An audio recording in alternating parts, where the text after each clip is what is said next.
Honourable members, the Speaker.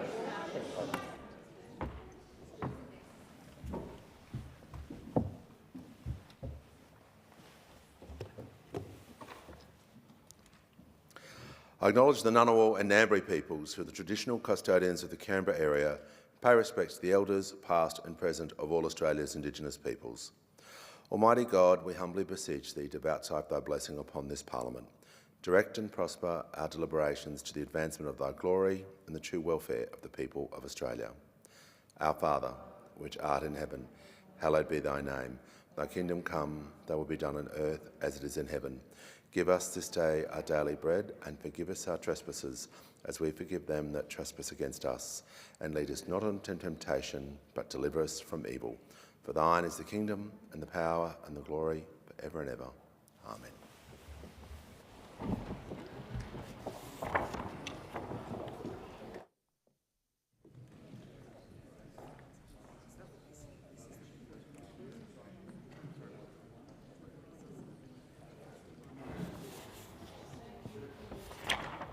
I call the clerk. Government business, notice number 1. Statements on the significant matter of the anniversary of the national apology to forgotten Australians and former child migrants. We call to the Minister for Social Services. Thank you, Speaker. Well, today I rise to mark the 15th anniversary of the national apology to the forgotten Australians and former child migrants. On Saturday the 16th of November, we marked the day. 15 years ago, the then Prime Minister Kevin Rudd delivered the apology that acknowledges the years of mistreatment and neglect experienced by forgotten Australians and former child migrants. The apology dealt with an ugly chapter in our nation's history. It was then, as it remains now, a significant moment in the lives of those impacted by this mistreatment and neglect. I acknowledge the many thousands of Australians who may be watching today from outside this place, who as children were taken from their homes or removed from other countries and placed in institutionalised care. I'd also like to acknowledge those who are joining in the gallery. In commemorating the anniversary of this apology, we recognise the lifelong impacts of the abuse and neglect experienced by children in institutions, orphanages and children's homes. Institutions which did not provide the care these children deserved. To those who experience this, nothing we can say or nothing we ever say will take away or dilute the pain, trauma and hurt you all still carry. As Prime Minister Rudd said during the apology, we all look back on this time with shame. Shame that instead of being provided the care and safety, children who were entrusted to institutions, children's homes and orphanages were abused physically, humiliated cruelly and violated sexually. Shame at how those with power were allowed to abuse those that had none. Until the late 1980s, more than 500,000 children were removed from their families and about 7,000 child migrants were displaced from their home countries and placed in institutions. The children were typically aged between the ages of 8 to 13 years old, and some were babies as young as 3 months. They were placed in institutions for many reasons, including being orphaned, being born to a single mother, family dislocation from domestic violence, divorce or separation, family poverty, and parents' inability to cope with their children, often resulting from some form of crisis or hardship, including war. Children deeply felt abandonment and loss, grief through separation from their parents and siblings, and the loss of their identity and familial connections. Former child migrants also lost their connection to their home countries and cultures. Many of the forgotten Australians and former child migrants experienced harsh and cruel childhoods, including physical, emotional and sexual abuse. This has caused continued suffering from their experience, and there are circumstances that re-trigger even much later in life, such as when they may enter an aged care facility. The apology acknowledges that the neglect and abuse of these children was unacceptable and conveyed a sincere hope that the national recognition of the trauma they experienced would begin the healing process. And I would like to acknowledge all of those care leavers, all of those forgotten Australians, all of those former child migrants and their advocates for making sure that this apology happened. So many parliamentarians, along with so many people, called for this apology, and now 15 years on, we acknowledge that apology.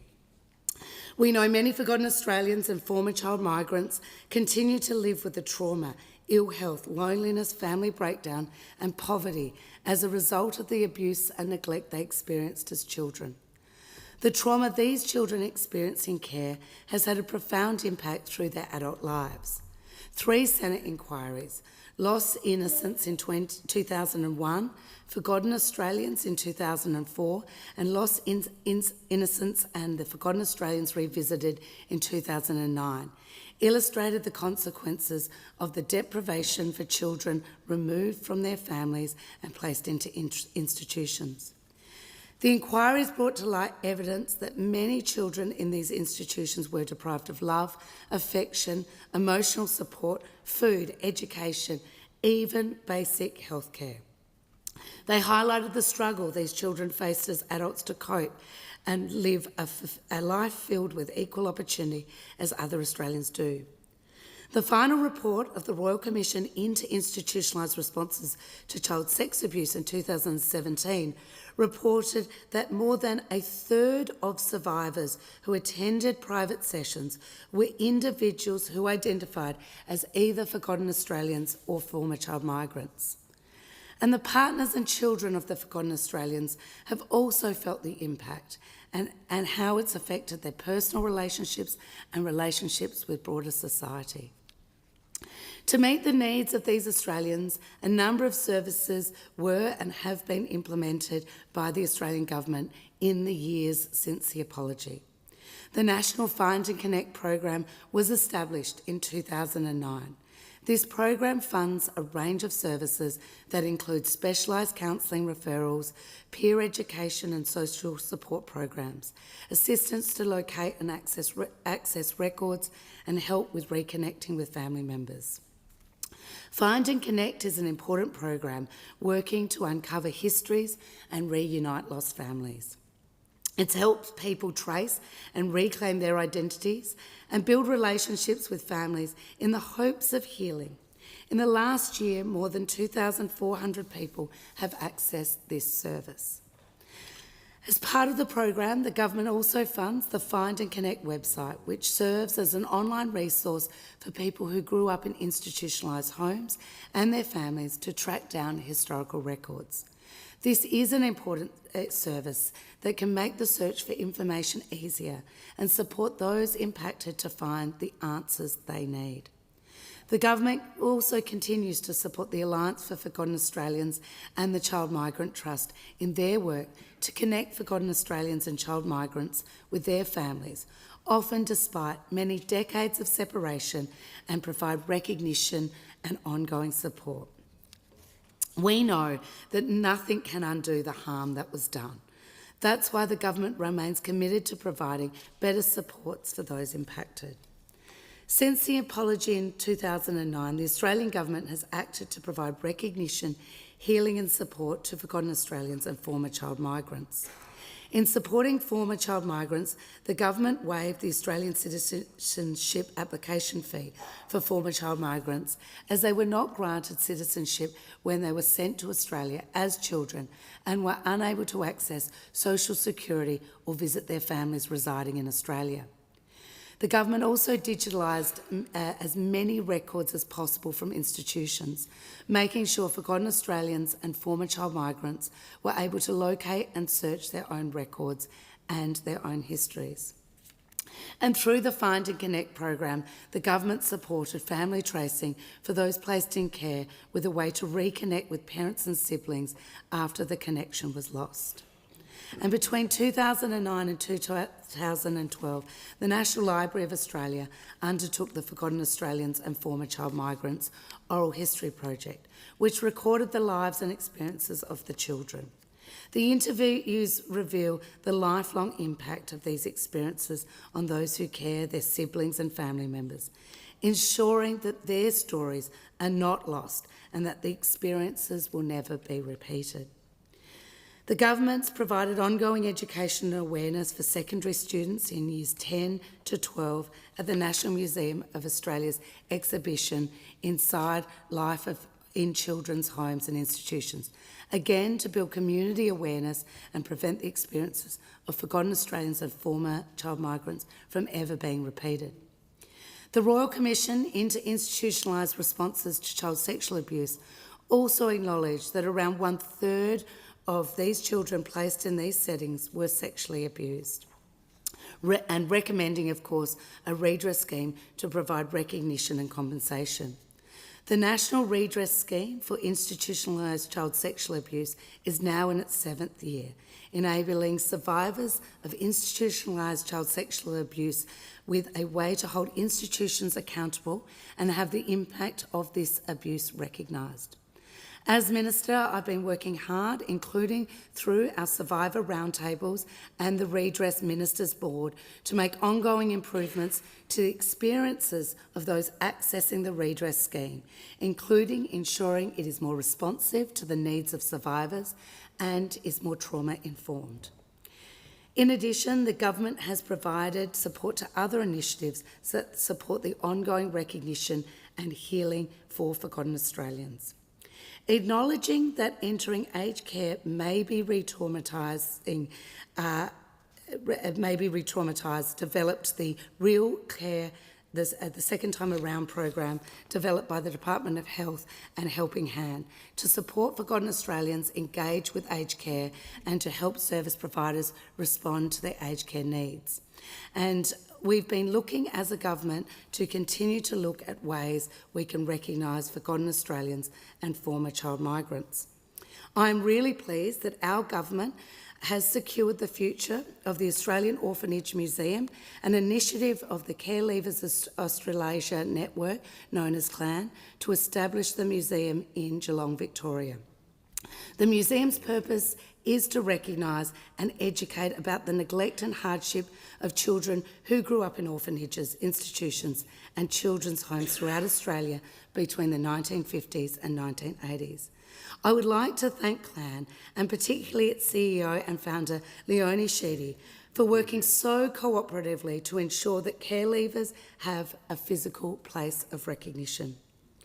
Through our investments, we are helping to ensure the authentic social histories about the experiences of growing up in orphanages, children's homes, missions and other institutions are retold and heard. One of the key changes we have made is through expanding access to the National Redress Scheme for former child migrants who are not Australian citizens or permanent residents, recognising that many of these survivors left Australia and never have returned. And along with the Minister for Aged Care, we've also made changes to ensure a person's redress payment is exempt from their aged care means test, acknowledging how difficult re-entering aged care can be and how expensive at times it can be. And our government developed the Caring for Forgotten Australians, Former Child Migrants and Stolen Generation Information Pack, maintained by the Department of Health and Aged Care to promote trauma-aware and healing-informed care. More broadly, through the new Aged Care Act, we're also making positive changes for older Australians as they enter care and re-enter institutionalised settings. The new Rights-Based Act outlines the rights of people seeking and accessing aged care in a statement of rights and places individuals and their needs at the centre of the aged care system. Under the Statement of Rights, individuals will have the right to have their identity, culture, spirituality and diversity valued and supported, and to have their funded aged care services delivered in a way that's culturally safe, culturally appropriate, trauma-aware and healing-informed. The government specifically recognised care leavers, including forgotten Australians and former child migrants, as people with special needs under Section 11.3G of the Aged Care Act to ensure that if re-institutionalised, their care is responsive to their past experiences and is trauma aware. Now, this year's milestone is a valuable opportunity to acknowledge the significance of the national apology and to come together to remember and reflect. It is important that we continue to acknowledge the past and to raise awareness in the community of this dark period in our nation's history. To support local commemorative events, we are providing funding to Find and Connect support service organisations to assist them host suitable local commemorative events. But today we remember and reflect on the years of mistreatment and neglect experienced by forgotten Australians as children who were placed in orphanages and other institutions. We acknowledge the importance of the national apology then and today. We recognise the trauma the children experienced and that it continues to have an ongoing impact on these Australians. As we commemorate the anniversary of the apology and continue to make investments to support those forgotten Australians and former child migrants, we also reaffirm our commitment that this dark chapter in our history should never have happened, and we commit ourselves to it never happening again. Yeah. I give the call to the honourable member for Deakin to speak in response to the minister's statement. Well, thanks very much, Mr Speaker, and on behalf of the opposition, I join with the Minister today in commemorating and acknowledging the 15th anniversary of the national apology in this place to forgotten Australians and former child migrants. And again, consistent with the Minister's fine words, to recognise the unforgivable treatment of children in out-of-home care institutions across our nation. On this day in 2009, Parliament came together and issued a national apology to the Australian-born children in out-of-home care, often referred to as the forgotten Australians. And in addition, the former child migrants who endured appalling neglect, deprivation and abuse in institutions across Australia, really throughout the 20th century. This was a very dark chapter in our nation's history, a history that saw thousands of vulnerable children being let down by the very systems meant to protect them. This apology was absolutely necessary. And it was a step towards healing for all those who endured suffering. But it also serves as a reminder to all of us to learn from the huge mistakes from the past. Today, on the 15th anniversary of that apology, we once again remember the more than 500,000 people who were placed in institutional care as children, an eye-watering number. Many experienced mistreatment. Some endured horrific sexual abuse. And in nearly every case, those children were deprived of the care, compassion, support and love that every child deserves as a fundamental right.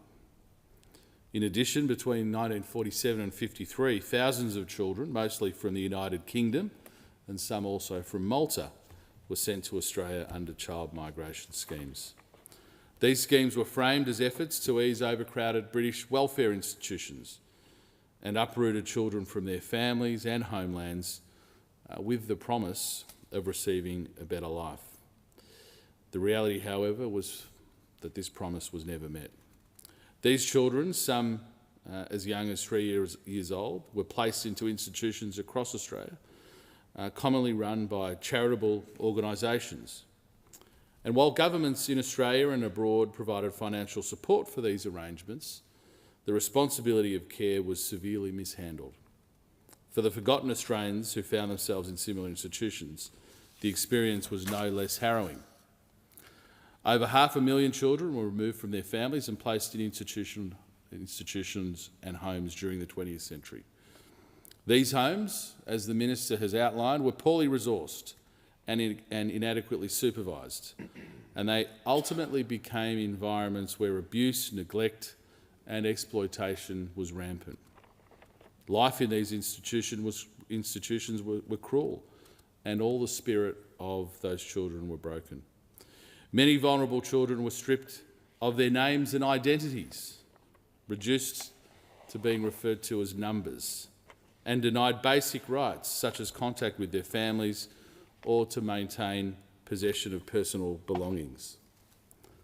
Birthdays and other milestones were never celebrated, and the innocence of childhood were lost. They were not believed when they sought help, and their voices were silenced by a system that failed them at almost every level. Through the testimonies provided, we know of cases where children were removed from their unwed mothers and sent to orphanages, cases where parents passed away and the children simply had nowhere else to go, cases where children were told they weren't wanted or didn't deserve love, cases where siblings were torn apart without any concept of what it feels to grow up in a family, cases where women deliberately had their hair cut short and were made to feel like prisoners, cases where children were forced into hard manual labour on rural farms, cases where children were forced into psychotic medications if they resisted, and cases where the sterile conditions of institutionalised childhoods permanently prevented individuals from the ability to express any emotion throughout their lives. By the 1970s, institutionalised care models were phased out, thankfully, in favour of smaller group homes and foster care arrangements. However, the trauma stayed. It wasn't until the 1980s and 1990s when a number of growing complaints about institutional care and attempts to reunite families brought about a national discussion. Survivors began sharing their stories and the broader public started to understand the magnitude of their experiences. Advocacy groups referred to by the Minister, such as Care Leavers Australasia Network, the Alliance for Forgotten Australians and the Child Migrants Trust played a vital role in bringing these stories to light. Their efforts led to the Senate inquiries in 2000 and 2003, where survivors bravely recounted their experiences. These inquiries exposed the systematic failures that allowed such abuse to occur and recommended an official apology to those affected. On that historic day in 2009, the Australian government confronted the uncomfortable truth and apologised and acknowledged the grave failures of governments and institutions, pledging support to survivors in their journey towards healing. As part of this commitment, the Find and Connect program, as the Minister has referred to, was introduced. This initiative, which continues to receive funding, assists survivors in accessing records, reconnecting with family and, of course, reconciling with their past. With $23.5 million allocated through to 2026, the program provides specialist counselling, referral services, peer support and educational resources. And we commend the government for continuing this funding. Today we remember every child that has suffered at the hands of these institutions, and we honour their resilience to share those painful memories. They are never far from our thoughts. Ultimately, the national apology was not just an act of recognition, it was a promise to remember, to reflect and to act, ensuring we always safeguard the rights and well-being of all of our children today and into the future. Thank you.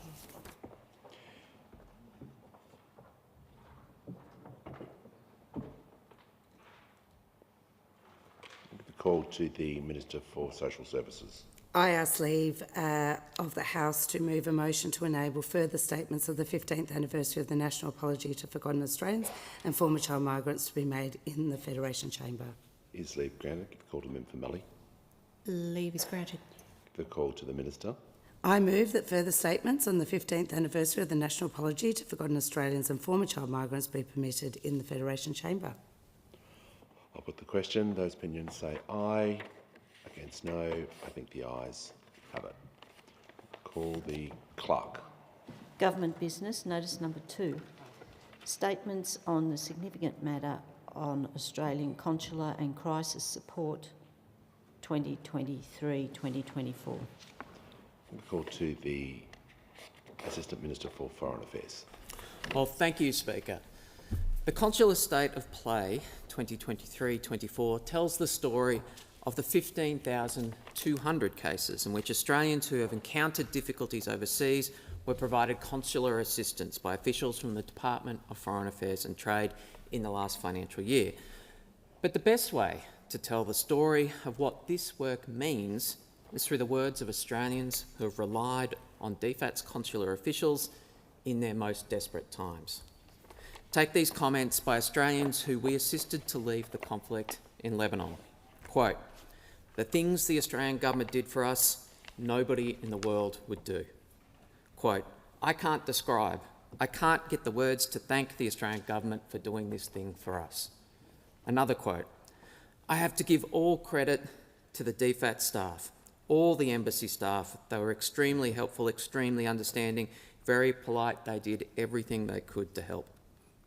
So the statistics in the Consular State of Play report that is released today are a measure of how hard DFAT consular officials have been working in the last financial year. Indeed, DFAT officials have assisted more than 6,000 Australians and their family members affected by conflict in the Middle East, conflict in Ukraine and Sudan, as well as civil unrest in New Caledonia.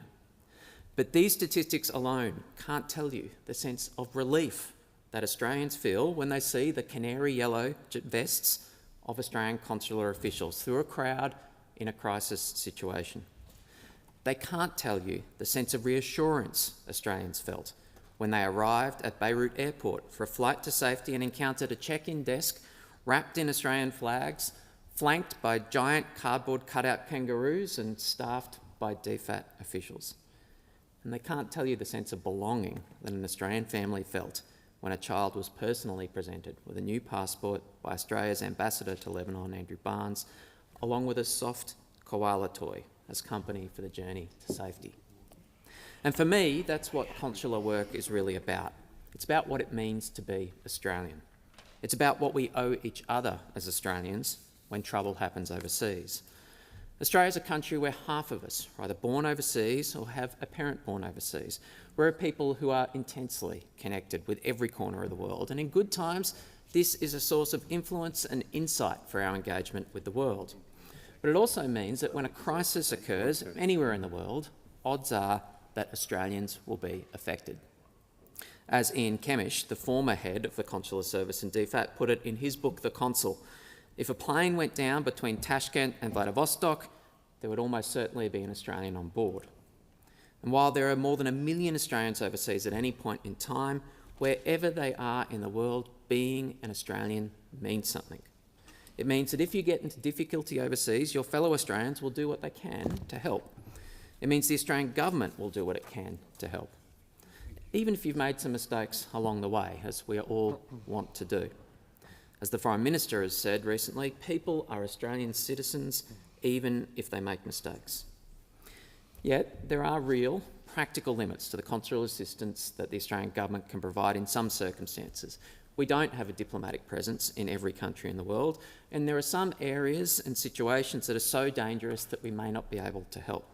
And this is why we implore Australians to heed the advice provided through the Smart Traveller website. When Smart Traveller warns Australians do not travel, we're saying that an area or a situation is high risk and the provision of consular assistance may be impossible. Similarly, we've been clear that the Australian government can't pay for people's medical expenses overseas, or if worse came to worse, for the repatriation of bodies. We've also said that we can't interfere in the legal systems and processes of other countries, just as other countries can't interfere in ours. But beyond this, where we can, we will do what we can to assist Australians in need. Recently, some have questioned the Australian government for this approach, so I just want to take this occasion to make it clear that the Albanese government won't just abandon Australians who come into difficulty overseas. The importance of our consular officials and the work that they do has never been more evident in the past year. In 2023-24, the Australian government assisted 6,160 crisis response cases. Two recent crisis responses particularly highlight the importance that the Albanese government places on assisting Australians in difficulty overseas, our Lebanon crisis response and our New Caledonia crisis response. All Australians will have seen the relieved faces of Australians returning to our country from the conflict in Lebanon. In total, the Australian government has organised 32 assisted departure flights for 3,409 Australians and their immediate family members to depart the conflict in Lebanon and return to Australia. DFAT's Crisis Centre for the Middle East regional conflict was staffed 24 hours a day, 7 days a week to support this effort, and staff in the Crisis Centre worked tirelessly to help thousands of Australians and their families out of harm's way, from Beirut to Cyprus and back to Australia.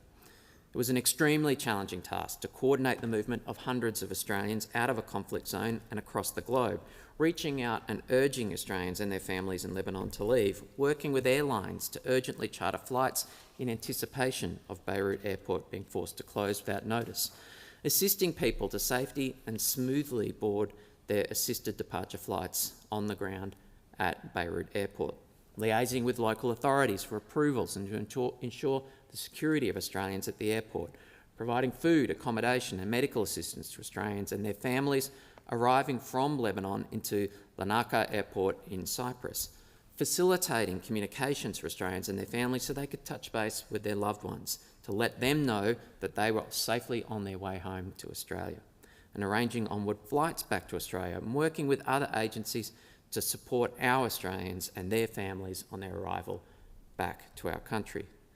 I visited embassies, Australian embassies, in Lebanon, Egypt, Qatar and Jordan, and seen firsthand the thorough planning and preparation Australian officials do for consular crisis situations like this.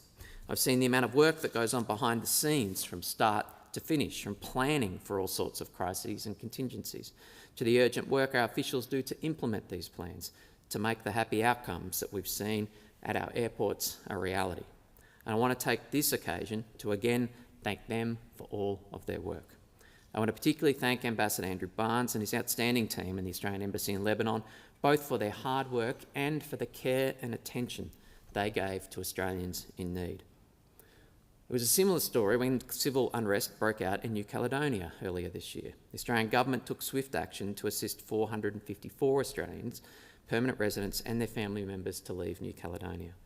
Behind the 12 assisted departure flights, including 8 Australian Defence Force operated flights, were nearly 200 staff from DFAT.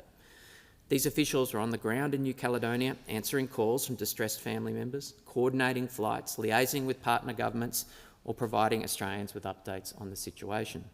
Hundreds of calls were made by consular officials to confirm the welfare and discuss the concerns of those caught up in the civil unrest, and to help inform family and friends back in Australia.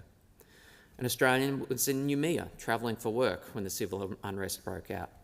When the news of the situation hit Australia, their family was unable to contact them, so they reached out to DFAT for advice and assistance. With the help of consular staff in New Caledonia and Australia, the Australian was found and eventually able to get out of Noumea and back to Australia. Obviously a huge relief for the whole family. And I want to thank our Consul General in New Caledonia, Annalise Young, and our team on the ground for their extraordinary efforts in challenging circumstances during this crisis. Now, our consular officials do not just assist Australians and their families in times of crisis. Mr. Speaker, overseas travel is ingrained in Australian psyche. Australians are everywhere and we're back to travelling overseas in droves. COVID temporarily pressed pause on our overseas travels, but Australian departures are now back to where they were in 2018, 2019, before the pandemic. And regardless of whether you're a seasoned traveller or if it's your first time, things can go wrong when you're overseas. So all Australian travellers should make Smart Traveller their first destination for travel advice on issues like your destination security situation, local laws and customs, and entry advice. Take some examples. An Australian on their way to Singapore ignored the signs and chose to vape in the bathroom on their flight. They were placed in a 5-day administrative detention. In this instance, DFAT was able to help them get in touch with local lawyers who assisted them through the very difficult process of navigating the Singaporean justice system where vaping is illegal.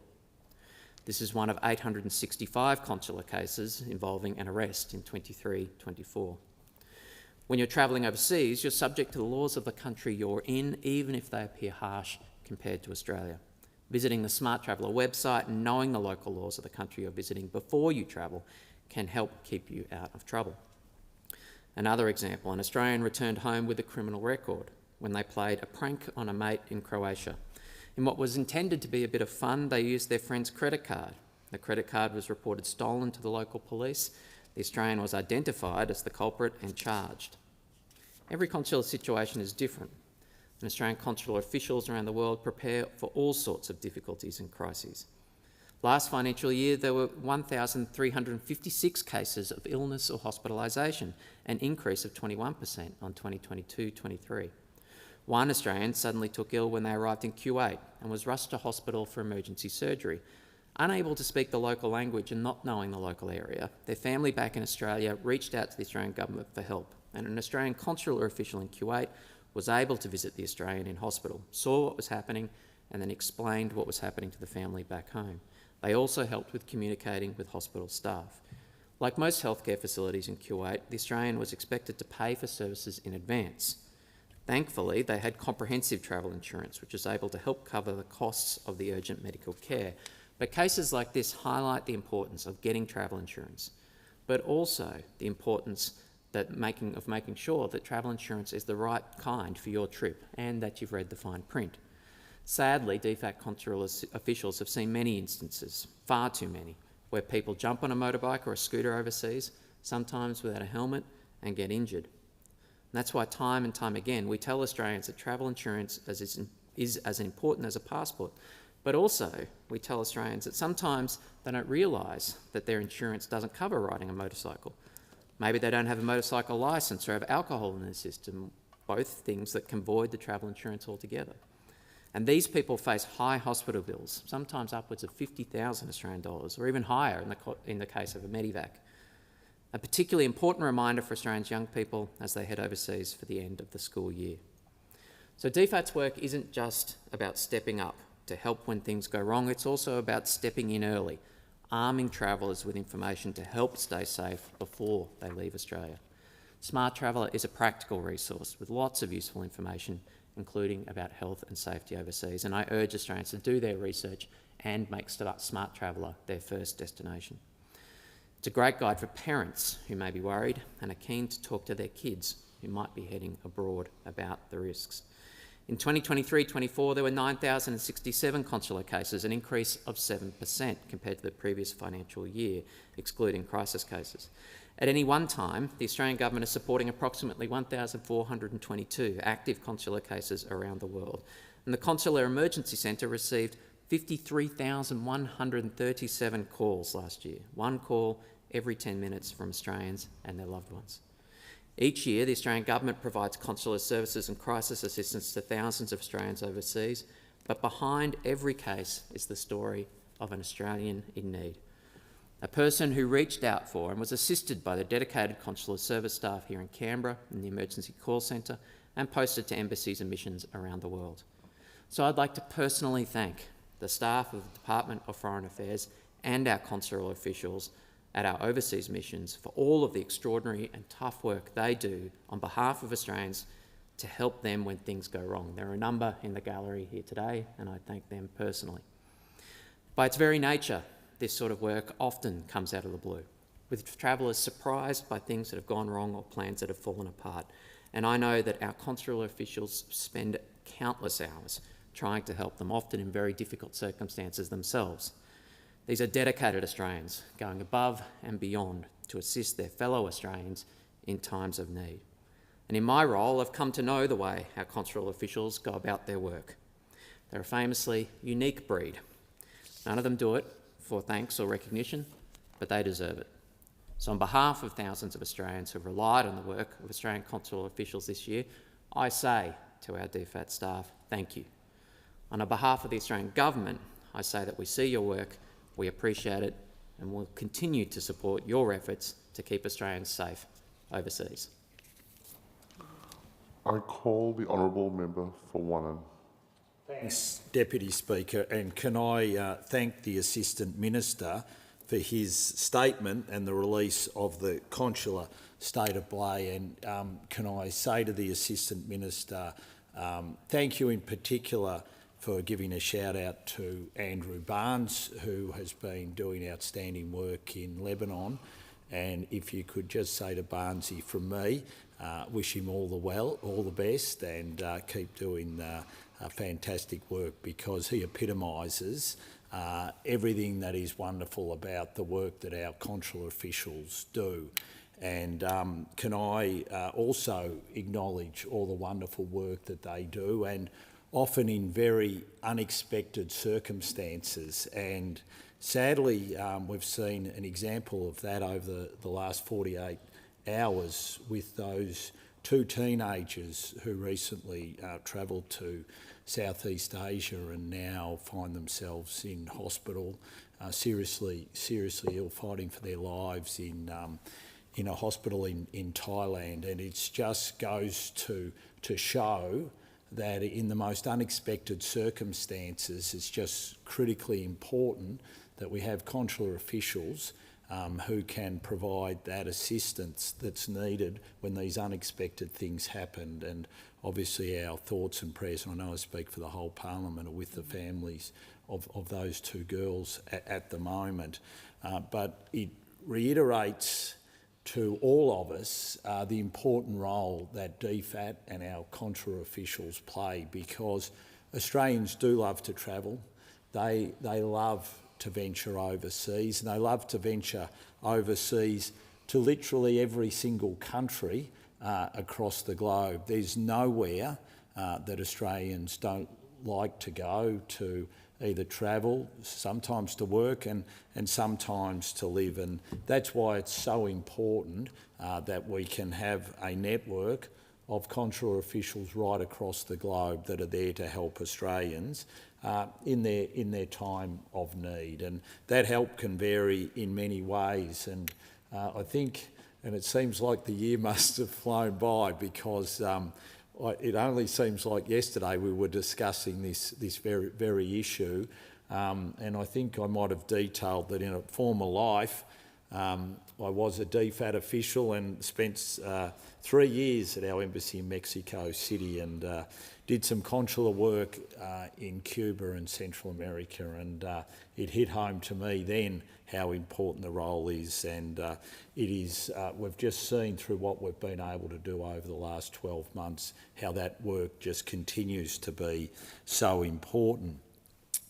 So thank you, Assistant Minister, for your statement and for releasing the consular state of play. The document provides an important snapshot into the work the Department of Foreign Affairs and Trade provides right around the globe to assist Australians overseas.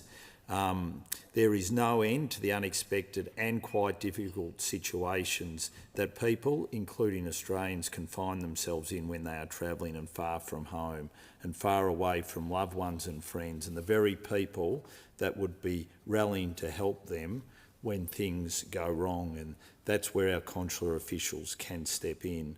So for many in these circumstances, the consular officials at Australia's embassies, high commissions and consulates around the world play a very important role at very critical, often very emotionally charged and distressing times. Of course, for those Australian officials, providing the help that people can be looking for overseas can sometimes always be a challenge, but they never shirk the issue, and they're always prepared to step up and to provide that help, even if there is a challenge in doing so. When trouble strikes, people can learn very quickly that systems and processes, particularly health systems, immigration systems, and all too frequently judicial systems, are not always to the standard that we have come to enjoy and expect in Australia. And, you know, we often realise in these times that we do live in the best country in the world. And, you know, sadly, when you do get in trouble overseas, there is that stark reality that things do not work as well as they do in Australia, and often that sense, especially when it comes to health systems and judicial systems, are nothing like what we have here. And so for our officials working to resolve sometimes complex matters around visas and immigration, it can be challenging. But every day our people around the world rise to that challenge, and it is important that this House today, in a bipartisan fashion like we did last year, acknowledge and thank those officials for that dedicated work.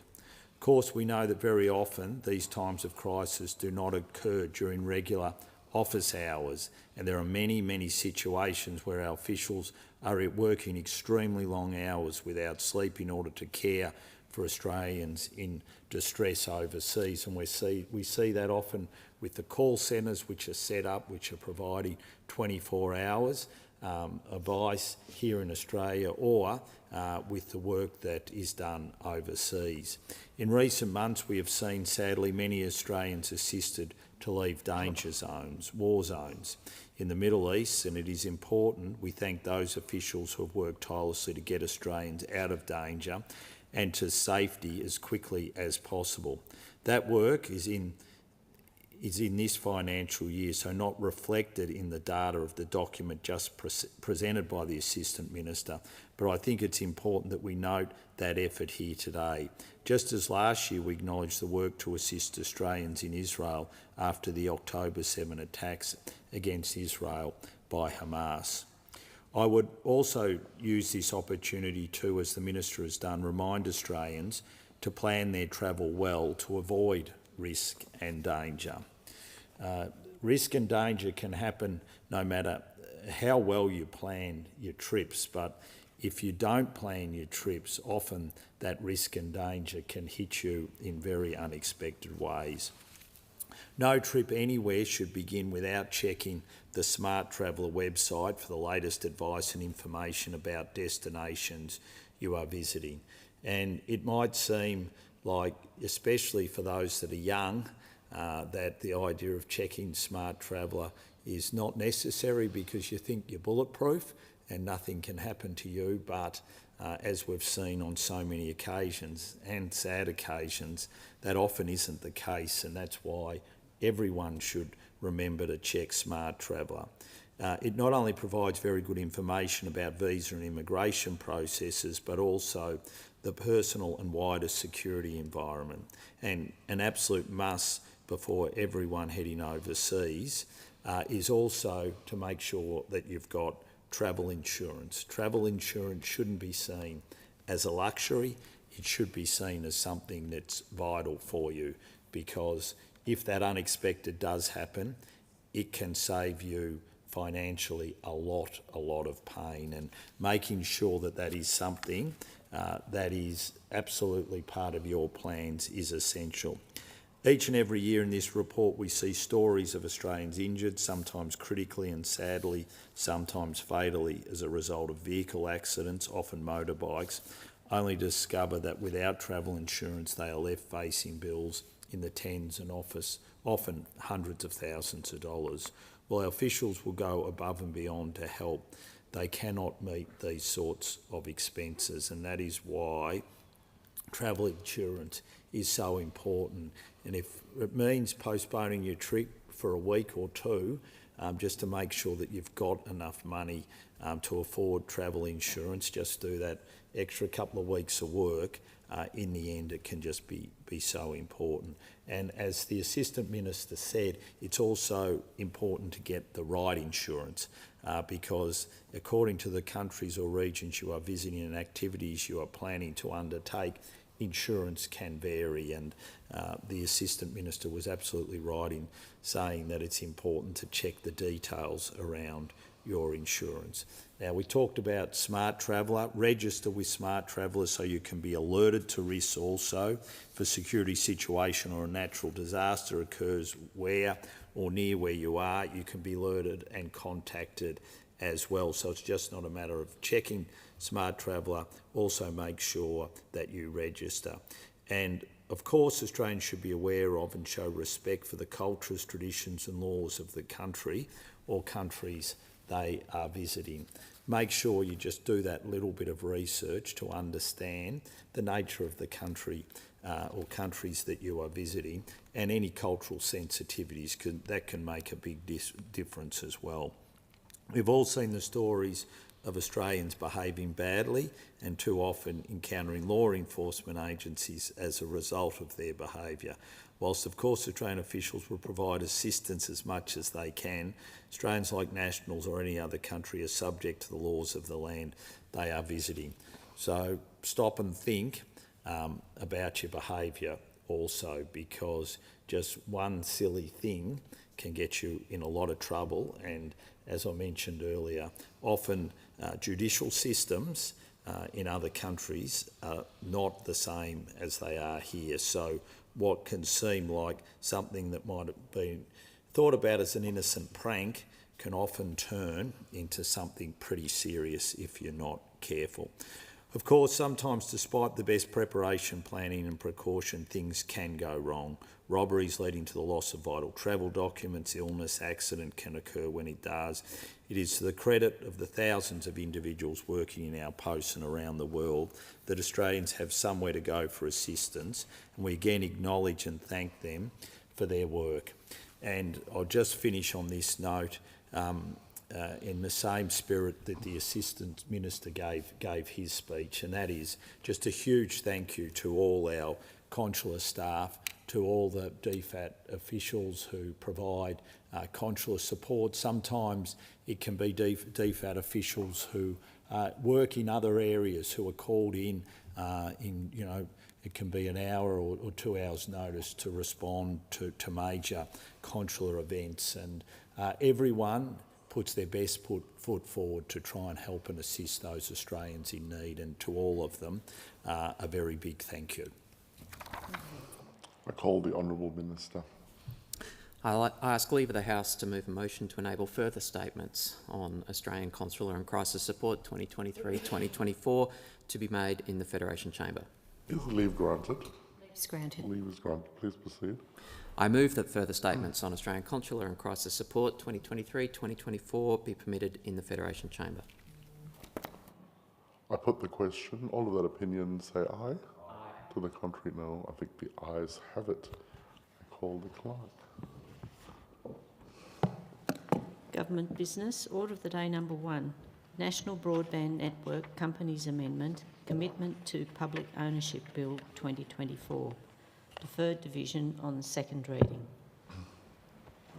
In accordance with Standing Order 133, I shall now proceed to put the question on the motion for the second reading of the National Broadband Network Companies Amendment, Commitment to Public Ownership Bill 2024, on which a division was called for and deferred in accordance with the standing order. No further debate is allowed. Ring the bells for 4 minutes.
Mr. Speaker.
Lock the doors.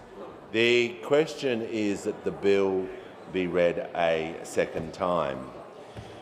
The matter before the House is that the National Broadband Network Company's Commitment to Public Ownership Bill be read a second time. The ayes will pass to the right of the chair and the noes to the left. I appoint the honourable members for Werriwa and Bean as tellers for the ayes and the honourable members for Parkes and Grey as tellers for the noes.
The result of the division is ayes 85, noes 55. The matter was resolved in the affirmative. I call the clerk. Second reading, a bill for an act to amend the law relating to companies associated with the National Broadband Network and for related purposes. The call to the Minister. Speaker, I move that further consideration of the bill be made an order of the day for a later hour this day. The question is that the further consideration of the bill be made an order of the day for a later hour this day. I'll put the question. Those opinions say aye. Against no. I think the ayes have it. I present report number 33 of the Selection Committee relating to the consideration of committee and delegation business and private members' business for Monday, 25 November 2024. The report will be printed on the Hansard for today, and the committee's determination will appear on tomorrow's notice paper. Copies of the report have been placed on the table. Give the call to the clerk. Government business, notice number 3. Health insurance pathology fees repeal bill 2024. I give the call to the Assistant Minister for Health. I present the Health Insurance Pathology Fees Repeal Bill 2024 and the explanatory memorandum. And I call the clerk. First reading, a bill for an act to repeal the Health Insurance Pathology Fees Act 1991 and for related purposes. I call the Honourable Minister. I move that this bill be now read a second time. The Health Insurance Pathology Fees Repeal Bill 2024 relates to the fees imposed on the pathology sector for certain categories of pathology applications. This bill provides reforms for the current charging arrangements imposed on the sector for categories of accreditation applications.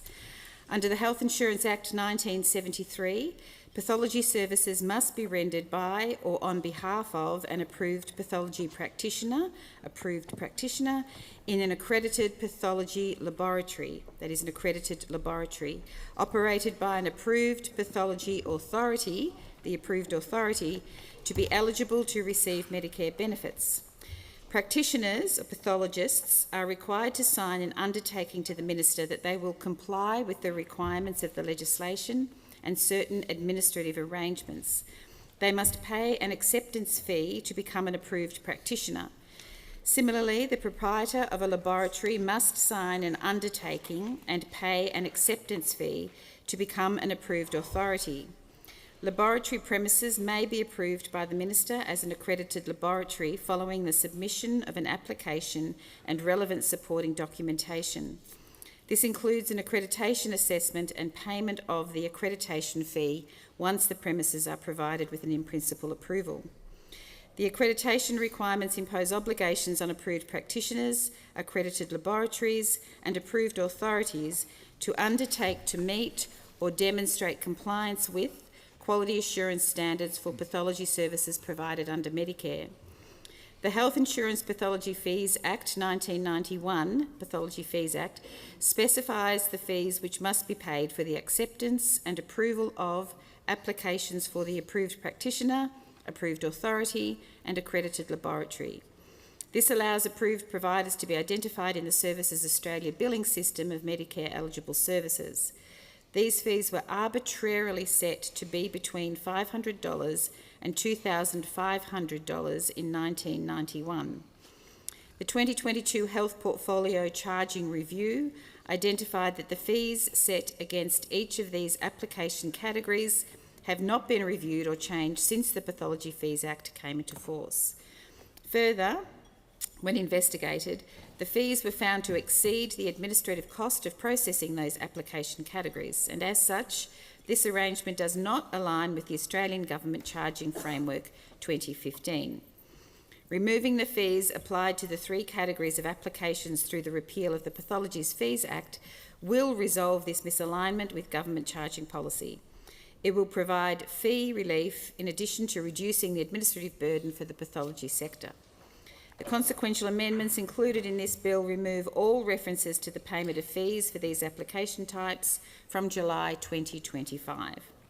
However, to preserve the high level of confidence in the accuracy of pathology testing in Australia provided under Medicare, the administrative requirements, including accreditation obligations, will remain unchanged. Thank you. The debate must now be adjourned. I move the debate be adjourned. And the question is that the resumption of the debate be made an order of the day for the next sitting. I put the question. All of that opinion say aye. To the contrary, no. I think the ayes have it. I call the clerk.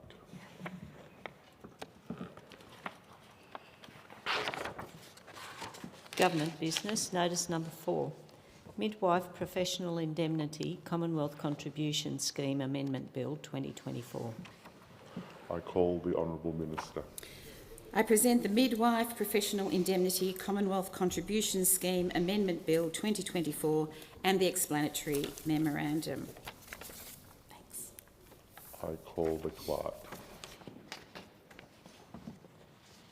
First reading, a bill for an Act to amend the Midwife Professional Indemnity Commonwealth Contribution Scheme Act 2010 and for related purposes. Call the Honourable Minister. Thank you, Deputy Speaker. I move that this bill be now read a second time. I am very pleased to introduce the Midwife Professional Indemnity Commonwealth Contribution Scheme Amendment Bill 2024, or the bill.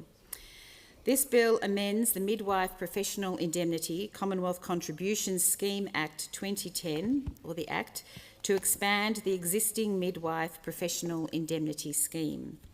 The bill provides a framework under which the government will pay 100% of eligible claims for relevant intrapartum services provided outside of a hospital. This expansion of the MPIS aims to ensure professional indemnity insurance coverage for eligible midwives providing home birth services, eligible midwives providing intrapartum care outside of a hospital, and eligible entities employing or engaging eligible midwives to provide intrapartum care outside of a hospital, including birth centres, as part of birthing on-country models of care. The bill provides scope for rules to be made to specify the intrapartum services covered under the expanded MPIS. The government's broad intent is to cover out-of-hospital intrapartum services where they are provided in compliance with the Nursing and Midwifery Board of Australia's safety and quality guidelines for privately practising midwives. This approach supports the delivery of safe and accessible care. The bill represents a significant step forward in supporting midwives and improving access to safe and culturally appropriate maternity services for women across Australia. Midwives are a crucial part of Australia's health system. As a mother, a grandmother and nurse, I've seen their care, professionalism, empathy and the difference they make firsthand. This bill is recognition of that. For too long, eligible midwives practising in out-of-hospital settings have faced barriers to accessing professional indemnity insurance. This has limited their ability to provide essential services, such as home births and intrapartum care outside of hospitals, and has restricted the choices available to women in their birthing journeys. This bill addresses these long-standing gaps by expanding the Midwife Professional Indemnity Scheme. It ensures that eligible midwives, including those providing services under a birthing on-country model, have access to the financial protection they need to confidently practice to their full scope. The bill achieves this by requiring the Commonwealth to cover 100% of the cost of eligible claims made against eligible midwives for incidents arising from out-of-hospital births. This includes home births and intrapartum care outside a hospital conducted in accordance with the Nursing and Midwifery Board of Australia's safety and quality guidelines for privately practising midwives.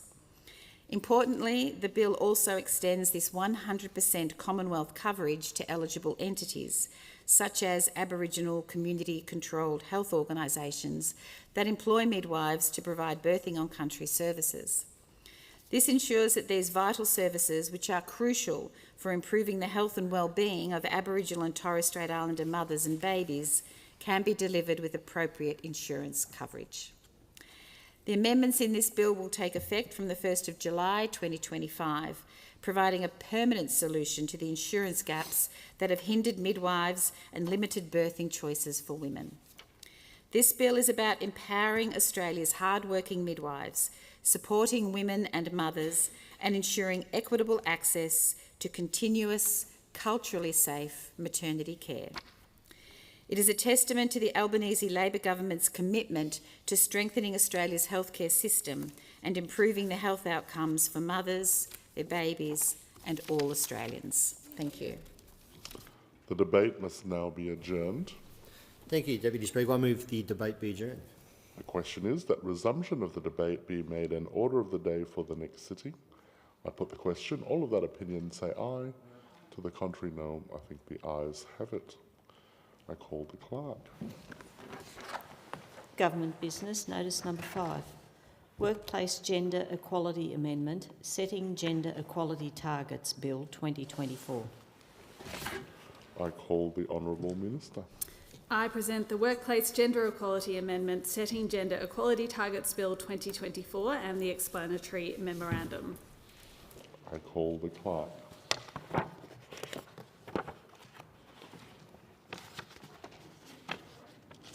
First reading, a bill for an act to amend the Workplace Gender Equality Act 2012 and for related purposes. Call the Honourable Minister. I move that this bill be now read a second time. Since the Albanese government came to office, we've been working every day to drive progress on gender equality. The bill we're introducing today is the latest in a series of reforms our government has delivered for Australian women. Reforms that put the needs of women at the forefront of our majority female government's work, each time taking us a step further towards creating a more equal country. Our government is proud that we continue a long legacy of Labor governments in this work. From the Whitlam government funding women's refuges, health centres and community childcare, to the Gillard government introducing our country's first paid parental leave scheme. Labor governments exist to make Australia a better and fairer place.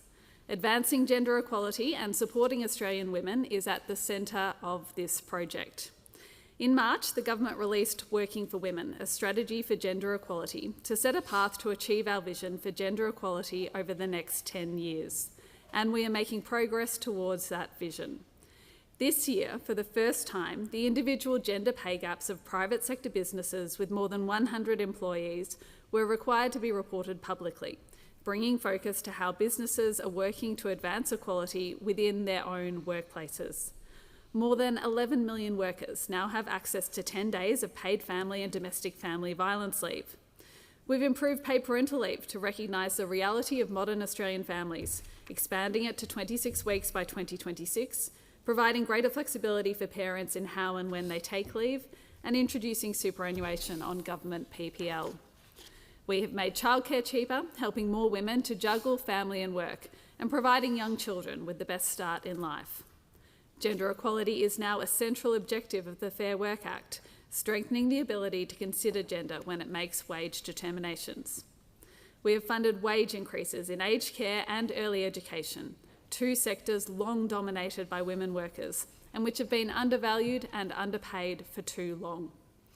We are funding prac placements in areas traditionally dominated by women, such as teaching, social work, midwifery and nursing, and supporting young women to start their careers with more financial security by reducing their help debts and providing fee-free TAFE places. Our government recognises that improving gender equality is good for Australian women and good for Australia as a whole, helping to boost women's participation in the workforce and improving productivity for companies and the economy. As I said, we are making progress, but there is more to be done. The data collected by the Workplace Gender Equality Agency, WGEA, has allowed us to track progress and increase transparency on workplace gender equality, including the gender pay gap. WGEA reports that the total remuneration gender pay gap is 21.1% for 2023-24, which includes base salary, overtime, bonuses and additional payments.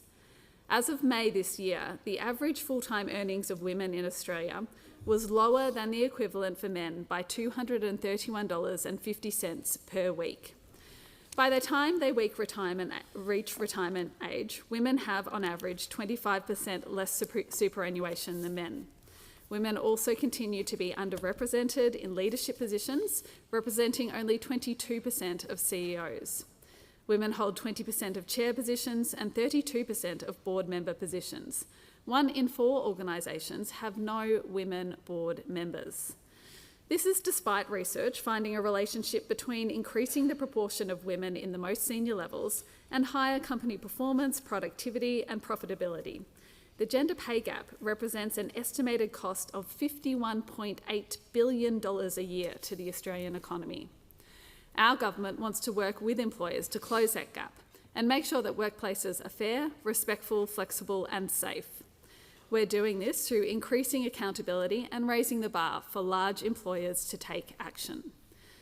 Building on our 2023 reforms to publish employer gender pay gaps, our government is now introducing this bill, the Workplace Gender Equality Amendment, Setting Gender Equality Targets Bill.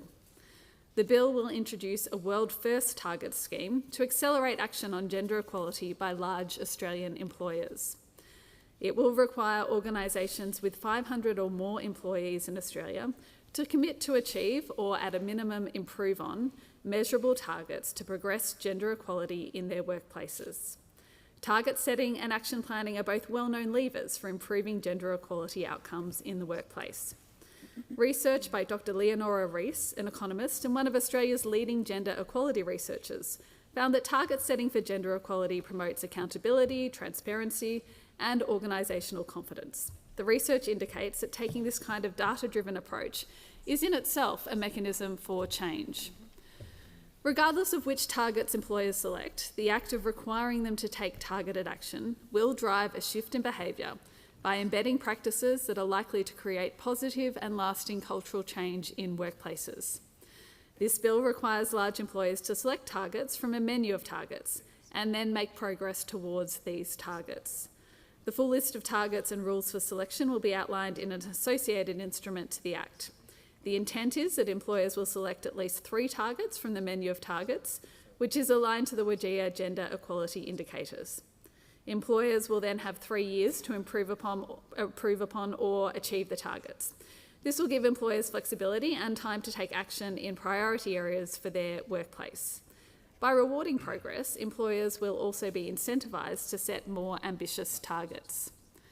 The menu of targets that employers can choose from will focus on the gender makeup of boards in the workforce, gender pay gap, flexible working arrangements and support for parents and carers, workplace consultation on gender equality, and efforts to prevent and address sexual harassment. These areas align with WGEA's gender equality indicators, the 6 key areas where workplace gender inequality persists and where progress can be achieved through focused action. The menu of targets is included in the supporting materials to the bill. The targets include both numeric targets, such as reducing the gender pay gap or improving gender composition in roles or occupations, and action-based targets, such as introducing a paid parental leave program or enhancing flexible work offerings. The targets will draw on the information that employers currently provide to WGEA against the gender equality indicators. WGEA will work with employers to set and achieve targets, helping them build their capacity to achieve change. This is already occurring through WGEA delivering education resources and providing direct support to employers to undertake analysis, develop action plans, and build internal capability to improve gender equality. It is important to note that these employers, those with 500 or more employees, are already required to have policies or strategies against each of the gender equality indicators. When they select targets, they should already have relevant strategies and policies in place. Setting targets will help focus on action and accountability to achieve those strategies and policies. In creating obligations to set and achieve targets, this bill seeks to cement Australia's status as a global leader in gender equality. Targets will lead to more ambitious commitment and progress which then meets community expectations and is in line with the broader momentum towards gender equality in Australia. No other country in the world requires businesses to commit to gender equality targets. Australia will be leading the way to accelerate action on gender equality in workplaces. Yeah. This bill builds on last year's amendments to the Act by continuing to implement the recommendations from the review of the Act in 2021. Changes in 2023 led to the gender pay gaps for private sector employers with 100 or more employees being published for the first time. This was a clear move towards greater transparency and accountability for Australian organisations and gave them an opportunity to assess their performance against their peers. It also gave employees and the broader Australian public the chance to see how individual workplaces are performing, helping them to make more informed decisions as employees, customers and stakeholders of these businesses. This is, and will continue to be, a critical step towards closing the gender pay gap and accelerating action towards gender equality. Public sector employer pay gaps will be published for the first time from early 2025. The inclusion of a gender equality target scheme further supports the government's 2022 election commitment to lead a national push to close the gender pay gap by encouraging employers to close these and other gaps in workplaces. Our government wants to be working alongside employers to effect the change we need to see, and in doing so benefiting both employees and employers. Through this, companies will see improved staff retention, productivity, safety and enhanced reputation. Despite the current high level of transparency in reporting to WGEA, only 68% of organisations have undertaken a gender pay analysis. Of these organisations, 75% took action to close the identified gap. Requiring organisations to set targets can drive real change, as employers will be accountable for improving their results. While the bill provides the opportunity for employers to make ambitious commitments through the target scheme, it also ensures that employers are acknowledged for the efforts they make towards progress against their targets. In addition, it ensures if they are found to be non-compliant if they set ambitious targets and make progress towards them, but are not able to meet them within the 3-year period. It is the intent of the amendments to encourage employers to actively take action within their organisations to improve workplace gender equality and make progress against their baseline. In this way, the compliance provisions recognise the act of setting and making progress on the target as the primary threshold. The targets menu has been developed by WGEA following consultation with key groups of stakeholders to make sure the menus of targets are genuine and measurable.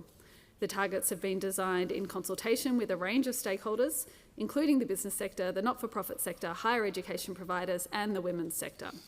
The government's been upfront about our policy position and the intentions behind introducing gender equality targets. Results against the targets will be monitored through employers' annual reporting to WGEA and their boards. Information about targets selected and employer progress or achievement will also appear on WGEA's Data Explorer.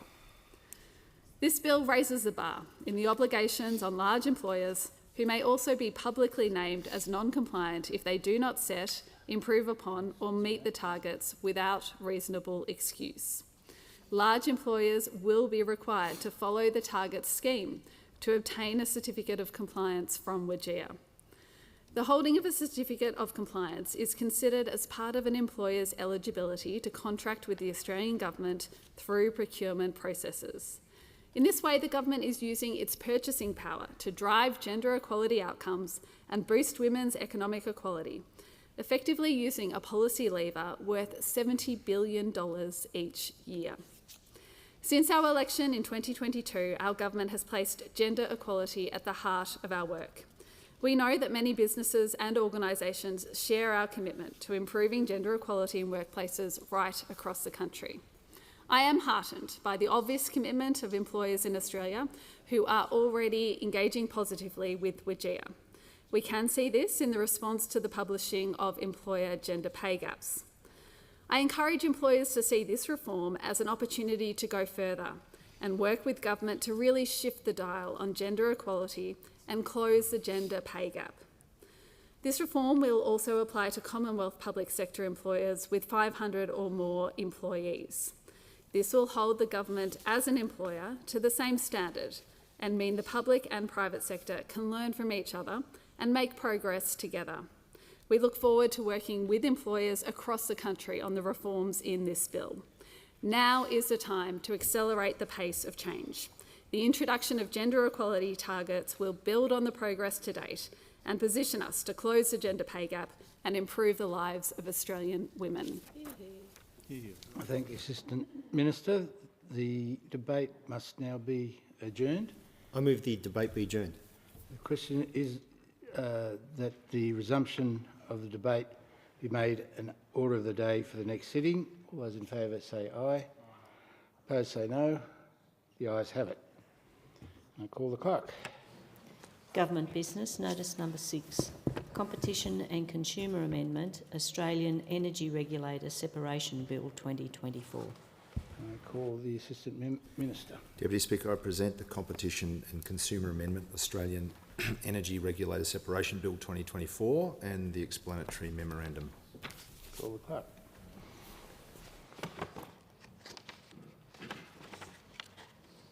First reading, a bill for an act to separate the Australian Energy Regulator from the Australian Competition and Consumer Commission and for related purposes. Call the Assistant Minister.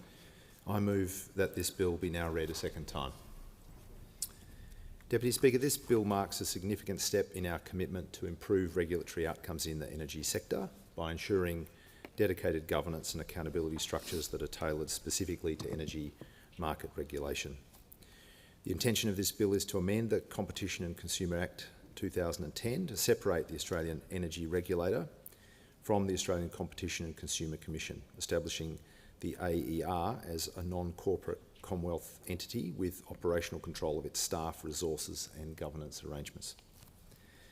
The AER is the independent regulator of wholesale and retail energy markets and energy networks, mainly across southern and eastern Australia, under national energy laws and rules. Its key activities include energy network regulation, compliance and enforcement, and the performance monitoring and reporting of energy wholesale and retail markets, as well as network businesses. Taken together, that is an incredibly important function, as perfectly well expressed in the AER's purpose, which is to ensure energy consumers are better off now and in the future.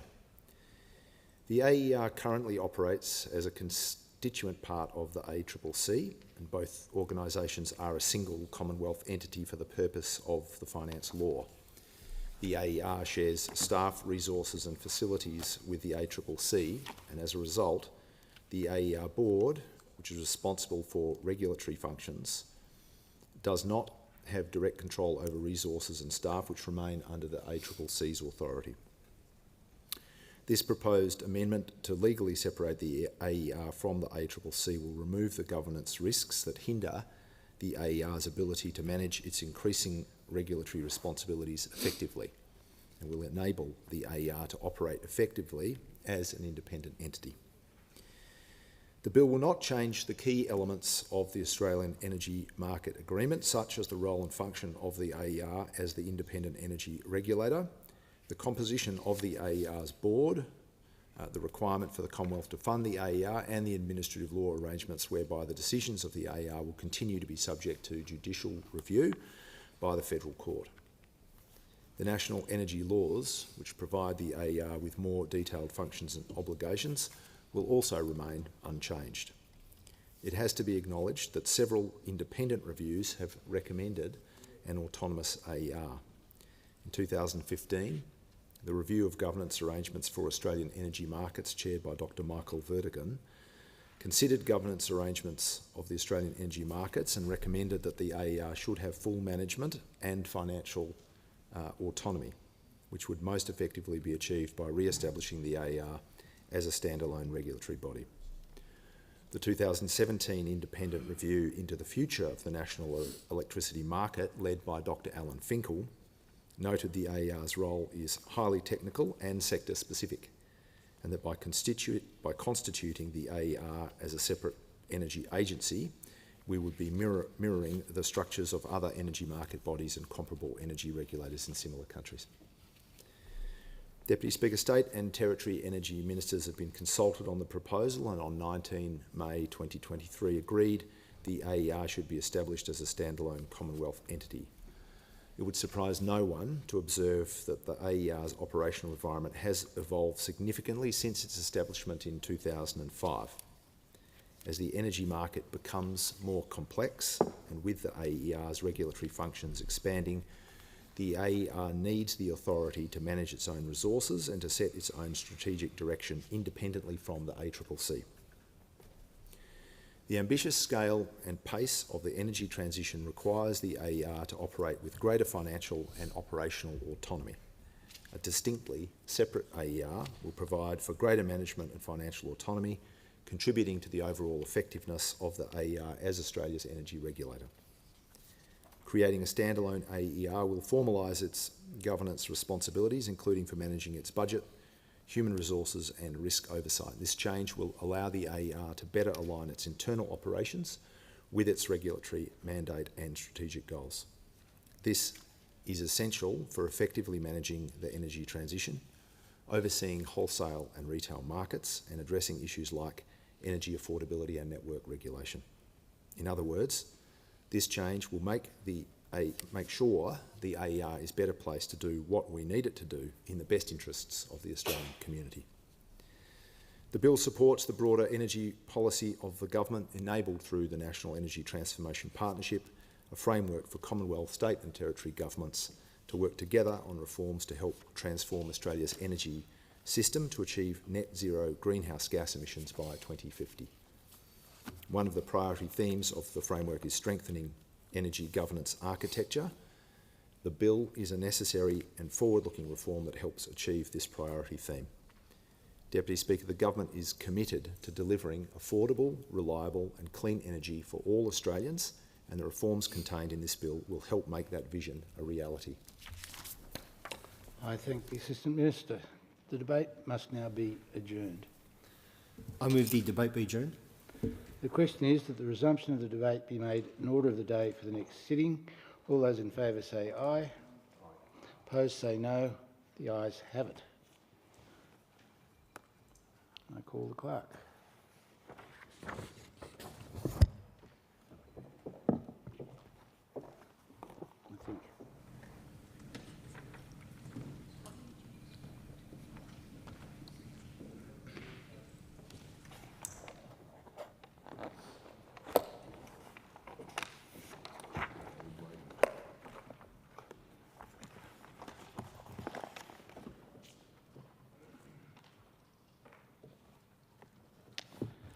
Okay. I have to report that the Cyber Security Bill 2024 has been fully considered by the Federation Chamber. A Governor-General's message recommending an appropriation has been reported and the bill has been agreed to with amendments.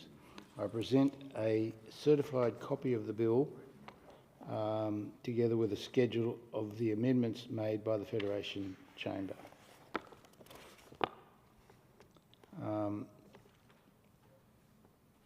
I'm assuming copies of the schedule have been circulated.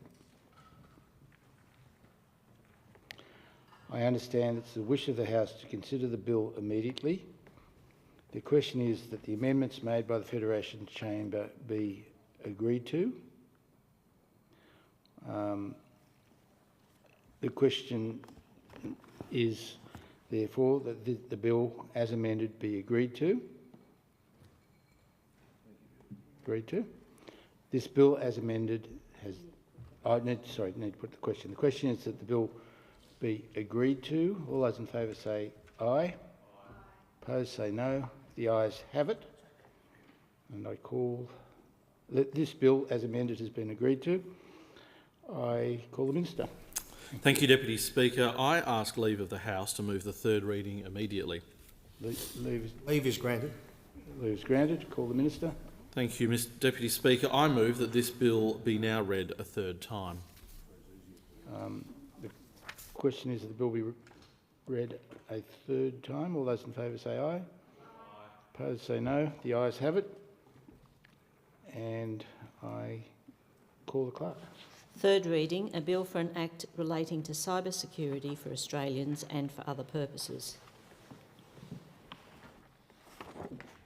Okay.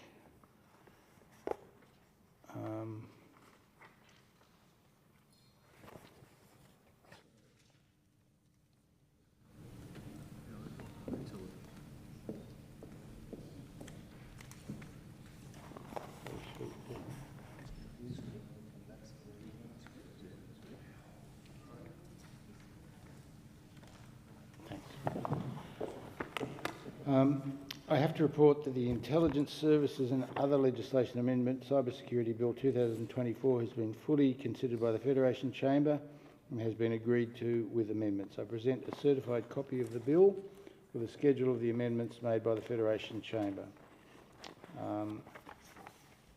I understand that it's the wish of the House to consider the bill immediately. The question is that the amendments made by the Federation Chamber be agreed to. All those in favour say aye. Aye. Opposed say no. The ayes have it. The question is that the bill as amended be agreed to. All those in favour say aye. Opposed say no. The ayes have it. This bill as amended has been agreed to, and I call the Minister. Thank you, Deputy Speaker. I ask leave of the House to move the third reading immediately. Leave is granted. I call the Minister. Thank you, Deputy Speaker. I move that this bill be now read a third time. The question is the bill be read a third time. All those in favour say aye. Aye. Opposed say no. The ayes have it. Call the clerk. Third reading, a bill for an Act to amend the Intelligence Services Act 2001 and to deal with consequential matters arising from the enactment of the Cybersecurity Act 2024 and for related purposes. Thank you. I have to report that the Security of Critical Infrastructure and Other Legislation Amendment, Enhanced Response and Prevention Bill 2024 has been fully considered by the Federation Chamber and has been agreed to with amendments. I present a certified copy of the bill together with a schedule of the amendments made by the Federation Chamber. I understand it's the wish of the House to consider the bill immediately. The question is that the amendments made by the Federation Chamber be agreed to. All those in favour say aye. Aye. Opposed say no. The ayes have it. The question is that the bill as amended be agreed to. All those in favour say aye. Aye. Opposed say no. The ayes have it. This bill as amended has been agreed to, and I call the Minister. Thank you, Deputy Speaker. I ask leave of the House to move the third reading immediately. Leave is granted. Leave is granted. Call the Minister. Deputy Speaker, I move that this bill be now read a third time. The question is the bill be read a third time. All those in favour say aye. Opposed say no. The ayes have it. And I call the clerk. Third reading, a bill for an Act to amend the law relating to critical infrastructure and telecommunications and for related purposes. Thank you.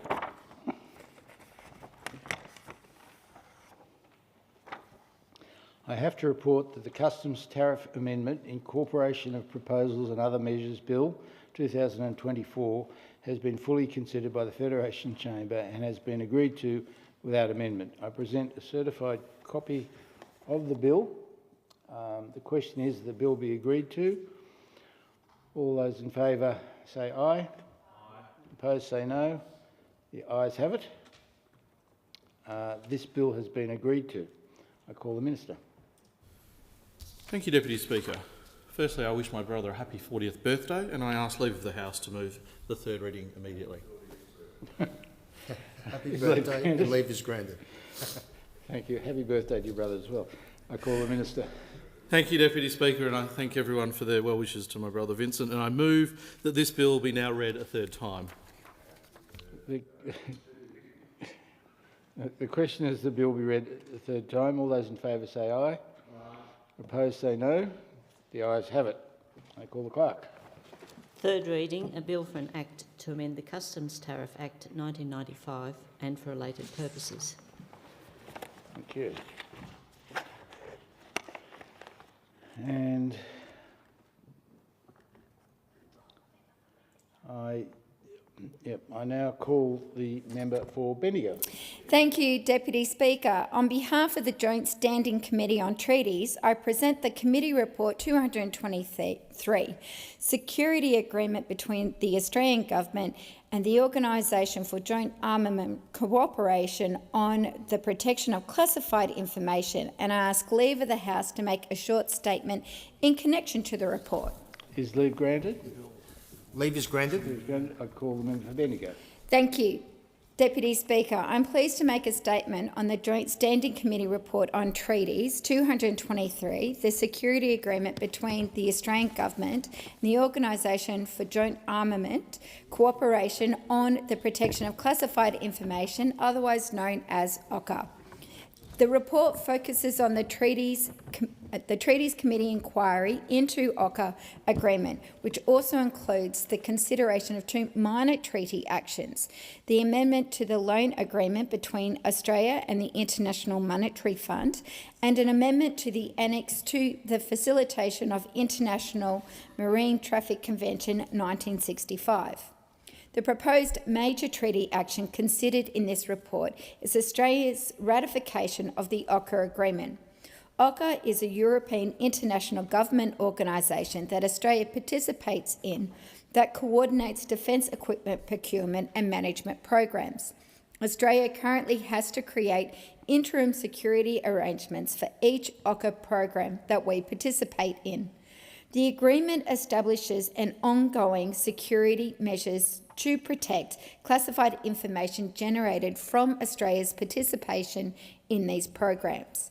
Ratifying this agreement will create mutual security arrangements to protect Australia's classified information and will facilitate our continued participation in OCCA-managed programs, such as the Boca Combat Renaissance Vehicle, the Tiger Arm Renaissance Helicopter, and the MU-90 Impact Lightweight Torpedo. The committee heard evidence on the opportunities the agreement will provide to Australian defence industries and the impact that not ratifying would have on our existing strategic and defence relationships with our European counterparts. The first minor treaty action covered in this report is the amendment to the loan agreement between Australia and the International Monetary Fund. This amendment extends existing arrangements that Australia has with the IMF and helps secure the IMF ongoing financial stability. The second minor treaty action in this report is the amendment to the annex to the Facilitation of International Maritime Traffic Convention 1965, which will continue the International Maritime Organisation's work towards simplifying and harmonising international shipping procedures. The committee supports major and minor treaty action considered in this report and recommends that binding treaty action be taken. Speaker, on behalf of the committee, I recommend this report to the House. I thank the member for Bendigo. I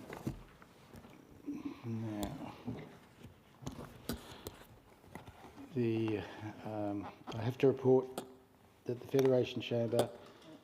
Not yet?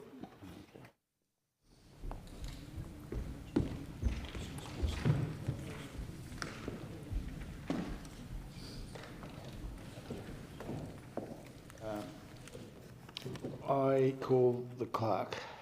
Government business, order of the day number 1, National Broadband Network Companies Amendment, Commitment to Public Ownership Bill 2024, consideration in detail. The House will now consider the bill in detail. I understand it's the wish of the House to take the bill as a whole. The question is that the bill be agreed to, and the member for Banks is seeking the call. I call the member for Banks. Thank you, Deputy. So the member for Kennedy will have opportunity after the member for Banks. Yes. Well, thank you, Deputy Speaker. I want to speak about Section 43A of this bill, which seeks to say that the NBN must stay in public ownership always, and it is a completely farcical piece of legislation that this government is seeking to put before the Parliament, and it contrasts this section, and indeed the whole bill, with many meaning statements by members of the Labor Party about the NBN over a period going back, Deputy Speaker, some 14 years, when the government introduced the legislation in relationship to the ownership of the NBN.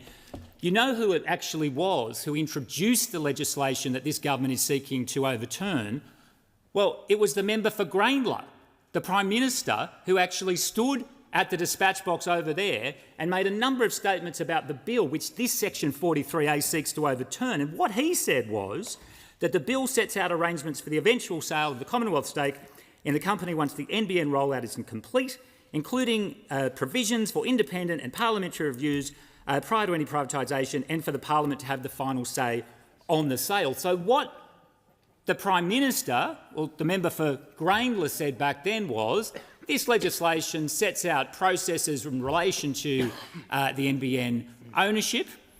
The Minister for Communications of the day put out a press release saying government committed to sale of NBN Co.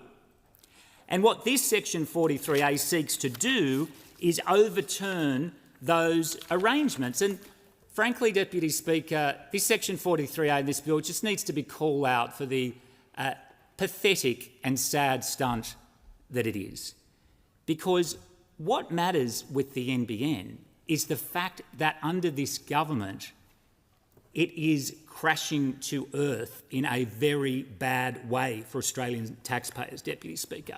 We saw the Minister say last year, when huge price rises were approved for the NBN, that this was, quote, great news for consumers. Price rises between up to 14% from October of last year to June of this year, 14% across just 8 or 9 months, affecting 6 million Australians, Deputy Speaker.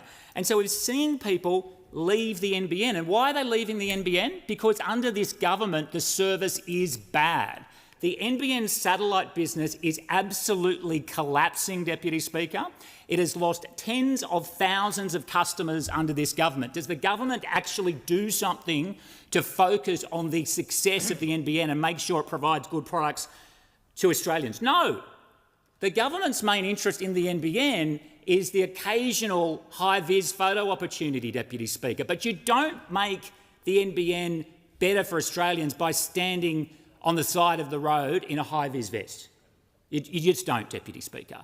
That is what this government is doing. And to say that price rises are great news for consumers is extraordinary. We've also seen, Deputy Speaker, in the brownfields business of the NBN, which is the core NBN product. This is existing homes. Guess how many Australians have abandoned the NBN brownfields product under this government, Deputy Speaker? 100,000. And why are they leaving? They're leaving because prices are going up and because the service under this customer is poor. And you know what else is happening for taxpayers under this government, the NBN? The cash losses continue to increase. So in the last financial year, Deputy Speaker, we saw Australian taxpayers, the cost cash loss, $1.4 billion, up $300 million on the previous year. So losing heaps of cash, losing lots of customers, prices rising. It's a very bad situation, Deputy Speaker. So logically, what should you be doing? You're focusing on actually getting the NBN back on track so that actually provides good services for Australians. Australians don't continue to leave at such an extraordinary rate. But what the government does instead is trying to create a silly faux debate about the ownership of the NBN in contrast to its own legislation and its own public statements about this issue, which have always contemplated circumstances in which its ownership arrangements could potentially change down the track. So what we need is maturity. We don't need silly, lame, pathetic, childish stunts. We need maturity about the NBN. We need to focus on getting the NBN back on track. We need a government that can actually successfully lead the NBN and not this silly legislation. Thank the member for Banks. And the question is that the bill be agreed to, and I call the member for Kennedy. Mr Speaker, I seek leave of the House to move amendments 1 to 3 as circulated in my name and to put them together. Is leave granted? Is granted. I move amendments 1 to 3 as circulated in my name together. I can speak on it. Member for Kennedy. To other people here, the last speaker, he was talking about whether we should own government assets or the incompetent public service owning and running assets. The more streamlined foreign ownership is what he's advocating. That's his line.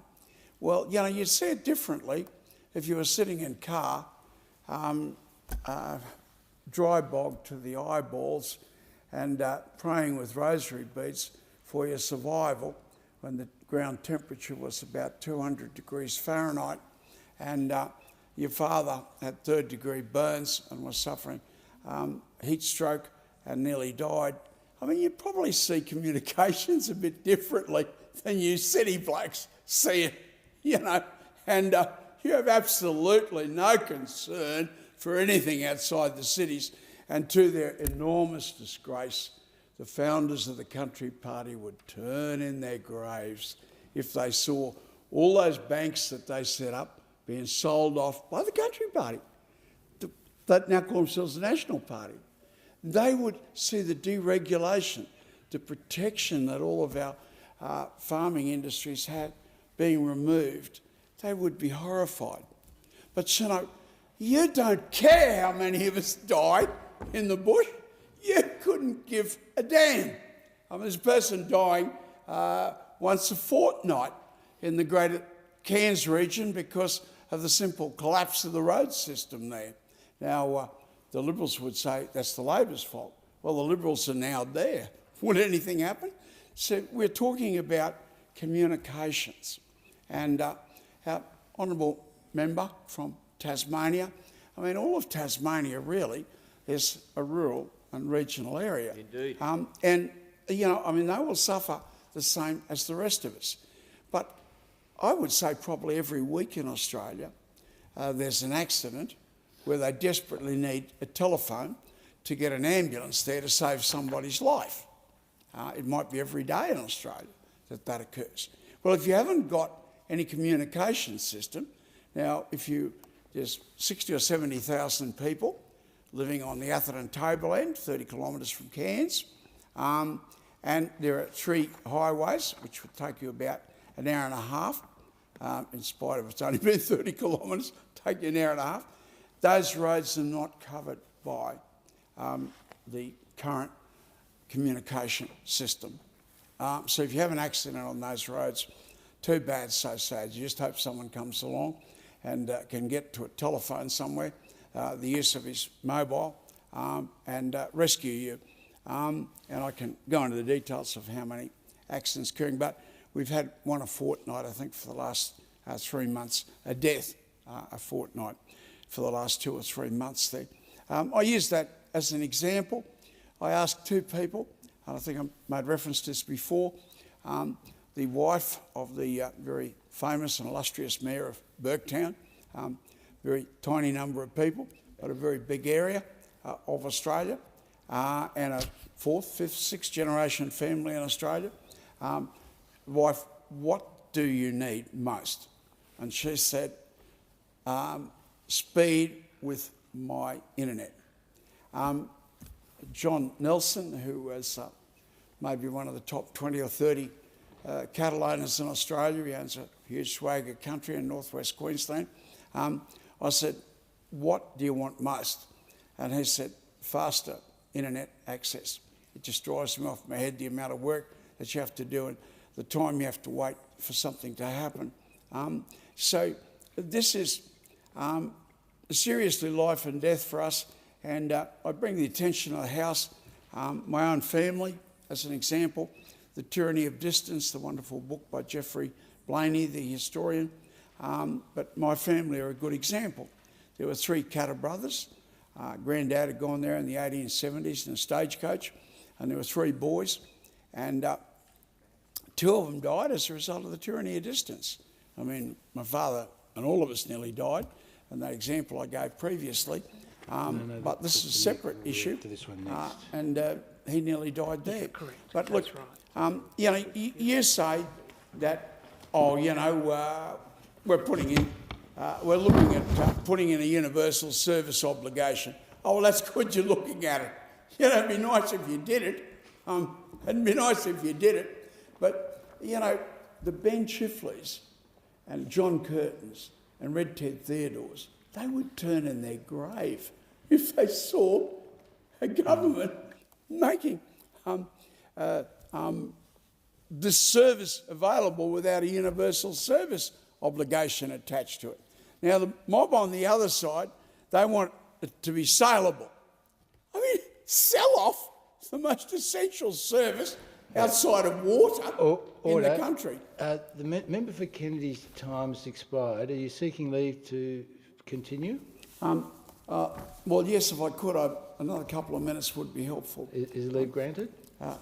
Leave is granted. Leave is granted.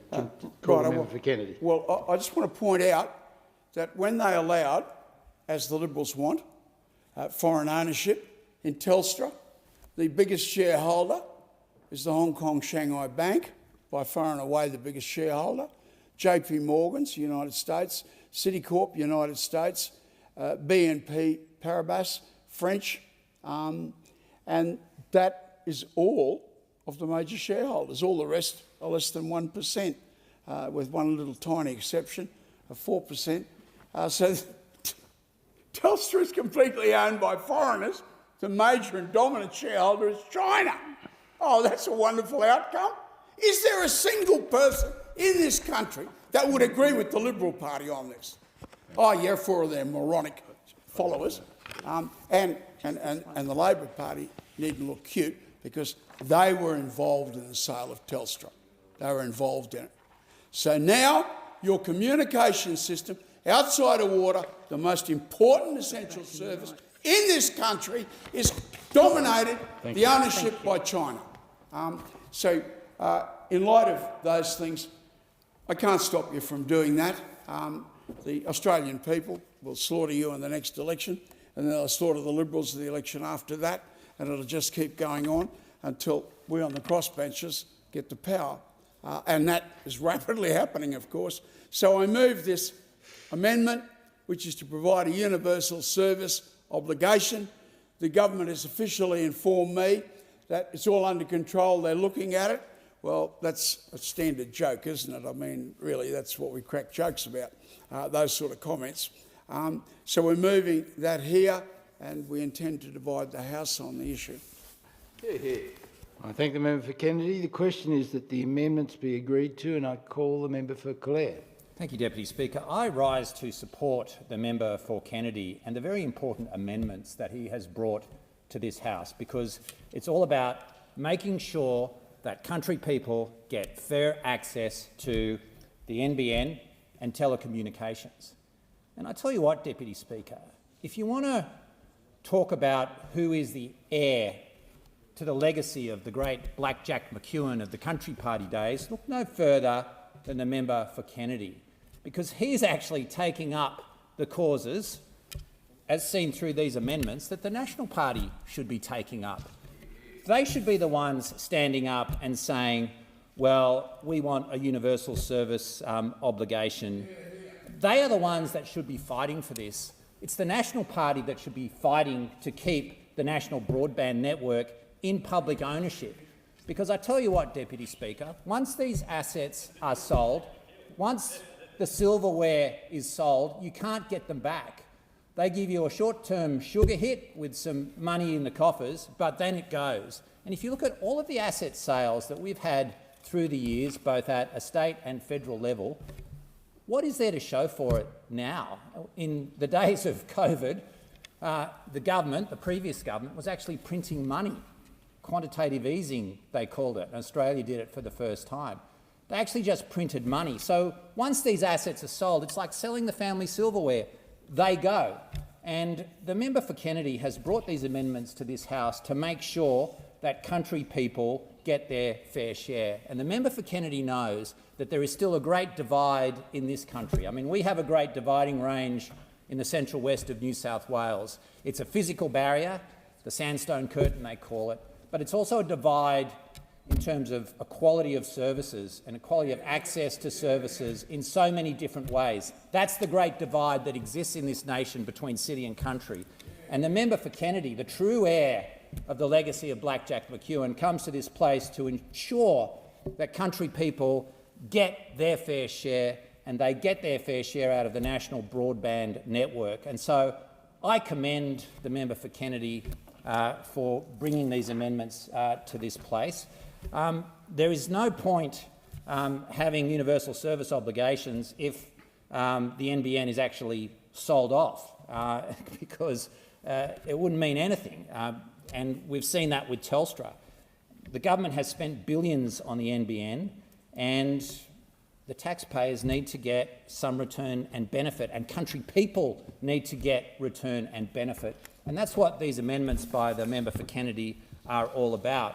And I just think you look back to the glory days of the old country party. Sadly, those days are long gone. I mean, I grew up in a country party family, and it's not the party that I grew up with. And I look at the member for Kennedy. He's lived it for decades through state and federal politics, and he's seen and lived what the country party used to be. And so when you get today's coalition standing up and seemingly oppose legislation like this, which commits the NBN to public ownership, you just shake your head. And as the member for Kennedy points out, the old school Nats, they'd be rolling in their graves if they knew what was going on with the current coalition. And I think that's one of the reasons that current National Party members find the member for Kennedy so difficult to deal with, because he reminds them of what the National Party used to be and the values that the National Party and the old country party used to have, the days of Black Jack McEwen, the days of Doug Anthony. Those days, sadly, are long gone. But through amendments like this that the member for Kennedy has brought to this place, that spirit lives on. The true spirit of the old country party lives on through amendments that the member for Kennedy has brought to this place. I thank the member for Clare. The question is that the amendments be agreed to. All those in favour? Oh, sorry, the member for Mayo seeking the call. Thank you, Deputy Speaker. I just wanted to raise to acknowledge my support for the member for Kennedy's amendments. As a person with an electorate that has a mix of fibre to the node, a little bit of fibre to the premises, but some fixed wireless, but a lot of satellite in my electorate. Many people are told, particularly when they talk to Telstra in particular, they're told, oh, you can't get NBN. And that's simply because for many, many years, Telstra wouldn't provide a service of satellite. So if they're not delivering the service, they would tell people that they couldn't get NBN. And it was a huge disservice. And what we are finding right across my community is that we're the poor cousins. We're the poor cousins when it comes to the NBN. We're the poor cousins when it comes to telecommunications. And on an average 2-hour stretch drive through my community, I will drop out of service minimum 8 times. Minimum of 8 times.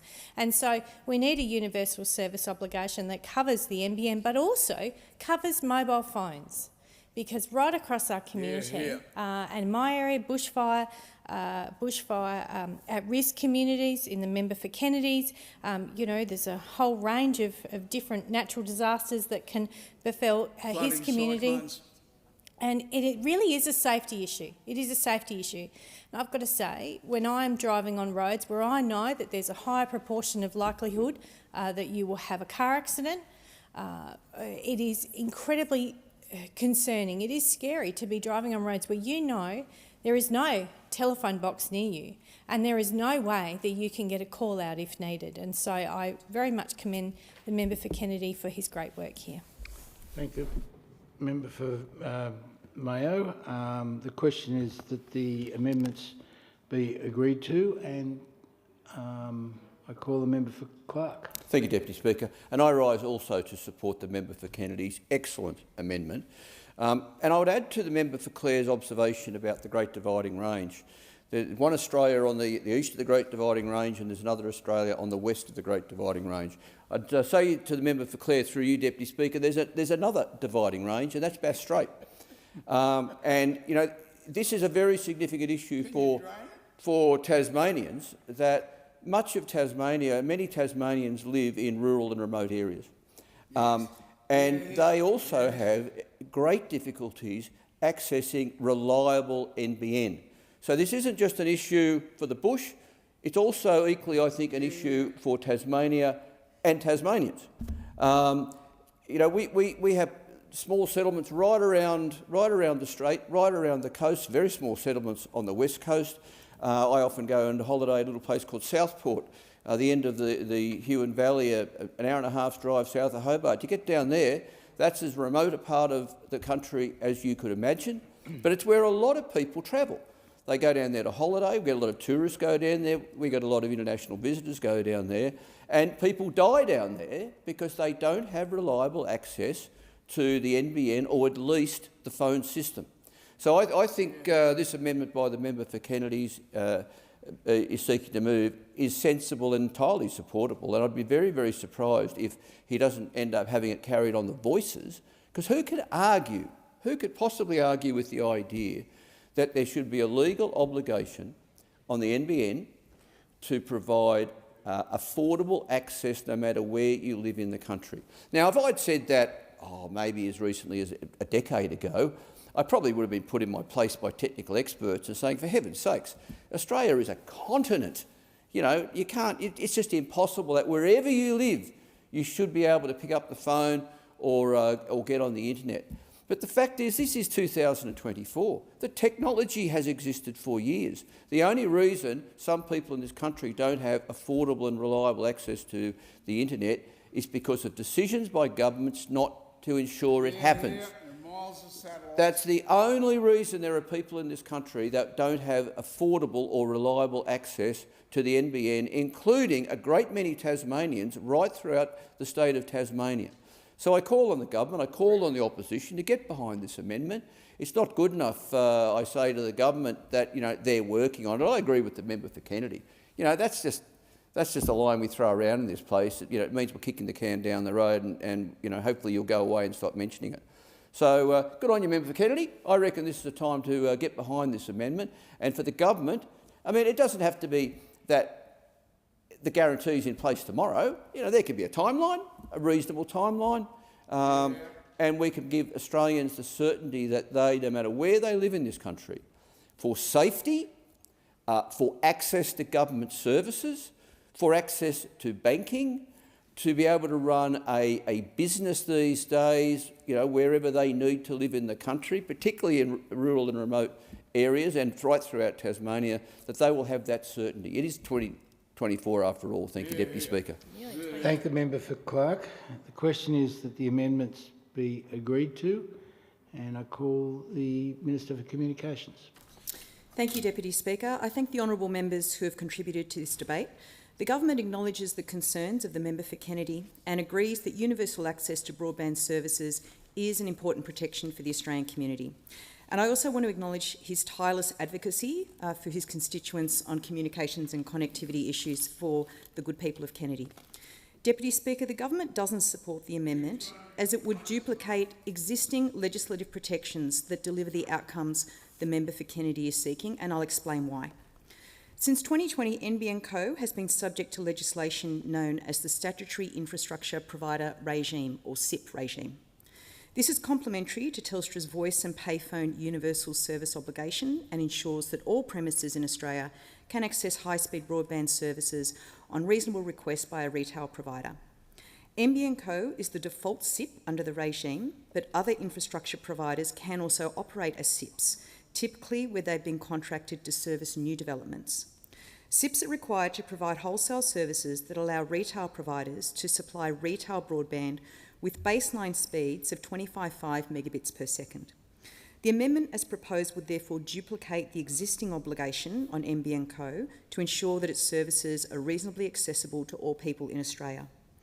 The government recognises the importance of ensuring universal service arrangements reflect community expectations and preferences for connectivity, particularly given the rollout of the NBN.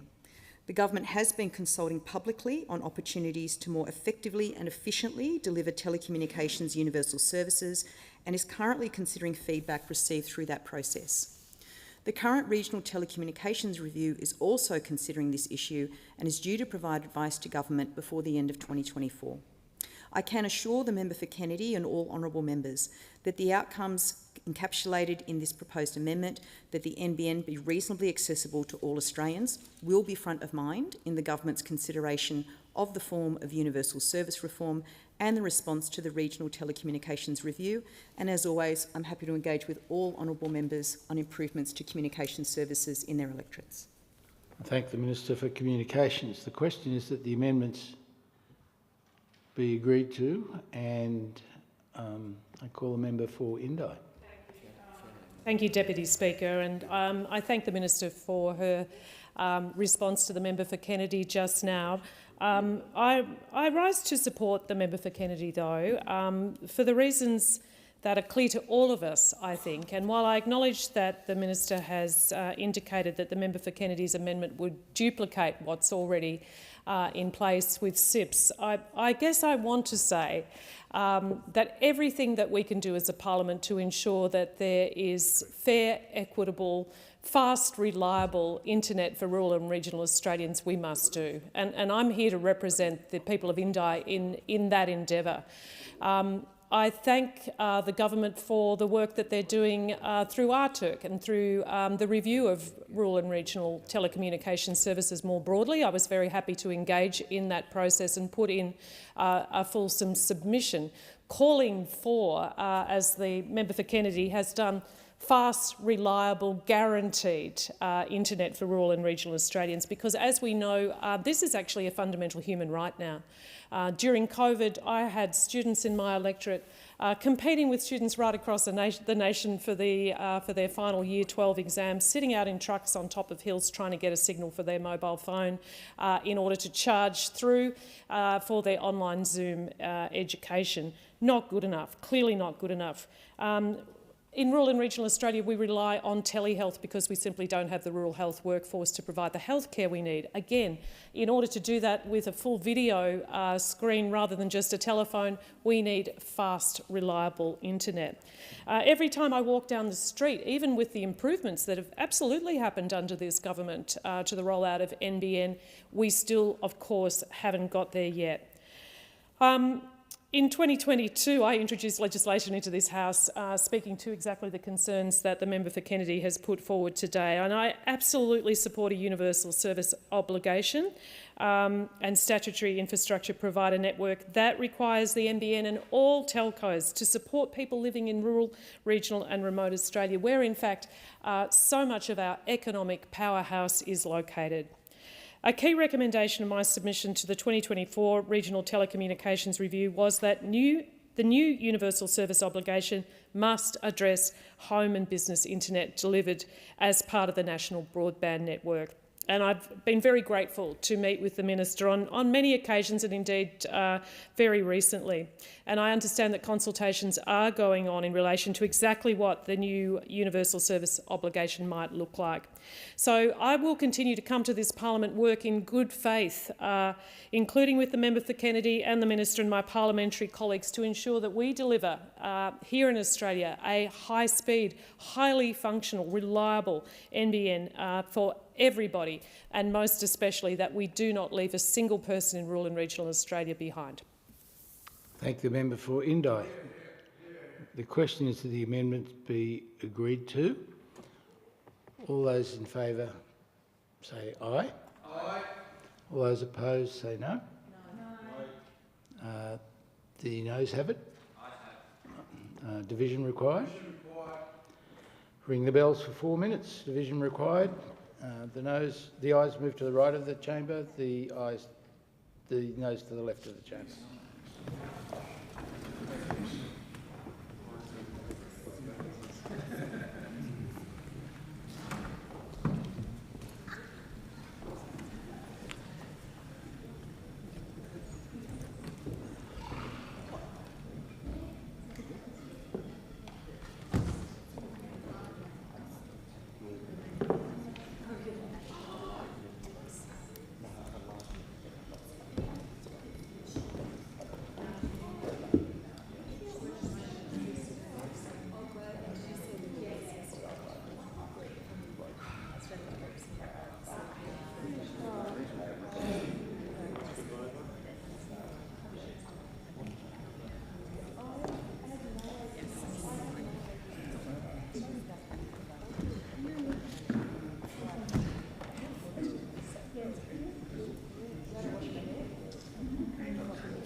get some before I send the rest of them away. Get something. Oh.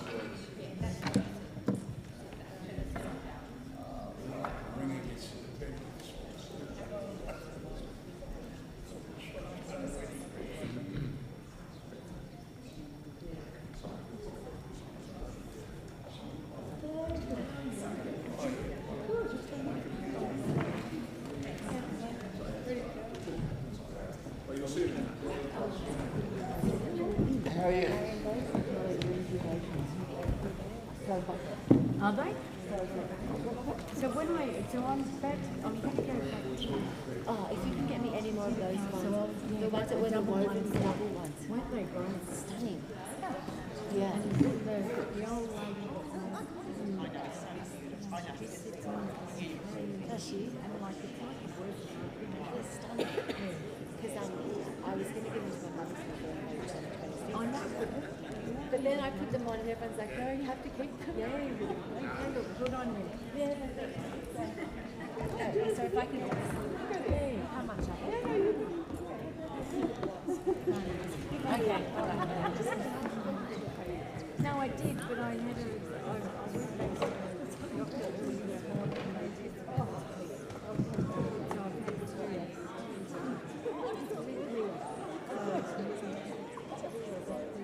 My husband he's going down to the street. I've had to do he's just like he went out that Monday. His eyes were not red.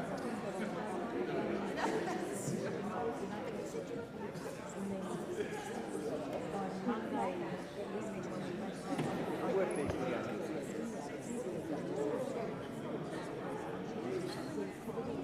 And it was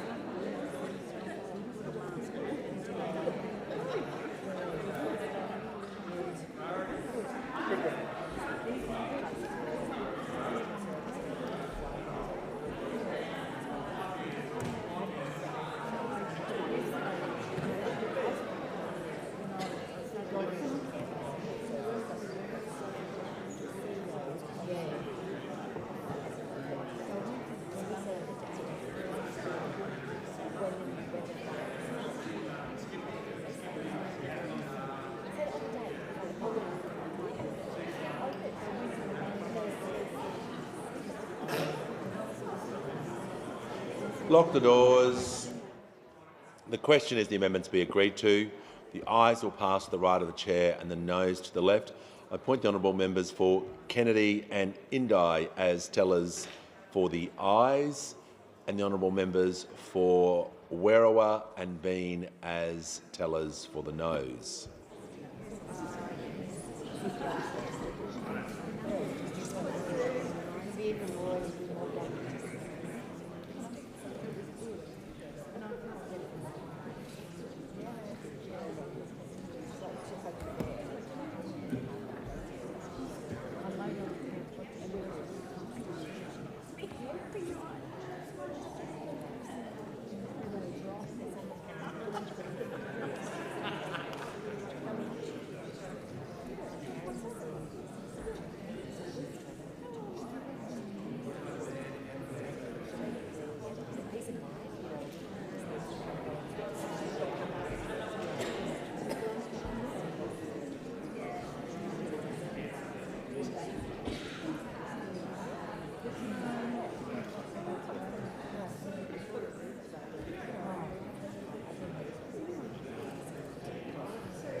The result of the division is ayes 16, noes 48. The matter was resolved in the negative.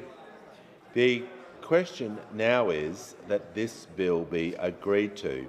I'll put the question. Those opinions say aye, against no. I think the ayes have it. This bill has been agreed to. I give the call to the Minister for Communications. Thank you, Mr Speaker. I ask leave of the House to move the third reading immediately. Is leave granted? Give the call to the member for O'Connor. I'll just get the member O'Connor to come to the dispatch box and say leave is granted. Leave is granted. Thank the member for O'Connor. I'll give the call to the Minister for Communications. Mr Speaker, I move that this bill be now read a third time. I'll put the question. Those opinions say aye. Against no. I think the ayes have it, and I call the clerk. Third reading, a bill for an act to amend the law relating to companies associated with the National Broadband Network and for related purposes. I have to report that the Federation Chamber has been unable to complete its consideration of the electoral legislation amendment, Electoral Reform Bill 2024, and has returned the bill to the House with an unresolved question. I present a certified copy of the bill together with a schedule of the question. Order. Members can leave the chamber as quickly and as quietly as possible. I present a certified copy of the bill together with a schedule of the question which the Federation Chamber was unable to resolve. I understand that it is the wish of the House to consider the bill immediately. The unresolved question is that the amendment moved by the honourable member for Warringah be agreed to. So the question before the House is that the amendment be agreed to.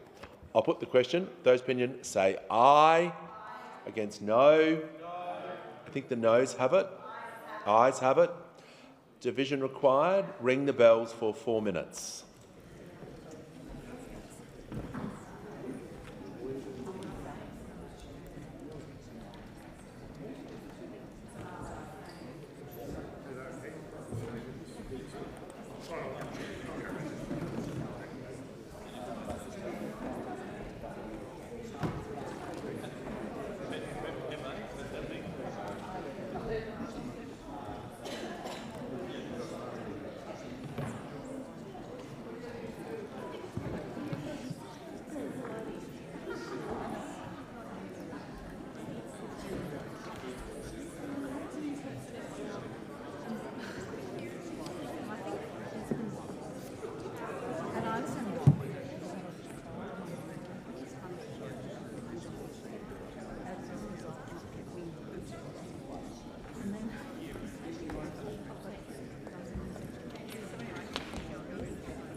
Have a look.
Lock the doors. The question before the House is the amendment moved by the honourable member for Warringah be agreed to.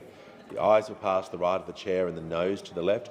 I appoint the honourable members for Warringah and North Sydney as tellers for the ayes, and the honourable members for Werriwa and Bean as tellers for the noes.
Well, the result of the division is ayes 14, noes 49. The matter was resolved in the negative.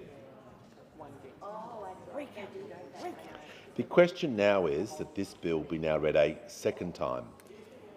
I'll put the question. Those opinions say aye. Against no. I think the ayes have it. Noes have it. Division required.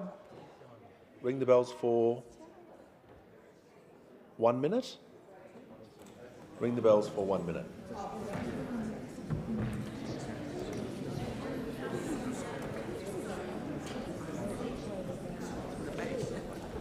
So I ask members present to move quickly and quietly.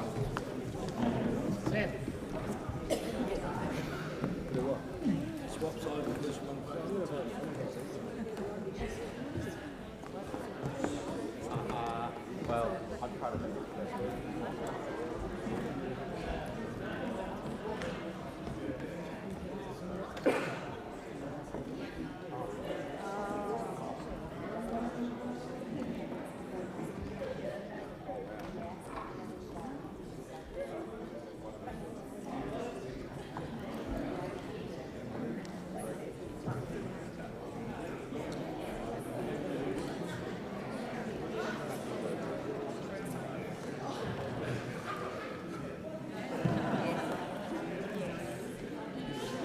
Lock the doors. The question is that the bill be read a second time. The ayes will pass to the right of the chair and the noes to the left. I appoint the honourable members for Werriwa and Bean as tellers for the ayes and the honourable members for McKellar and Warringah as tellers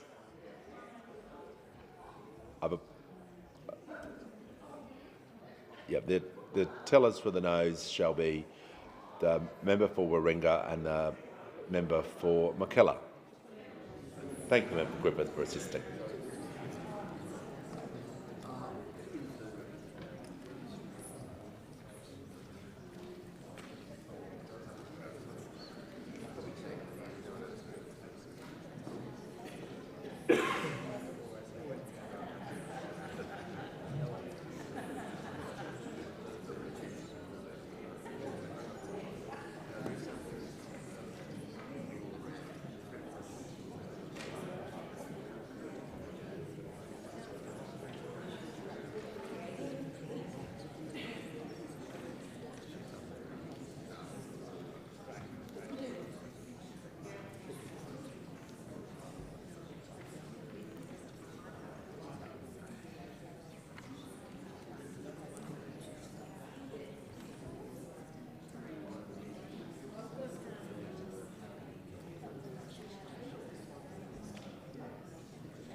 The result of the division is ayes 49, noes 14. The matter was resolved in the affirmative.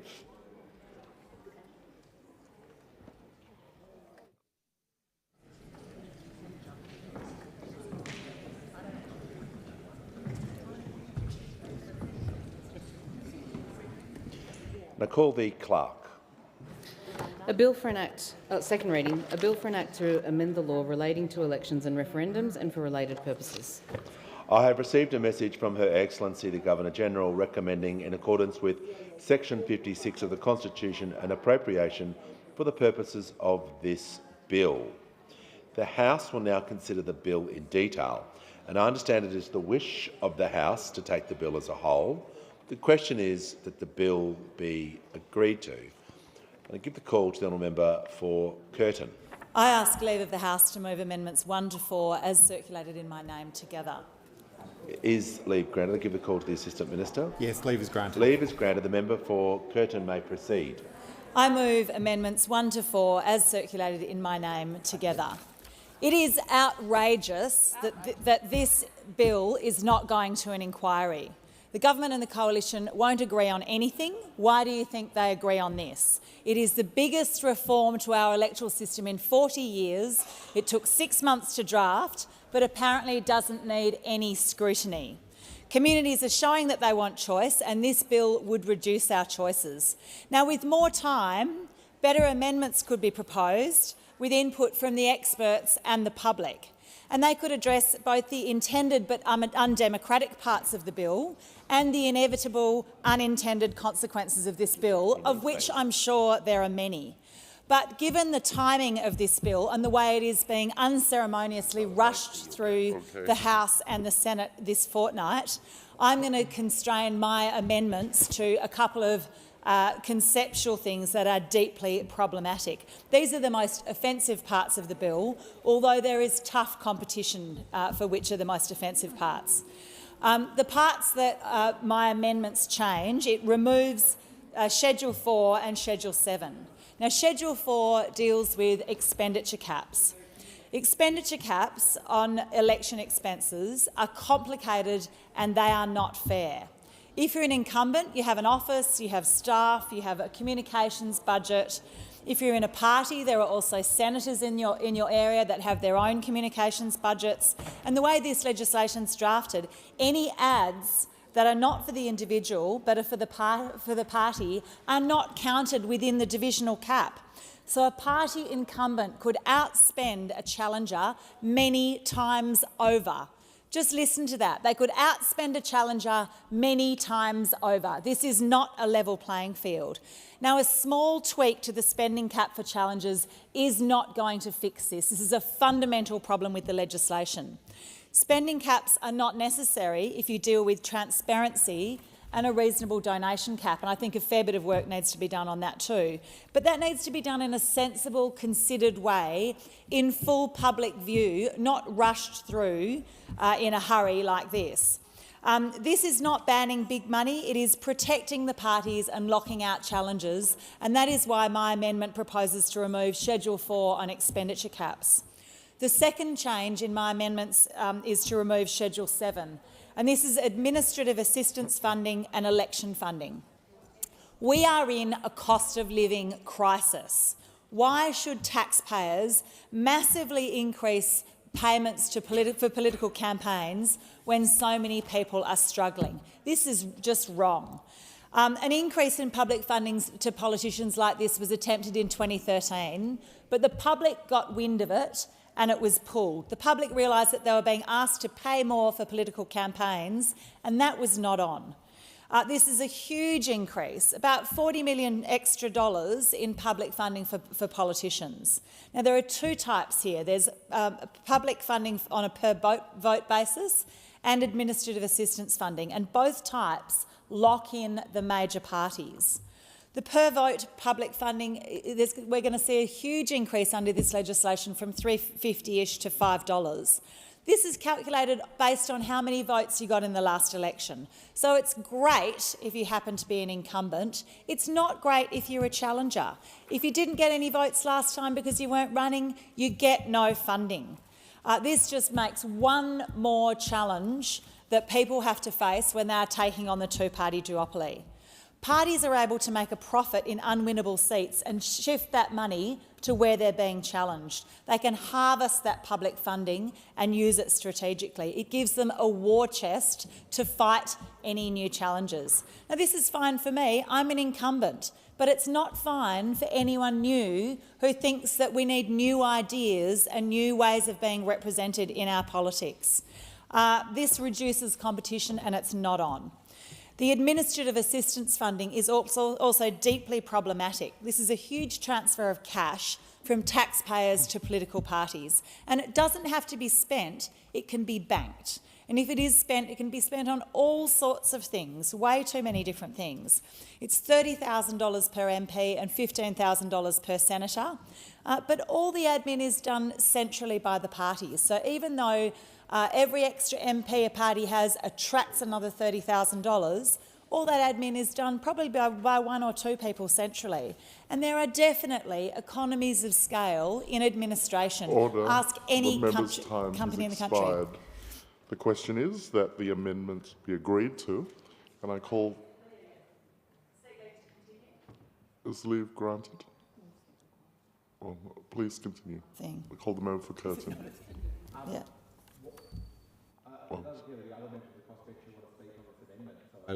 Where they could just alternate, as they're well aware, they can just alternate the call between themselves, Deputy Speaker. Okay. I believe I'm allowed to ask for an extension in consideration in detail. Just being respectful to the crossbench, there are other crossbench members who wish to speak, but if the member wants to continue, I'm happy to grant leave for her to continue. Yes, all right. Please proceed. Thank you. No company in the country would propose an admin fee that increases in a straight line with the number of employees or widgets or anything else. It is laughable and it doesn't recognise the economies of scale. If communities want to be represented outside the major parties, it creates a major hurdle.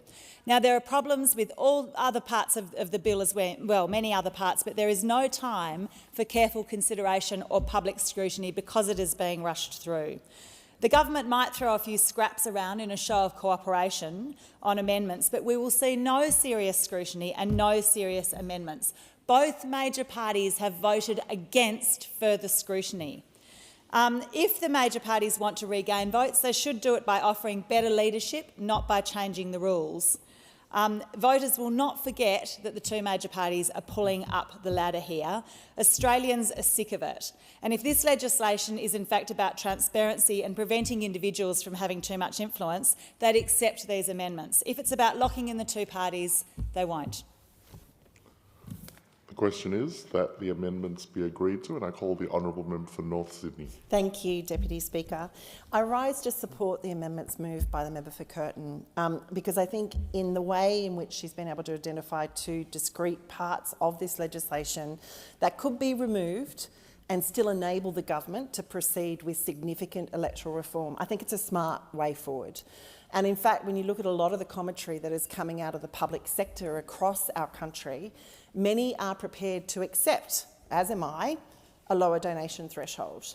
Many are prepared to accept as close as possible to real-time donations. But where there are significant concerns is in what appears to be a baked-in disproportional benefit for party participants when it comes to expenditure caps and this weird new category of public funding called administrative funding. Now, to be clear, the bill ostensibly imposes spending caps at a divisional level, a state level and a federal level, as well as for Senate campaigns. Yet, the caps as they're currently structured are riddled with loopholes that ultimately benefit the legacy parties. Why? Well, because the divisional cap, which is where somebody like an independent exists, is set at $800,000 per seat, meaning a candidate is only allowed to spend up to that amount, be they an incumbent or a challenger. A party candidate, however, while in theory being subjected to the same divisional spending cap, is free to have their campaign topped up with executions that are funded under a federal cap for a party, which goes up to $90 million. Now, look, I acknowledge that political parties do not contest every lower house seat or every Senate seat, and they do not spend the same amount of money in every seat. In fact, they shift the money between seats, so they are focused on those seats that they see most vulnerable.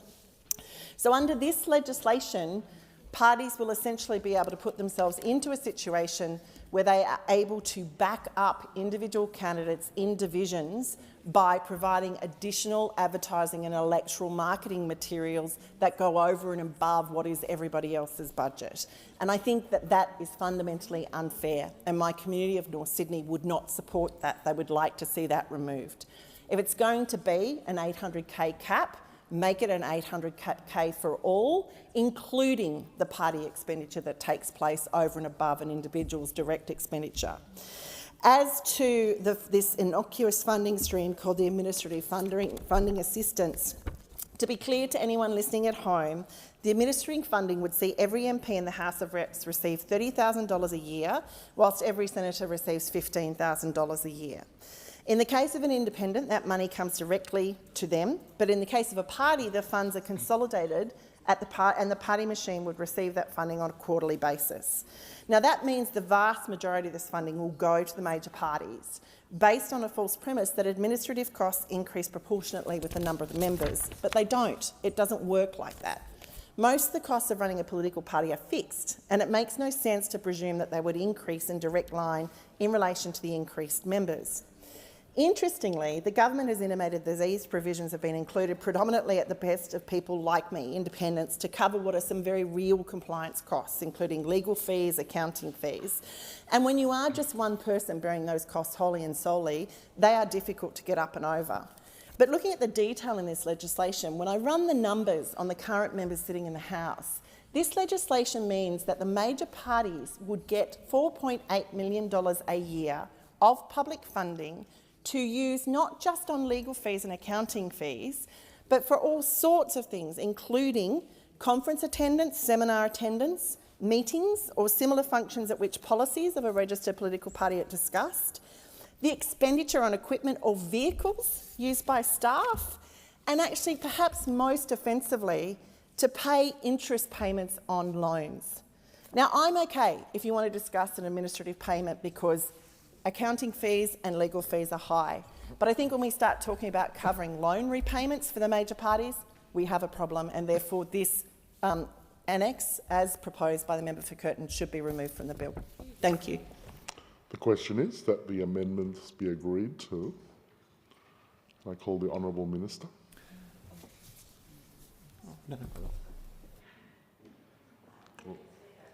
I have a number of questions for the Minister in relation to the broader bill.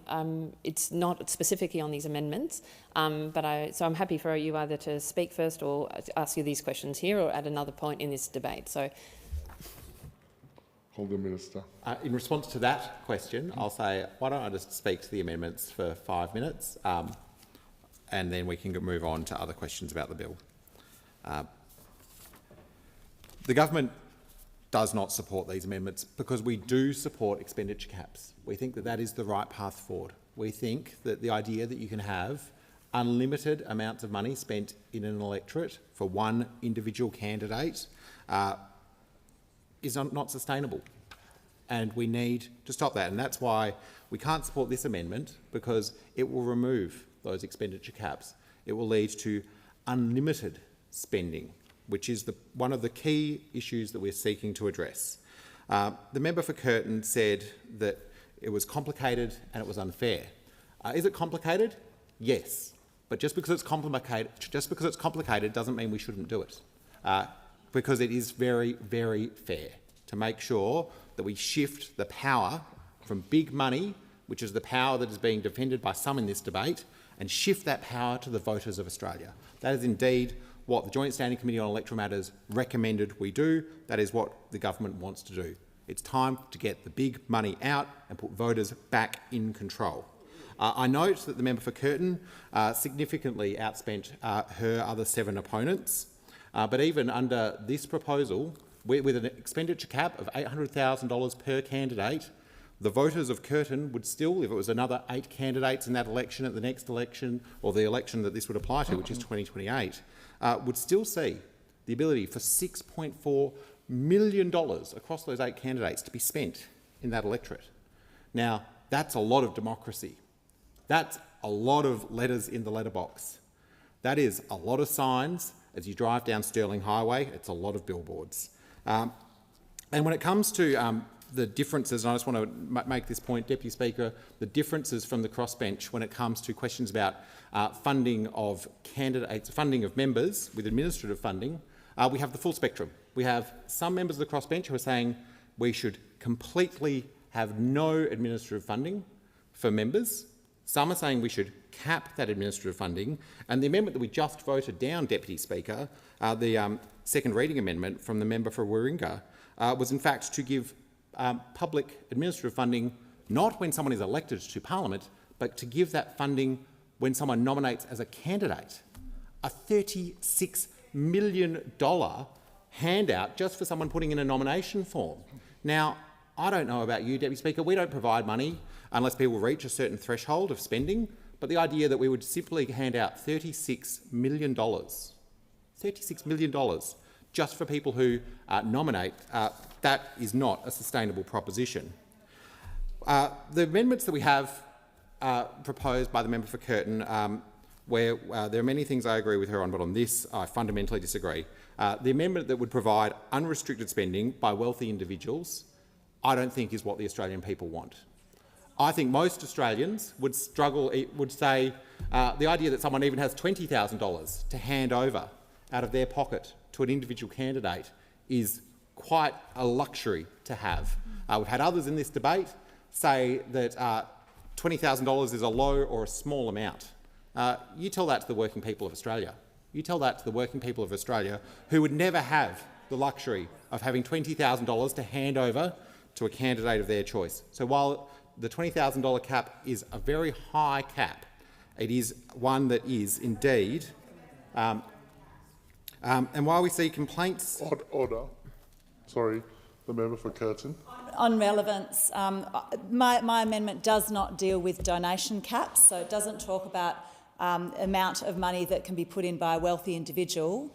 It is about spending caps, which is a different issue. That's the total amount that you can spend in an election.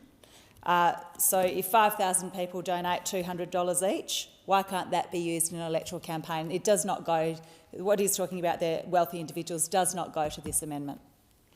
Can I ask the Minister to please confine his comments to the amendment? I think I'm talking to the bill in its entirety in this consideration and detail stage. I'm talking to the entirety of the proposals that are put forward by the member for Curtin.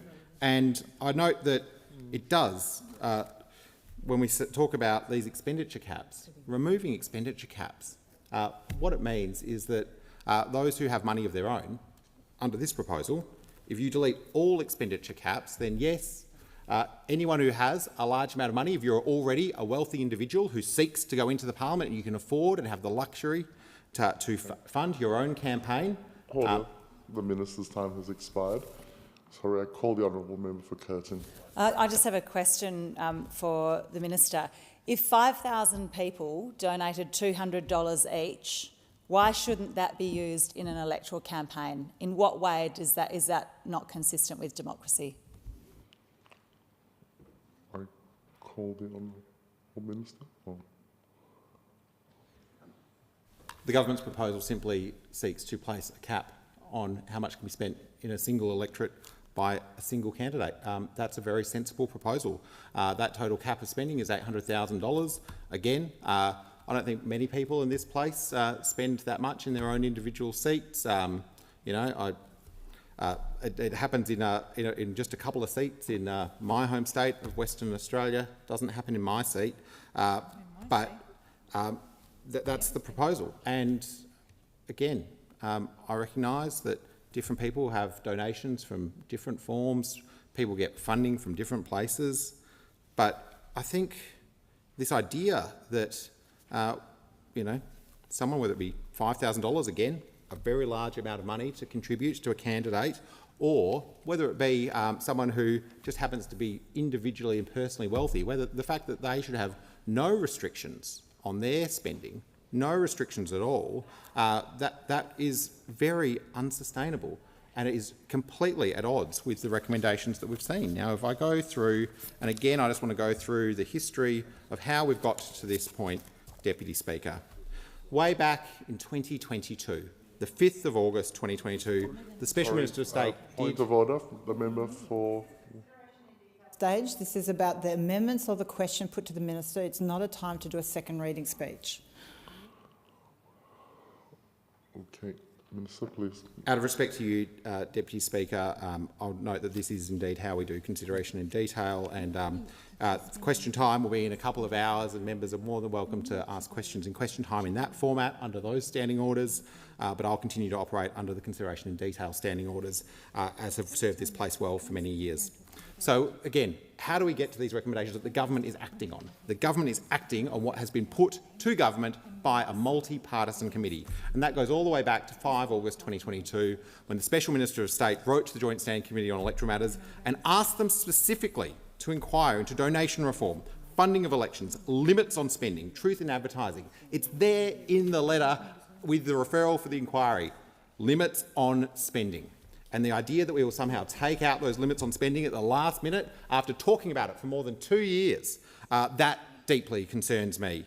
The Joint Standing Committee on Electoral Matters released an interim report, and that interim report goes all the way back to 19 June 2023, combined with the final report. And I just want to read out some of those recommendations, which again have been with us for more than 1.5 years.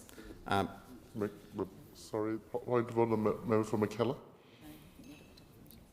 Am I able to ask a question to the Minister at this point? Okay.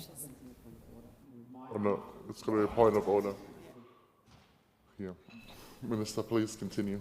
And those recommendations on the table for more than 1.5 years, clearly recommending lowering the disclosure threshold to $1,000. And we've got to get that done.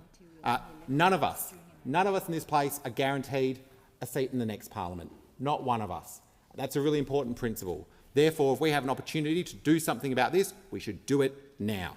The second recommendation, really clear up front, that the Australian government should introduce real-time disclosure requirements. And again, that is what the government is doing. acting on this report, acting on it within the same parliament to which it was delivered, because there is no guarantee the Australian people reign supreme in this system. We're trying to give them more power through these reforms, but they decide who's here in the next parliament. We want to make sure that the job they sent us to do this time is done. Reforms to the definition of a gift to ensure more transparency and meet community expectations of political donations. And again, recommendation 4, right up front on the first page. The committee recommends the Australian government introduce donation caps for federal election donations. And then, right after it, right next to it, recommendation 5. The committee recommends the Australian government introduce expenditure, also known as spending caps, for federal elections. And that is what we are doing. And that is what's at debate in this right now with this amendment. And I don't see how anyone can go back to their electorates and say, we want to see more of those $2 million versus $2 million campaigns, big money versus big money, election after election. It's unsustainable. It is not in our democratic principles as a nation. We want to make sure that the Australian people get the chance to make sure their voice is heard, whoever they choose to send to this place. And that's why the government can't support these amendments. It is not consistent with the recommendations of the Joint Standing Committee on Electoral Matters, and it's not consistent with the expectations of the Australian people. The member's time has expired. The question is that the amendments be agreed to, and I call the honourable member for North Sydney. Thank you, Deputy Speaker. A really quick question to the Minister, the Assistant Minister. Assistant Minister, is it your contention that every seat will have the same amount spent on it under this electoral reform, or is it the case that some party seats will be able to have more money spent in them than an independent seat? The question is that the amendments be agreed to, and I call the Honourable Minister. I'll just pull up, because I will go through the caps in their entirety. I think it's important that we are clear exactly how they roll out. They're outlined in both the explanatory memorandum, which I referred to earlier. They also refer to they're also referred to extensively. If we go through what the caps are for spending, I think we know. There's $800,000 for an individual seat.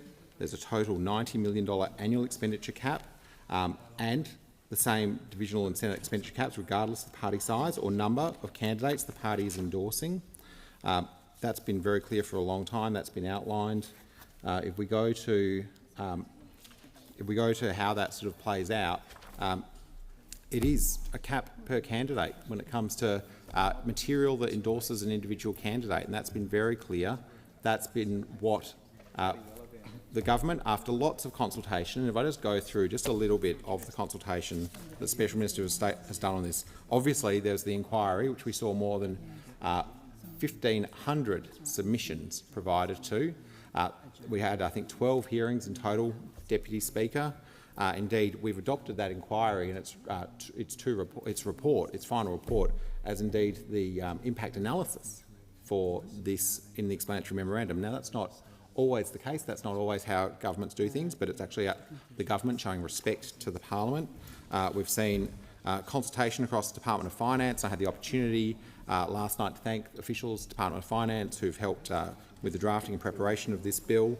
On that, I'll also note some thanks to the Office of Parliamentary Counsel, who provide all of the drafting services to the Commonwealth of these types of matters.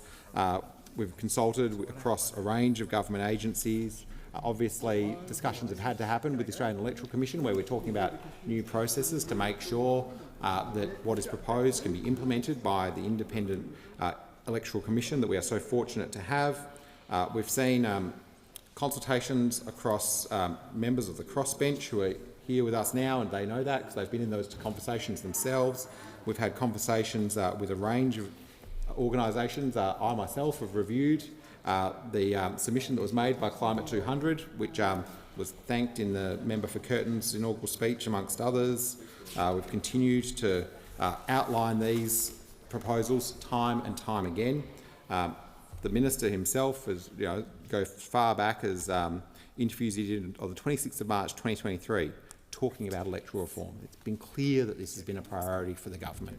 It's been clear that we knew we needed to do something when it came to donation reforms. And when it comes to making sure that we have spending caps. We want to make sure that those spending caps are both able to run a campaign that allows voters to get information, but not to give all of the power to those who have the deepest pockets. That's a really simple proposition, and I don't know what it is that would say that you need, that your ideas are so confusing that you would need to spend more than $800,000 in an electorate of some 120 to 130,000 people. I don't know why you would need to spend that much more than that amount of money. It is a very high bar, and it's a very reasonable expectation that we would have an expenditure cap. And with that, I'm noting the time, Deputy Speaker. I think we may be ceding to the good words of the Treasurer for some contributions around the economy. Call the Honourable Minister. Thank you, Speaker. Speaker, I move that debate on this bill be adjourned to a later hour this day. I put the question. All that opinion say aye. To the contrary, no. The ayes have it. I call the Honourable Treasurer. Thanks, Deputy Speaker. I ask leave of the House to make a ministerial statement relating to the economy. Is leave granted? Leave is granted. Leave is granted. Please proceed, Treasurer. Thank you, Deputy Speaker. Australians have been through a lot in the last decade and a half, but despite a global financial crisis, a pandemic and a global spike in inflation made worse by war in Europe and the Middle East, they have maintained a very Australian sense of pragmatism, practicality and purpose, and so has this government. Today I want to report on the progress that we have made together, not to claim credit for this progress, but to share it. It's been 2.5 years since I stood at this dispatch box and delivered the first ministerial statement on the economy. That was July of 2022, the day after June quarter inflation data landed. It showed inflation at 6.1% and rising very rapidly. Interest rates had already started going up in May, and real wages were going backwards by 3.4%. Productivity growth had suffered its worst full decade in 60 years. A budget surplus had not been delivered in 15 years. Cumulative deficits exceeding $225 billion were projected, and debt was on track to exceed $1 trillion in the next year. Nation-defining challenges like the energy transformation and housing and skills shortages had been allowed to drift for the best part of a decade. Now, the progress that we've made together since July of 2022 is very clear. Inflation has more than halved. Underlying inflation is falling as well. Real wages are growing again. The economy is still expanding. 1 million new jobs have been created, the majority full-time. Participation is near record highs, the gender pay gap at a record low. We've turned two huge surpluses in deficits into two substantial surpluses. We've turned two huge deficits into two substantial surpluses, the first in nearly 2 decades. We've found almost $80 billion in savings. We've banked the majority of revenue upgrades and saved tens of billions of dollars in interest as a result. At every stage, we've been upfront about the nature and the magnitude of our economic challenges. Even with very substantial progress in the aggregate numbers, we know that doesn't always translate to how people are faring or feeling day to day. We're not pretending that it's mission accomplished, because it isn't. We're realistic about this, but we're optimistic as well. And so today I want to provide a stocktake of the global and domestic economy. I want to preview the mid-year budget update, which we will hand down in December, and outline our policies and plans. And in doing that, I'll explain why that very cautious confidence and emerging optimism is welcome and warranted. Deputy Speaker, that first statement back in July 2022 was delivered soon after I met with G20 economic ministers in Indonesia. The global economic conditions at the time were complex and confronting, and they still are. Slower growth, ongoing conflict and busted supply chains. Higher inflation, which had prompted the biggest synchronised tightening of global monetary policy in history. Now, more than 2 years on, persistent inflation and higher interest rates have taken their toll everywhere.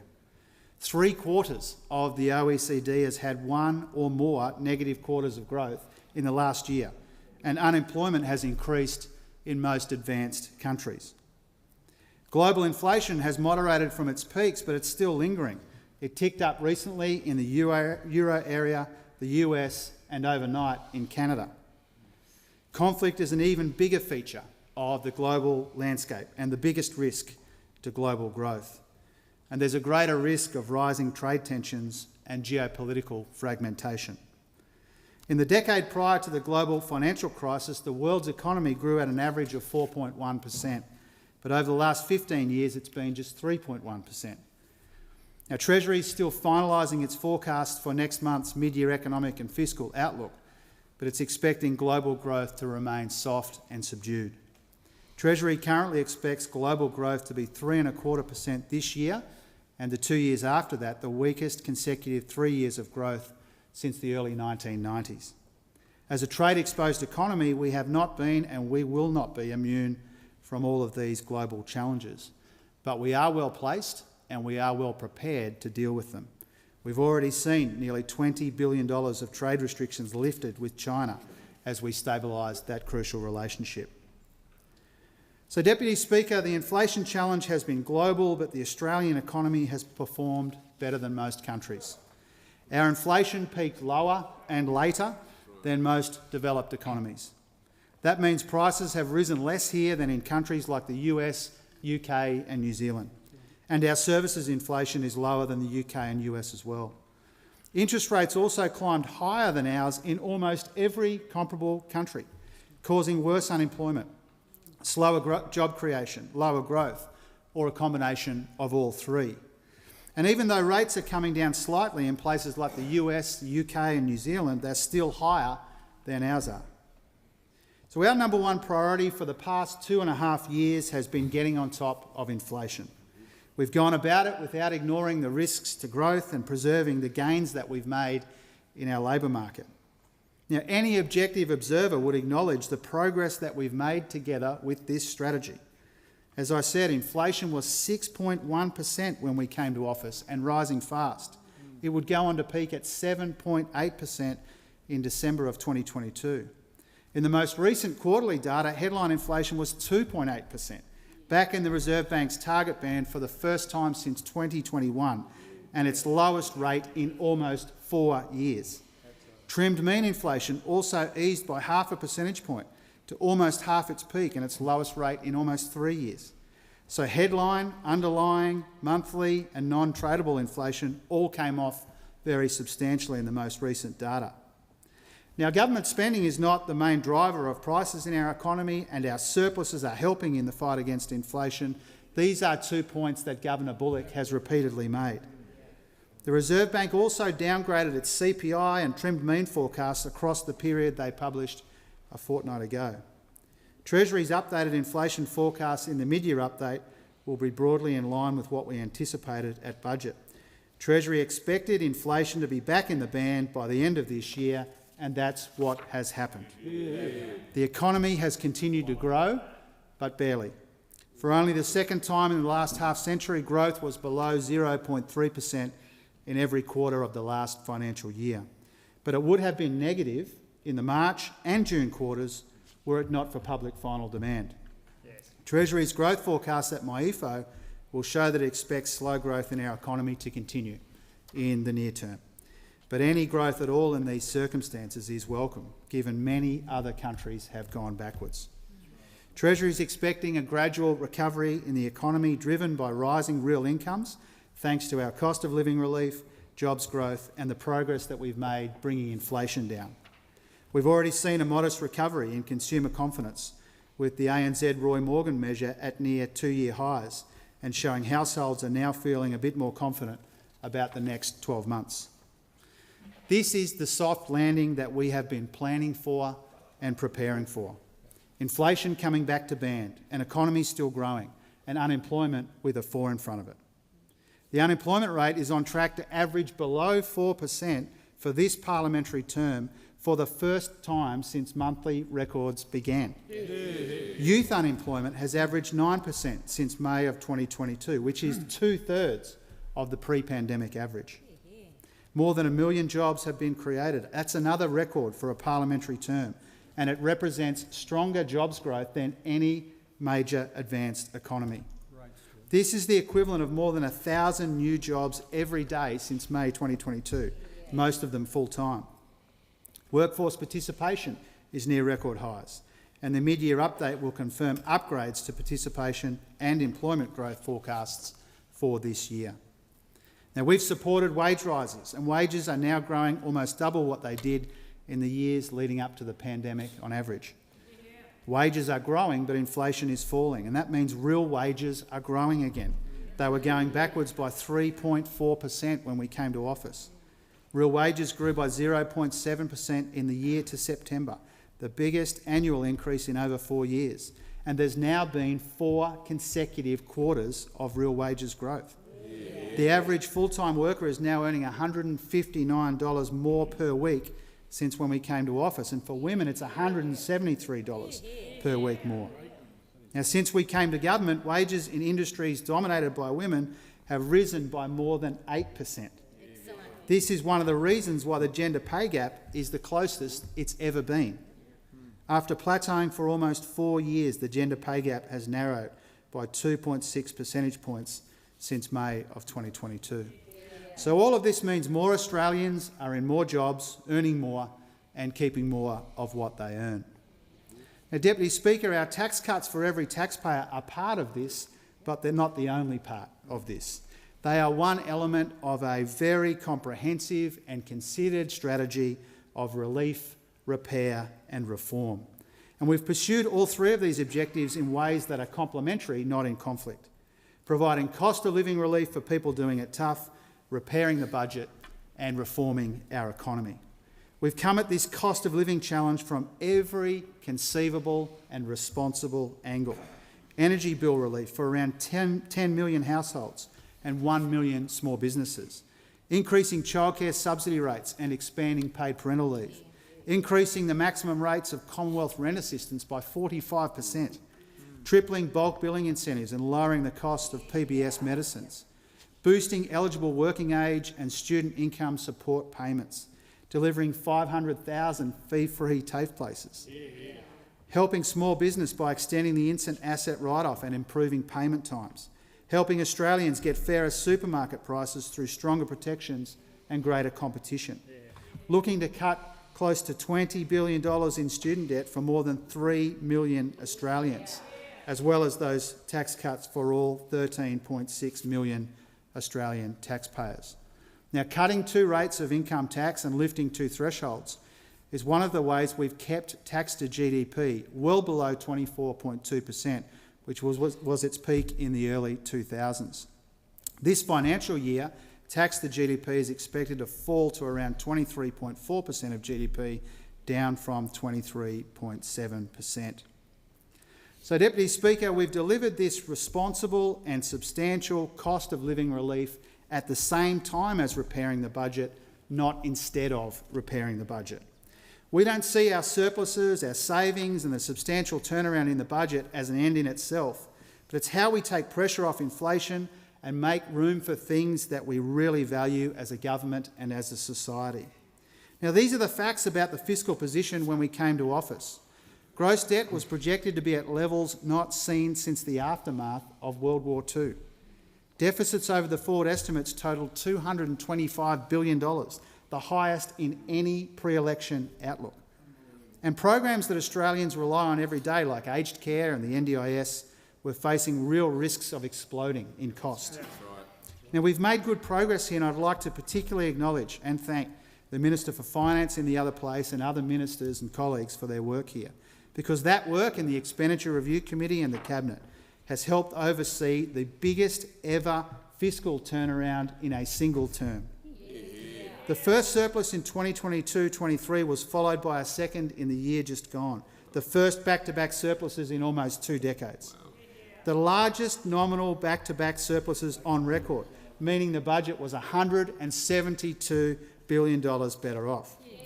Now, this record turnaround hasn't been accidental and it hasn't been incidental. Banking 82% or $285 billion of revenue upgrades, delivering almost $80 billion in savings and restraining real spending growth to less than half its 30-year average was intentional. And it hasn't just been cyclical, but it's been structural as well.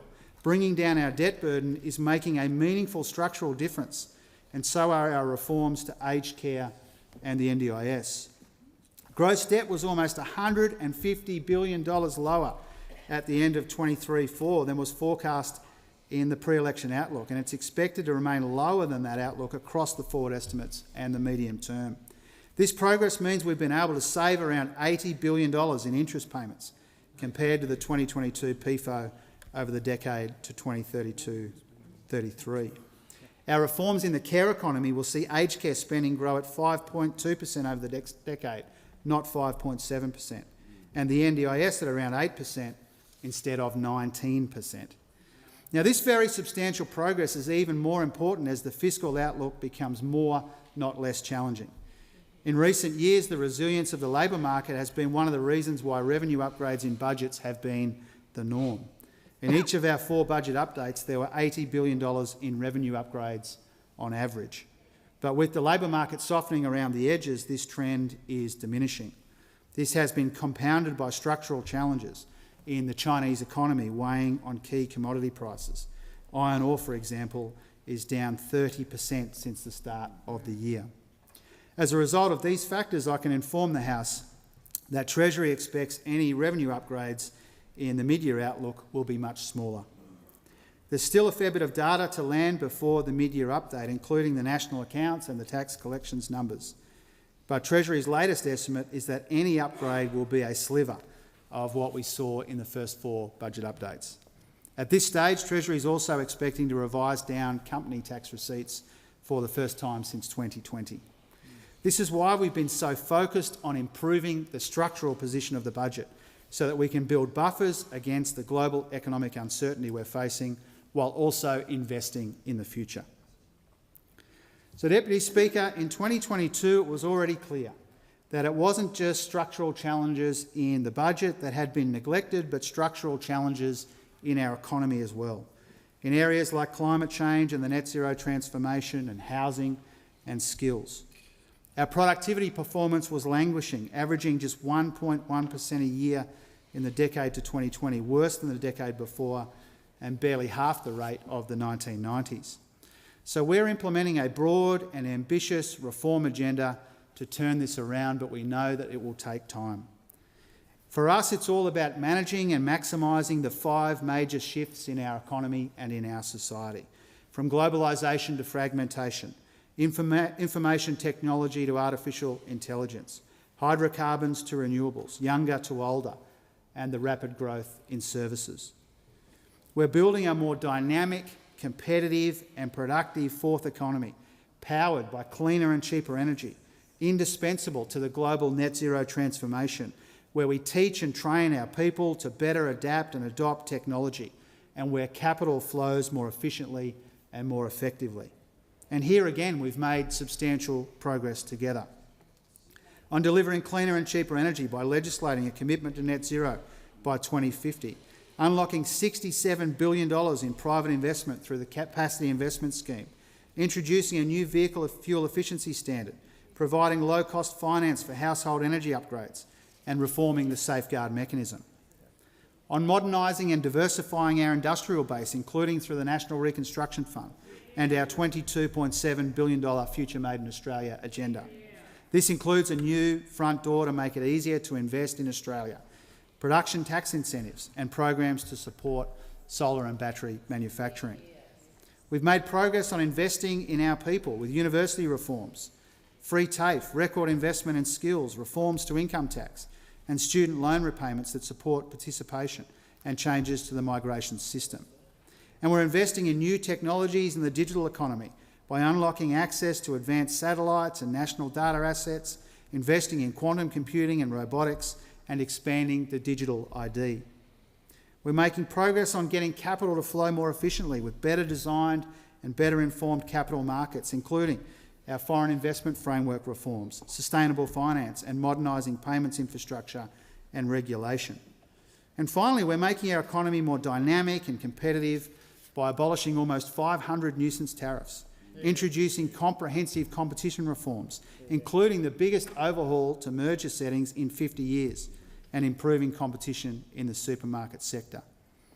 And the mid-year update will budget for measures that we've recently announced as well, such as our $900 million investment in a national productivity fund to boost competition and productivity right across the economy. So, Deputy Speaker, this reform agenda is about modernising our economy, managing pressures and maximising our advantages. It's also about making up the ground that's been lost over the past decade and a half. For us, this is not just about the biggest fiscal turnaround in a term on record. It's more than the biggest nominal back-to-back surpluses in history, the most jobs created in a single term ever, the lowest average unemployment rate in over half a century, or the fastest turnaround in real wages growth on record. It's about what all of this means for our people. We know that Australians are still under pressure, but we're confident, not complacent, that the worst of the inflation challenge is now behind us. There's still much more to do, and there is still plenty to lose if we don't do more. But our vision is to push further and farther, to use our progress that we've made together as a platform, not a destination, to be optimistic but realistic about the future we're making together in the defining decade ahead, to ensure that our people, our businesses and our communities are beneficiaries and not victims of all of this churn and change that we're seeing in the world. Deputy Speaker, the Albanese Labor government is proud of the record that I've set out for the House today, but we are prouder of the Australian people to whom the credit really belongs. I present a copy of my ministerial statement and I thank the House. I call the Honourable Shadow Treasurer and the member for Hume. Thank you, Deputy Speaker. Deputy Speaker, I rise to speak on the ministerial statement on the economy. Deputy Speaker, more than 2 years ago, the Treasurer gave a similar statement to the House, as did I. Just a few months after the election, Australians hoped that Labor would deliver on their many promises for cheaper energy, for cheaper mortgages, for a better life. But as I warned back then, Deputy Speaker, the risk for Australia is that Labor makes a bad situation worse. And sadly, Deputy Speaker, that is exactly what has happened. Labor has made a bad situation worse. In their nearly 3 years in office, the Albanese Labor government has made the bad decisions, the wrong decisions, and had the wrong priorities. Like spending 18 months and $500 million on the Prime Minister's failed voice referendum at a time when families were battling every single day throughout that 18 months with the cost of living, the rising cost of living and the collapse in their living standards. Like 3 expansionary budgets that have kept inflation and interest rates higher for longer under this government, Deputy Speaker. And in the last few years, there have been clear lessons in elections for policymakers right across the developed world. Politicians will be judged by outcomes, not gestures.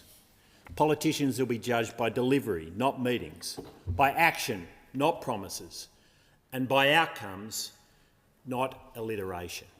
You don't fight inflation with alliterated 3-word slogans, Deputy Speaker. I don't know how many of them I counted just then in that speech. They were endless. But that's not how you fight inflation. It is clear that this government has not learned from these lessons that we've seen across the world. And while the Treasurer says that this is the landing that we have been planning for and preparing for, there is nothing soft about this landing, nothing at all, Deputy Speaker. What we have seen from this government is a crash landing, not a soft landing. We see that by virtue of the fact that Australians' standard of living has collapsed. What we have seen is completely unprecedented. Since data began being collected on the household budget account, Deputy Speaker, we have not seen a hit to Australian standard of living that is even close to resembling what we have seen under this government. Now, the reality is prices are still rising, and Australians have now experienced almost 3 years of above-band inflation. The price level is what Australians are feeling, and that is why inflation needs to be attacked aggressively and early, and this government has failed. Australians are paying the price at the checkout. Cost pressures are eating away at small business margins right across Australia. There is nothing soft about the pain that Australians are feeling, and we see in our electorates right across this country that enormous pain of Australians whose standard of living, as I say, has collapsed. If this is going to plan, as the Treasurer just said, Australians should be and are deeply, deeply concerned. The fact is that after nearly 3 years of this government, Australians are poorer. Australians are poorer, Deputy Speaker, and that's what happens under Labor government. We see that in the data. We see that in the data. The Employee Cost of Living Index shows that for employee households, the cost of living is up 18.9% since Labor came to power. 18.9%. That's a big part of the reason, Deputy Speaker, why Australians are poorer than when Labor came to power. We've seen, as I said, Australians' standard of living slashed, with the largest fall in real disposable incomes per person in the developed world, the largest in the developed world. And as I said, that's a collapse of 8.7% under this government, which is unprecedented in Australian history. So it's unprecedented across the world. We're the only one that's seen 8.7%, and it's unprecedented in Australian history. This is what this Treasurer has presided over, an absolute collapse in our standard of living. Interest rates have increased, of course, 12 times. Mortgage interest payments have tripled, and a family with a mortgage, with a standard typical mortgage, in my part of the world, is $35,000 a year worse off. That's $35,000 they have to find in after-tax income. In after-tax income, Deputy Speaker. And of course, we've seen taxes rising, with the personal income taxes up by 25% since Labor came to power. Household savings have collapsed. They're next to nothing now. I mean, how can you save in those circumstances? When your standard of living has collapsed, your savings collapse, because the only thing you can do is crack open the piggy bank. That's all you can do, Deputy Speaker. And of course, we see that our core inflation is running higher than advanced nations. Homegrown inflation is now running at almost 7 times imported inflation. I mean, this Treasurer only just a few days ago was wanting to blame Vladimir Putin and now Donald Trump for inflation in this country. There's always someone else's fault, Deputy Speaker. Energy prices have increased, with the underlying price of electricity having risen more than 30% since the election. 30%, Deputy Speaker. And I can assure you, with this Energy Minister continuing in place, it's only going to get worse. We can be sure of that. GDP per capita has gone backwards for 6 quarters, Deputy Speaker. Now, the Treasurer likes to say, well, we see GDP per capita going backwards. He claimed it had when we were in government and it hadn't. He got it wrong. But for 6 quarters, it's gone backwards. And that's the economic growth measure that counts, GDP per person. Order. Because that's what you feel, it's per person, how you feel it. 6 quarters it's gone backwards under this government and under this Treasurer, and Labor productivity has collapsed by 6.3%, Deputy Speaker. 6.3%, Deputy Speaker. Labor productivity has gone backwards. Meanwhile, business insolvencies, and we represent small business electorates. We know that they are the heart of the economy in our electorates and right across Australia, Deputy Speaker. Business insolvencies under this government and this Treasurer are at a record high. On every metric, Australians are not better off than they were almost 3 years ago. They are worse off. And increasingly, we see an economy where aspiration feels like a luxury good. Increasingly, we are seeing an economy where Australians believe they can't get ahead. And that is a sad state of affairs. That is not the Australia I believe in, and it's not the Australia I grew up in. This is Labor through and through. History has shown it to us time and time again. Now, we see that in particular in the way Labor has managed its migration program. Australia is a proud migrant nation and will remain so. We are a proud migrant nation. But we also need to face the reality.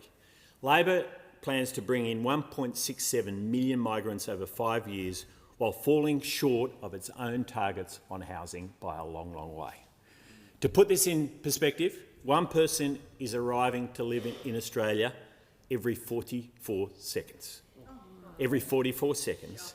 But as the RBA Governor has said, we haven't been building enough housing for our population. That is the truth. Under this government, building approvals have fallen to the lowest level in over a decade, and commencements dropped by almost 9% to just 158,000 new starts in 23-24. You simply cannot bring in almost 1.7 million people over 5 years without any planning for it, without the homes, without the supporting infrastructure, without the playing fields, without all of those amenities we know are necessary to live the great Australian life we grew up with and we want to see our kids and grandkids grow up with as well. This government's Big Australia policy, which is forcing Australians out of homes, wasn't something the Australian public voted for at the last election. They didn't vote for a Big Australia, Deputy Speaker, and I don't think they're going to vote for a Big Australia at the next election either. Now, for so many, the great Australian dream, as I said, of home ownership has never felt so far out of reach. Deputy Speaker, I said that Labor has had 3 budgets and almost 3 years to get this right. 3 budgets and almost 3 years to get this right. But at every hurdle they have stumbled, and now they tell us this was their plan all the way along. This was the Treasurer's plan, he just told us that in the speech. This was his plan for a landing. Well, it was clearly a plan for a crash landing, Deputy Speaker. And right at the heart of this is the reckless spending we've seen from Labor. They have added $315 billion of spending, and there is no economist that will say that adding more fuel to the inflationary fire by government spending doesn't drive up inflation. It's Mickey Mouse economics, but we do have to remember that what we have in the Treasurer opposite is not a doctor of economics. We have a doctor of spin, Dr. Paul Keating. This is extra $30,000 per household of extra spending we've seen under this government, and on policy decisions, Labor is spending $4 for every dollar it's saved. That's on policy decisions. Then the Treasurer likes to give some other kind of weird analysis, but that is the truth. That is in the budget papers, Deputy Speaker, on what Chris Richardson calls the table of truth. The table of truth. You can't hide that one. $4 of spending for every dollar raised. And government spending is now at its highest level on record outside of the pandemic, according to the final budget outcome from last year. And the structural deficit, of course, is heading only in one direction. We see that because we can see red as far as the eye can see in the budget, red ink, because this Treasurer has never run a structural deficit. He runs structural surpluses. He runs windfall surpluses, Deputy Speaker, and he admits that in his own budget. The OECD and IMF have been consistent in their calls for stronger fiscal safeguards. The RBA has said extra government spending is making their job harder. They've said it. They've said it. They've said it's making their job harder. And economist after economist has made the point that you cannot spend your way out of an inflation crisis. Now, I hear a lot of chirping from the Treasurer, but we should listen to Shane Oliver and what he had to say. He said the RBA's job would be a lot easier if they didn't have the surge in government spending that has been occurring over the last few years. That's what he said. An independent economist, Richard Holden, has said the current government has handed down multiple highly expansionary budgets. Now, the Treasurer should listen to what some of these economists have got to say. He clearly doesn't, and it's why the Coalition has opposed now over $100 billion of spending through this parliament. There have been important and tough decisions to make, and what might be good spending at a time where you don't have inflationary pressures like we've had is not at a time when you do have inflationary pressures like we have right now. And we've been upfront about the kind of spending that we think is undisciplined or unhelpful while families are dealing with a cost of living crisis. They are having to manage their budgets. They are having to manage the household budgets. And this government hasn't had the focus on household budgets that it should have. Now, we've seen in their spending, as I've already said, things like the $500 million for the Prime Minister's failed voice referendum. And that wasn't just a waste of money. We saw a government completely distracted by that in their first 18 months in government. We've seen $620,000 just for a speechwriter to make the Minister for the NDIS more empathetic, Deputy Speaker. $620,000 for that one. $40 million for a spin unit in the Treasurer's Department. We're seeing grants to the CFMEU, Deputy Speaker. I mean, you know, where does this stuff come from?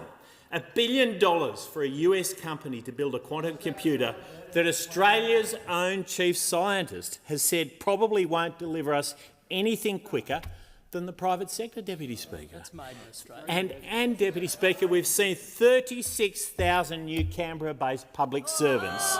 36,000, and we learn in the numbers that just came forward in the last week or so, that's costing Australian taxpayers an additional $5 billion a year.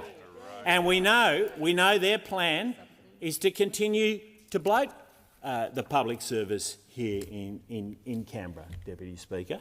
That's how they like to spend Australian taxpayers' money. That's how they like to spend the money. Now, we've been making the tough calls in the Parliament, and it's important that you do that when you face a cost of living crisis. It's important you do that when inflation is raging. Interest rates are amongst the slowest in the world to come down, of course. Those calls need to be made to get inflation down and to get interest rates down. Now, the Treasurer has an opportunity in my EFO, the mid-year budget, to finally get this right. He's had 3 failed budgets, but he's got one more chance here. Now, the Treasurer might make out it's just an update, nothing to see here, but actions matter, decisions matter, and Australians will continue to pay the price for inaction and bad decisions. So we need a budget update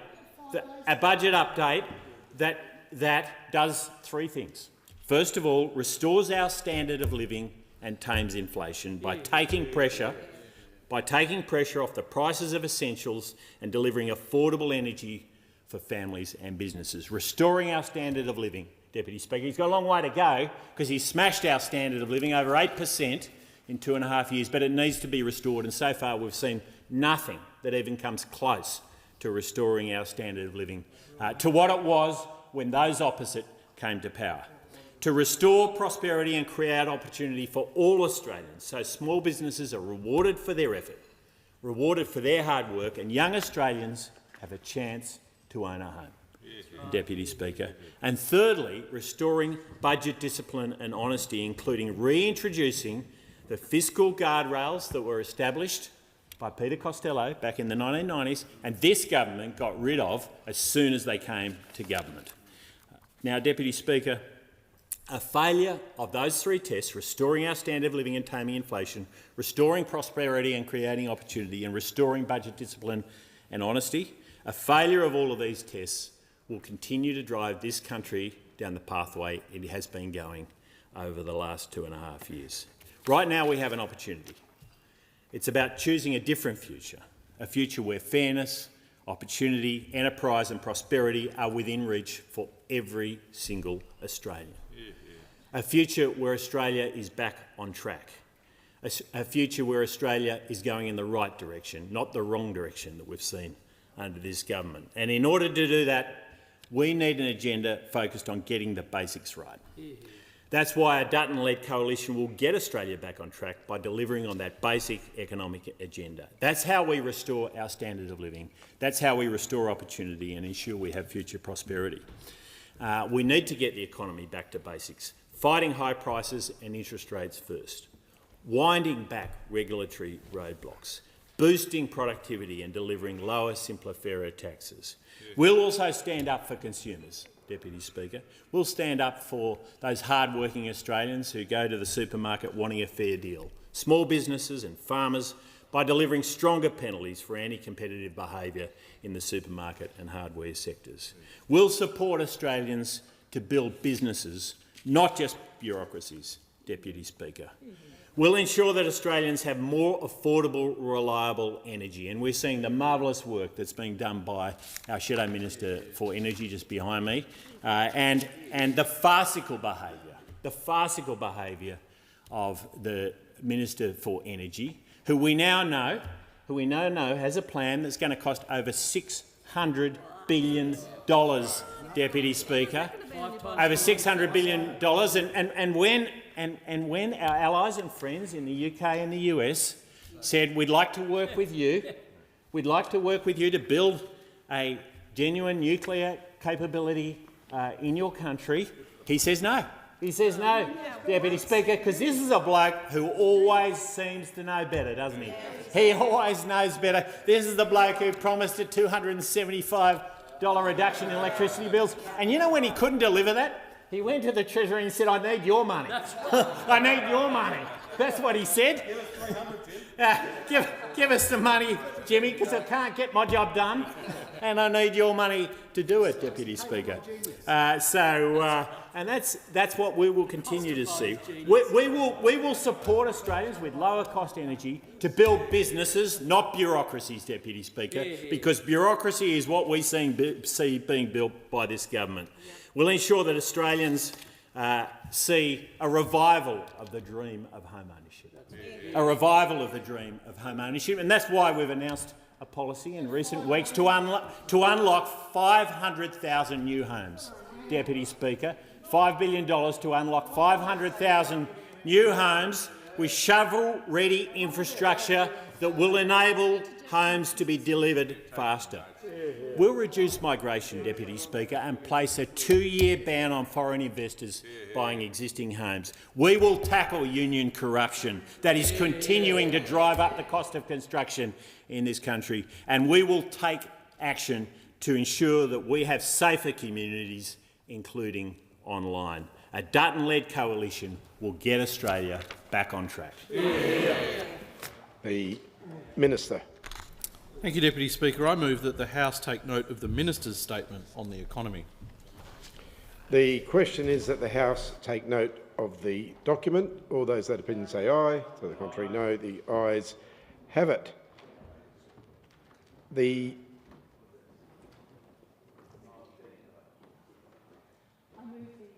Now adjourned. The question is that the debate be adjourned and the resumption of the debate be made an order of the day for the next sitting. Minister. Thank you, Deputy Speaker. I seek leave of the House to refer the matter to the Federation Chamber for debate. Member for Moncrieff. Leave is granted. Leave is granted. Minister. Deputy Speaker, I move that the resumption of debate on the motion to take note of the Minister's statement on the economy be referred to the Federation Chamber. I'll now put that question. All those that opinion say aye. To the contrary, no. The ayes have it. Clerk. Government business, order of the day, electoral legislation amendment, Electoral Reform Bill 2024, further consideration in detail. The question is that the amendments be agreed to. The member for Warringah. Thank you, Mr Deputy Speaker. I have a question for the Assistant Minister, and in particular in light of the speeches from both sides in relation to the state of our economy and the need to focus spending on those doing it tough. Could you please clarify to the House the process or calculation and the level of inquiry and how this is value for money to the public to have in this legislation provision for uncapped administrative assistance payment, which equate to, on current numbers in the current Australian Parliament, some $4,820,000 of public money going to political parties yearly, which is made up of $2.72 million to the Labor Party per year, $1,560,000 to the Liberal Party and $540,000 to the National Party for expenses including expenditure for conferences, functions, staff training, staff vehicles, office accommodation and even payment for interest on loans.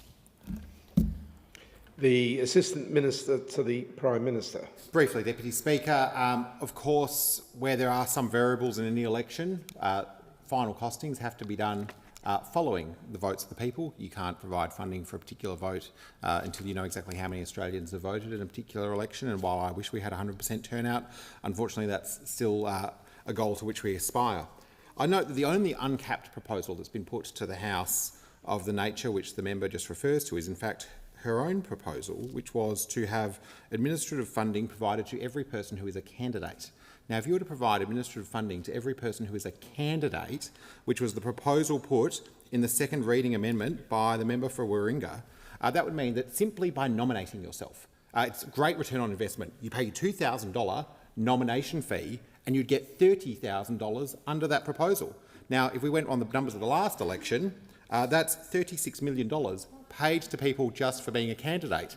And while I would hope that no one would nominate to be a candidate in the interests of financial reward and they would do it out of an interest of public service, I would fear that under the member's proposal, you'd probably have more than that 1,203 candidates for the House of Representatives that we saw at the 2022 election. And that is why the government did not support that amendment.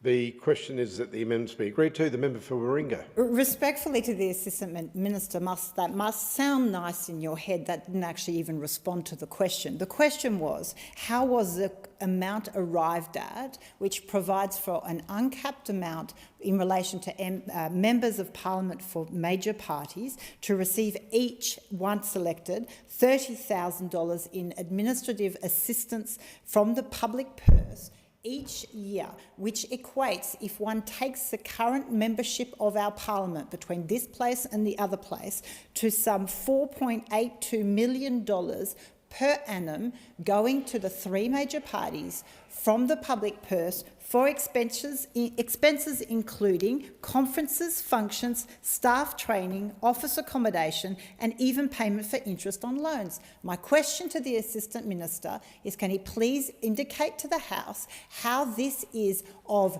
benefit to the Australian taxpayer, how this calculation was arrived at, and how does this expense of $4.82 million to the Australian taxpayer equate to has any relevance or equivalence to actual costs incurred by political parties to do this? Or is this just a pork barrel to enable the public to pay for elements like interest on party loans, office accommodation, staff training, staff vehicle, functions, conferences and other ridiculous items that have been included in this section? The question is that the amendments be agreed to. Being no other speakers, I'll put that question. All those that opinion say aye. Aye. To the contrary, no. I think the noes have it. Division required. Ring the bells for 4 minutes.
not a Mickey.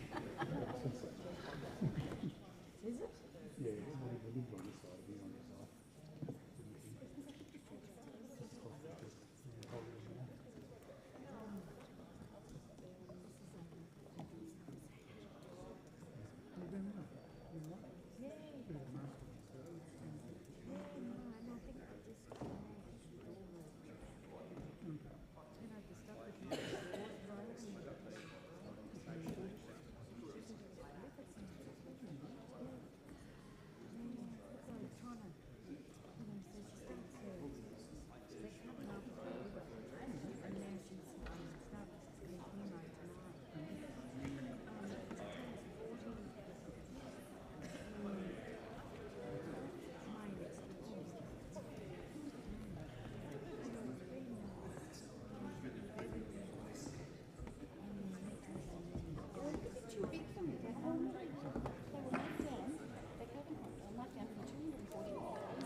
Lock the doors. Question is the amendments moved by the honourable member for Curtin be agreed to. The ayes will pass to the right of the chair and the noes to the left. I appoint the honourable members for Curtin and McKellar as tellers for the ayes, and the honourable members for Werriwa and Bean as tellers for the noes.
The result of the division is ayes 8, noes 46.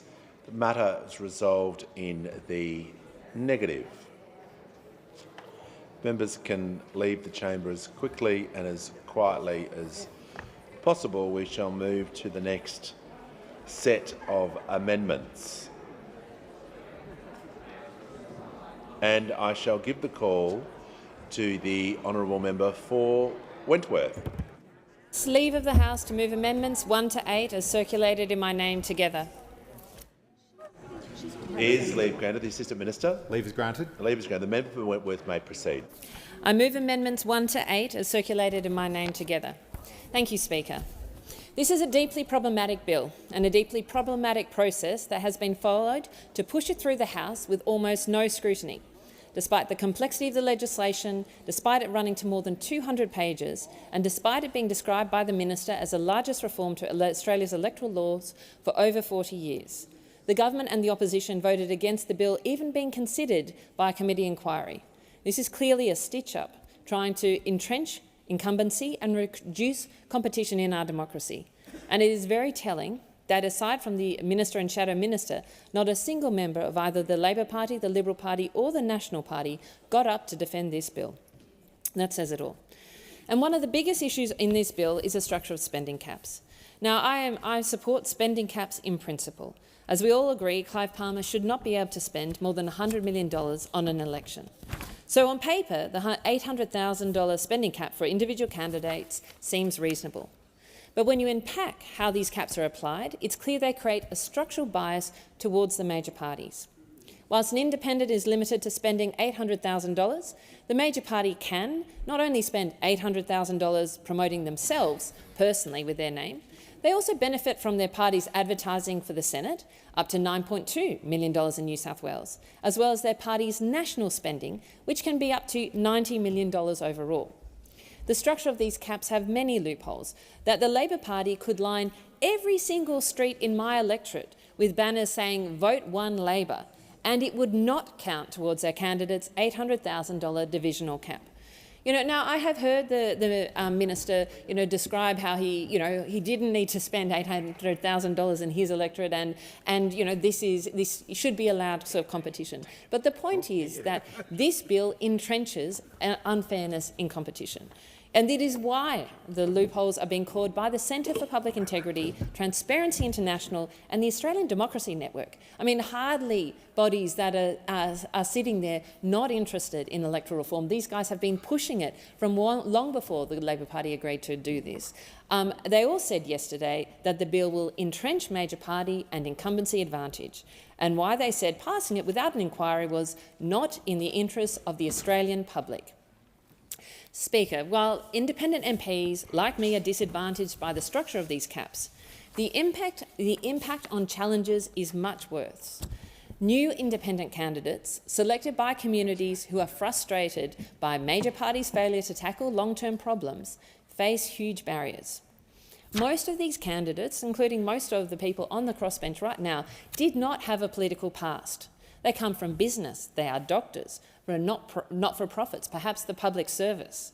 That is exactly the sort of diversity we want in this parliament.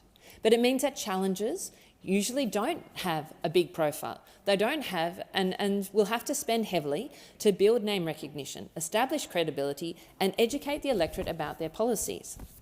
In contrast, their major party can rely on the reputation of the party. They can rely on the fact that the major parties are on television practically every single day, that the major parties have consistently used public spending on advertising, to promote what they do in their parties, and to really build on the back of these in the national media, even if incumbent MPs, like me, have an advantage over them. So applying the same cap to independent challengers and to incumbents is clearly not a level playing field. This amendment seeks to address that imbalance.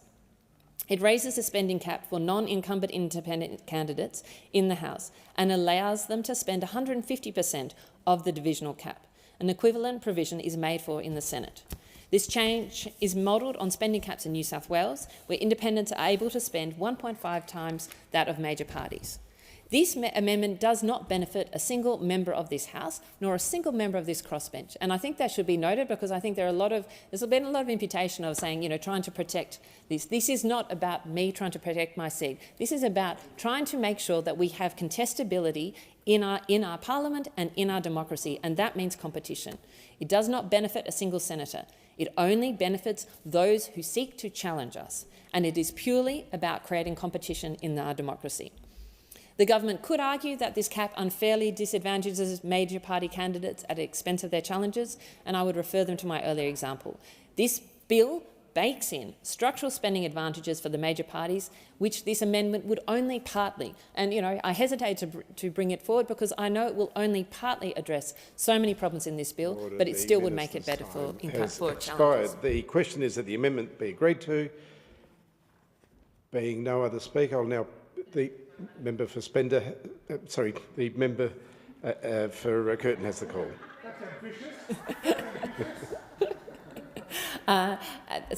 Just a question to the Minister. I actually have some other questions about amendments I couldn't put forward because, unfortunately, the drafters have not been able to deal with them in time. But I'd appreciate perhaps your response first, and then can we go to perhaps questions afterwards? Is that possible? The Assistant Minister to the Prime Minister. I'll just outline the government's position on this amendment, which will be my contribution for this part of the consideration in detail, which is the government will not be supporting this amendment. The caps have been set based on evidence. Everything has been provided both in briefings, in what we've seen in the Joint Standing Committee on Electoral Matters report and the explanatory memorandum, and our proposal is about limiting the arms race for everyone. The question is that the amendments be agreed to. The member for Wentworth. I'd like to make the observation that that there was a member of the Labor Party in the Senate who has left the Labor Party and joined the crossbench, and there has been quite a lot of discussion in the media whether it was appropriate for her to stay on the crossbench, given that she was not elected on her own basis. She was elected on the basis of the party, and I think that is really the point that I'm trying to make here: is that you could run in my seat.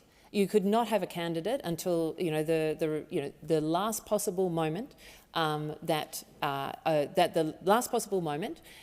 the election is called. You could run a candidate with. You could actually not spend a single dollar with somebody's name on it as an electoral candidate in my seat, and they would still probably get, if they were from the Liberal Party, maybe a primary of 30%, just on the basis of the party alone. So I cannot understand how the government, the Minister, who's obviously not listening to me because he's having an animated conversation with somebody else, which, that's his prerogative.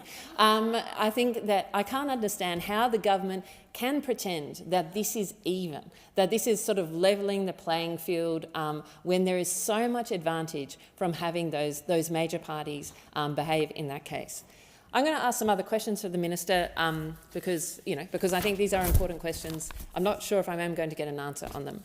Before I do actually want to make a personal apology, which is I named a staff member in my comments yesterday, and I shouldn't have done that, and I apologise unreservedly for that. I should reserve all my comments to the ministers and the people who are responsible.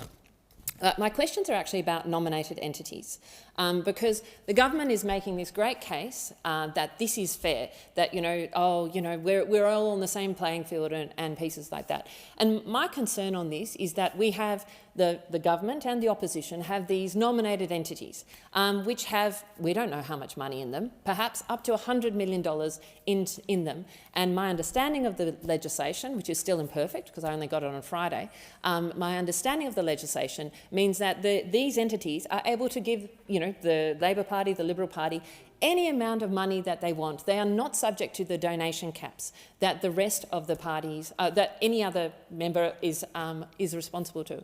So my question really is, let's use a sporting analogy because there are a lot of people who love sports in this area. If every team in the AFL had to comply with a salary cap, like every team had to comply with a salary cap, but the two teams that have been going the longest, let's call them Melbourne and Geelong, no, it's not the Swans, they don't have to they don't have the same salary caps because they've been going the longest. Would that be seen as fair? And no, so I think that is my question really to the government in relation to this. Is it okay that the McCormack Foundation, potentially holding up to $100 million worth of assets, is it okay that the McCormack Foundation, because it was built and grew wealthy before this legislation, it can make any donation of any amount it wants to the Liberal Party, for example, and it is not subject under any sort of donation caps at all. So anyone who wants to give me money, or anyone else who, even in a party that has not been established, can't give more than $20,000, but it's okay because this place has been, the Cormack Foundation's been around for ages. It has $100 million reportedly in assets. It can give as much money as it wants to the Liberal Party, and there are institutions similarly for the Labor Party that can give as much money to the Labor Party as they want. Do you think that's fair? Or perhaps maybe these institutions should be subject, if we're really going to level the playing field, should be subject to the same donation caps as everybody else is in this country. Because why? It's just a genuine question. Why are there no donation caps from the assets of these organisations, these nominated entities, which are not the Labor Party or the Liberal Party? They're just they're entities close to them, but they're not the same thing. Why should they be able to give unlimited donations? And why should everybody else not be able to have these sorts of donations? Or why is there not some sort of management? If you don't have a nominated entity, why don't you, for instance, get to have a higher donation cap so that there's a chance for, again, challengers to build up their war chest like the McCormack Foundation and the Labor Party's entities? And that's really a question I still do not have an answer to, and I think goes to the heart of why I don't think this is actually an extremely fair bill. The question is that the amendments be agreed to. Or the member for Indi. Thank you, Deputy Speaker. I just want to check whether the Minister will be responding to the questions just put by the member for Wentworth straight away, or whether I can ask another question and he'll take them all as a whole. Well, I can't direct who stands on their feet. I can just continue the procedures for the day, and I take it you're on your feet. All right, okay. I will take it that the Minister's held those questions in his mind. And can I just add one more to them, a very simple question. The Minister just said in his remarks in response to the member for Wentworth's amendments that the government was acting on evidence in order to arrive at the metric for the caps. I've seen no such evidence. The JSCAM report in principle recommended both donations caps and expenditure caps, but did not nominate an amount. So I would like the Minister to give us the evidence that the government have used to arrive at these numbers, please. The question is that the amendments be agreed to. The member for Warringah. Sorry, the member for North Sydney. Sorry, I didn't realise. Thank you, Deputy Speaker. Thank you, member for North Sydney. Just to the Minister, as part of the consideration in detail process, this is a question-answer session, is my understanding, whether you're moving an amendment or not. So it would just be great to understand if the Minister is going to engage in consideration in detail. Thank you. The question is that the amendments be agreed to. Being no further speakers, I'll now put the question. The member for McKellar. Yeah. Thank you, Speaker. I had a question for the Assistant Minister who asserted that this legislation is all about taking big money out of our electoral system. Something actually that everyone here on the crossbench does agree with. We do need far greater transparency, and we need to take the influence of big money out of our electoral system. However, I'd like to ask a question about the fairness of the structure, the way that this bill is structured. I just want to give the example of two candidates in an electorate. One is able to spend $800,000 and $800,000 only. The other candidate, who is a part of a party, is able to spend $800,000 plus potentially another $1 million, as long as their name isn't mentioned. I'd like to hear from the Assistant Minister how that can be portrayed as fair and equal and a level playing field. Thank you. The question is that the amendments be agreed to. The member for Wentworth. I have a series of other questions on this bill. in relation to exemptions in relation to donations, it's not clear to me whether the minister is going to respond or not. It seems unfortunately not. There are 3 pages of exemptions to the definition of a donation or a gift under this bill. Whether each of these are justified is exactly the sort of thing that we should be looking at in a committee inquiry. But the minister has said that we don't need another inquiry because all these questions were considered by JSCAM.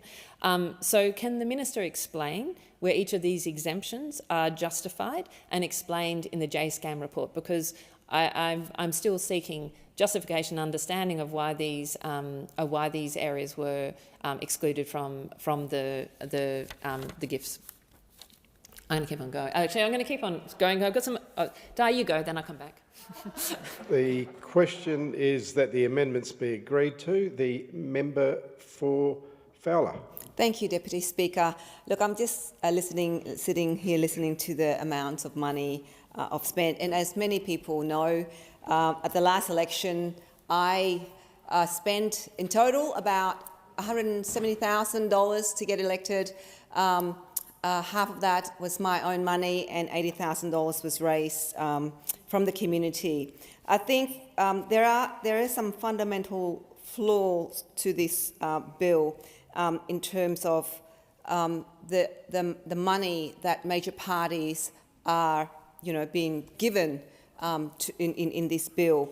In particular, I think for me in particular, the bill introducing a new system of administrative funding to assist, people that are already in the House and that are already incumbents. So, as somebody, and I take myself back to back in 2022, and to campaign using my own money, donation from, the donations amount that I talk to me is nothing. I suppose it's nothing in comparison to the amount that that the major parties seem to be trying to prevent.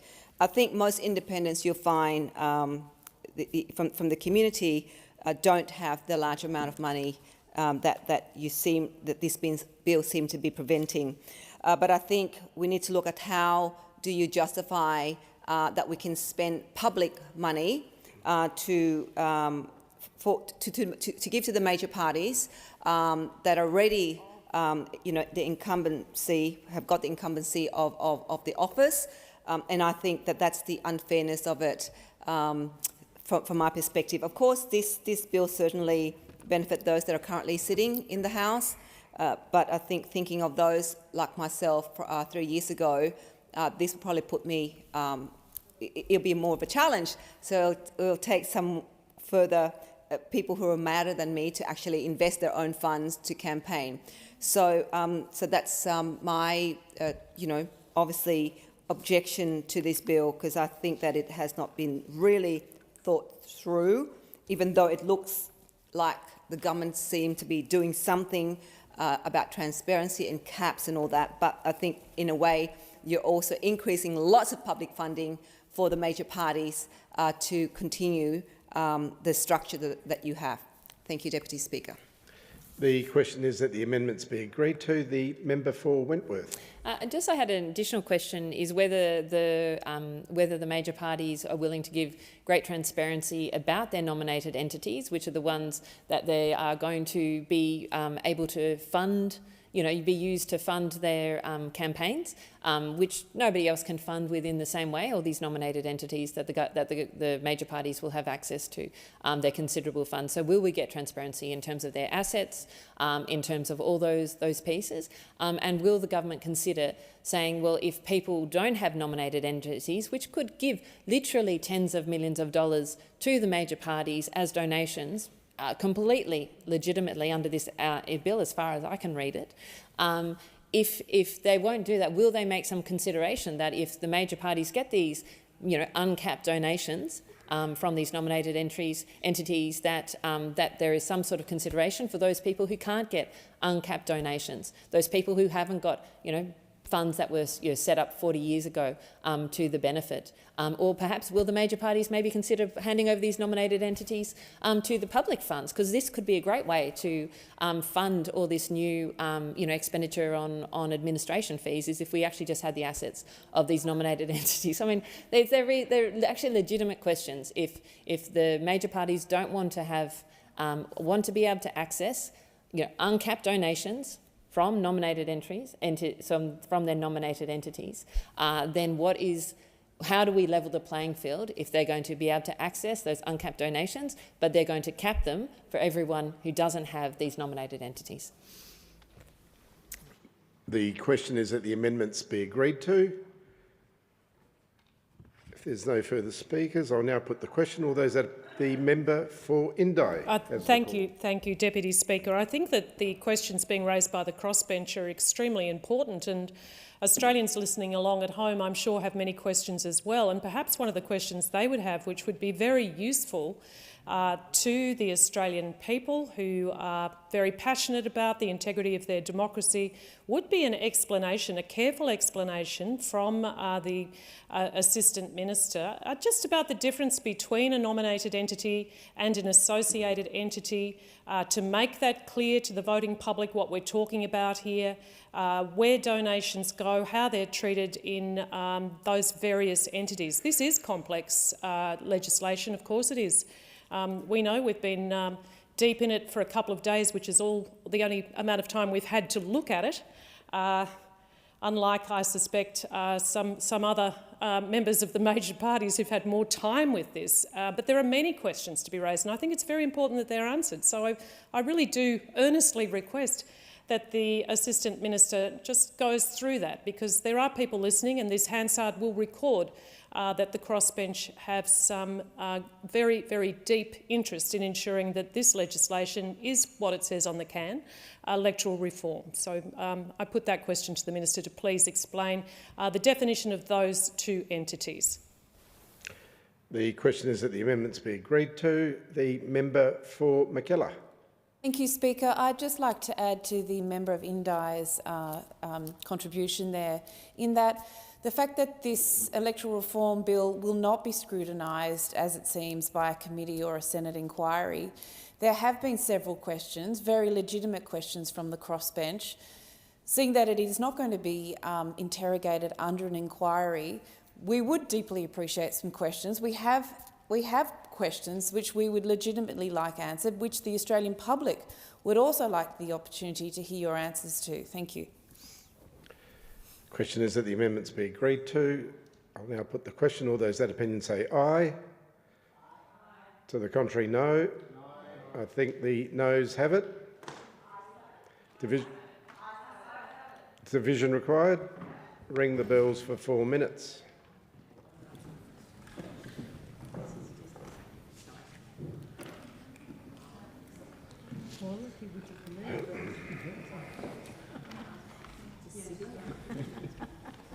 Enjoy the debates and the different perspectives. It's the first time I've been in. Oh, is it? Working for them for 3 years. It's the first time I've been in.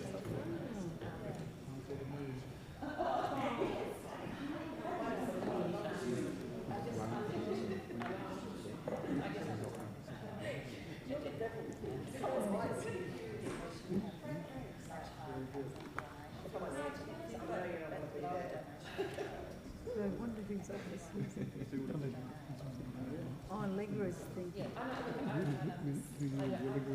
Oh, no, the 80th program. Yeah.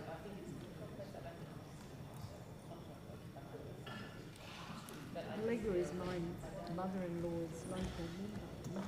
Oh, yeah. Ros Dalrymple. So she lives in there's a aged care facility there. She always talks, she talks very fondly. She'd rather her than me.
lock the doors. The question is that the amendments be agreed to. I appoint the tellers for Wirrawah and Bean for the noes and the member for Wentworth and Kooyong for the ayes.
The results of the division, the ayes have 8 and the noes 50, therefore it is found in the negative.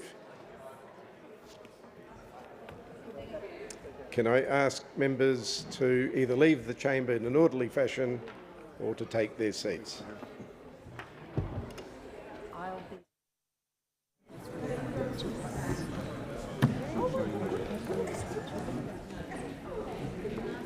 Yeah, you sort of wonder if that...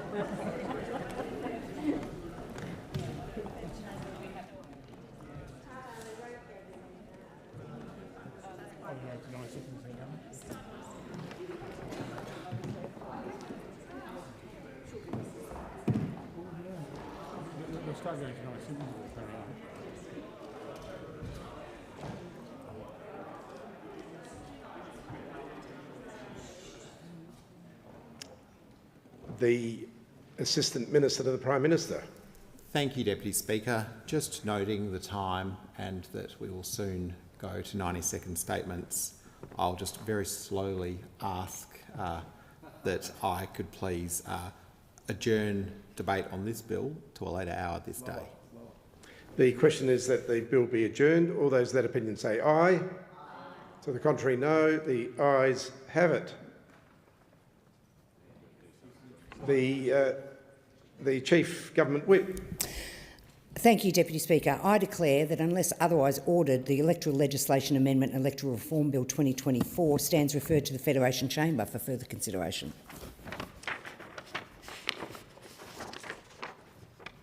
The debate is interrupted in no.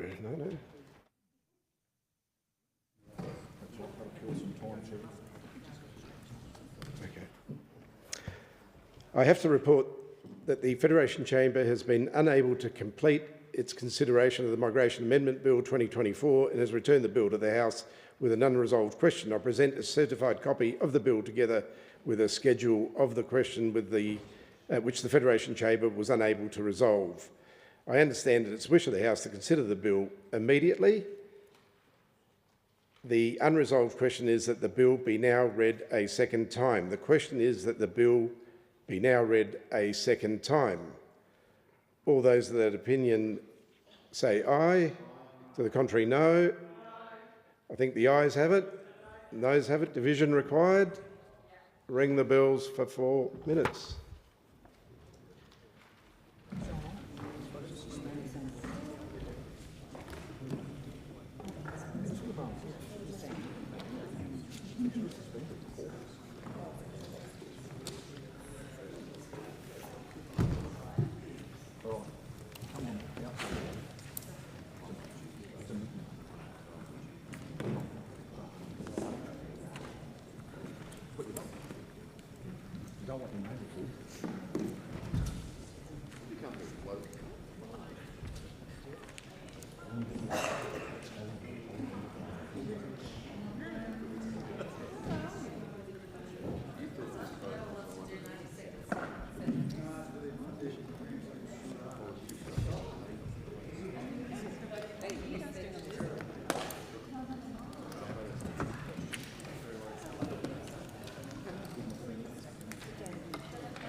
lock the doors. The question is that the bill be now read a second time. I appoint the tellers for Bean and Werriwa for the noes and the member for Melbourne and Brisbane for the ayes.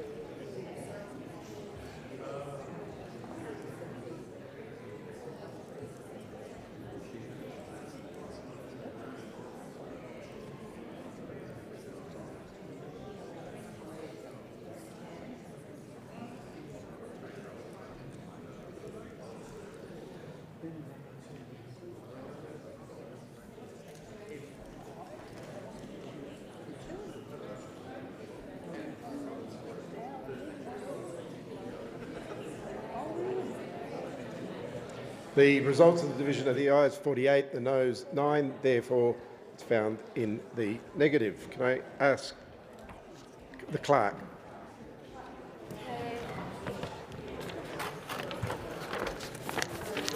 Second reading, a bill for an act to amend the Migration Act 1958 and for related purposes.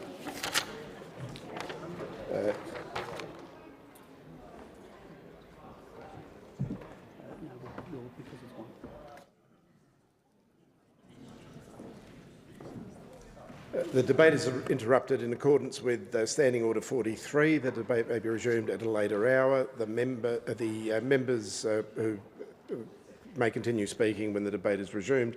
Are there any statements by honourable members? The member for Solomon. Thanks, Deputy Speaker.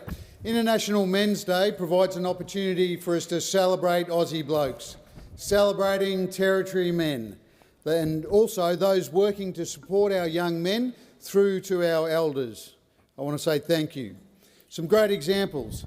Flinders University is working to advance men's health through the YB Men NT program in partnership with the 1% program and Indigenous Allied Health Australia.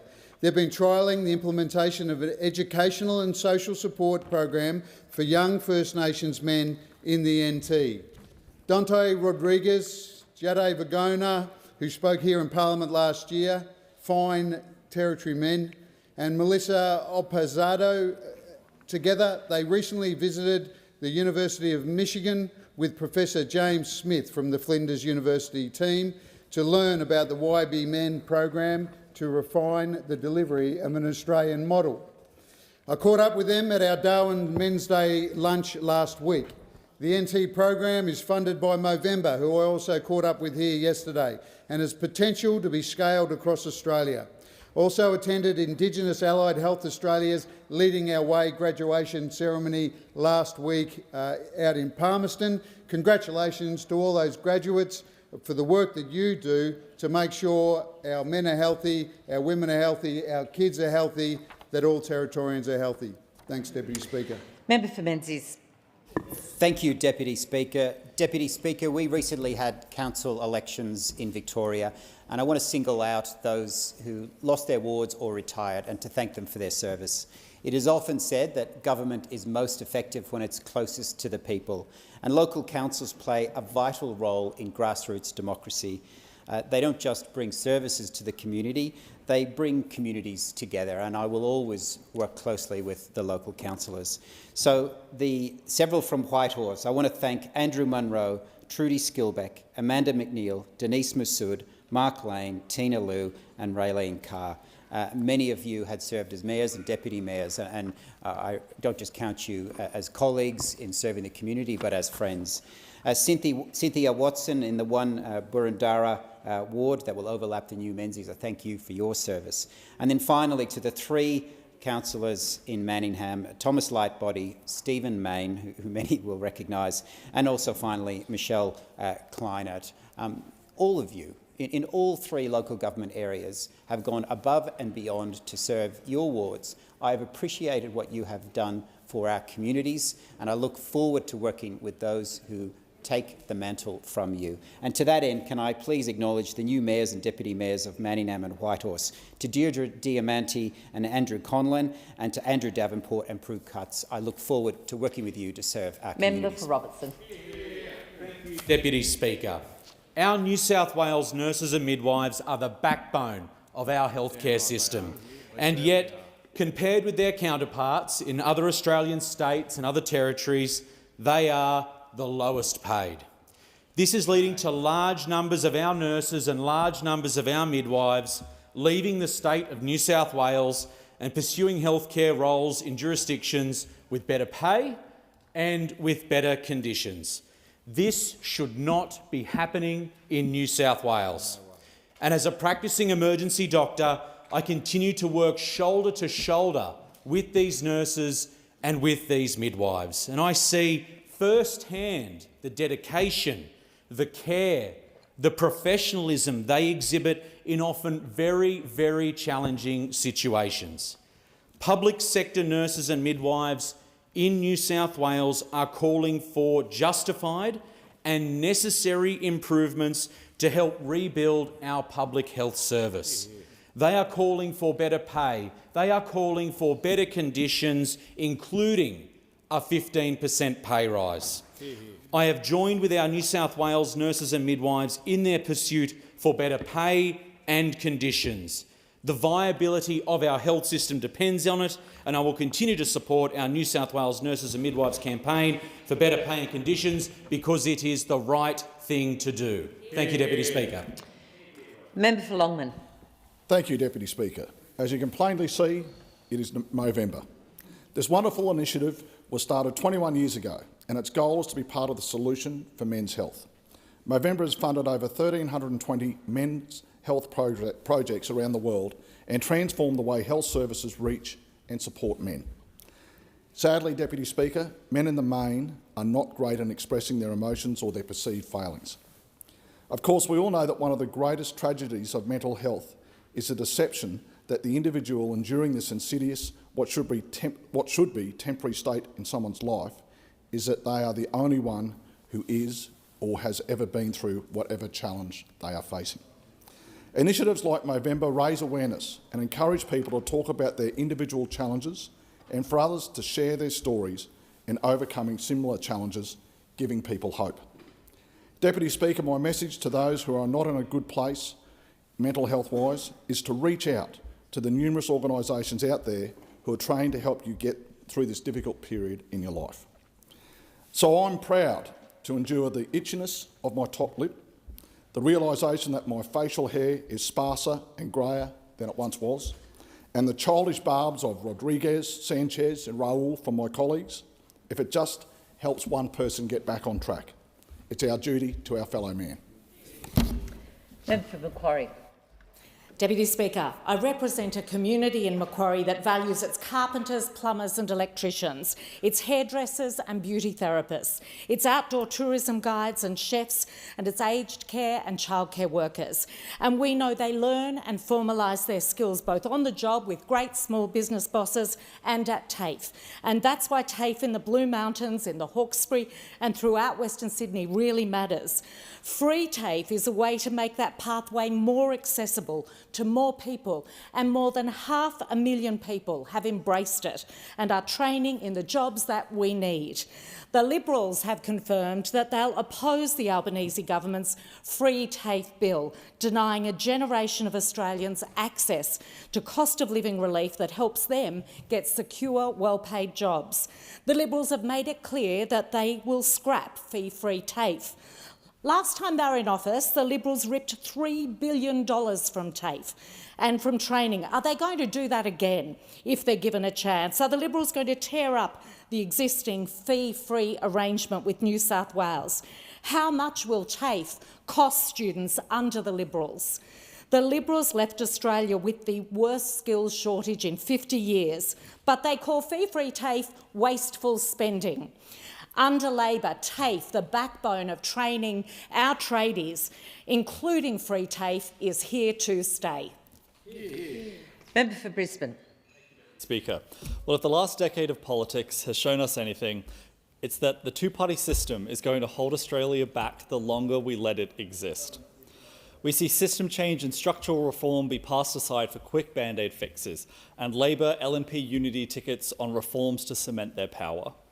The fear of rocking the boat too much has well and truly ingrained itself in this place. The word I hear from my community about this incumbent Labor government is disappointing. After almost a decade of LNP governments, people expected big, positive and progressive changes, and what we got instead was business as usual.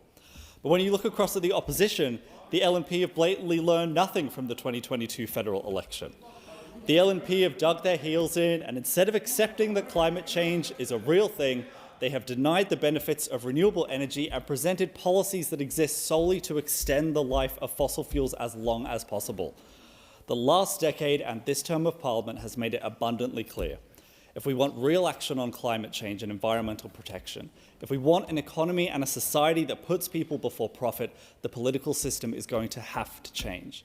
The two-party system has shown itself to be fundamentally incapable of delivering the positive change people want to see. The only way we are getting a progressive system change in Australia is with a bigger crossbench, more Greens and a minority government. Member for Ben. Speaker, skills drive the future of young people and the future of Australia. The World Skills Competition showcases Australian vocational education and training on the international stage and puts centre stage the government's mission to continue strengthening our world-class TAFE and vet sector. I was so pleased to recently join with a group of fee-free CIT students and staff and parliamentarians at an event to welcome back to Australia our World Skills team, the Skilleroos, who participated in the recent World Skills event. This year's competition in France was the largest ever, with over 1,400 young people from 70 countries participating. As Australians, we are competitive, especially when it comes to international competition, and the Skilleroos came 14th this year, a great achievement. Deputy Speaker, many of the occupations in demand across Australia have direct vet pathways, demonstrating that education and training are part of the solution to the nation's skill shortage. Another critical aspect of the skill shortage question is making sure everyone has access to top quality education and training. We believe in investing in our people. Our greatest asset is our people.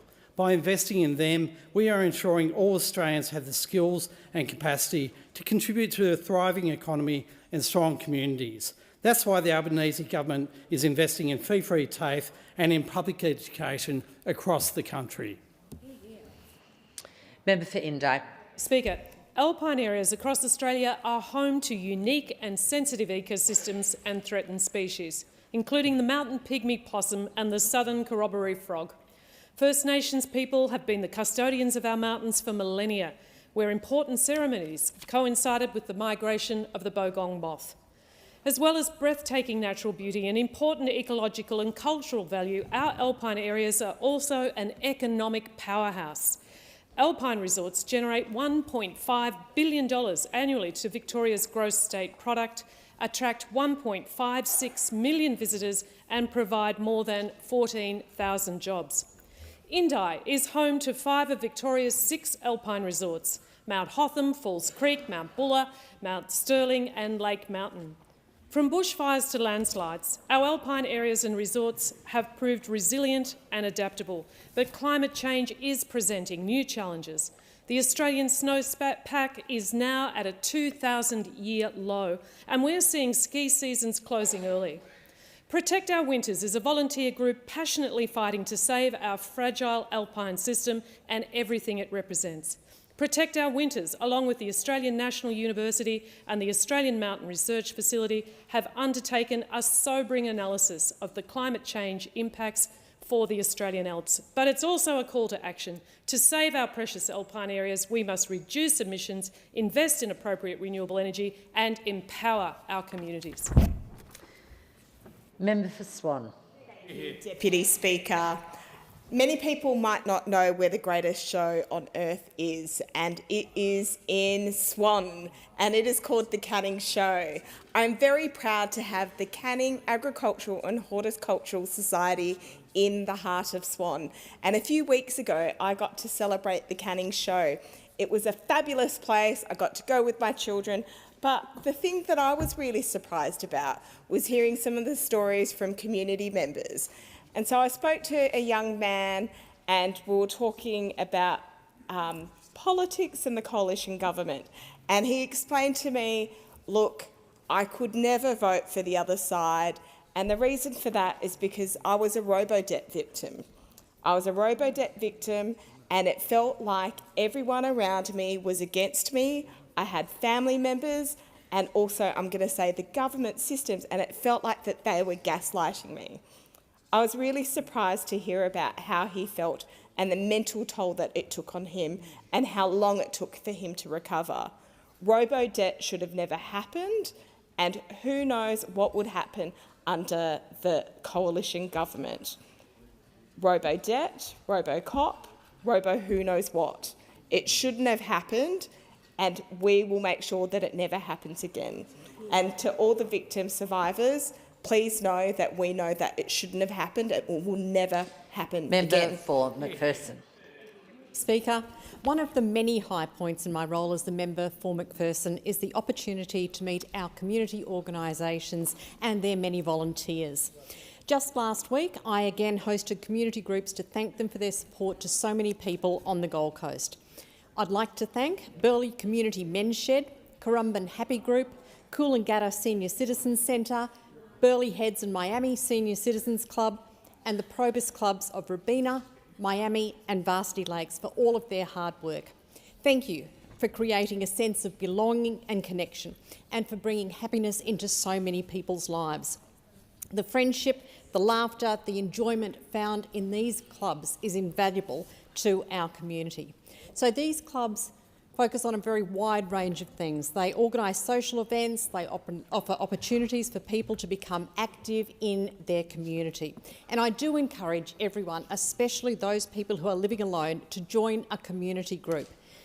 By joining a community group, members can lend a hand to others when they need it. They can make new friends. They can go on bus trips. They can participate in morning teas. They can socialise along with their peers. So ranging from clubs with weekly meetings to monthly get-togethers, there is something for every single person. So if you or someone you know is interested, please contact my office. I'm happy to put you in touch with your local community group.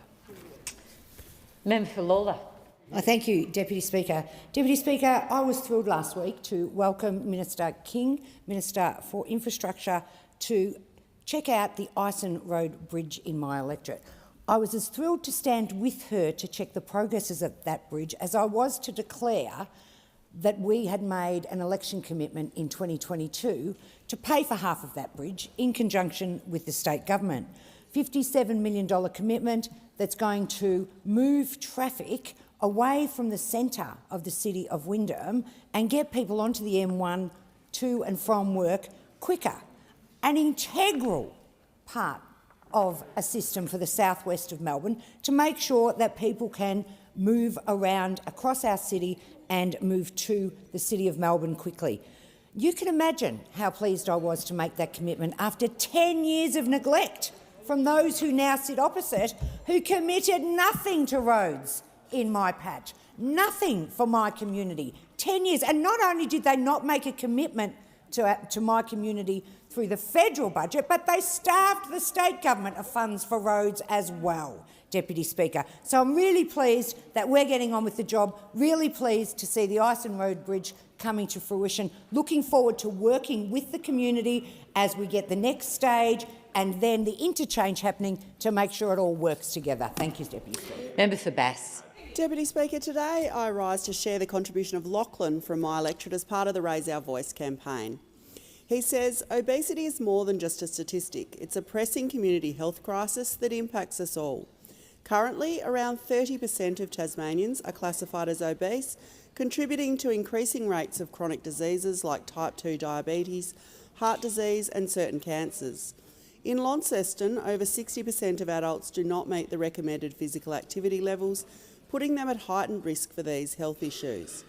Obesity affects not only physical health but also mental well-being, contributing to anxiety and depression. The economic implications are alarming as well, with obesity-related healthcare expenses placing a significant burden on our system. In Tasmania, the cost of treating obesity-related conditions is estimated to exceed $500 million annually, diverting resources that could be better spent elsewhere. Additionally, rising childhood obesity rates threaten the future health of our next generation. To combat this crisis, we must prioritise healthy living initiatives by implementing comprehensive nutrition education programs in school, improving access to affordable fresh produce, and creating more public spaces for physical activity. By fostering a community that supports these efforts, we can create a healthier society where everyone has the opportunity to thrive. The time for action is now. If all of us work together, we can ensure a bright future for us all. Member for Hunter. Thank you, Deputy Speaker. We know Aussies are doing it tough right now, but Labor is here to make life easier for Australians. Meanwhile, those opposite, well, they seem to think life should come with a few more hurdles and maybe a hefty price tag. When Australians follow their dreams, we're right here cheering them on. The Coalition, though, they seem to say, good luck, mate, bring a floaty because you're on your own. Take going to uni or TAFE. Aussies decide to invest in their future and we say go for it, we've got your back. But when the Coalition were in charge, course fees skyrocketed and TAFE funding was slashed, putting study out of reach for many. Now we're busy cleaning up their mess. That's why we're wiping 20% off HECS debts and making TAFE free. For the average Australian student, it's $5,500 wiped off the books. In the Hunter alone, that's nearly 15,000 people. Even if you don't have a HECS debt yourself, you probably know someone who does, your kids or even your grandkids. We back Aussies following their dreams, sharpening their skills, unlocking their potential to make Australia a better place. The Coalition, they jacked up fees and shrank training places like they're on a mission to keep the hard in hard work. Labor is here to lend a hand. The Coalition are just here to make life harder for all Aussies. Peter Dutton has already said he'll cut this wasteful spending. He'll cut this wasteful spending is what he said. Remember, everyone, you can't trust Peter Dutton at the next election. And I'm going to remind the member for Hunter to use correct titles when you're referring to anybody in this House. And I'm giving the call to member for Nichols. Thank you, Deputy Speaker. You will see around Parliament House this week a number of servicemen and women from the Australian Defence Force. They are participating in the ADF Parliamentary Exchange Program. Now, the Parliamentary Exchange Program is a great initiative. ADF men and women come into MPs' offices and learn more about the political process, days in the lives of MPs, and some of the complex consideration required when analysing legislation and how Parliament works. But as the name implies, it is an exchange program. So there are times when we as MPs can go and spend time with the ADF on their turf. And I've had the honour of spending days at the Puckapunyal Army Base in my electorate, engaging with the Combined Arms Training Centre, and earlier this year experiencing part of Exercise Kakadu in Darwin, including some time on the helicopter frigate HMAS Stewart. These exchanges are critical because there will be times when, as members of this place, we may have to make a decision to deploy the ADF, potentially in dangerous circumstances, and we need to know them, their perspectives, and understand our capabilities. Flight Lieutenant Monique Lonsdale is embedded in my office. She said the biggest takeout so far amongst her and her colleagues is the broad cohesion and collaboration across the Parliament, something the general public probably don't see if they just watch Question Time. Monique is the third ADF exchange participant I've had welcomed in my office, and my ability to do my job as a representative has been greatly enhanced by the perspectives of these outstanding Australians who are serving our nation. Member for Hasluck. Thank you, Speaker. The people of Hasluck have a right to know what I stand for. I stand for better communications in the Swan Valley in Hasluck and in the Perth Hills, where the Albanese government's investments in improving our NBN and mobile coverage are paying off. I stand for a science-based, cohesive system of emergency management and better disaster preparedness, which we have seen with the consolidation of functions under NEMA and massive investments in fire, cyclone and flood preparedness, including funding for a disaster operations centre in the Perth Hills and significant additions to our national aerial fleet. I stand for the health of the people of Hasluck who have benefited from this government's record investments in Medicare, a cap on scripts, 60-day script dispensing for chronic conditions and bulk billed urgent care clinic services here in my electorate of Midland. I stand for better education funding for government schools. From next year, schools in Hasluck will start to see a 100% funding to meet the school resources standard. Parents, educators and students will feel the benefit of this straight away, and our country will benefit.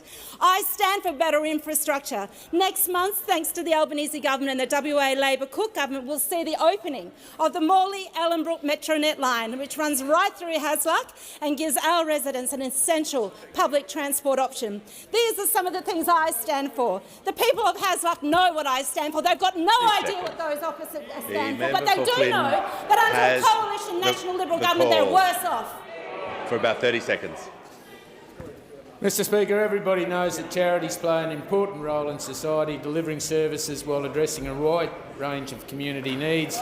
And I'd like to urge Queensland charities to get in quick with applications to the Queensland Give Organisational Capacity Building Grants Program and their Regional Grants Program, which distribute around $5.7 million in grants to Queensland communities. Good job. In accordance with Standing Order 43, the time for members' statements has concluded. I'll invite members to take their seats as quickly and as quietly as possible. The call to the Acting Prime Minister. Thank you, Mr Speaker. I inform the House that the Minister for Defence, Industry and Capability Delivery will be absent from question time today and tomorrow, and the Minister for Veterans Affairs and Minister for Defence Personnel will answer questions on his behalf. Shall move to questions without notice. Are there any questions? I'll give the call to the Honourable the Leader of the Opposition. Thank you very much, Mr Speaker. My question is to the Acting Prime Minister. At COP29, an additional 6 nations endorsed the declaration to triple nuclear energy by 2050. They joined 25 others, including the United States, UK, Canada, Czech Republic, Finland, France, Japan, Republic of Korea, Moldova, Mongolia, Morocco, Netherlands, Poland, Romania, Sweden, Ukraine, the UAE, some with existing civil nuclear programs and others committing to a program so that they can reduce emissions and deliver energy at a reasonable cost. Why isn't the Albanese government signing up to the same agreement? No. Order. The Acting Prime Minister will... The Leader can resume his seat. The member for Spence was interjecting all through that answer. He will leave the chamber under 94A. And how much clearer I need to make it about members being heard in silence when questions are being asked. The same thing will happen if this continues. The Leader has asked his question in silence. He deserves that courtesy. Now the Acting Prime Minister deserves the same courtesy. He has the call. Well, thank you, Mr Speaker, and there's a very simple answer to that question, because we don't have a civil nuclear energy establishment in this country, and nor do we seek to establish one. And the reason we don't seek to establish one, Mr Speaker, is because to do so would be to pursue the single most expensive form of electricity in the world today. That would be an additional $1,200 on the energy bill of every household in this country. That's what it would represent. That's what it would represent to go down the path of a civil nuclear industry. We don't have one. We don't seek to go down that path, so we are not a part of that agreement. And if we did go down that path, as the Leader of the Opposition is suggesting, there would be no prospect of any piece of electricity entering into the grid for 2 decades. And even then, what we're talking about is at max 4% of the electricity grid being contributed in 20 years' time. The most expensive form of electricity, $1,200 per household in 20 years' time, and even then it's only 4% of the grid. That's what the ridiculous proposal that is being put forward by the Leader of the Opposition represents.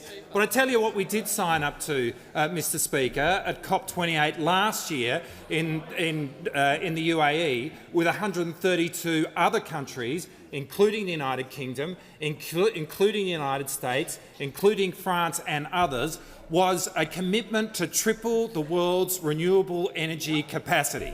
Because we understand that the cheapest form of electricity in the world today is firmed renewable energy. And that is what's being pursued by countries around the world. And that is what we're pursuing here, not in 20 years' time, Mr. Speaker, but right now, such that we have seen a 25% increase of firmed renewables into our grid since we came to office. Now, that is actually making a difference in putting downward pressure on energy prices, along with the energy price relief that we have put in place, which those opposite have blocked not once but twice. So on this side of the House, we represent pursuing efficient energy which seeks to transition us to a place of zero net emissions by 2050, such that we take our country to the cutting edge of technological modernity. Those opposite are about going backwards, about increasing energy prices and about pursuing a fool's errand. There's far too much noise during that answer. The member for O'Connor, the member for Barker were interjecting. Just going to ask them to dial it down so I can hear from the member for Chisholm.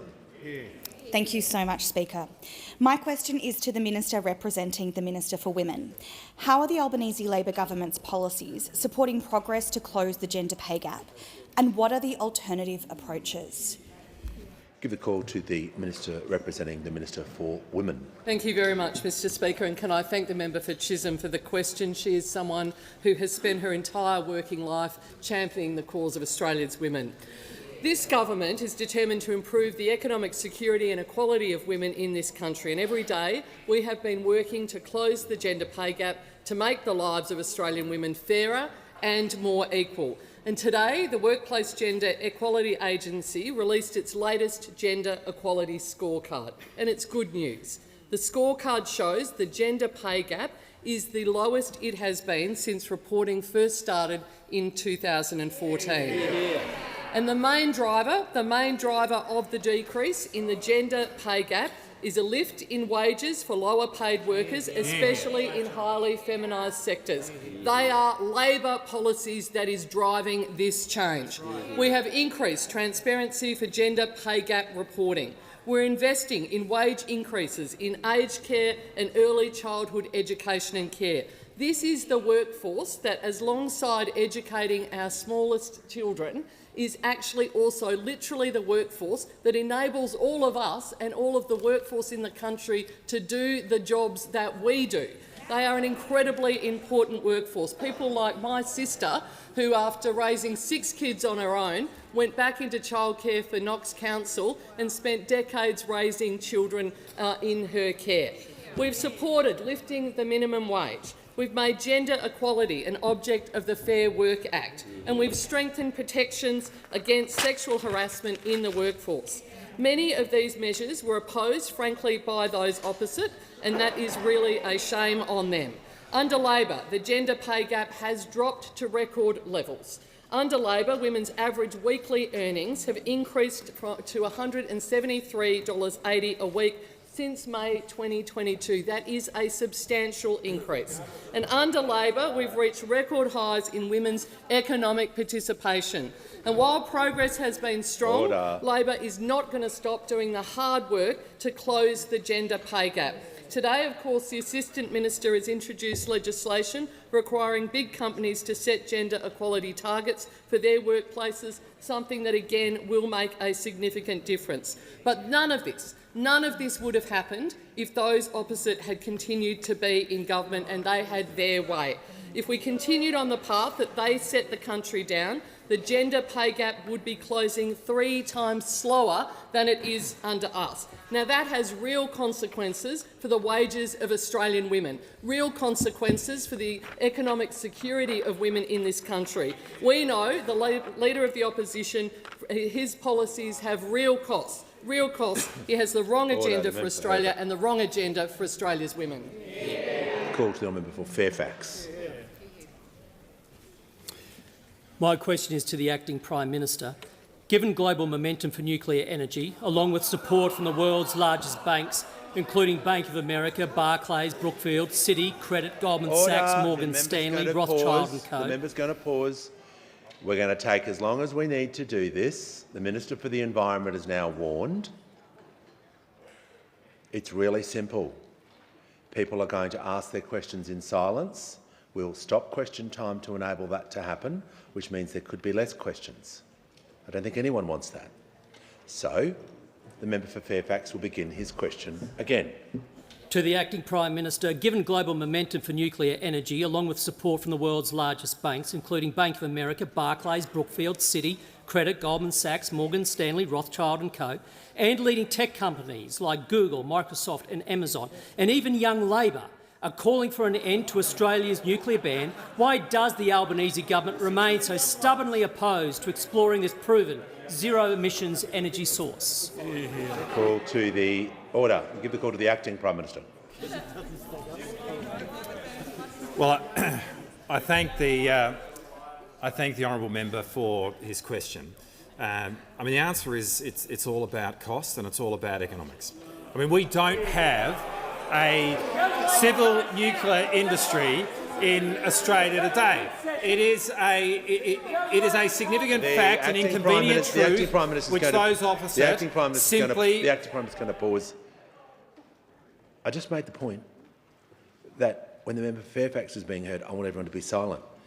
So the answer to that question is not to start yelling straight away, particularly this close to me. So interject. If you must yell, don't do that. Order. Reset. The Acting Prime Minister. Thank you, Mr Speaker. It is a... No. This is...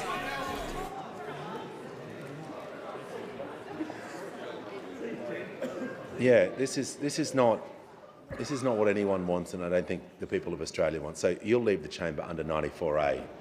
Just asking everyone to show some restraint and some respect. That's completely not on.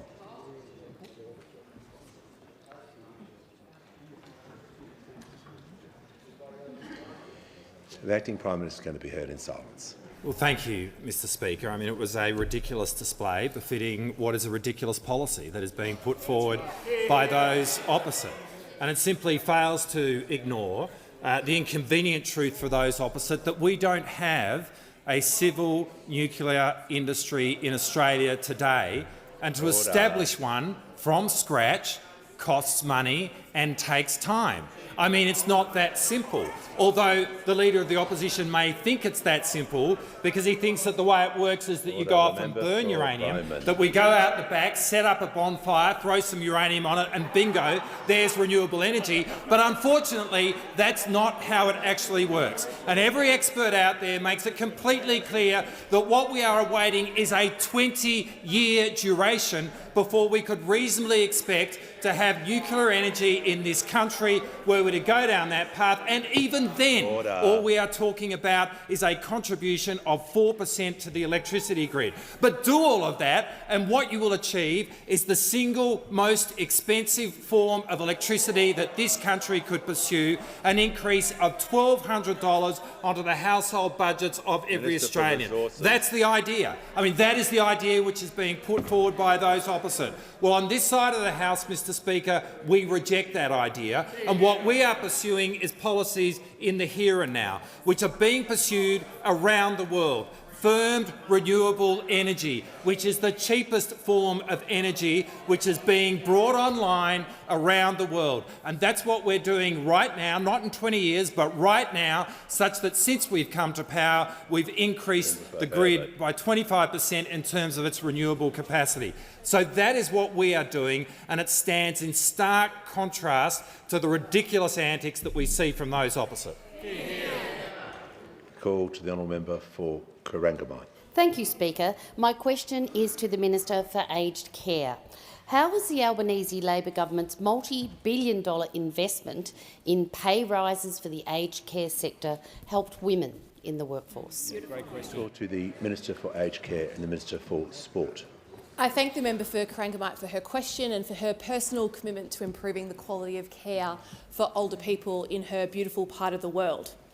Mr Speaker, 85% of the aged care workforce are women, and for too long these women were undervalued and underappreciated for their highly skilled work. Because of a prejudicial bias ingrained in our society which said some work is simply worth less because of the type of people more inclined to do it, and that you should be paid more to stack supermarket shelves than you should be to pay to care for older Australians. And the Albanese Labor government made it a priority to offer more than thanks, more than platitudes, more than pats on the back, and we now have, as of today, definitive evidence that our $15.1 billion investment in the female-dominated aged care workforce has made a difference. This morning, the Workplace Gender Equality Agency published their latest gender equality scorecard, and it illustrated a confronting 21.1% gender pay gap, a 0.6% reduction from their last survey. However, the Gender Equality Agency said the main reason for that reduction was the 15% wage increase for residential aged care workers. And just yesterday we heard from Hester Superfund. They are now projecting that aged care workers will retire with $40,000 more in their superannuation as a result of the Albanese Labor government pay rises. And the benefits for aged care workers come from more than our record wage increases. Labor's tax cuts delivered registered nurses in aged care a $1,679 reduction in their tax, almost double what they would have received under the Coalition. Helping workers like Rachel, whom I met last week at a mobile office in Zilmere. We did that at Mickey's Cafe. Shout out to Mickey for his lemon biscuits. Rachel has been working at aged care for more than 7 years. Rachel told me that the Albanese government's pay rise has been transformative. She said that the lack of meaningful wage increases over a decade had left many workers like her at her nursing home driving vehicles well past their use-by date and needing extensive repairs. It was dangerous. And Rachel said she and many of her colleagues have now bought more reliable vehicles, which they could only afford to do so because of this pay rise. And these pay rises are helping our male aged care workers too. Rachel's colleague Ahmed, who has been saving for a deposit for a house for 8 years. The banks are now considering Ahmed for a home loan because of the pay rise that we were able to deliver for him, because of the value that the Albanese Labor government places on care. Before I call the member for North Sydney, I just have a number of acknowledgements I'd like to do to welcome them to Parliament. I'm pleased to inform the House that present is a delegation from Tuvalu, led by the Honourable Paulson Panapa, Tuvalu Minister of Foreign Affairs, Labour and Trade. We're also joined by the Honourable John Huntsman Jr., former US Ambassador to Russia, China and Singapore, and the 16th Governor of Utah.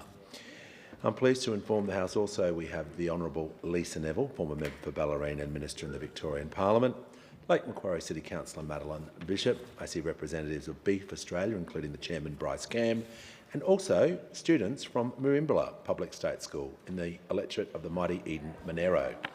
Welcome to you all. We give the call to the honourable member for North Sydney. Mr Speaker, my question is to the Treasurer. At a time when Australians are struggling more than ever to keep up with their loan repayments, this government, with the likely support of the opposition, will soon pass a piece of legislation that will see the two major parties each receive nearly $5 million a year in public funding as administrative funding assistance. This money will be able to be used to pay interest payments on party loans. How does the government justify allowing public money to be used to pay the interest on political party loans when so many ordinary Australians are struggling? Call to the Treasurer. Thank you, Mr Speaker, and thank you to the honourable member for her question. I begin by acknowledging and saluting the terrific work of Minister Farrell, who has been working for some time in a consultative way to do what we can to make sure that our donations regime is as transparent as possible and that we take responsible and necessary steps to lessen the impact of big money on politics.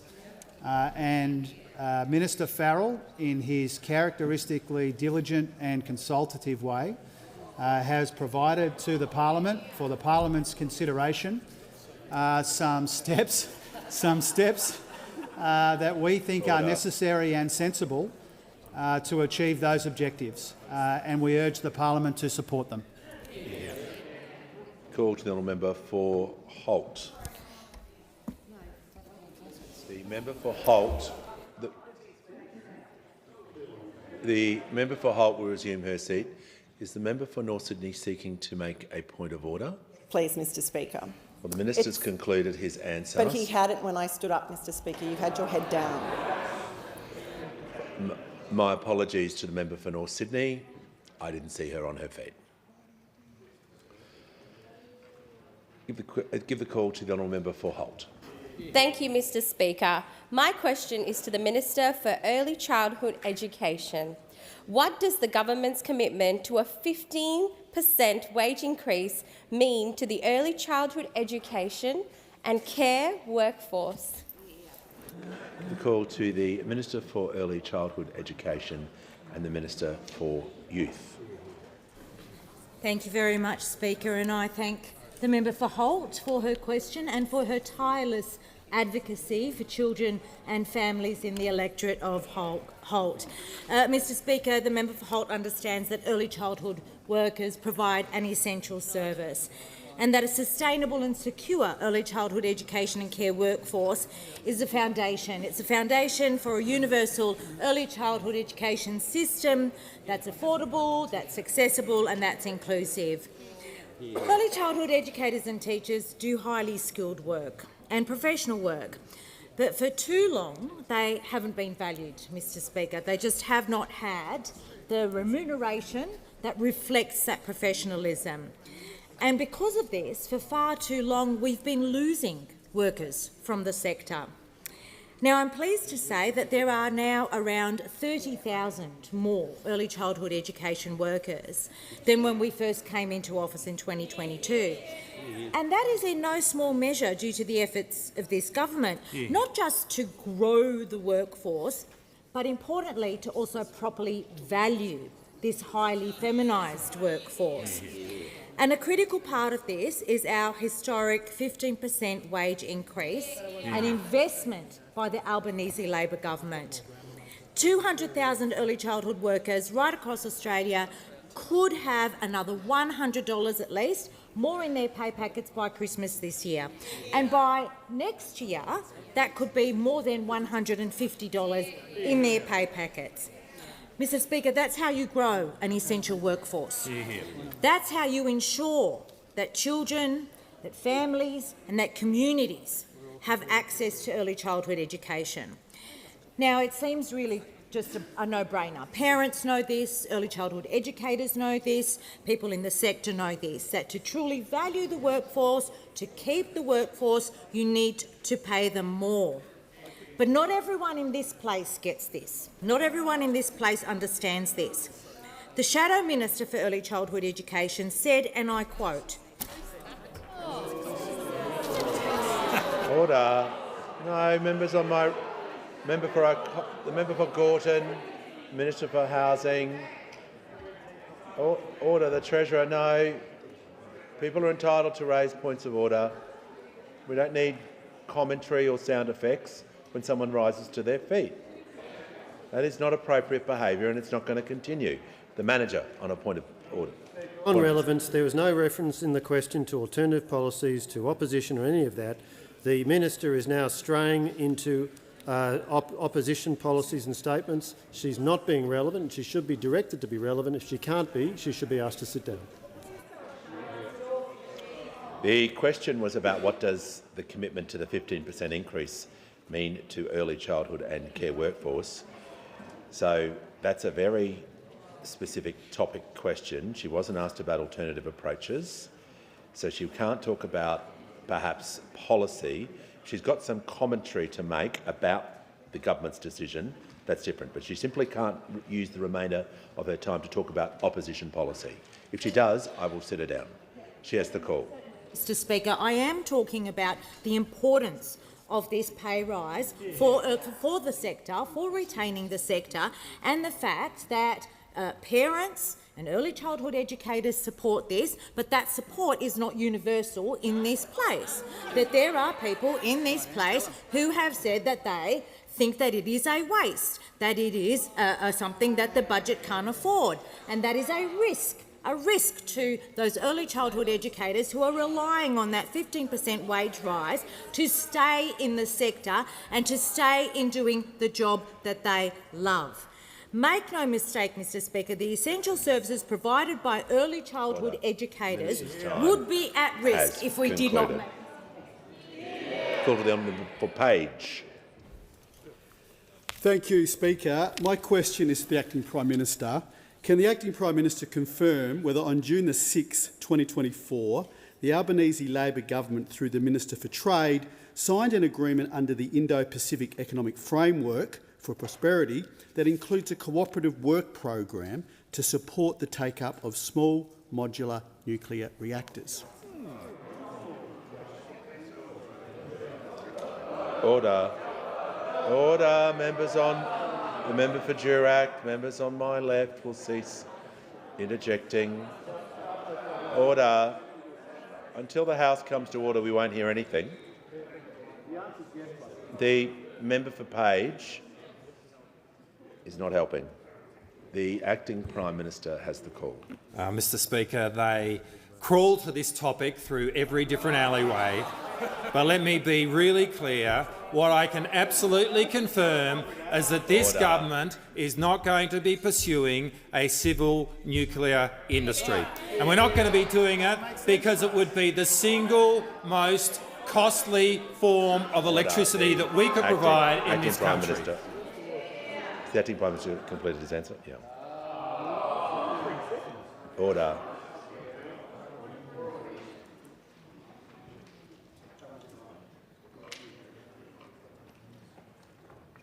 We'll hear from the member for Reid. My question is to the Acting Prime Minister. How is the Albanese Labor government helping with the cost of living by getting wages moving again? How are other policies helping with the cost of living, and what barriers have there been? Call to the Acting Prime Minister. Well, I thank the member for her question. In meeting the cost of living challenge, a key objective of our government has been to get wages going, and we've been doing that by increasing the minimum wage and by seeing award increases in sectors like aged care and childcare, and this is now flowing through to the wider labour market such that we are now experiencing the strongest real wage growth in 4 years. Now, we get that Australians are doing it tough and there is a lot more which needs to be done, but these extra dollars in the pay packet are making a real difference. And in particular, this is benefiting women because these increases are occurring across the care economy, and as a result, the gender pay gap is now at its lowest level on record. Mr Speaker, we are also reducing costs. We're doing so through more affordable childcare, through cheaper medicines, through free TAFE. But the biggest risk to that, well, he is sitting right there. And Mr Speaker, yesterday we got a crystal clear articulation of the philosophies of those opposite when the Deputy Leader of the Opposition said, and I quote, "It's a key principle and tenet of the Liberal Party, if you don't pay for something, you don't value it."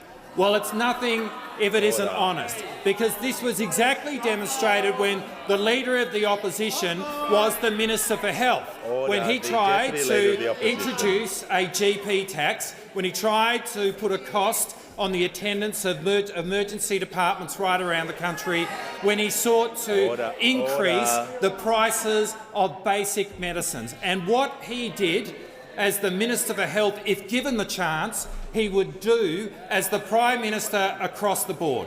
Well, Mr Speaker, on this side of the House, we have a very different philosophy, because we understand that Australians in their darkest hour who are receiving emergency care in emergency departments without charge, well, they do value that. And we understand that Australians who are undergoing life-saving surgery so that they can return to their families without a crippling debt. Is going to cease interjecting. I can appreciate there might be some response included to what the acting Prime Minister comes, but the member for Barker and you just continually running through commentary, it's not sustainable. So we're just going to dial it down. For the remainder of this answer, there's only 26 seconds. I'm setting everyone a challenge just to get through this answer. The Acting Prime Minister. Without a crippling debt, and they value that too. On this side of the House, we are proud to stand as the party which has been the champion throughout our nation's history of public health and of public education, and we most certainly will take that philosophy to the next election when Australians will be given a choice between a government which is fighting for them and a man who represents a material risk to the household budgets of every single Australian. You call to the member for Hume. Acting Prime Minister, Australia is at odds with every comparable economy and ally in rejecting zero-emissions nuclear energy, putting at risk energy security and energy costs. Can the Assistant Prime Minister confirm the reason Labor is rejecting nuclear power has nothing to do with cost or time, but because of their political battle with the Greens in inner-city seats? We're going to do this again because I couldn't hear the question because there were too many people on the right, on my right, interjecting. So the way question time works for those on my right is I need to hear the question so that if a topic comes up or a point of order, I then have to make a decision on. So it makes my job really hard if I can't hear it. So we're going to do this again, and the member for Hume's going to have his question. And I don't need any commentary, otherwise people will leave and not hear the question. The member for Hume has the call. Acting Prime Minister, Australia is at odds with every comparable economy and ally in rejecting zero-emissions nuclear energy, putting at risk energy security and electricity costs. Can the Acting Prime Minister confirm the reason Labor is rejecting nuclear power has nothing to do with cost or time, but because of their political battle with the Greens in inner-city seats? Hear, hear. Give it order. The Minister for Social Services is warned. Acting Prime Minister has the call. Well, thank you, Mr Speaker. And yes, we do have a battle with the Greens political party, and we join that battle with relish, which really does stand in stark contrast to what we see from those opposite, who, when it comes to housing, the environment or now immigration, are in the greatest love affair of all time with the Greens political party. I mean, I think Romeo and Juliet teaches us that love conquers all, but I definitely do not think that Shakespeare imagined what was going on here.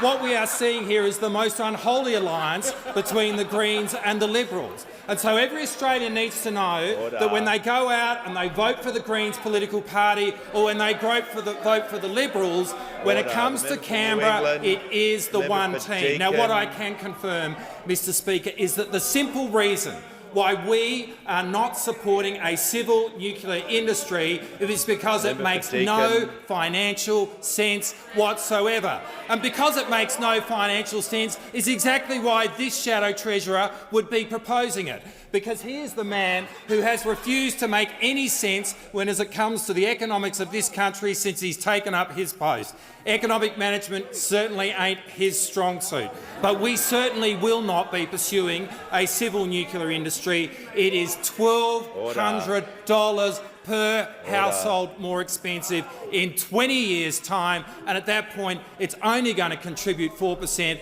to our electricity grid. So no, we are not walking down that road. Give the call to the honourable member for Fraser. My question is to the Treasurer. How is the Albanese government's responsible budget and economic management right for the conditions we face? How does it compare internationally and to alternative approaches? Call to the Treasurer. Thanks, Mr Speaker, and thanks to the member for Fraser for the contribution that he makes to our economic policies on this side of the House. In an uncertain global environment, the hallmark of this Albanese Labor government has been responsible economic management. and that could never be more important than it is right now. From time to time, those opposite ask us to make international comparisons. The reason that's not happening today is because inflation went up in Canada overnight and it's going down in Australia. It's going up in the US and Canada and Europe, but it's coming down in Australia, and that's why he hasn't asked about inflation, Mr Speaker. But I look forward to 3 o'clock when he jumps up and asks his first question of me today, Mr Speaker. Now, another really important international comparison is when it comes to the budget position. Now, the IMF has made it clear when those opposite were in office, we had the 14th strongest budget analysed by the IMF, and now we're in the top 3. We've gone from 14th in 2021 under them to onto the podium in 2024 on our watch, Mr Speaker. And that's because we've knocked out a couple of budget surpluses, turned their big deficits into big surpluses, $172 billion turnaround, $150 billion less debt, $80 billion less in interest repayments, Mr Speaker. And here's where the international comparison is so stunning, Mr Speaker. We've got debt to GDP down from the mid-40s, peaking, to the mid-30s. Now, how does that compare with other countries? Mid-30s in Australia, United Kingdom 103, Canada 106, France 111, United States 123, Italy 139, Japan 251% of GDP. That's their debt compared to the mid-30s here in Australia. I'm asked about alternatives, Mr Speaker. I'm asked about alternatives, Mr Speaker. Now, I tried to give the Shadow Treasurer some help today. I tried to give him some help. I gave him more than 20 minutes to tell the Parliament and to tell the Australian people what he would do differently when it comes to the economy. And instead, Mr Speaker, we learned exactly why. His colleagues are in the Saturday paper saying that he's got no direction, he's vacated the field and he just throw rocks. Instead of getting coherent and credible, costed economic policies, we just got this kind of bizarre cut and paste of his least coherent interview transcripts, Mr Speaker. And the reason this matters so much to this Parliament and to this country is because we know that those opposite are a risk to our economy and our budget, because we know their record. When they were in office, inflation was much higher.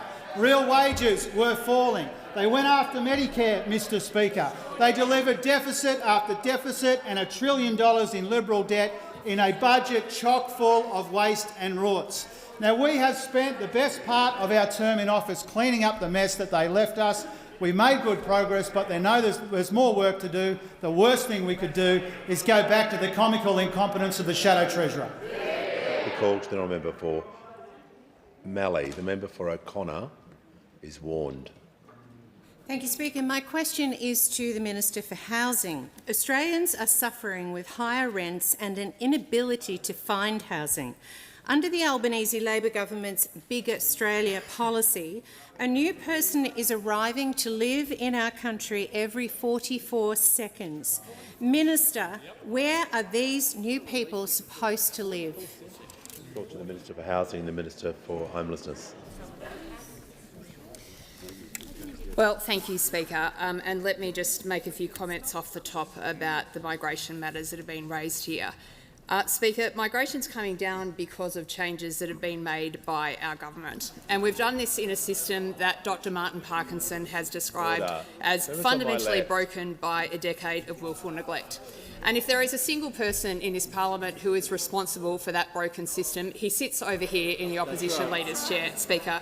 The Minister for Home Affairs talked yesterday about the fact that there is one gold medal in this parliament for the person who issued the most number of visas in a single year. It wasn't a Labor minister, Speaker. It was the Leader of the Opposition who talks a big game.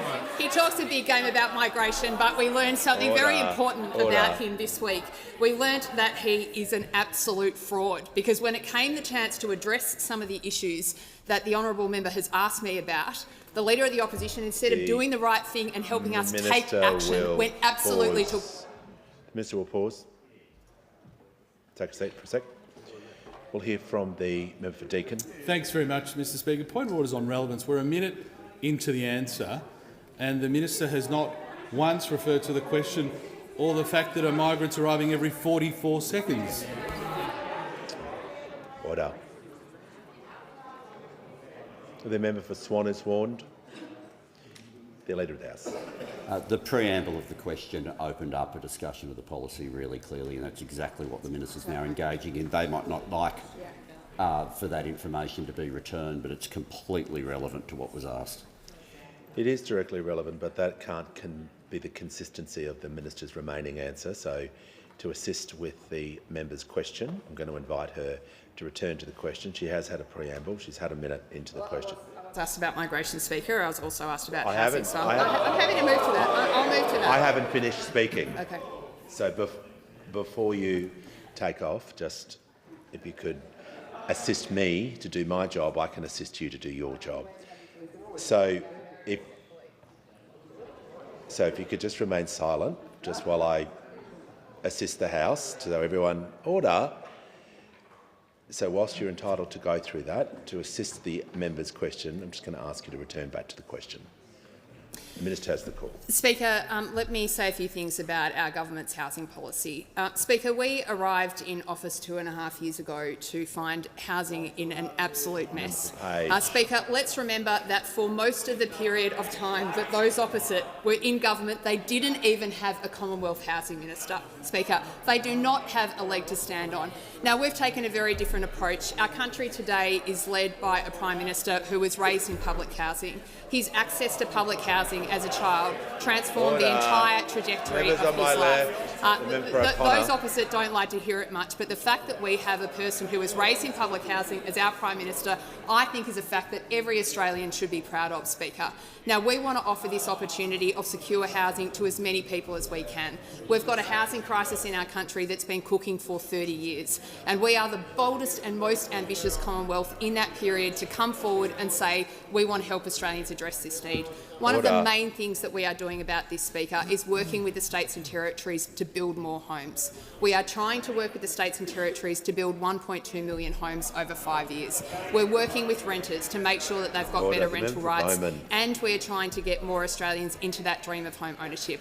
Now, if only, Speaker, we had a parliament that actually wanted to work with us on this issue that affects millions of people. Instead, what we have is an opposition that knows only one word, no, no, no, to every single proposition that's put forward. And unfortunately, people on the crossbench, the Australian Greens, who talk a big game about housing, but when it comes time to make real change for real people, they say no too. So who would have thought the far left and the far right had so much in common in this country? Despite that opposition, we will work hard to make sure that we meet the housing needs of people in this country. Hear, hear. Good call to the member for Robertson. Thank you, Mr Speaker. And my question is to the Minister for Education. Why is it important to strengthen integrity in the international education system, and what is standing in the way? The call to the Minister for Education.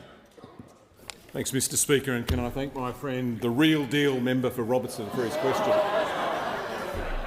Yesterday, I told the House about the shonks and the crooks who feed off our international education system, exploiting students to make a quick buck here in Australia. Order.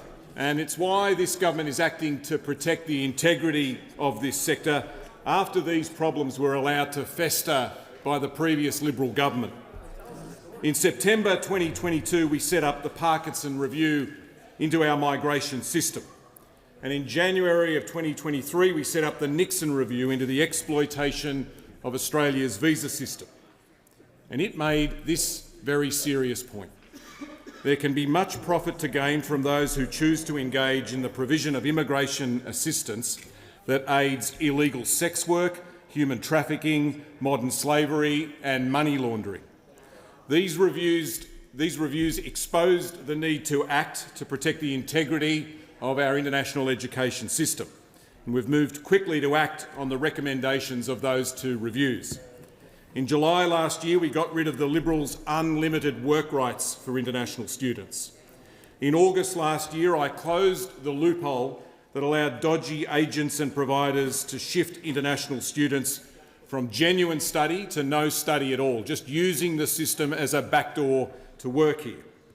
In October last year, we created a $38 million integrity unit to crack down on the shonks and the crooks. In March this year, we increased the English language requirement for international students, In May, we increased the amount of money that international students need to bring with them to get a student visa. And in July, we doubled the visa application charge. But that's not all that we're doing.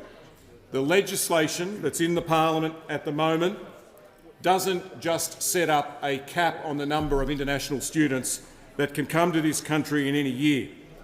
The bill that is currently before the Senate, that the Liberal Party and the Greens are in bed together stopping, also does this. It prevents education providers from owning an education agent business. It requires providers to educate Aussie students for 2 years before they're allowed to recruit international students. And it prevents providers who are under serious regulatory investigation from recruiting new international students. This is what the Liberal Party is planning to vote against. I wonder why. Order.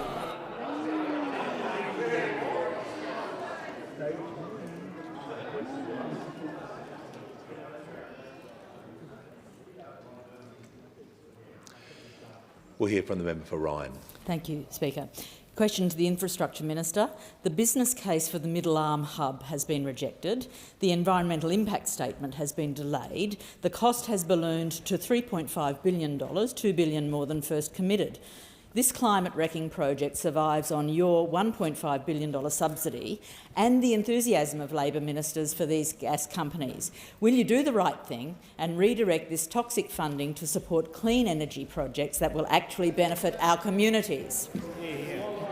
Give the call to the member for Riverina. Minister for Infrastructure, Transport, Regional Development and Local Government has the call. Well, there's a lot to correct in that question, and let me start by saying, the Greens never mention the 65 renewable energy projects that this government has approved. Never. You absolutely ignore them as though they don't exist at all, because it doesn't suit your political interests to acknowledge the good job that the Minister for Environment has done in increasing renewable energy in this country. Now, when it comes, of course, to Middle Arm, let me just remind the House that this is an equity injection. It is not money that then can be transferred to other projects. Just let me educate you about that. It is an equity injection.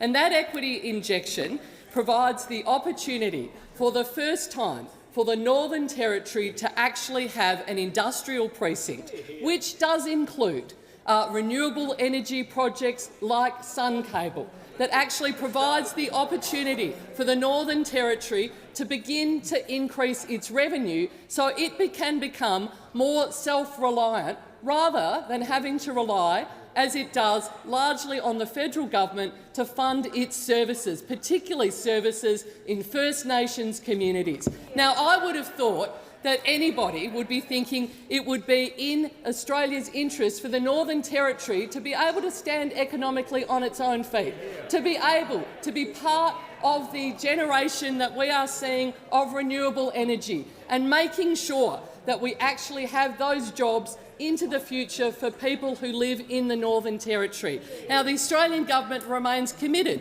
to Middle Arm. There are a number of processes that have to be gone through the environmental processes, through planning processes as well, through Infrastructure Australia, and all of those are underway at the moment, and I look forward to working with the Northern Territory government to make sure we can secure the economic future for the Northern Territory. But again, I say to the Greens, stop using politics constantly in these sorts of debates. Stop using politics, because we know that Middle Arm actually does support renewable energy. It does support renewable energy, and it also makes sure that we have a strong economic future for the Northern Territory, and we stand by Labor's commitment, Labor's record investment in renewable energy and the approval of renewable energy projects. And I look forward to the Minister for Environment getting a question about the record number of approvals for renewable energy we have done. Call to the honourable member for Lingiari. Thank you, Speaker. My question is to the Minister for Communications. Minister, how will the Albanese Labor government's legislation to keep the national broadband network in public ownership deliver better broadband and affordable prices for Australian families and in particular regional communities? And Minister, are there any alternative approaches? Give the call to the Minister for Communications. Thank you, Mr Speaker, and I thank the member for her question. Labor, of course, founded the National Broadband Network to deliver fast, reliable and affordable broadband to all Australians. It's an essential piece of national infrastructure that connects millions of Australians, irrespective of where they live or work. The Albanese government has made significant investments in fibre and fixed wireless upgrades, delivering improvements for Australians. Now, when we came to government, less than 300,000 premises had a pathway to upgrade from copper to full fibre. Today, that figure is 4 million. On the fixed wireless network, we've upgraded over 2,300 towers, boosting average user download speeds by 133%. We've also uncapped satellite broadband plans, delivering educational benefits to students in regional and remote communities. Mr Speaker, public ownership is delivering big public benefits when it comes to the NBN. In contrast, when state Liberal governments sold off electricity assets, consumer prices rose 3 times faster than other services. Yet today, the Liberals and Nationals voted against the government's legislation to secure the NBN in public ownership. Mr Speaker, those opposite want publicly owned nuclear reactors, but they don't want a publicly owned NBN. They're prepared to sell off public assets to pay for their irresponsible and unfunded nuclear policy. Order. And the broadband pushovers in the National Party will let them do it, just like when they flogged off Telstra. So, Mr Speaker, for consumers, what does that mean? It means higher prices, reduced services and cuts to investments, especially in the regions. Now, Mr Speaker, it's important for the House to understand what those opposite tried to get away with in their dying days of government. They wanted to increase the regulated NBN wholesale price by inflation plus 3% each year to 2040. And you might ask, well, why was that? Well, it's widely understood, Mr Speaker, the purpose of this staggering proposition was to lay the groundwork to maximise the future sale price of the NBN. So over a decade ago, the Liberals promised to deliver a third-rate copper NBN for $29 billion. Then it became $41 billion, then $49 billion, then $57 billion, a sushi train of incompetence and cost blowouts. In contrast, Mr Speaker, this government has delivered 2 budget surpluses. Our NBN upgrades are on time and on budget. The choice for Australians, especially in the regions, is crystal clear. Yeah.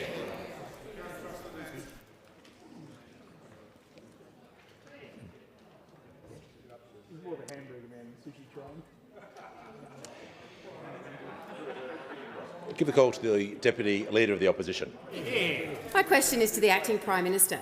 Is the Acting Prime Minister aware of a recent report from the Department of Energy in the US which shows that a renewables plus nuclear electricity grid is 37% cheaper than a renewables-only grid?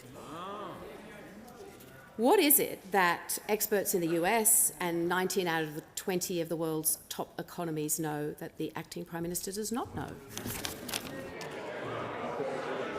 Order.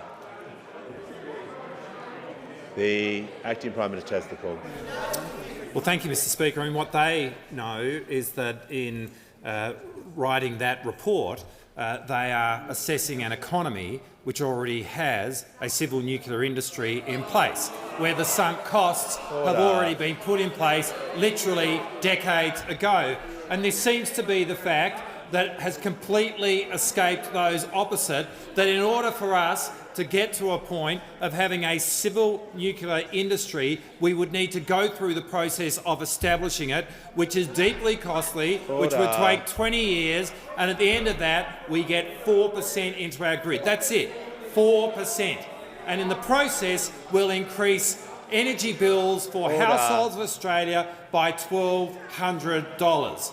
So that's what we understand, and that is not the same as the calculation which exists in the United States or the United Kingdom or France, where they all have a civil nuclear industry already established, and those costs have already been sunk and are not priced into the future. But the reality of what we face is you can't go out there and just magic the reactors. You've actually got to go and build them. That costs money, and the people who will pay for it are the Australian public. The member for Fisher will cease interjecting. We'll hear from the honourable member for Hunter. Thank you, Mr Speaker. My question is to the Minister for Regional Development, Local Government and Territories.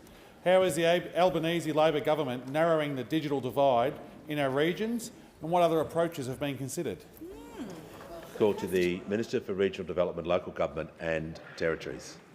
Thank you, Mr Speaker, and I want to thank the member for his question. He does such a cracking job advocating for the people of the Hunter, and we appreciate it.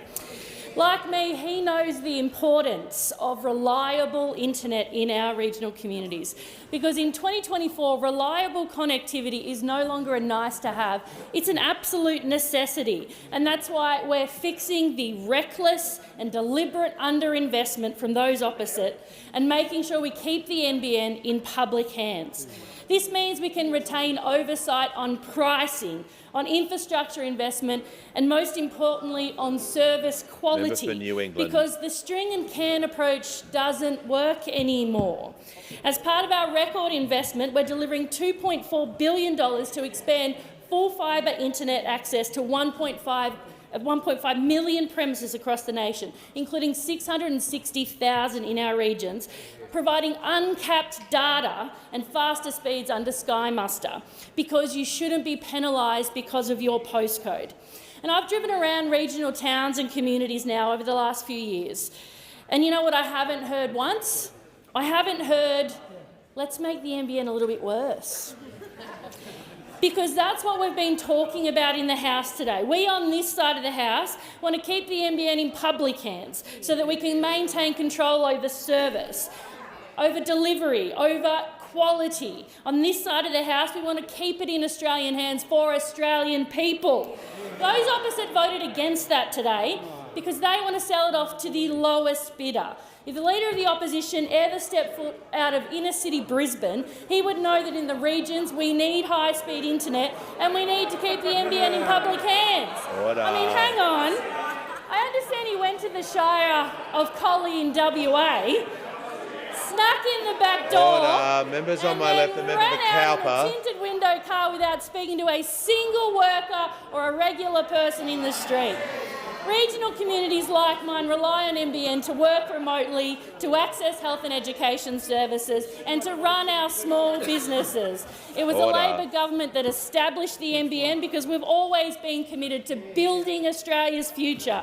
During the disastrous decade those opposite had, they dismantled the NBN, and 15 minutes down the road in Jerrabombra, you don't have to go far to see why. Half the suburb had copper that dropped out every time there was heavy rain. Underinvestment is the MO of the Liberals.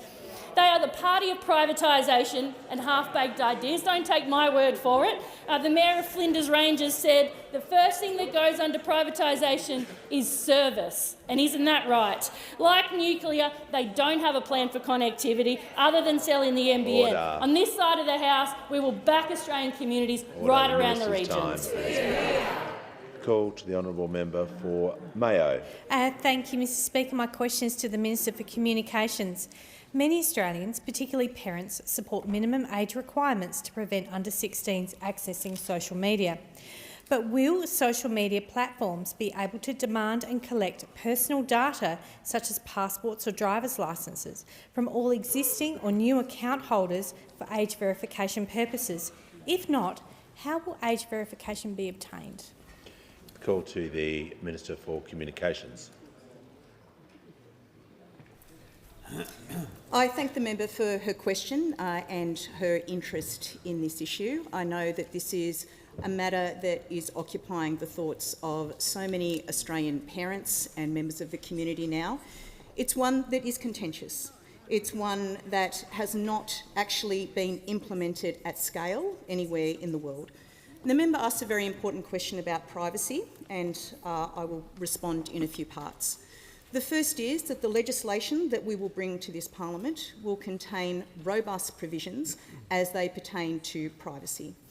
We understand that Australians will be very concerned when they consider the level and the severity of cyber breaches that have happened in the recent past, and the need to ensure that, consistent with the principles of the Privacy Act, that there is only the collection and use of information for specific purposes, and we want to ensure through this legislation that that principle continues to be maintained.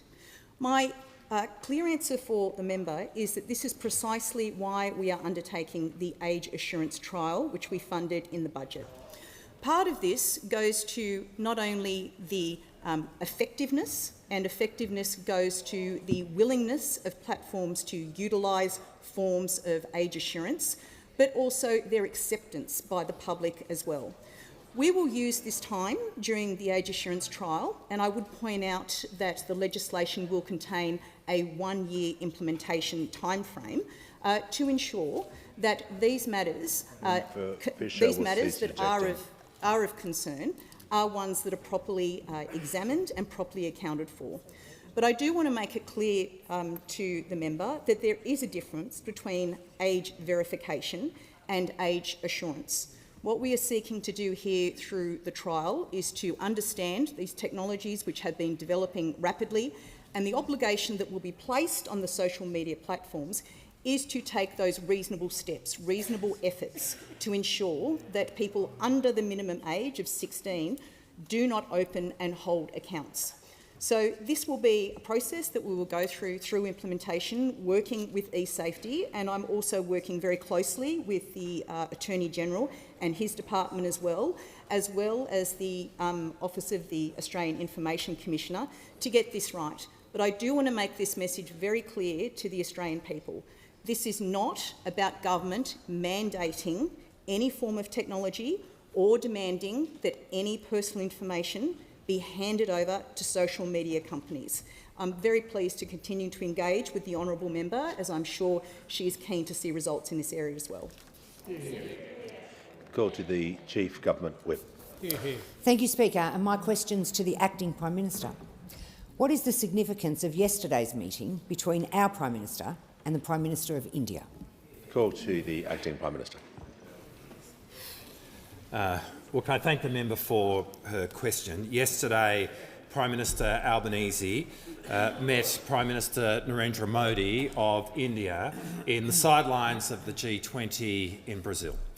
Our relationship with India has never been deeper or more important. India is now the biggest country in the world with rising living standards and a growing economy.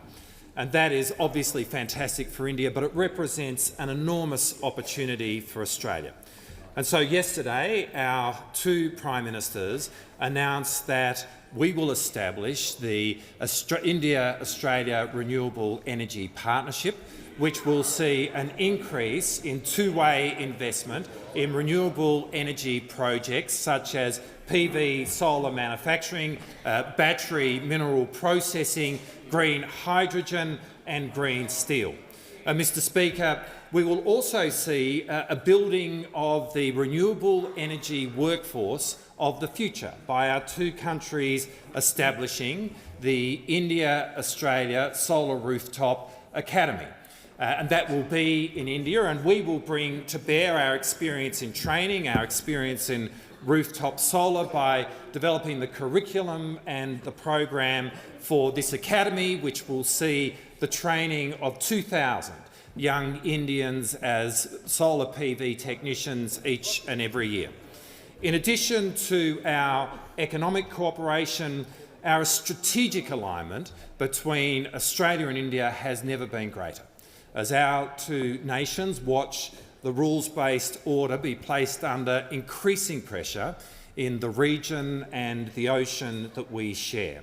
And that has seen a growth in the defence engagement between our two countries. It has seen an increase in the tempo of our defence exercises, And so yesterday, our Prime Minister's also announced that next year we will renew and we will update the 2009 Joint Declaration on Defence and Security Cooperation, and we will also establish a maritime collaboration security roadmap, which will see us engage in more activity between our defence forces on maritime domain awareness activities throughout the Indo-Pacific. We cooperate on economic opportunity, we share strategic alignment. Mr Speaker, we also share passions, and that will be on display this Friday when our Test cricketing teams resume the contest for the Border Gavaskar Trophy. And in many ways it represents the biggest symbol of our history, of our friendship and of the enduring bonds which unite our two peoples. Call to the member for Groom. Mr Speaker, my question is to the Acting Prime Minister. On Chris Yeoman's documentary on Sky News last night, US nuclear expert John Williams said, and quote, "Just about every continent has nuclear power except Australia. Why is the Albanese Labor government out of step with the rest of the world, which is increasingly taking up civil nuclear energy?" Give the call. Order. Order. Order. When the House comes to order, the Acting Prime Minister has the call.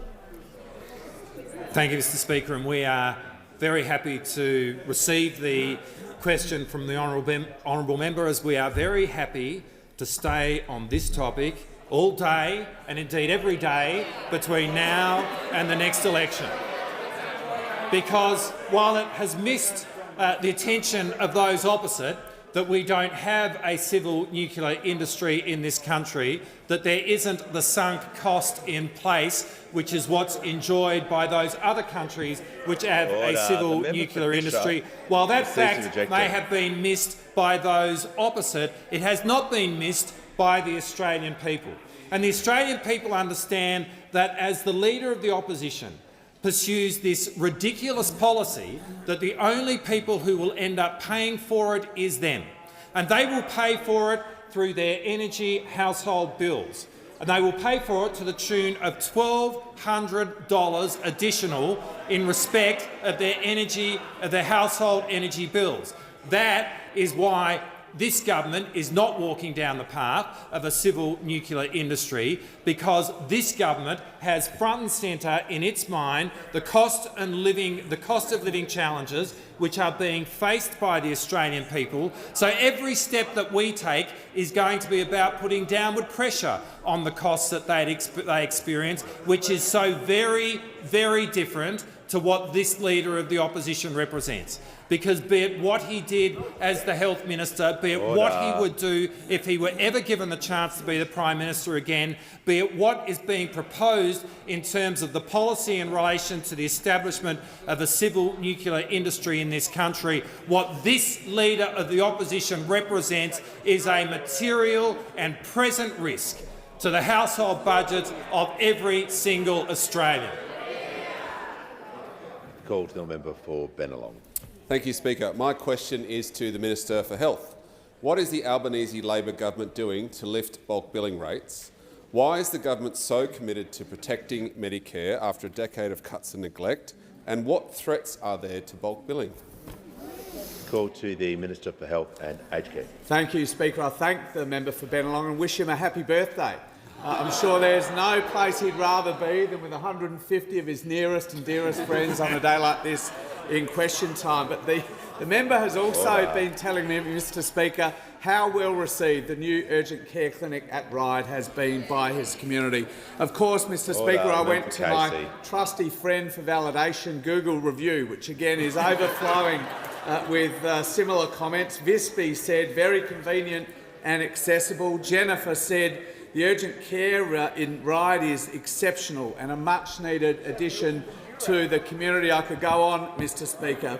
This clinic is not just providing top quality urgent care in a timely and convenient way, Mr Speaker. The important thing for the community is it's fully bulk billed. It's fully bulk billed, and that's also important for Labor, because for Labor, bulk billing has always been the beating heart of Medicare. But it's also always been hard fought, Mr Speaker. Initially with the doctors when the AMA instructed their members not to bulk bill, but consistently through the years from the Liberal Party, Mr Speaker. Of course, John Howard called bulk billing an absolute rort. The Leader of the Opposition, when he was Health Minister, said there were too many free Medicare services and then tried to abolish bulk billing altogether, Mr Speaker. And that's the problem. And that's the problem throughout the years. This is not a one-off Liberal Party thought bubble. It's a long, unbroken thread of ideological opposition to Medicare and to bulk billing in particular, Mr Speaker. And most recently, the Deputy Liberal leaders interjecting, of course. Most recently, you just have to look at the Deputy Liberal leader's comments this week, when she said it is a key Liberal Party principle. If you don't pay for something, you don't value it, Mr Speaker. That's what she said. And maybe that's why, Mr Speaker, the Leader of the Opposition tried to make every Australian pay a fee when they got rushed to the local emergency department, because apparently Australians won't value having their life saved when they're having a heart attack unless they hand a fee over to the Leader of the Opposition. Apparently that's why they oppose bulk billing as well, because people don't value free access to a GP unless they get to pay a fee to the Leader of the Opposition. Well, we have a different view, Mr Speaker. The reason our healthcare system is consistently voted #1 in the world, especially for health equity, Mr Speaker, is our free public hospitals and bulk billing in Medicare, Mr Speaker. So every Australian can access the best healthcare in the world just by bringing this beautiful little green card, Mr Speaker, confident they can keep their credit card at home. Now, the Liberal Party might not value this, but most Australians value it, and I can tell you the Labor Party values it too. Call to the acting Prime Minister. Thank you, Mr Speaker. I ask that further questions be placed on the notice paper. The member for Hume has indicated that he is seeking the call for misrepresentation. Thank you, Mr Speaker. I rise to make a personal explanation. Do you claim to be misrepresented? I do, most agreeably. You may proceed. Yesterday in question time, the Minister for Health made some incorrect comments or made an incorrect claim about the comments I made on radio regarding health.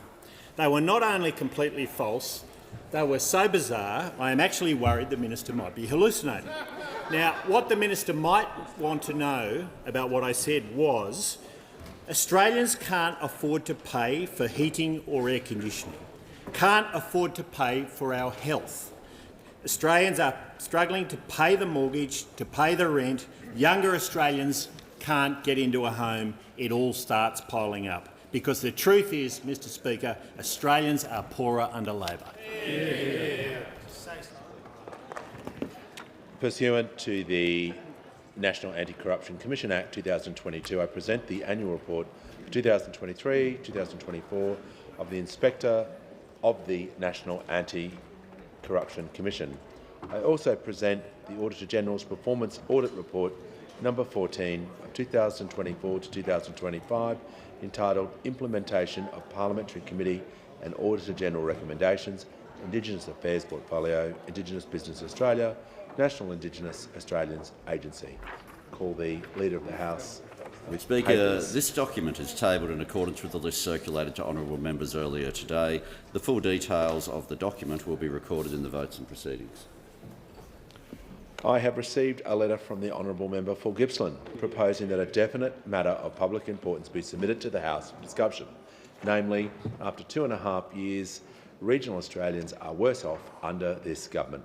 I call upon those honourable members who approve of the proposed discussion to rise in their places, and I give the call to the honourable member for Gippsland. Well, thank you, Mr Speaker, and I know, Mr Speaker, you understand what a caring kind of guy I am. And I'm starting to get worried, Mr Speaker, about the well-being of the entire Labor front bench because, Mr Speaker, they're obsessed. They're obsessed. They're absolutely obsessed with the Leader of the Opposition. You know, it's 6 months until the next federal election is due to be held. and they've given up governing. And their obsession with the Leader of the Opposition is evident every day in this place. Forget about Labor's light on the hill. Forget about Bob Hawke's famous pledge. I think it was that by 1990 no Australian child will be living in poverty. It's now clear, Deputy Speaker, by 2025 no Australian child will be living without a three-word slogan. Because, as we've seen in question time, as we've seen all this week, Labor has given up on governing and is now completely focused on three-word slogans and regurgitating the attack lines, the negative points that come up in their focus group hearings. They've given up on any attempts at vision, any attempts at hope or optimism and aspiration.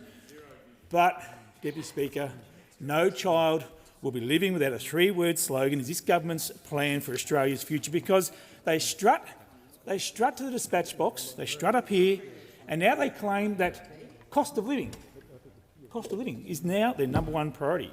After wasting more than $400 million, tearing Australians apart with a vanity project otherwise known as a voice, it's embarrassing to watch, Deputy Speaker, because those of us who live in the regions understand.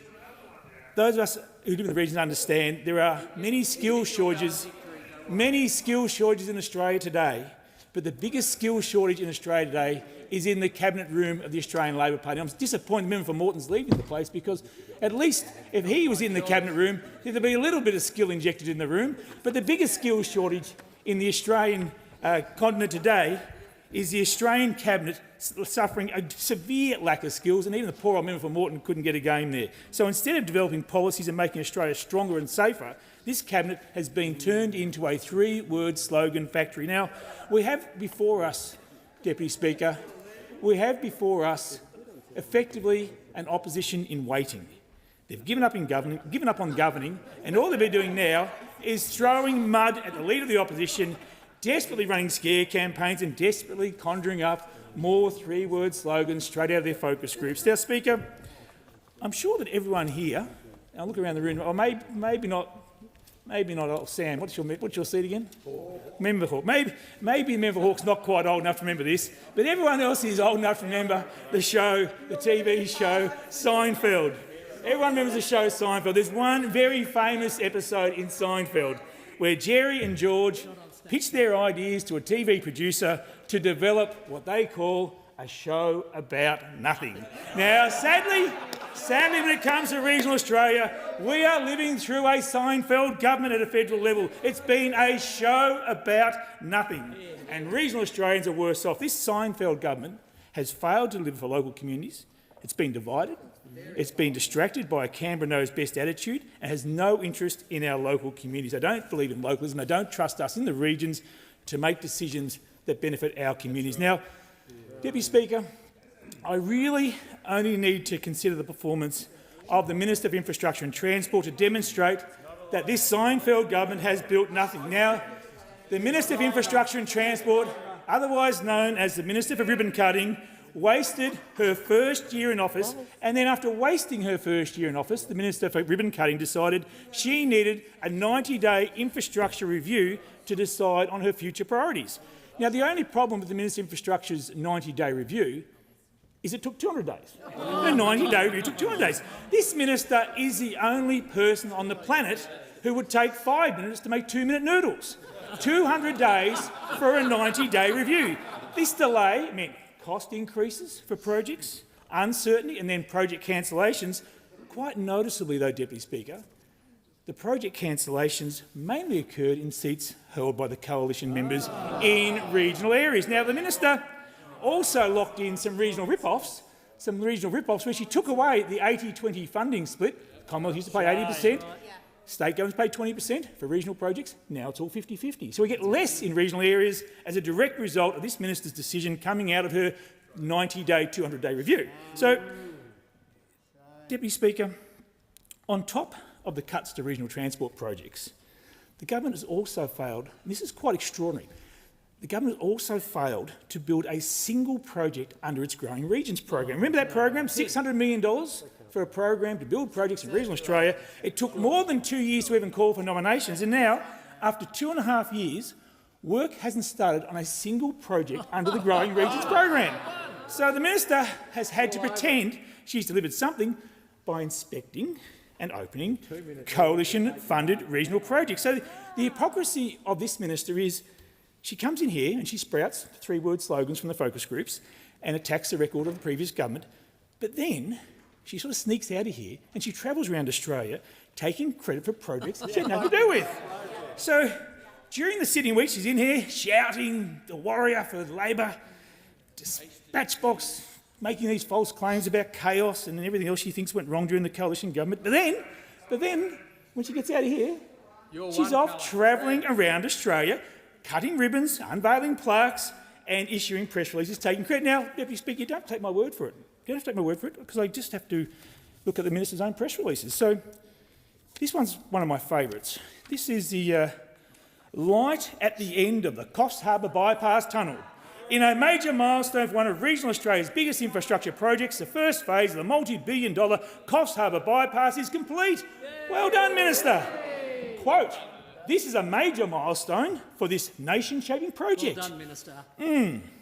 During consultation ahead of the project in 2016, the people of Coffs Harbour were very clear they wanted tunnels instead of cuttings. It's great to see progress in bringing that to fruition. Oh, but Deputy Speaker, in 2019, the minister was the shadow minister who failed to back the project in the first place. The member for Cowper fought like a Trojan to get the work done. He doesn't even get a mention in the press release.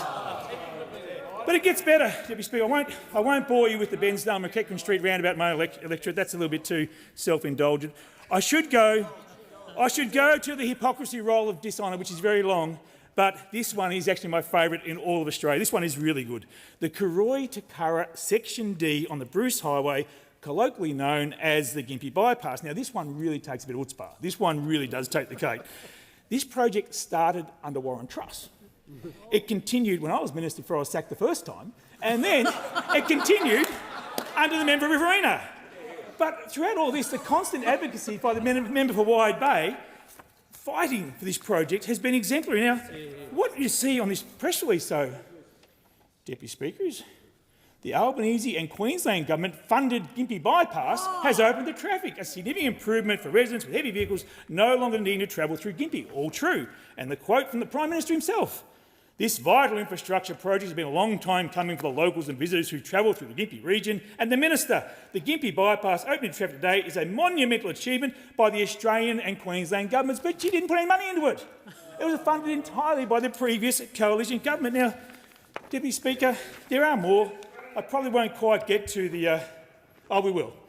The Minister for Regional Development and Local Government, the Minister opposite, the Minister for... oh, this is a beauty too. Here she goes.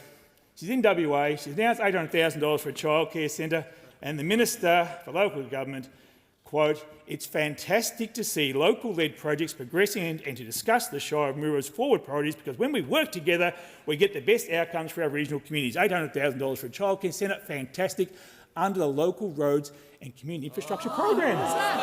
The Minister loved the program so much, she voted to abolish it. It's gone. The entire $800,000 came from the previous government. So, Deputy Speaker, regional Australians aren't easy to fool.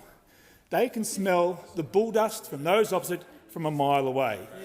In just a few months' time, regional Australians will only need to ask themselves a few questions, a few simple questions when it comes to judging this government.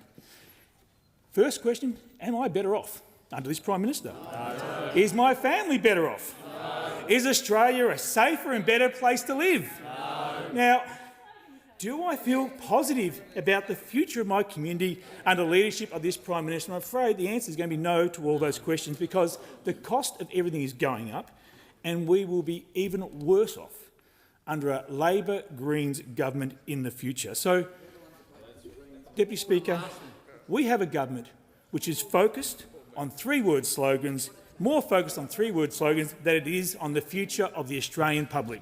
And I give the call to the Minister for Regional Development, Local Government and Territories. Thank you so much, Deputy Speaker. It's always great to get up and talk about regional Australia, and I'm so glad that I'm on this side of the House so we can actually deliver for regional Australia. Because from day one we have been getting on with the job of delivering for regional Australia, and we have delivered more in that 2.5 years than those opposite managed in their 10. Because what we're talking about is delivering much more than a bloody grants program. Because regional communities deserve services. They deserve access. They deserve people that back them and support them, not run around and allow regional dollars to go to the North Sydney pool. I'm not sure where the member for Gippsland or any of the Nationals were when you let the Liberal Party give regional dollars to the North Sydney pool. $10 million of regional dollars. $10 million. I don't know anyone in my electorate or the member for Gippsland's electorate or the member for Mallee's electorate who uses the North Sydney pool. And an FYI, it's still not built and it's over budget, so no one's using it at all right now. We're investing in regional communities, as I said, because we're taking a strategic approach. We're investing in people, in places, in services that our communities need, and in industries that our local communities rely on. We've restored integrity and transparency to grant programs, and I know that's a foreign concept to those opposite, and we've doubled roads to recovery. Over the next 5 years, it'll go to $1 billion annually. That means every local council across the country will have more money to put towards road maintenance projects. The funding will allow local governments to plan for long-term maintenance and will upgrade their road networks. And in the member for Gippsland's electorate, that means his councils will receive close to $70 million over the next 5 years, which is an increase of almost $22 million, something that he nor anyone else on that side of the coalition benches ever managed to put in place. So well done to the Labor government for delivering to every local council across the country. We're increasing the road black spot program from $110 million a year to $150 million a year, meaning we're improving more dangerous sections of our roads across the country. We've launched the new Safer Local Roads and Infrastructure program with $200 million available each and every year, providing a $50 million boost in that. And we are delivering more through every local council, as I said.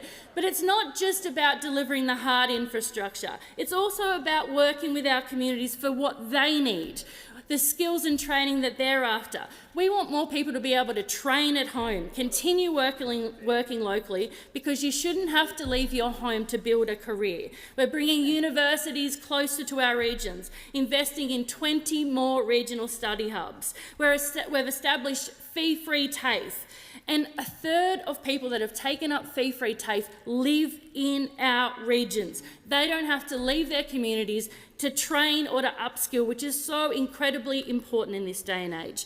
We're making record investments in housing because in order to attract and retain staff, we need somewhere for them to live. $32 billion in housing initiatives, the biggest investment in a decade, and we want to see more homes built. We're working with all levels of government to kickstart housing supply through our $1.5 billion housing support program, building the enabling infrastructure to get more homes in our regions. And we're ensuring that more regional people can buy their first home. Over 13,000 people have already been supported under the Regional First Home Buyers Guarantee, thanks to the expanded eligibility criteria that this government has put in place. When we came to office 2.5 years ago, people in regional communities couldn't get in to see a local GP. We're strengthening those services in our regions with significant investments to get Medicare back to where it should be. We have supported an additional $2.2 million bulk billed visits in regional and rural Australia since November last year. Funded through the government's Australian General Practice Training Program, general practitioner registrars have been successfully placed in regional towns that were previously struggling to attract GPs. We're also waiving HECS fees for doctors and nurse practitioners that work in rural and regional Australia. And we will provide $320 per week to nursing and midwifery students during their mandatory placements from 1 July next year. We've funded an additional 29 Medicare urgent care clinics, bringing that total to 87 across the country, from Albury to Broome to Devonport to Bundaberg to in my own electorate in Queanbeyan. Those clinics are ensuring people across Australia get access to the free urgent care they need. And we know how important the NBN is, particularly in our regions, and that is why the Albanese government took to the last election a further $2.4 billion investment which will make sure that we get fibre to the premises of 1.5 million additional homes, 660,000 of those across regional Australia. And as today we were talking in the House, we will ensure the NBN is owned with who it belongs to, the Australian people. Those opposite want to sell it off. They want to sell it off, which will mean more expensive internet to regional Australia. It is not on. As a former mayor who experienced the Black Summer bushfires with communities across Eden Monaro, I've seen firsthand the devastation that natural disasters can bring to regional communities. The Albanese government has worked hard to enhance the country's disaster risk reduction, preparedness and emergency response capability. Regional communities are better prepared for disasters under this government than they ever have been before. We set up the National Emergency Management Agency and have a regional network of NEMA staff supporting communities across the nation. And we understand the importance of improving Australia's emergency management capabilities, acting on the Royal Commission recommendations to keep us safe and reduce disaster risk. We have built the largest firefighting air fleet in the country's history. We have 160 specialised, highly mobile aircraft that are positioned around the country to protect regional communities against bushfires this summer. And as I said, that's on the back of a Royal Commission bushfire recommendation, something that was not acted upon by those opposite.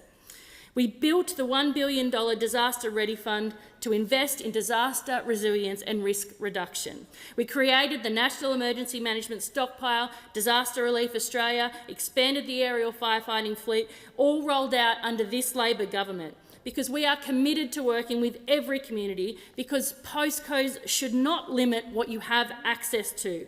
We don't need to use colour-coded spreadsheets to determine where funding should be allocated. And if you don't believe me, ask the ANAO.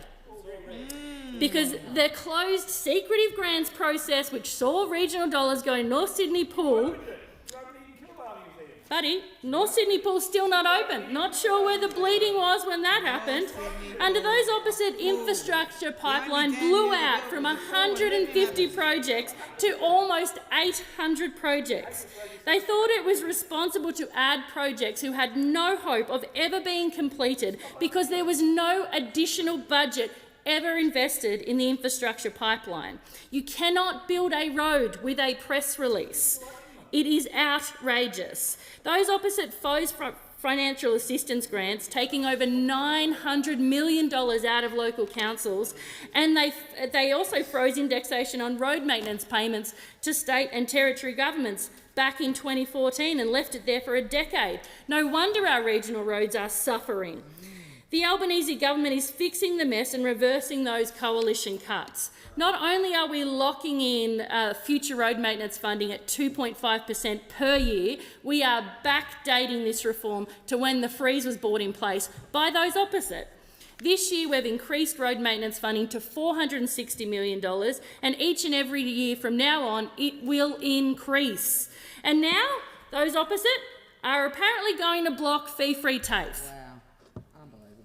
So the 1/3 of people across the nation in regions who have taken up the opportunity to train themselves or upskill, sorry, you're going to have to pay from that from now on because they don't think it's important to upskill you. They voted against international student caps, which for regional universities means that there is now no longer going to be a proper allocation of international students going across the country. Apparently it's okay to concentrate those international students in the Big Eight. They don't want regional universities to succeed, and that's exactly what they've just voted against. And they've also voted against keeping NBN in public hands. They make reckless commitments, and they don't understand that they're having a substantial impact on our regional communities. What they've said is nuclear power might be the answer. I mean, no plan, no cost, another half-baked idea, another way that they're trying to force regional Australia to deal with their incompetence. Time has expired. I give the call to the member for Mallee. Thank you, Deputy Speaker. I want to congratulate the member for Gippsland for bringing this incredibly important matter of public importance to the chamber and to the people of Australia. After 2.5 years, regional Australians are worse off under this government. That is the statement the member for Gippsland has asked us to speak about, and I am unfortunately very happy and very well equipped to talk about this subject. My electorate of Mallee has absolutely suffered under this Labor government. There is no question about that. I have actually the data, the very clear data that under Labor, Mallee has received $93 million in total across 83,500 square kilometres. 93 million.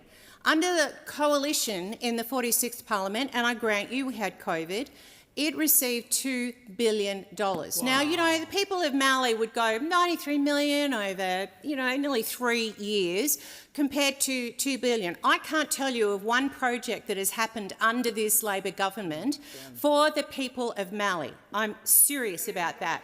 12 shires and no funding actually implemented, no shovel in the ground other than with coalition dollars. Now that is one particular issue. Another issue is in terms of health.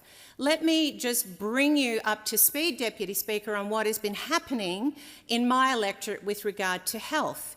We have lost doctors over this last 2.5-3 year period. We have lost it because the distribution priority area was expanded under this government so that 56% of doctors who were leaving regional areas to metropolitan areas have increased. 56% more have left.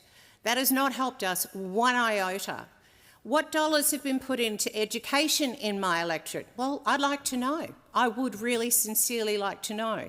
Now, if we're talking about the regions, Mallee, again, are people worse off or better off under this Labor government? I can absolutely guarantee you they are worse off. Mallee has been selected, wow, a badge of honour to carry the renewable target zone, called the Renewable Energy Zone. In Victoria, there were 5. There were 5 renewable energy zones, but now there is one, and it's called Mallee.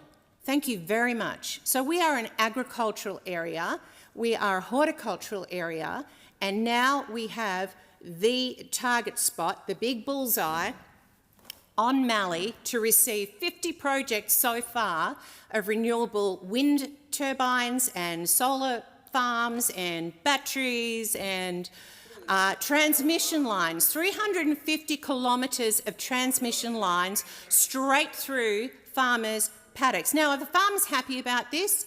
I can give you a really clear answer to that. The answer is no.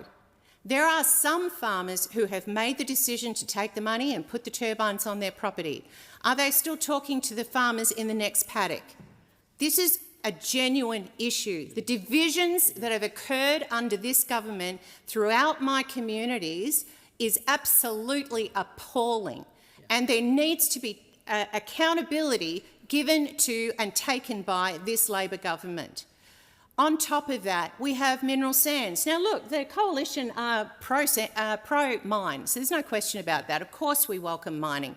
And of course I see the Minister for Resources right here, and no, it's not about NIMBYism. It's the fact that there are primary industries already taking place in my electorate and I have farms where they are going to have mineral sands for 36 years on their property.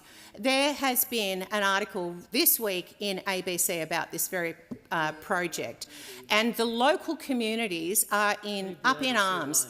I have farmers ready to just walk away now. They're ready to walk away from their generational, and I'm talking 6 generations, 5 generations, and they're ready to walk away from farming. What does that mean for our food security in the future? I think Australia needs to really seriously look at where we are going with regard to mineral sands operations, and it needs to have social licence, not just a miner's willingness. Member for Bendigo. Thank you, Deputy Speaker. Well, I'm actually really pleased to rise and speak on this matter of public importance and highlight how wrong the members of the opposition are and how it's just not true. Regional Australians have been some of the biggest beneficiaries to policies that have been introduced by the Albanese Labor government, and 5 minutes isn't enough to outline in detail all of the changes that we have made since coming to government that is making a real difference to the lives of regional Australians. Can I start with health?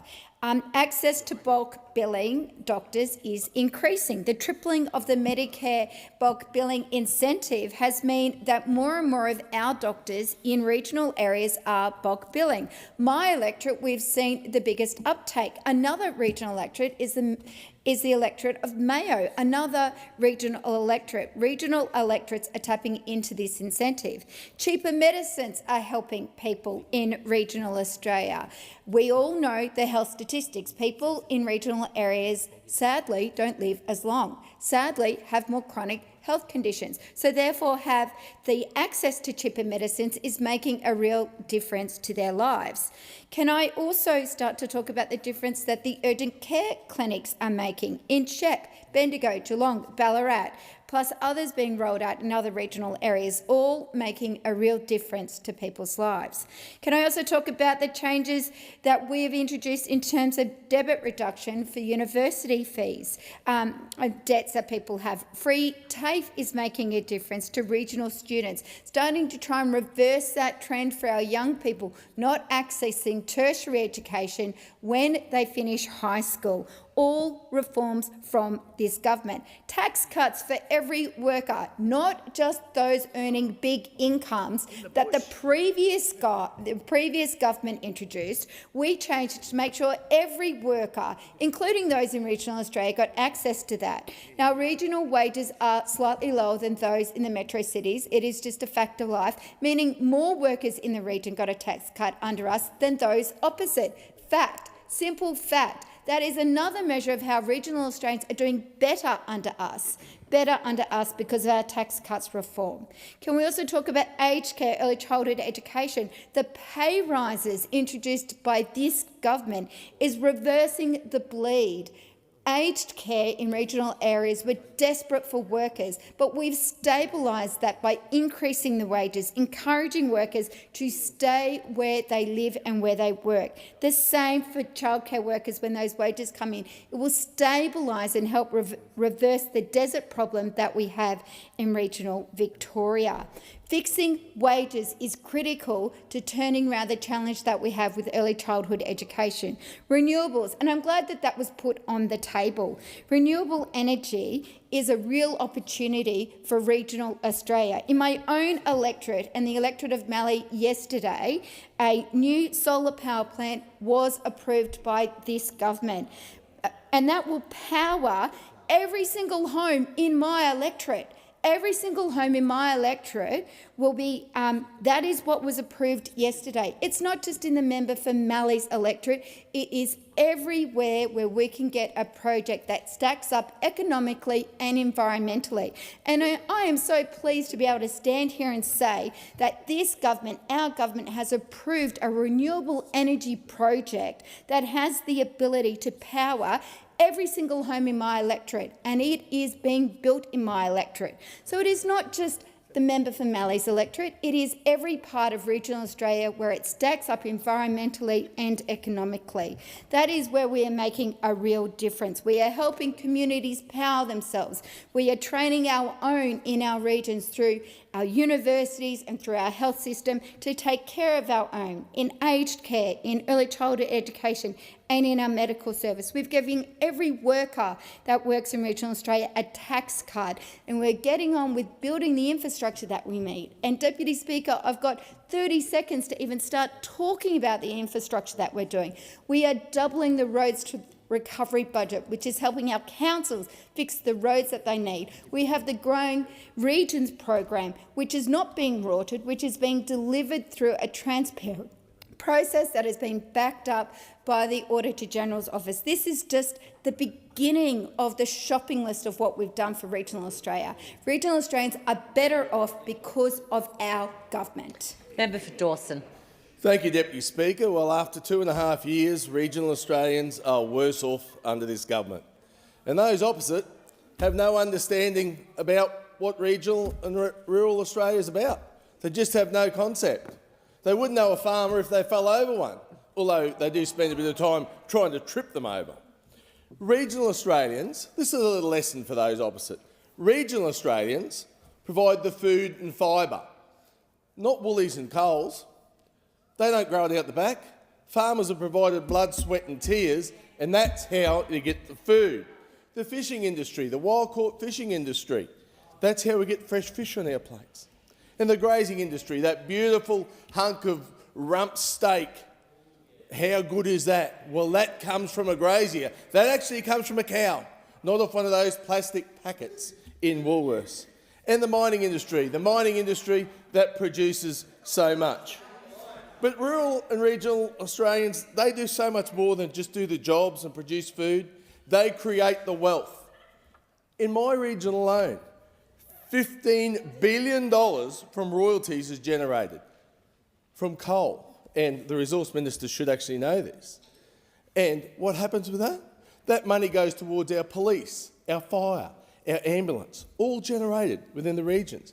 And the export earnings, billions of dollars that go towards our NDIS, defending our country, securing our borders, all created in the regions. In my electorate of Dawson, the sugar industry. Deputy Speaker, I have the biggest sugarcane growing area in the whole of Australia, and over 80% of that sugar is exported, again creating export earnings. And horticulture, in my hometown of Bowen, $500 million worth of horticultural crop, providing food to feed this country, as well as export earnings. So you would think with all those contributions from regional Australians that there would be some money or a little bit just come back, wouldn't you? Because that's what you'd do. You'd give some money back to those that are providing so much. So what has this hopeless one-term Albanese Labor government done in 2.5 years? Well, they've made things more difficult. They've cut the funding to the Bruce Highway. Now, the Bruce Highway is the main road, the main highway from Brisbane to Cairns. It's about 1,600 kilometres long, and that's how farmers get their produce to market and how people get their supplies up from the city and how our families get home safely. And what's the Albanese Labor government done? They've cut the funding. Forever, it's been an 80-20 arrangement. 80% provided by the federal government and 20% by the state government. But oh no, that's been cut to 50-50. So now the work's not getting done. So now we have a long Congo line of potholes, and it's not as safe for my people to drive on. And what about the fishing industry? The Labor government has decimated the fishing industry with the ban of the gill nets in order to save the Great Barrier Reef. Well, let me tell you, can you imagine having a net on the reef? It'd get tangled up, you'd never get it back. Gill nets go absolutely nowhere near the Great Barrier Reef. This was just a stroke of a pen, just a silly idea to once again appease their buddies the Greens. But it's decimated the fishing industry, the fishers, and also the chandlery shops, the ice works, the boat builders, the whole lot. But no. And what about the introduction of a biosecurity levy? How's this one? The Labor government's brought a biosecurity levy in to make sure that they have to pay for the risks of their overseas competitors. No one else in the world does that. But oh no, they brought that in. Absolutely no idea. The introduction of the car and family ute tax. Again, another blight on regional Australians. So for the vehicles that we need to drive, Land Cruisers, Rangers, Hiluxes, those sort of things, no, they've gone up in price. But here's a news flash for those opposite. Electric vehicles can't carry the weight, they can't tow the load, and they can't cover the distance. But again, it's another attack on regional Australians. The power prices that you're driving up. The power prices are going through the roof, and this was after a promise of a 275 reduction. And this was after this promise was 97 times. I cannot believe it. The Albanese Labor government must stop demonising regional Australians. Without regional Australia, Australians starve and Australia stops. Member for Gilmore.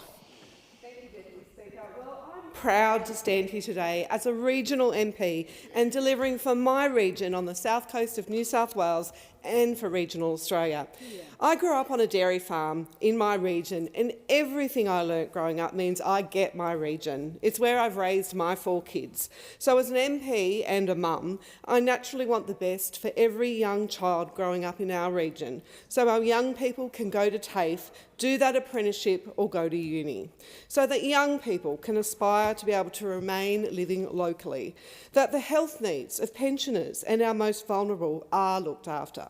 That is why, Deputy Speaker, I have absolutely championed what's good for our regions, and I want to mention today just 2 of those initiatives. We're making fee-free TAFE permanent. As a TAFE teacher, I saw what the New South Wales Liberal government did to TAFE. They gutted it. The car park at TAFE Narra campus was constantly empty. Locals noticed it and were shocked and dismayed. That's what the Liberal government did. I am so happy to be part of the Albanese Labor government that brought in fee-free TAFE, because it meant more people going to TAFE to do that apprenticeship, to retrain in a skill shortage industry. 4,400 people in Gilmore have taken up our fee-free TAFE. Last week I visited the Narra TAFE campus with the Acting Prime Minister, and we went into electrical and carpentry classes. We spoke with students and heard how fee-free TAFE is helping, providing that bit of important relief. Allowing people to retrain, absolutely wonderful. Our bill in the House will make fee-free TAFE permanent, fantastic, but it shall come as no surprise that Peter Dutton won't support it. In fact, the Liberals called it wasteful spending. Well, try telling that to TAFE students in my electorate and their mums and dads, nanas and pops, because people in my electorate know the importance of TAFE and that our fee-free TAFE is working. In fact, the Deputy Leader of the Liberal Party and the Shadow Minister for Skills made some pretty shocking statements on our TAFE bill in the House. She said, and remember this, and it's a key principle and tenet of the Liberal Party, if you don't pay for something, you don't value it. So if you're told your TAFE is free, all you have to do is turn up and, well, then you actually have to do some work and then you have to get a qualification at the end, if that's all it is. But you haven't paid for it. You don't see it as something that makes a difference to you in your life. You don't see it as something valuable. What an extraordinary betrayal of young people and people of all ages studying at TAFE, gaining skills, getting that qualification, becoming tradies, helping solve skill shortages in our regions. Well, I'm pleased to say, under Labor, fee-free TAFE is here to stay. Yeah. Deputy Speaker, today I launched a petition to have our Batemans Bay Medicare Urgent Care Clinic upgraded to have normal hours of operation closer to 24/7 and increase the care level. The Batemans Bay Medicare Urgent Care Clinic that I lobbied hard for and delivered has already seen 7,500 patients, all fully bulk billed, providing treatment for urgent conditions. It helps take pressure off our wonderful local GPs and the emergency departments at both Batemans Bay and Moruya. Here's what Emma said just today. That urgent care is fantastic. My son fractured his hand yesterday and we were able to get seen there straight away, and the level of care they gave us was outstanding. Both the nurse and doctor treating my son were just so lovely and caring. Our town needs this. this. That's the type of support we're providing in my region and for regional Australia, making a real difference for families, pensioners and everyone in our community. But people should be very aware of the Liberals' $615 billion in planned spending cuts and what's on the chopping board when it comes to health. After all, when the opposition leader was health minister, he tried to do away with bulk billing by introducing a tax on every single visit to the GP, started a 6-year freeze on Medicare rebates and cut $50 billion from hospitals. He was even voted the worst health minister in 40 years by Australian doctors. This is in stark contrast on this side of the House with the Albanese Labor government strengthening Medicare, increasing bulk billing and delivering for regional Australia. Member for Nichols. Thank you, Deputy Speaker. Great topic, MPI. Are regional Australians better off under this government? The answer clearly is no. I live in regional Australia. I engage with my constituents often, and they're doing it very tough. Now, this government has failed to get core inflation under control, and that means that the Reserve Bank is holding off on interest rate cuts. Now, my constituents have mortgages, my constituents pay rent. All people across regional Australia have mortgages and pay rent. And the stubborn inflation that is caused by the government not taking this seriously and not doing their number one job, which is to get inflation under control, means that people are paying higher mortgages, higher rents and higher prices for a number of things. Now, I came in before for the Treasurer's economics statement, and it sort of was very self-congratulatory about how well the government has done on economic management. And I tell you what, there's a former Australian left-arm leg spinner in the building today, but he's not the best spinner in Parliament House today. The Treasurer is a much better spinner than the aforenamed former Australian left-arm leg spinner. Now, what the member for Gippsland said in his address, and I made these points yesterday as well in relation to another piece of legislation, is you can see this during question time. The government seems to have given up on the vision and the policy, and it's all about calling the opposition leader names.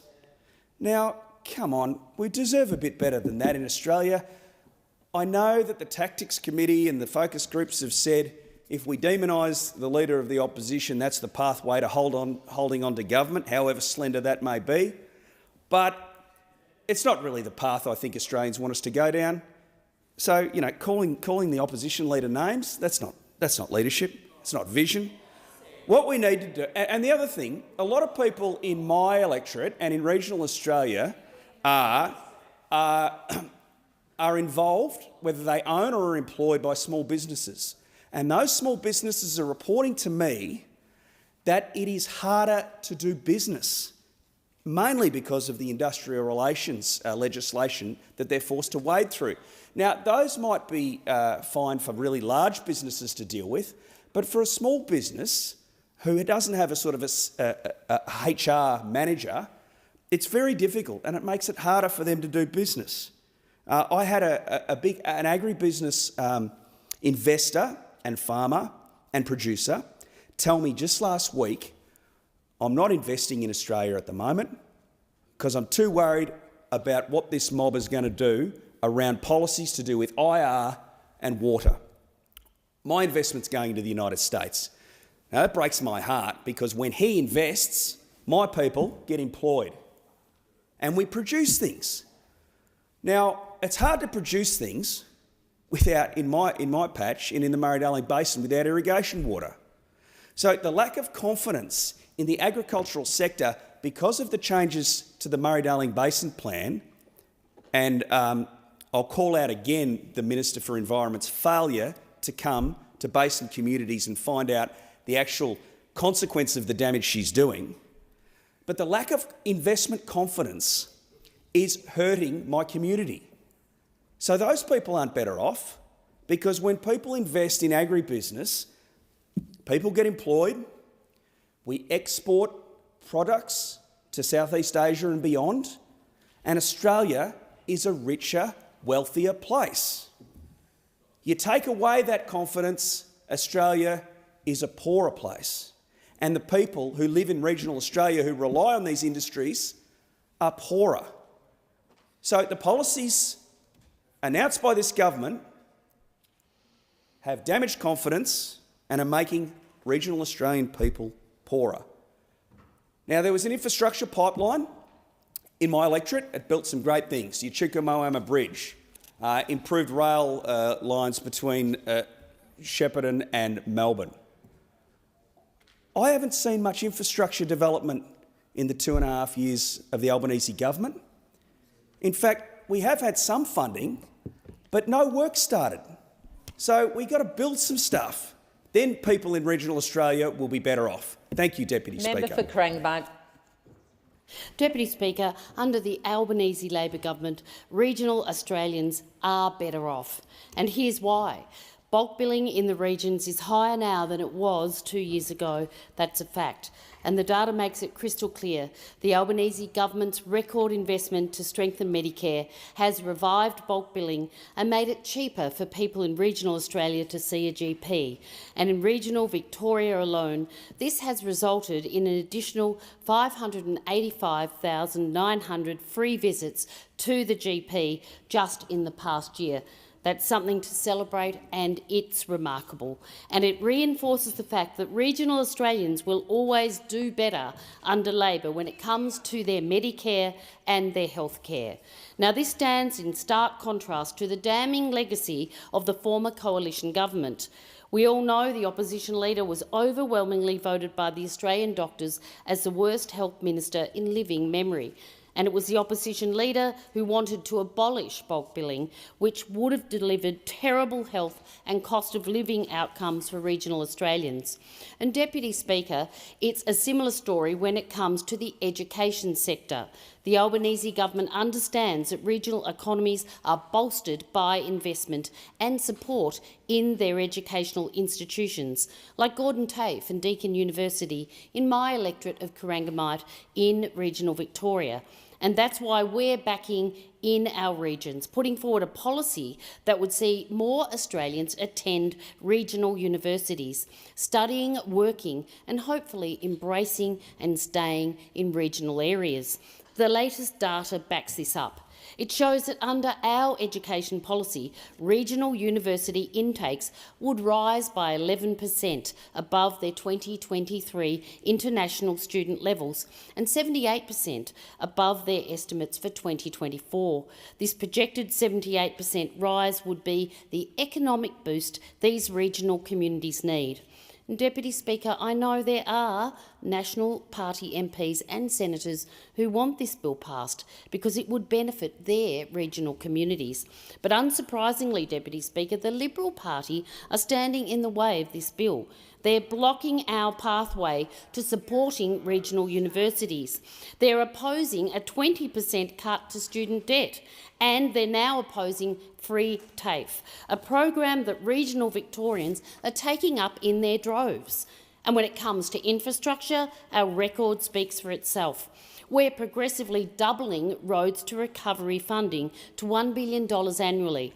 For example, under this program, Victoria will receive $895 million over 5 years, much more than the former coalition government proposed, with much of it going to regional roads. The Black Spot program will also rise from $110 million to $150 million per year under Labor.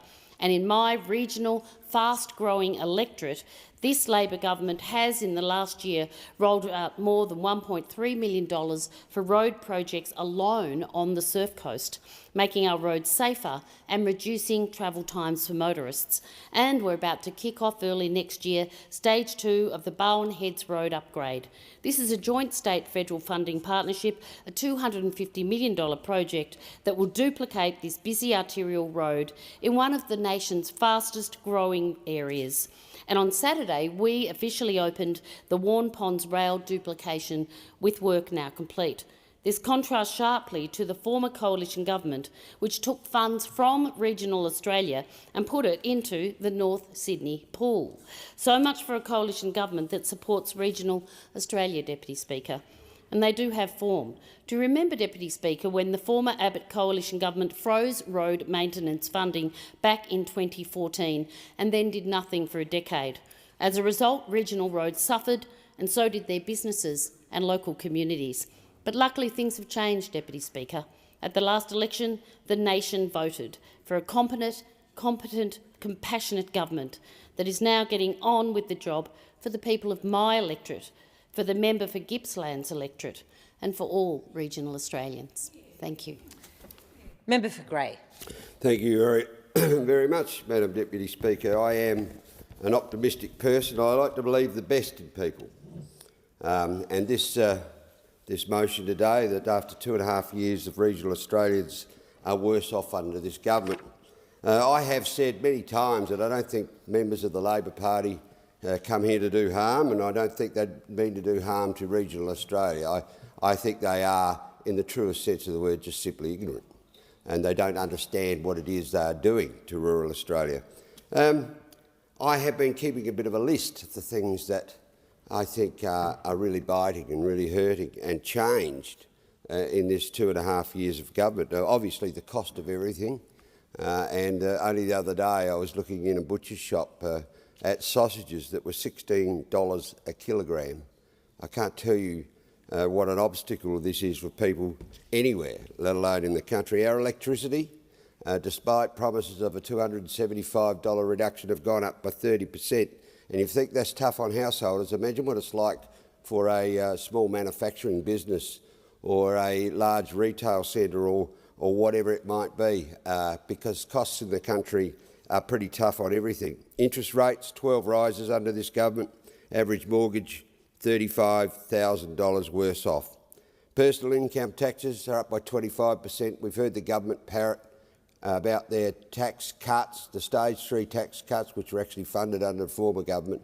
But in fact, bracket creep is taking care of those very, very quickly indeed. The abolition of the live sheep trade is eroding confidence right across the sheep industry, not just in Western Australia. There are some orders on some ships at the moment. We know not what the owners of the ships will do. They may depart Australia early. The recommencement of the indiscriminate water buybacks along the Murray River. I led a delegation from the top to the bottom of the Murray, talking to growers about what this was going to mean in their communities, and I can tell you it hurts. The building of transmission lines and renewable energy parks through high-value farmlands. It's starting to meet with real resistance in our rural and farming communities, I can tell you. The abolition of the Ag Visa program. This was to provide a workforce for Australian farmers to be able to sow crops and harvest them. Gone. The drying up of road projects. I worked very hard to get major upgrades on major highways within my electorate, and we began the duplication of the Augusta Highway. It's gone just on 30 kilometres. Work is still underway, I might say, but it's the money that was allocated from the previous government, and it's about to cease, and there is nothing in the forward estimates to keep this work going the rest of the way to Port Augusta. The local roads and community infrastructure, the member just before me spoke about the increase in roads to renewal. Well, in fact, it's been taken away with one hand, or put back in one hand, what was taken away with the left. The reduction of instant tax write-off measures for farmers, the imposing of the biosecurity levy on farmers, I think that's stuck in the Senate at the moment, but the idea that farmers would be paying for the import inspections on non-agricultural products like fridges and white goods and machinery and electronics, etc., is quite preposterous. The vehicle emission standards, that will come into effect in the middle of next year, but another $15,000 to $20,000 on the vehicles that we use in regional areas. The abolition of the Native Title Respondents Fund for those farmers that find themselves, those landholders that find themselves in the position of having to fight to keep their rights on their own property. The commitment to expand Australia's parks and reserves from 20% to 30%. I only heard the Environment Minister at a meeting this morning being very excited about the prospect of going from 22% under protection in Australia to 30% in the next 5 years.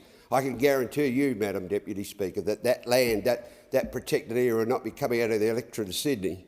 It won't be coming out of the electorate of Melbourne. It won't be coming out of the central. It'll be coming out of the regions that I represent, and it creates holes in the economic fabric.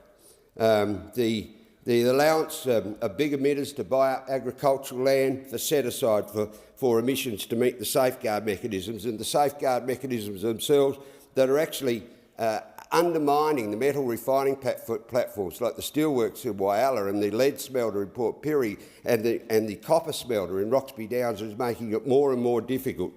So it's been a tough 2.5 years, I'd have to say, Madam Deputy Speaker, and I think the government needs to take a very close assessment of what they've done to rural and regional Australia.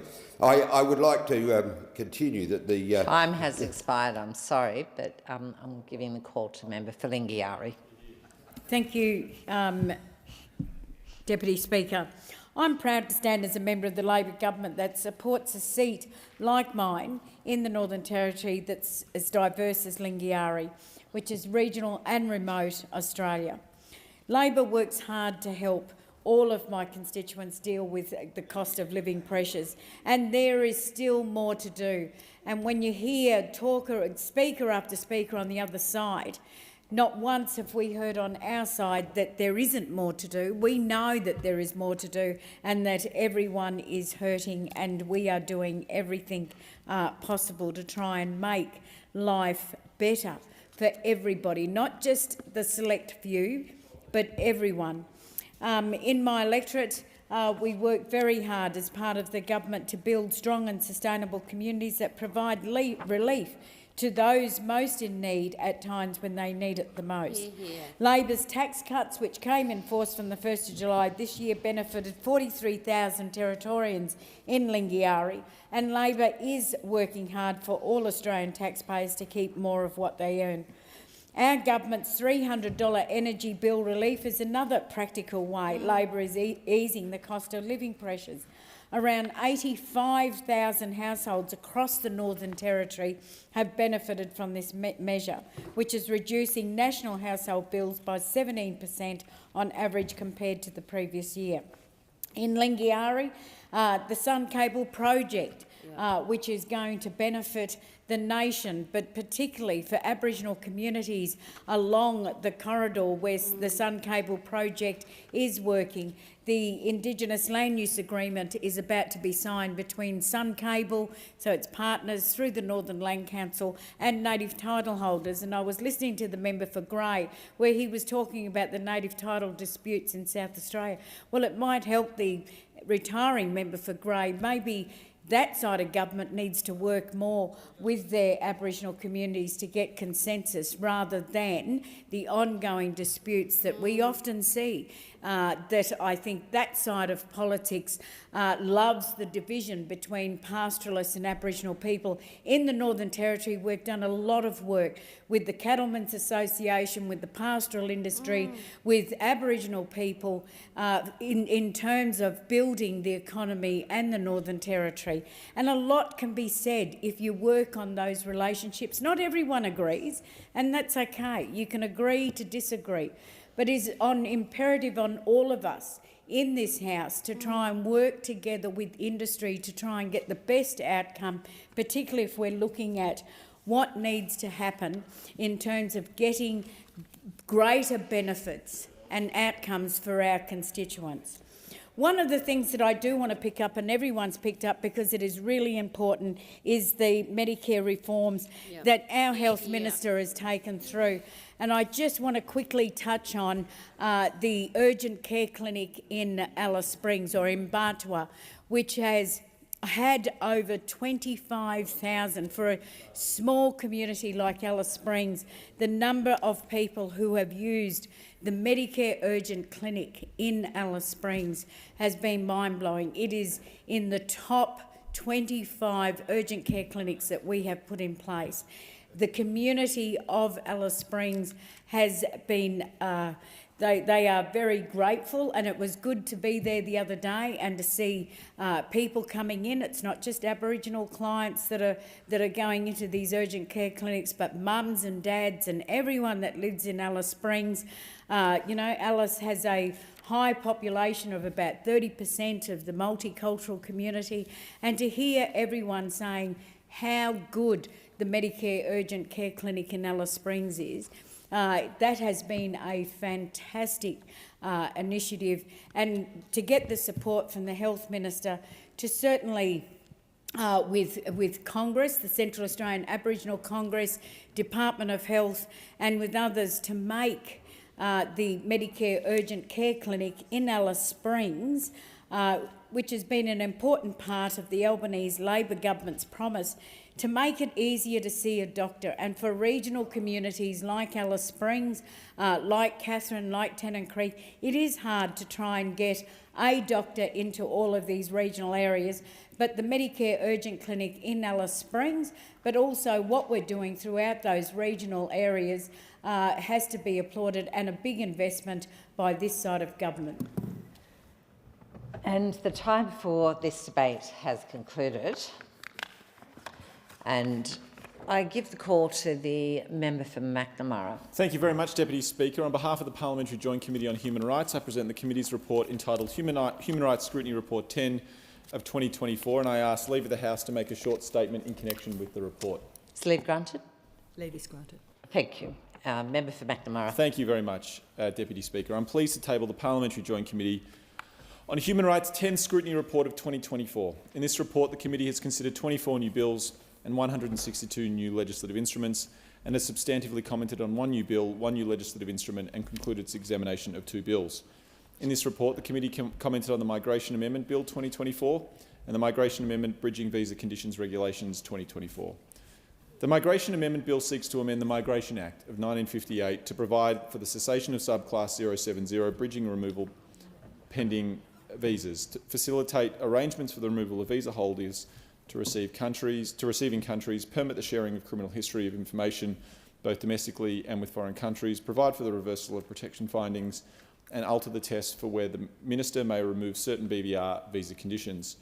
The Migration Amendment Bridging Visa Conditions Regulations 2024 changes the test for where the Minister may impose visa conditions, including curfews or electronic monitoring, on a bridging visa holder.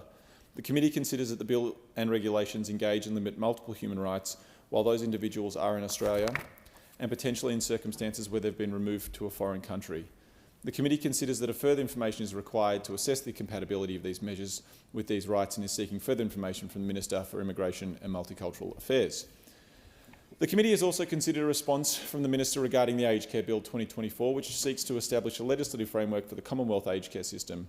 The committee sincerely thanks the Minister for the provision of additional information and welcomes the Minister's acceptance of some of the committee's suggested actions, including with respect to aspects of measures related to restrictive practices and to supporters and guardians. This is an important reminder of the work of the committee, and I sincerely thank the Minister. The committee otherwise restates its recommendations from Report 9 of 2024, including that it would be appropriate for the bill objectives to be inclusive of Australia's obligations under the International Covenant on Civil and Political Rights as well. Finally, the committee considered a response from the Minister regarding the Communications Legislation Amendment Combating Misinformation and Disinformation Bill 2024. The committee thanks the Minister for their response and reiterates its recommendations from Report 9. Further, having regard to additional information provided as to limited remedies available where these measures breach a person's human rights, the committee has recommended that the consideration be given to amending the bill to require the Australian Communications and Media Authority, or ACMA, to establish a complaints mechanism to handle complaints with respect to breaches of human rights arising from the proposed scheme. On that note, I thank the Secretariat, as always, for their diligence, for their hard work, for the other committee members. We do have an inquiry that is about to get underway into anti-Semitism on university campuses, and the work doesn't stop while that inquiry is going on. We're still doing our regular work, and I have to say that 10 committee reports is a reflection of the hard work of the Secretariat as well as all committee members, so I thank them all. And on that note, I commend the committee's Scrutiny Report 10 of 2024 to the House. Thank you. That's fine. And I give the call to member for Fowler. Thank you, Deputy Speaker. I present the report of the Australian Parliamentary Delegation to Vietnam from 25th to 30th of August 2024, and I ask leave of the House to make a short statement in connection with the report. Is leave granted? Leave is granted. Thank you. Member for Fowler. Thank you, Deputy Speaker. I had the honour to be part of the parliamentary delegation to Vietnam in August, led by the President of the Senate, the Honourable Sue Lines, which I attended along with Senator Anne Urquhart, the Honourable Kevin Hogan MP, member for Page, Ms Rachel Callaghan, Delegation Secretary from the Department of the Senate, and advisors to the President, Ms Harriet Brooke and Ms Niyat Mulugeta. The delegation met with senior members of the Vietnam's leadership and representatives of the National Assembly of Vietnam. The delegation reciprocated the guest of Parliament's visit by the former President of the National Assembly of Vietnam, His Excellency Vuong Dinh Huay, hosted by the presiding officers of the Australian Parliament in November and December 2022, during which the cooperation agreement between our two governments was signed, and follows the elevation of bilateral relations between Australia and Vietnam to a comprehensive strategic partnership in March 2024. Deputy Speaker, the 2024 also marks the 50 years of the ASEAN-Australia partnership, a significant milestone for both Australia and Vietnam. And as the first Vietnamese Australian with refugee background to stand in this House, I feel naturally proud that my birth country and my adopted homeland, Australia, have reached that significant milestone, and demonstrating how much work and dialogues have been shared between the two nations, including trade and development, regional and international issues, gender equality and human rights, just to name a few. I was equally proud to see how many Australians, including Vietnamese Australians, who have returned back to Vietnam, contributing and helping build Vietnam's civil society and economy. People like Jimmy Pham AM, who started his Koto Training Centre over 2 decades ago in 1999 and continues to support young people, largely women, to develop skills and confidence that will empower them to be productive citizens of Vietnam. We got to visit Maxport, a sportswear manufacturing company owned by Australian Nicholas Jeff Stokes, founder and CEO, and saw the amazing work they're doing in producing high-quality sportswear. Maxport is part of the Australian-funded International Finance Corporation project, empowering enterprise to reach gender equality, which provides assistance on workplace gender equality for footwear and apparel manufacturing. Another great Australian company that we got to see is QLM Label Maker, a family-owned company that started in Queensland in 1973 and is now seen as a leader in the labelling printing industry. Simon Pugh, Managing Director, warmly welcome us with to his business with his home-baked Anzac biscuits as well. So on behalf of the delegation, I would like to acknowledge His Excellency Mr Tom Lam, General Secretary of the Communist Party of Vietnam and State President, His Excellency Mr Pham Minh Chinh, Prime Minister of Vietnam, and His Excellency Mr Trang Thanh Man, President of the National Assembly of Vietnam. We were deeply honoured to accept President Man's invitation on behalf of the delegation. We extend our sincere appreciation to President Man and his officials for facilitating the program. We would also like to acknowledge the warm hospitality extended by all those who received the delegation during our visit and thank them for generously sharing their knowledge and perspectives and friendship. We would like to acknowledge the Australian Ambassador to Vietnam, His Excellency Mr Andrew Goledzinowski, the Deputy Australian Ambassador to Vietnam, Ms Renee Deschamps, and Acting Consul General Mr Brent Stewart, as well as other Embassy and Consul General officials who facilitated the visit, accompanied us to our various activities and provided expert briefings and support. I recommend the report to the House. Thank you. And I call on the clerk for the next item of business. Government business. Next order of the day, Migration Amendment Bill, consideration in detail. Thank you. The House will now consider the bill in detail. I understand it is the wish of the House to take the bill as a whole, so the question is that the bill be agreed to. I give the call to the Assistant Minister for Immigration. Thanks, Speaker. I present a supplementary explanatory memorandum to the bill. Minister. I ask leave of the House to move Government Amendments 1 and 2 as circulated together. Is leave granted? It's granted. Thank you. Minister. Thanks, Speaker. I move Government Amendments 1 and 2 as circulated together. The question is that the amendments be agreed to. All those of that opinion say aye. To the contrary, no. I think the ayes have it. So the question now is that this bill as amended be agreed to. All those of that opinion say aye. To the contrary, no. I think the ayes have it. This bill as amended has been agreed to. Assistant Minister. I ask leave to move the third reading immediately. Is leave granted? Leave is granted. Minister. Thanks, Speaker. I move that the bill be now read the third time. I'll put the question that this bill be now read a third time. All those of that opinion say aye. To the contrary, no. The ayes have it. And I call on the clerk. Third reading, a bill for an act to amend the Migration Act 1958 and for related purposes. Thank you. And the next item of business, please. Government business, order of the day number 2, Free TAFE Bill 2024, resumption of debate on the second reading. Thank you. So the question is that this bill be now read a second time, and I give the call to the member for Spence. Thank you, Deputy Speaker. I rise today to speak on the Fee-Free TAFE Bill 2024, and I do so with immense pride, because this is not just a nation-building piece of legislation, not just giving Australia the tools to thrive into the future to meet its skills requirements. This is a bill of uplift for Australians and their families right around the country. Because by making fee-free access to hundreds of thousands of TAFE places permanent, we're giving everyday Aussies the keys to learn the skills that create livelihoods for themselves and their loved ones, regardless of their means or background. And that is life-changing for those Australians. Because free access to education for disadvantaged families, that can be an absolute circuit breaker to cycles of poverty. And we have already seen thousands upon thousands of Aussies enter TAFE to learn these skills under the free fee TAFE skills agreement struck previously by the Labor government.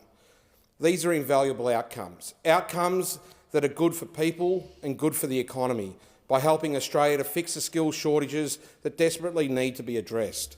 Speaker, going back to the effect free TAFE is having on families around the country, all of the Labor government's work toward levelling the playing field of education is especially close to my heart for that reason, because my community is one of the most disadvantaged metropolitan areas in the country. It's an area where, for many families, if someone wants to engage in education and training at TAFE, they often weigh the financial cost of that decision against paying their bills, against caring for their loved ones, against putting food on the table next week. And understandably, those factors can turn people away from TAFE in my community. Not acceptable from my perspective, not acceptable from the Albanese Labor government's perspective, because no Australian should have to turn down education opportunities.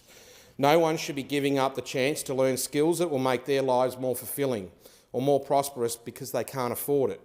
That's why Labor's changing the game with this bill. But unfortunately, we found out this week that such a state of affairs, where Aussies in challenging conditions can't afford to access education, that is acceptable to the opposition. The Liberals, in their words and their actions, have indicated they're more happy to keep everyday Aussies in that position. They're even proud of it. And I say that because the Coalition has walked away from supporting this bill. They've walked away from the provision of hundreds of thousands of free TAFE places for Australians, walked away from the opportunities that these places provide for families across the country, which this piece of legislation will set in stone. It's just shocking. Shocking that this opposition leader has turned his back on Aussies doing it tough by trying to shoot down the bill, turned his back on Aussies in places like the northern suburbs of Adelaide, on people who can find it extremely difficult to access TAFE affordably, turned his back on those Aussies by trying to make it harder for them to access education instead, by trying to make it harder for families to access opportunities to create a better life, and by trying to make it harder for people to overcome obstacles of disadvantage. It's just beyond belief that the opposition leader and his coalition colleagues would do this. And what do the Liberals have to say for themselves? How do they justify that decision? In the words of the member for Wannon, who spoke earlier this week on the bill, they did it because, and I quote, "Nothing is free in this world." In other words, those opposite believe that giving people a chance to go to TAFE, where Aussies otherwise wouldn't be able to, is a waste of money. Because of the Liberals, those people can't be trusted. Those people can't be trusted to receive a helping hand, to help them smash barriers of disadvantage. Those people can't be trusted to complete their training, which is an assertion based on the completion rates of mostly 3-year courses, when fee-free TAFE has only been around for 18 months. And that lack of trust from the Liberals, it's been heaped on Australians who are already disadvantaged. That's Aussies who might come from the suburbs of Elizabeth or Salisbury and other disadvantaged suburbs both in my electorate and around the country. That's Aussies from the regions who might have to pay a significant amount of money to travel to TAFE to complete their training. That's Aussies from a First Nations background. That's Aussies who are women. That's Aussies with a disability. That's Aussies from 3 of the most underrepresented demographics in our labour force, being told by the coalition that they don't deserve help to enter it, being told by the opposition leader that they aren't worthy of government support, that their education, their careers, their future, if they see that coming from TAFE, that would be money going in the bin. Because the well-being of Aussies doing it tough, the aspirations of Aussies wanting to forge a future through TAFE, to learn skills that are life-changing for them and their loved ones, that just isn't worth enough to the coalition. And hence they're saying no to the provision of 100,000 fee-free TAFE places every year. The Deputy Leader of the Opposition and Shadow Minister for Skills, she's tried to frame it as a case of bad economics. She wants to frame the coalition argument in a way that says, we're not anti-TAFE, we're not against the 508,000 Australians, many of whom are already facing disadvantage, who have enrolled in a fee-free TAFE course since the agreement was made. No, it's just that we, the Liberals, we just don't think we should pay for it. Because to the Deputy Leader of the Opposition and her coalition colleagues, there's just not enough return on investment when a government supports Aussies to lift themselves into training and employment. The Liberals simply don't think Australia gets enough back for those efforts. What a joke that is. Because even if you did take that approach, even if you did make an Australian's access to education a monetary cost-benefit analysis, that notion still doesn't stack up. Australia suffers when people can't access education. It leaves our nation well short of the skills and training our population need to accommodate present and future growth. The Jobs and Skills Report 2024, which was released this week, makes that perfectly clear. One of its pillars calls for a much more inclusive workforce, one that is open and easily accessed by the disadvantaged groups of Australians I referred to earlier. And how do we do that? We make education more accessible so that more people can be trained to enter the workforce with the skills needed to keep Australia building onwards and upwards. You think that would be obvious to the Liberals opposite to me.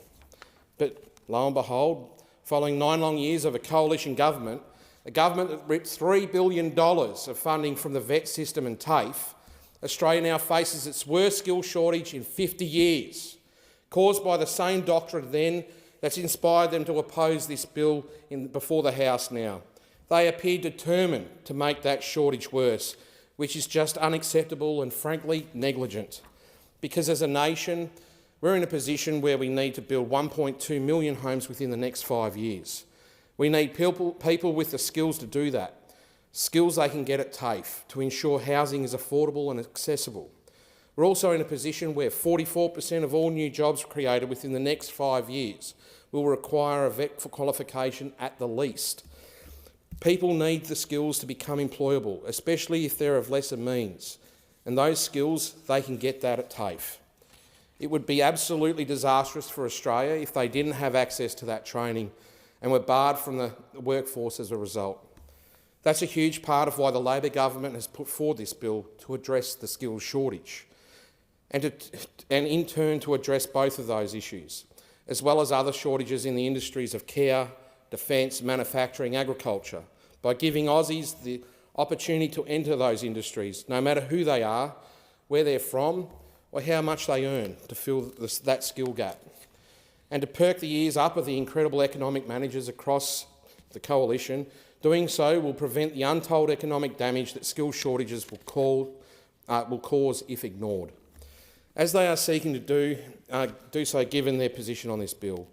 So to respond to that purely fiscal cost-benefit analysis from the Deputy Leader of the Opposition and her colleagues, assuming that was justified anyway, whatever amount of money the Liberals think they're going to save this country by opposing this bill, whether that's because they deem the 508,000 enrolments in fee-free TAFE courses so far to be wasteful spending, to quote the Deputy Leader of the Opposition, or because they don't think disadvantaged groups of Aussies can be trusted to take advantage of access to education, or because they don't think giving people the tools to get an education and get into meaningful employment is worth it. Whatever money they think is going to be saved from those notions, Australia will stand to lose far, far more than that if free access to TAFE to fix the skill shortages left unchecked. Their argument collapses even more when you consider their position against the relationship between people enrolled in vet courses and income support recipients. The Jobs and Skills report has indicated that, referring to the Vet National Data Asset, that of vet graduates who were on income support prior to commencing their study, 39% of them were no longer on income support after 2 years of completion. That is statistical, hard evidence of the benefit vet can have for Aussies on income support, for Aussies who are much more likely to be disadvantaged, to be in disadvantaged circumstances. And you would think that those opposite, for all of the wasteful spending they continue to allege of this government, for all of their crusading against the very idea of income support in general, you would think that they'd want to get Aussies doing it tough on their feet to support themselves and their loved ones, but apparently not. Their efforts on this bill are an attempt to make life for Aussies already doing it tough even tougher. As you can see, and like many on this side of the chamber, I'm struggling to comprehend why the Liberals are doing this. In that pursuit, I keep looking at the astonishing comment made by the Deputy Leader of the Opposition yesterday on the bill. She said, and I quote, "Remember this, and it's a key principle of the Liberal Party. If you don't pay for something, you don't value it." What on earth is that supposed to mean in the context of this bill? Because all I can get from that is a key principle of the Liberal Party is that they believe a government can't trust an Australian's judgment on what's valuable to them. Say you're one of the 508,000 enrolments across the country in a fee-free TAFE course. Is this key principle of the Liberal Party suggesting that someone who is in a priority demographic under the agreement, with clear and present barriers to education, is that line trying to say that this person doesn't know what they want, that they're wrong in their desire to gain valuable skills, to enter the workforce and to potentially lift themselves and others out of poverty, just because the course they're enrolling into is free? Just because a helping hand is finally there to help Aussies get around the barrier of cost, to better access our world-class education system and the workforce beyond? What an unbelievably offensive notion. A key Liberal Party principle, mind you, to be put forward by those opposite. It's a direct attack on the aspiration of Australians from challenging backgrounds, on their hopes and dreams. Even worse, that statement is a complete and utter insult to the intelligence of people coming from areas of disadvantage, from places like Davron Park, Elizabeth North, and Manapara in my electorate of Spence. It's an insult that that statement says to those top end of town pollies of the coalition, they think they know better than the decisions you make. They think they know more about the conditions you're in than you do. How dare the Liberals prescribe their personal values onto the backs of Aussies doing it tough? How dare they project their own assertions based on their wealth, based on their privileges they enjoy in this place, onto families in our communities who live week to week, as if politicians know their lives better than they do? And how dare those opposite use this bill to question the intelligence of the Australian public, to weaponise the decision-making of Aussies just wanting to educate themselves, to take 508,000 enrolments into fee-free TAFE courses and turn it into point scoring. I'll always stand up to that, and the Albanese Labor government will always stand up with me too, because we know that enshrining fee-free TAFE in legislation, as we're doing in this bill, to build on the crucial outcomes so far under the current agreement, we know that we're giving the keys of opportunity to Aussies to help them break down barriers and thrive, as they learn the skills to give them a future they want, regardless of who they are, regardless of where they're from, regardless of what they earn, and regardless of what the opposition think of their choices.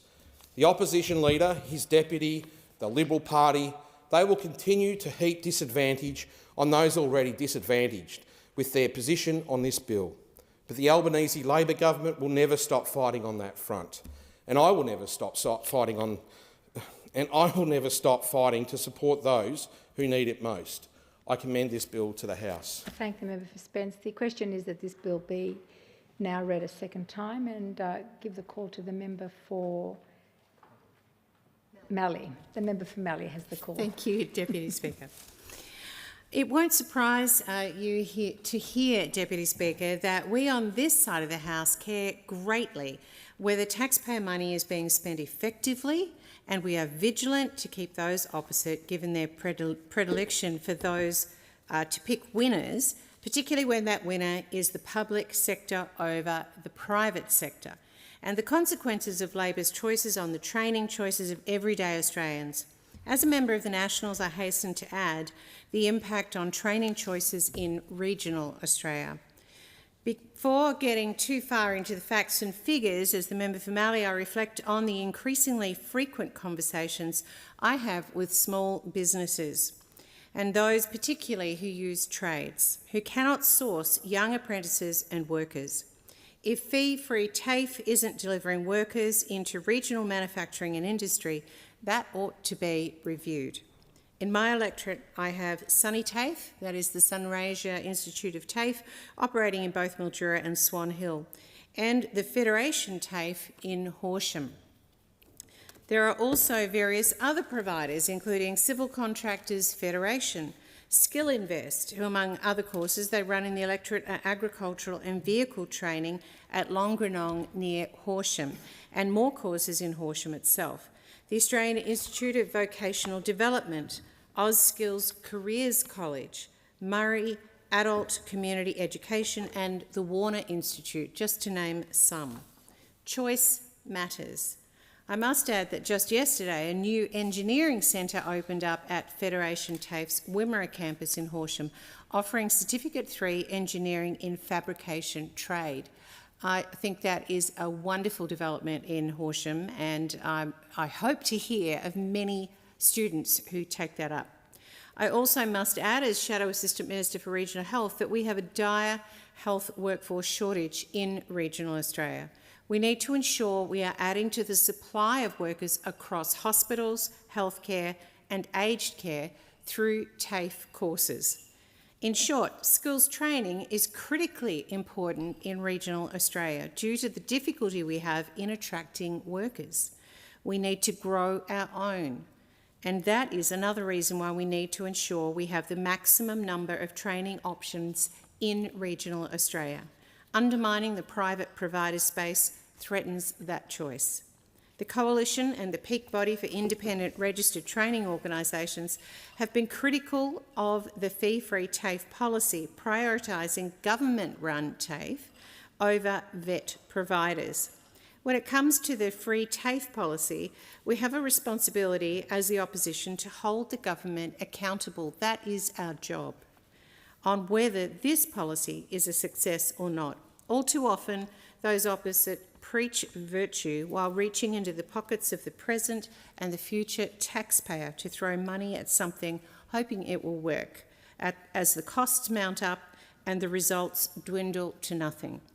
The Coalition's concerns about the unquantified cost but locked-in obligation under this bill are a major reason why, at this time, we cannot support the bill. As the Shadow Minister was at pains to emphasise, and I highlight today, we are not opposed to students in vocational training or TAFE. I speak with young constituents who want VET and TAFE options, who want to gain the skills for their chosen career. It is the best fit for many young people, and indeed for older people looking to re-skill to follow their dreams. Financial mismanagement by those opposite is the reason we oppose this bill. And we are, if you like, twice bitten, thrice shy. Here are the two glaring examples from the Labor Party on financial mismanagement, and there are plenty of others. Firstly, Labor's globally unprecedented attempt to make our energy grid one of the most vast electricity grids in the world, entirely reliable on intermittent renewable energy.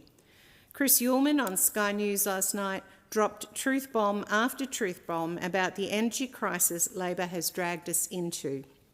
The same truths that we on this side have been saying for years, but Labor, and I have to say, much of the media have simply not wanted to listen to.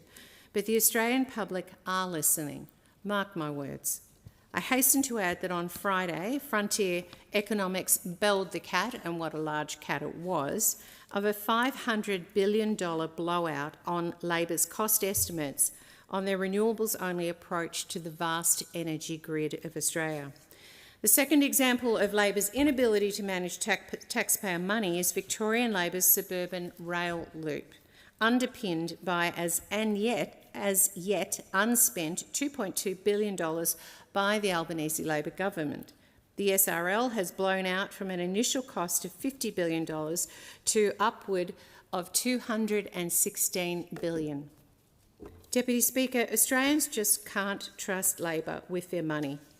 Under Labor's free TAFE policy, national areas of priority are, and I add beside them, their enrolments from January 2023 to the 30th of June 24, approximately 350,000 enrolled students overall. In the care sector, aged care, childcare, healthcare, disability care, 131,352 students, including 35,585 enrolled in early childhood and care for children.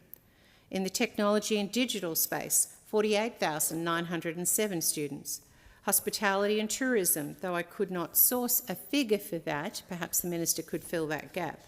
Construction, 34,996. Agriculture, 20,322.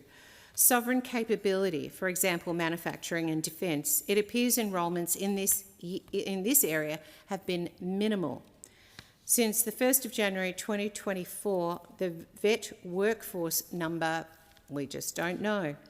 A question time briefing pack for August 2024 for new Minister Giles, released by the Department under Freedom of Information, indicated that since the start of fee-free TAFE in 2023 to the 31st of March 2024, there had been 61,072 completions, representing around 13% of enrolments for that period. The excuse given is that courses can take up to 3 full-time study years to complete. I stand to be corrected, but I don't believe Labor has provided data on the dropout rate on their fee-free TAFE courses. But we know from evidence the South Australian Minister gave to his Parliament on the 30th of October, the dropout rate there is 12.5%. If that rate is replicated nationwide, that's a frighteningly close equivalent percentage of dropouts to completions, as many dropping out as finishing the courses. We still don't know how much of the $1.5 billion spent on this program so far has gone to courses that will never be completed. Victorian data shows the Diploma of Nursing, the most enrolled with 9,600 enrolments, while the high skills need and demand areas fee-free TAFE has most supported in Victoria are the care sector at 29,000 enrolments, ahead of construction at 10,000. The full Victorian cohort in fee-free TAFE is dominantly female, 50,000, ahead of male 32,000. The first tranche of the fee-free TAFE program was due for a mid-fund report by 15th of July 2023 and an end-of-fund report by the 31st of July 2024. I ask the Minister to table these reports. Tom Carmel from the Mackenzie Research Institute looked at the preliminary data from fee-free TAFE in August this year and said, and I will read this into Hansard, and I quote, "The results are fairly clear-cut. First, government-funded training as measured by program commencements increased from 2022 to 2023. That said, commencements have been fairly static since 2015 and are well down on the number of commencements over the period from 2010 to 2014.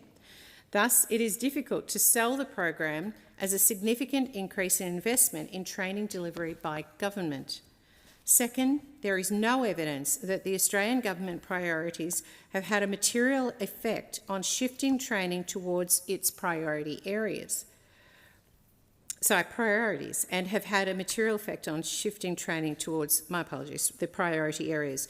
Overall, the proportion of commencements in priority areas has not shifted from 2022 to 2023.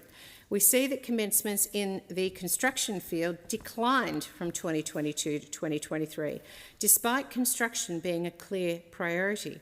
Similarly, commencements increased in the training package areas of creative arts and culture, up 17%, financial services up 103%, and the public sector up 17%, despite these areas not being designated as priority areas. Third, there is little evidence that fee-free TAFE has had much impact from an equity perspective. The percentage of government-funded commencements, that is, Indigenous, did not increase from 2022 to 2023 and is lower than was observed in 2019. Commencements aged 17 to 24 years old declined, while those out of work changed little. Little has changed in terms of women in non-traditional fields or those with a disability. While the fee-free nature of the program should make it more attractive for individuals, tuition fees in VET government-funded places have always been heavily subsidised, and the states have always offered concessions for target groups, so perhaps the tuition-free aspect has not made that much difference. It should also be noted that tuition is not the only cost associated with VET training. Individuals need to invest considerable effort. Fourth, and I'm still quoting Tom Carmel, the fee-free TAFE program has definitely improved the position of TAFE in the VET market. This has occurred at the expense of private providers. I have to pause there, Deputy Speaker, to focus on that word expense. That's the truth. Two words Labor and the political left use to manipulate the masses are the words safe and free. Nothing in politics is free. Someone pays for it. In this free TAFE instance, it will be the taxpayer facing an unquantified cost, and as Tom Carmel points out, private providers who will pay. Back to Tom Carmel, and again I quote him on the use of this term free. My final comment relates to the fee-free aspect of the program. This is not costless, with tuition fees previously contributing amounts representing around 13% of funding for training. The absence of this source of funding limits the number of places offered. The policy judgment then is whether the benefits to individuals not having to pay tuition fees outweighs the negative impact on the finances of VET. If the lack of tuition fees limits the offerings, then it is possible that the impact on equity groups will be perverse, with fewer individuals able to take up a training place. And I end the quote. Who would have thought? Picking winners ends up limiting choices, meaning some disadvantaged people, such as rural and remote Australians, will gain nothing from so-called free TAFE. We've seen this movie before, for instance with childcare places. And recently I had the Shadow Minister for Early Years, Andrew Bell, visit Mallee and talk to local constituents. And we know that the Labor government increased subsidies for those parents, even right up into the $500,000 pay grade, to access childcare at a subsidised rate. The problem is it didn't deliver one more place in the regions. So there is no equity. When you live out in the regions and you don't have a childcare centre, then that is not bringing about equity for families who live there. I am told that in my home state of Victoria, just 1% of those registered for free Certificate 4 in plumbing completed their training. 1%. My constituents raised with me whether this government's current skills policy is working effectively to provide the apprentices, care workers and tradies of the future. We are losing apprentices and trainees nationwide under Labor. An estimated 39% fewer apprentices or trainees starting a trade or skill since the Prime Minister took office. The Master Builders of Australia seized on National Centre for Vocational Education and Research earlier this year, which showed that building and construction apprenticeships commencements had fallen 22% in the year to December 2023.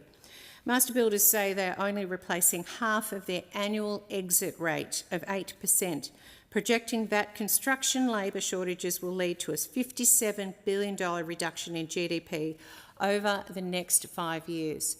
It actually is a parallel to health and where we sit currently with the exit rate of GPs and the oncoming rate of new GPs. This is a huge problem that this government needs to address. Thank the member for Mallee, and the question is that this bill be now read a second time.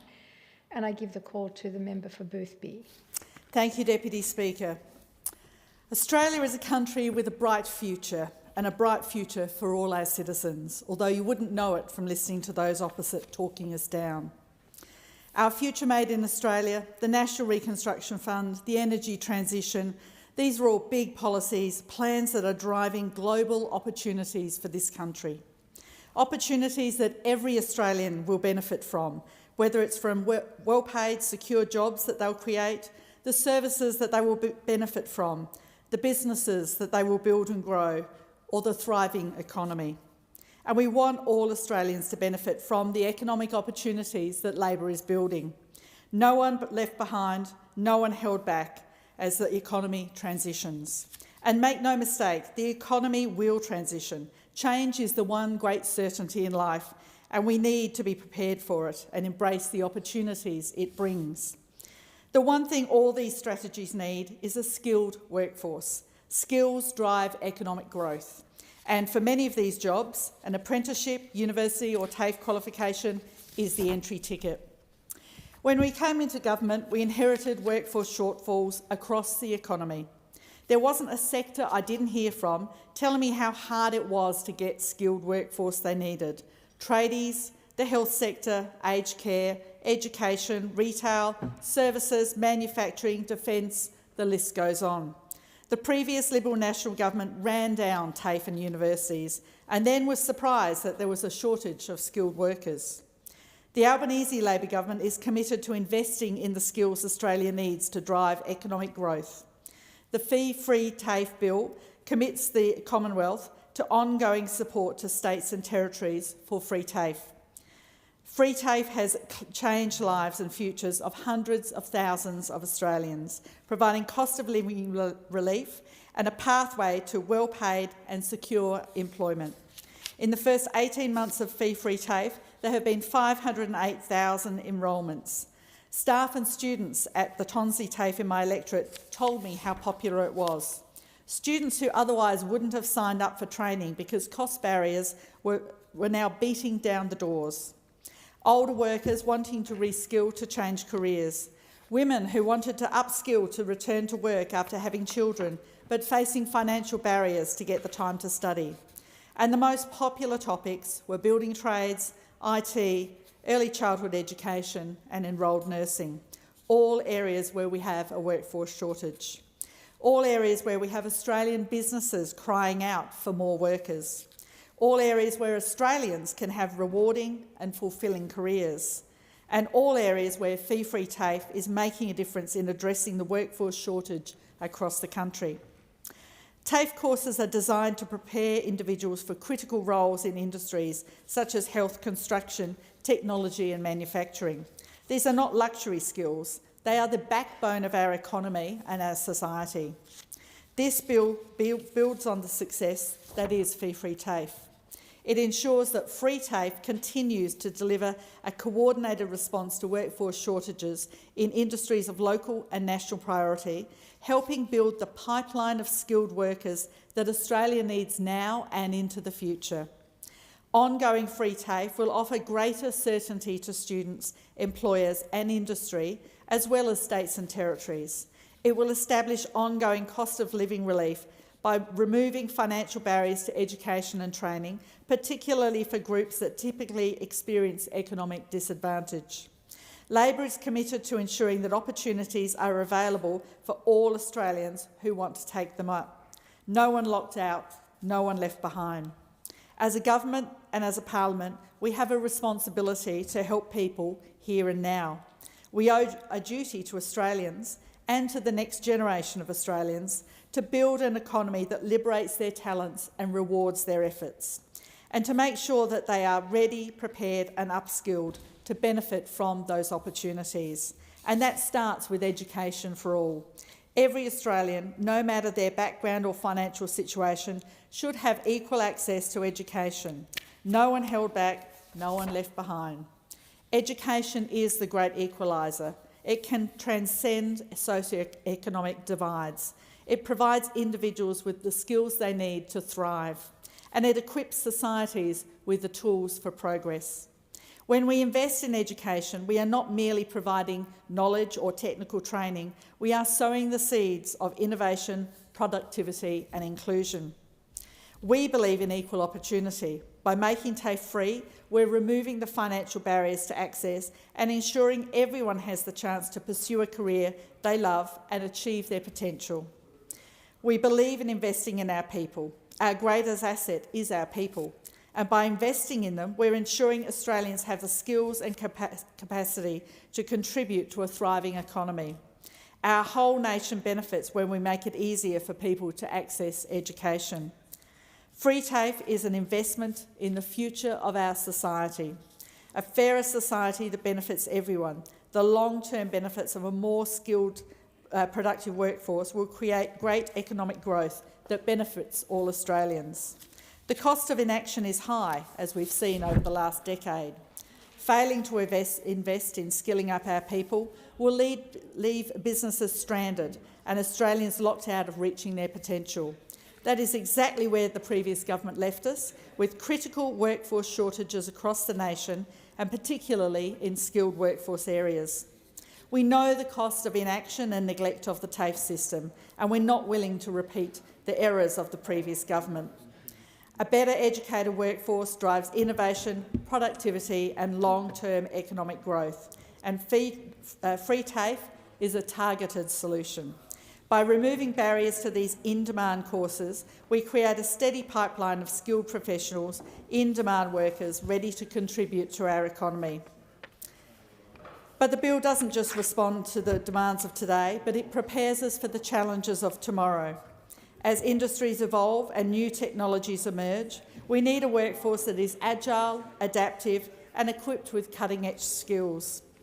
Free TAFE ensures that we remain competitive in a global market while securing local jobs.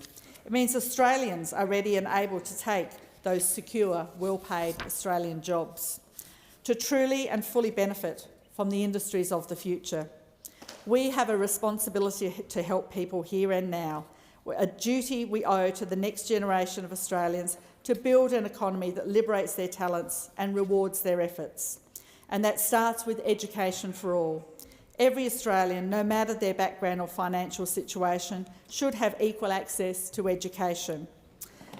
We believe in equal opportunity, and by making TAFE free, we're removing financial barriers to access,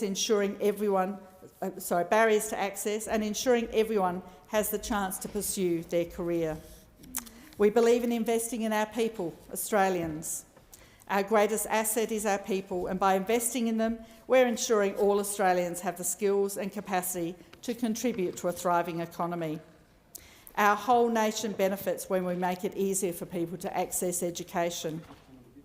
The true cost of free TAFE is an investment in the future of our society, and a fairer society benefits everyone. The long-term benefits of a more skilled, productive workforce will create economic growth that benefits all Australians. We have a duty to create a society that values opportunity, fairness and the dignity of work. Free TAFE is not merely an economic policy, it's a statement about the kind of nation we want to be. Do we want to be a society where talent and potential are squandered because of financial barriers? Do we want to perpetuate cycles of inequality and disadvantage? Or do we want to build a future where everyone, regardless of their background, has the chance to learn, grow and succeed, and where businesses thrive because they have the skilled workforce they need to grow? On this side of the House, we recognise that education is not a commodity, but a public good, a foundation upon which we can build a brighter, fairer and more prosperous future for our country and our citizens. The cost of inaction is higher. Failing to invest in skilling up our people will leave businesses stranded and Australians locked out of reaching their potential. A better educated workforce drives innovation, productivity and long-term economic growth. TAFE opens doors for people across Australia who are looking to gain well-paid and secure work. Studies consistently show that every dollar invested in education generates significant returns, both for individuals and the broader economy. Graduates of TAFE programs typically enter the workforce faster, earn higher wages and therefore contribute more to society, not only in their skilled work, but also in taxes over their lifetimes. Moreover, they often fill roles that are essential to our public infrastructure, such as healthcare, construction and renewable energy. Labor is delivering on the training Australians want and the skills they need to get ahead. Labor is providing cost of living support for more Australians to access high-quality, affordable training. We're helping Australians to get well-paying jobs. We're delivering the skills and training needed to grow the Australian economy, building the homes we need, creating a future made in Australia and ensuring all Australians can get quality care when they need it. With high-quality skills and training, we are building a better Australia. 9 in 10 new jobs over the next 10 years will need post-school study, and half of those jobs will need vocational education and training. A reliable, trusted TAFE sector is critical for our economy. An accessible and high-quality sector means people can create and share in our national prosperity. Deputy Speaker, free TAFE legislation is more than a policy. It's a vision for a better Australia. It addresses our skills shortages, strengthens our economy. It gives Australians opportunities to build themselves better lives through secure, well-paid, skilled jobs. And it prepares us for the challenges of a changing world. It's an investment in our people, our industries and our shared future. The choice before us is clear. We can choose to cling to the status quo, allow financial barriers to block pathways to education and opportunity and talk the country down, as we hear from those opposite. Or we can choose to embrace progress, ensuring that every Australian has the chance to contribute their skills and talents to our nation. Deputy Speaker, on this side, we want Australians to have good, well-paid, secure jobs. We want Australia to have the skilled workforce we need to become an economic powerhouse in the changing world. Helping students and graduates with TAFE is a practical way to achieve both those things. Thank you. I thank the member for Boothby. The question is that this bill be now read a second time, and I give the call to the member for Melbourne. Thank you, Deputy Speaker. I move that all words after that be omitted with a view to substituting the following words. Whilst not declining to give the bill a second reading, the House, 1, notes that if Labor can legislate their promises on fee-free TAFE right now, they can also legislate to wipe student debt. And 2, calls on the government to legislate their promise to wipe 20% of student debt and raise the repayment threshold now, not wait for an election. Now, this bill that is before us and the moves that we are seeing to wipe 20% of student debt are welcome, and they are a recognition that pressure from the Greens and the community is working. Pressure from the Greens and the community is working.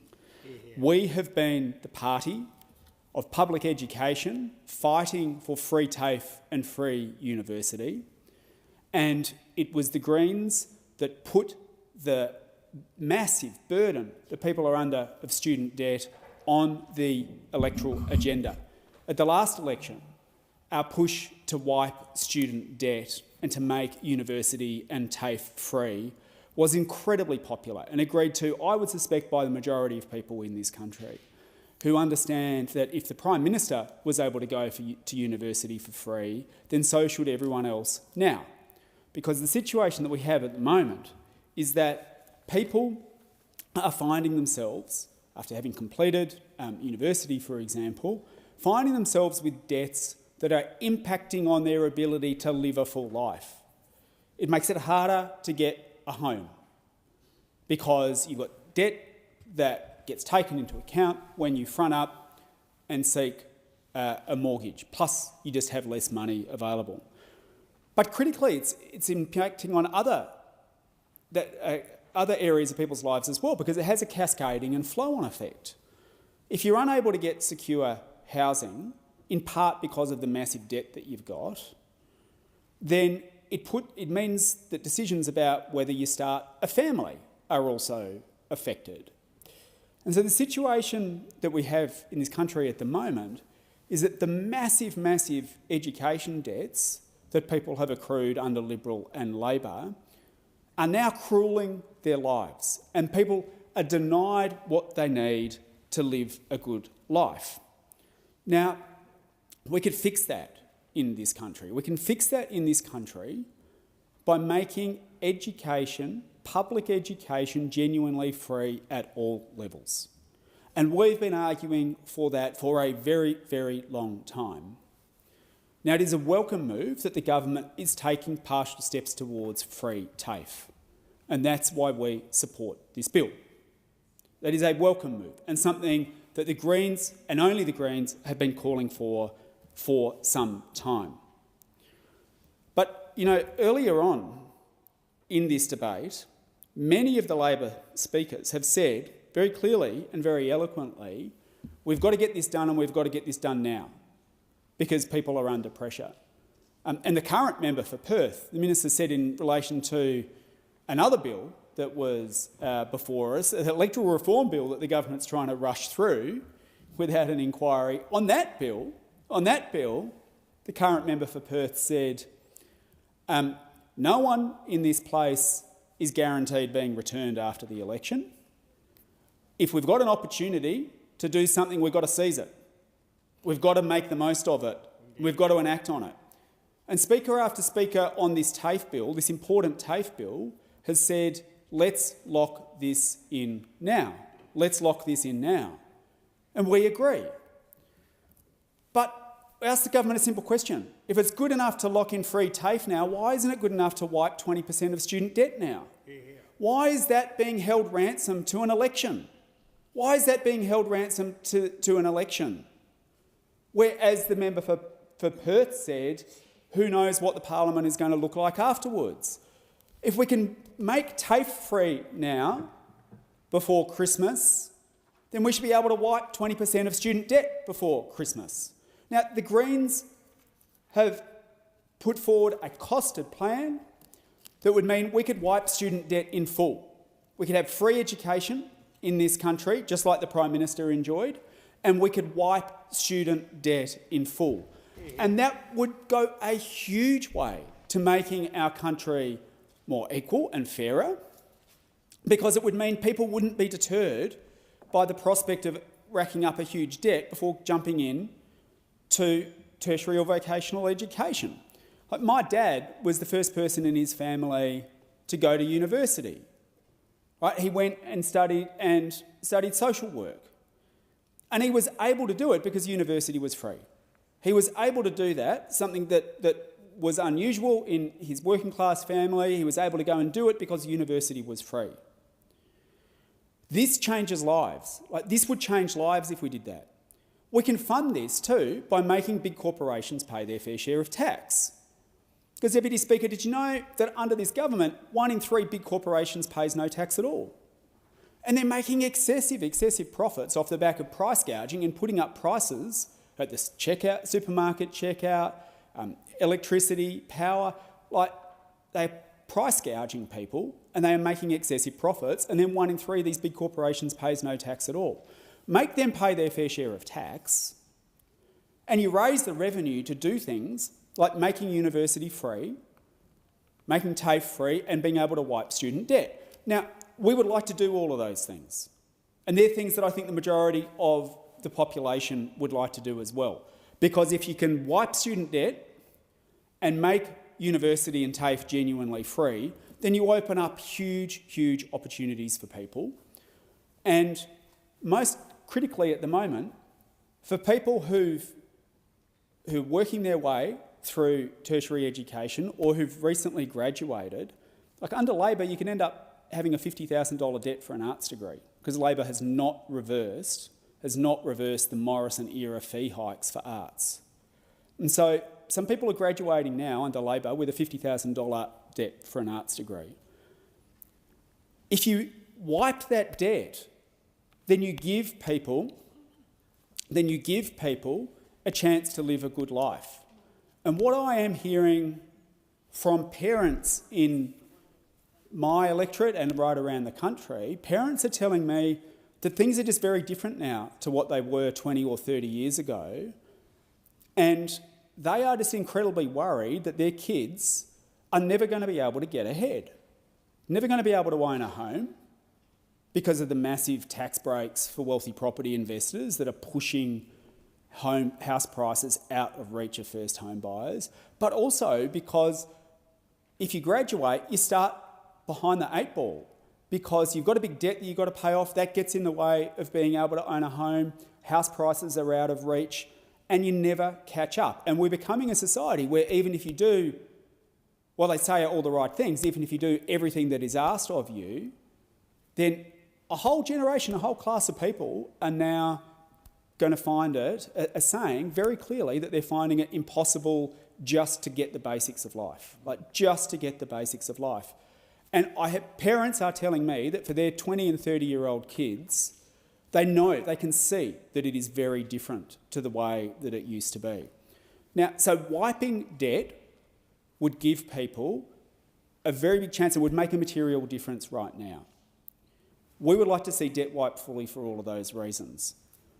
But wiping 20% of HECS debt is something that we could do right now, given that under pressure from the Greens and from the community, Labor has shifted its position, and we welcome that shift.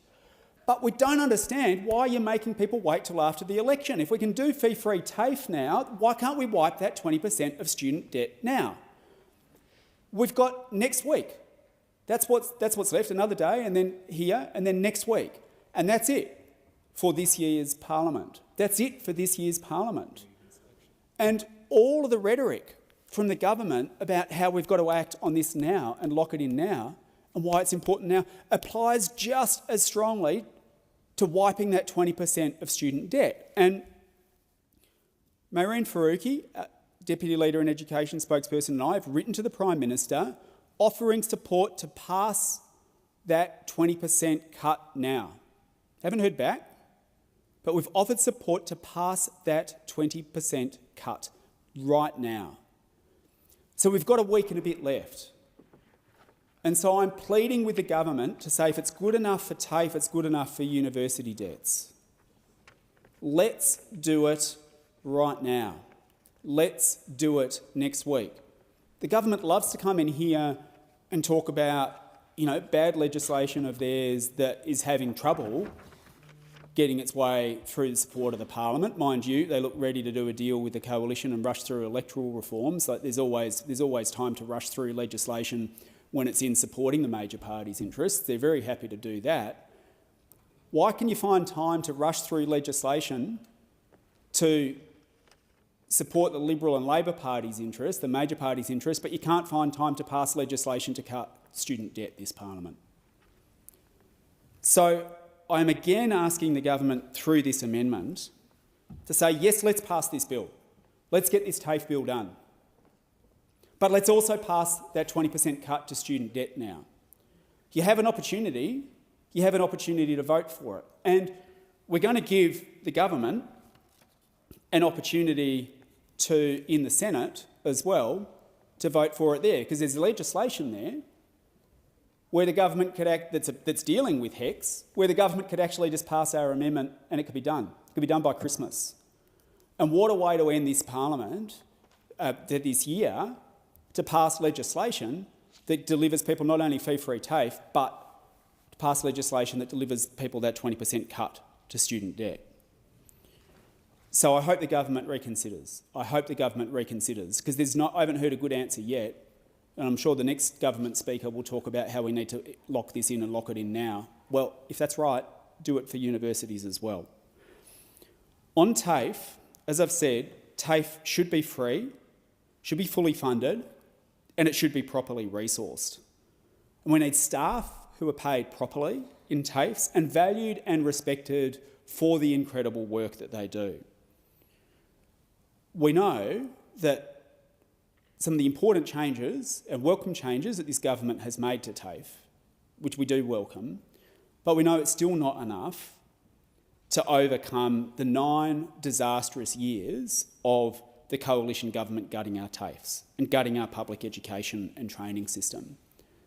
So, yes, it is welcome that there are some steps taken to repair and restore our TAFEs, but it is not enough to undo the damage that the coalition government did. We're going to need some bold reform to deliver the change that we need for free and universal public education and training, and that is something that we're going to push for. I do want to note, welcome the element of this bill that is in many respects a win for First Nations communities by allowing funding to flow to Aboriginal community-controlled organisations that are vet providers, and welcome the fact that part of the rationale behind free TAFE places is to increase places for marginalised groups, including First Nations students. So let's get this bill through, but let's get with it the 20% cut to student debt for those people who've got HECS. Both of those policies were announced, both this bill and the 20% cut were announced by the Prime Minister on the same weekend. Yet only one's made its way into legislation that we're being asked to push through the Parliament. If you want to ask why, if the government does not support our amendment to cut 20% student debt now, when they could make people's lives better right now and send a very strong signal that your debt's going to be cut by 20%, not regardless of the election, but right now. If they don't, then people are entitled to conclude that it's just a cynical election ploy. It's just a cynical election ploy where people with student debt are being held ransom to the outcome of an election when the government could act right now. There's no good reason not to cut it right now other than to say you want to hold it over people's heads and hold people with student debt to ransom and say, we'll give some things now, but you only get this depending on the outcome of the election. Well, students and people who have graduated and have got student debt are struggling right now. Their fates, their ability to own a home, to rent a home, to start a family, to live a good life, should not be held ransom to the political will of a government that is more interested in playing politics than actually doing things right now that would help people live a better life. We can do this right now. We can do this right now. And I urge the government to stop holding people with student debt to ransom and to not only pass this legislation, but to wipe student debt by 20% before this parliament rises. Is the amendment seconded? Speak. I thank the member for Griffiths, and I call the member.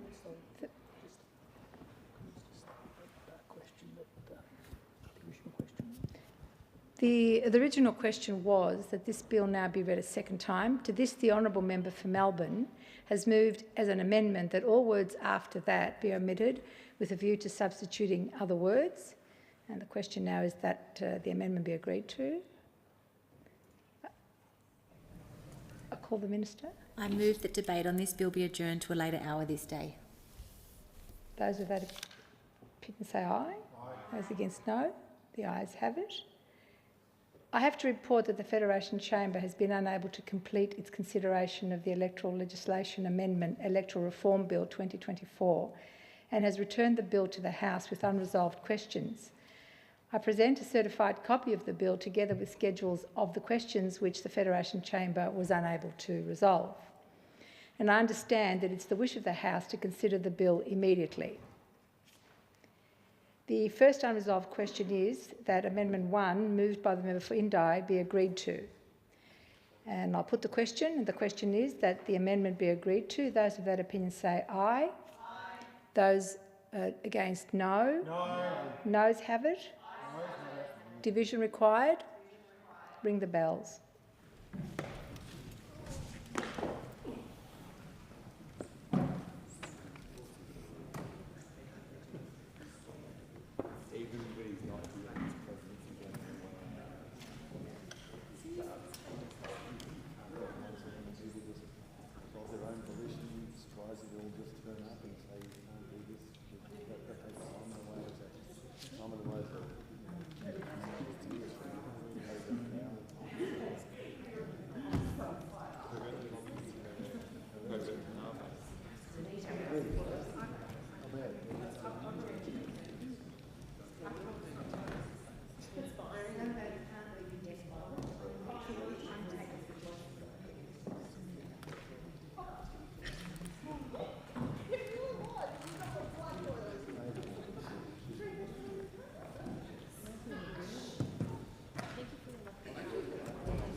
I'm going to sit in here for fuck's sake. Where were you running? Enjoy that. In the...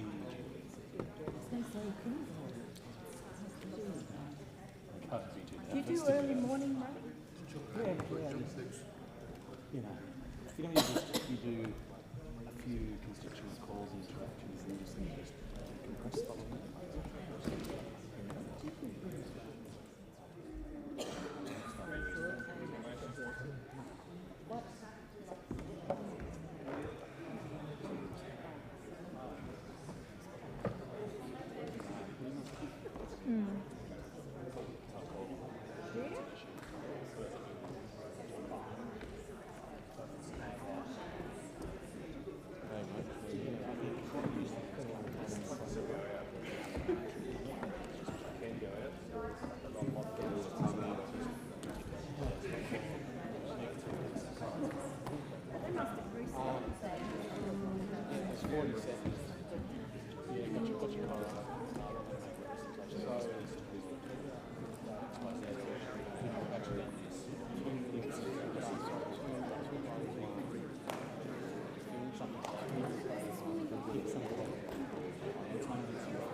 Lock the doors.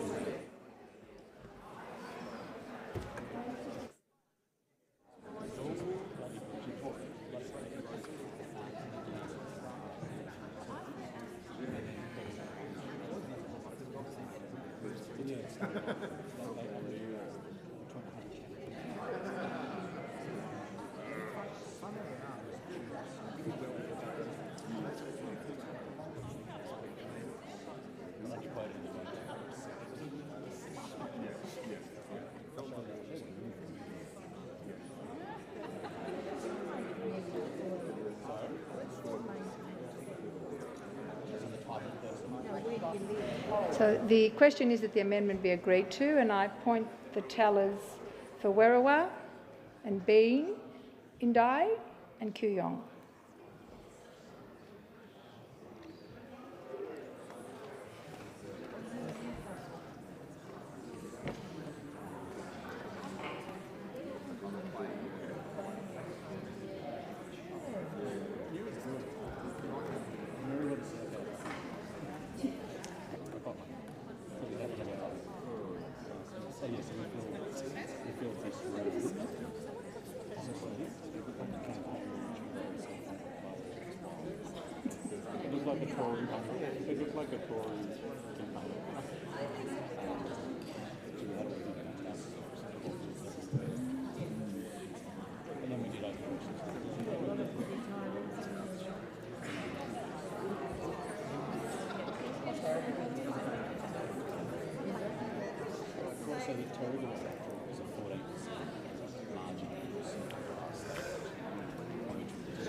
For order, the result of the division is ayes 10, noes 51. The noes have it. The second unresolved question is that the amendments 5 to 7 moved by the member for Indi be agreed to. I'm going to put that question. The question is that the amendments be agreed to. Those of that opinion say aye. Those against, no. Noes have it. Ayes have it. Ring the bells. Division required. 1 minute.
Lock the doors, and I point the tellers for for Werriwa, Indi and Wentworth and Bean.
Order.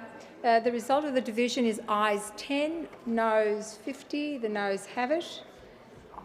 The third unresolved question is that amendments 3 and 4 moved by the member for Indi be agreed to. The question is that the amendments be agreed to. Those of that opinion say aye. Those of that opinion say no.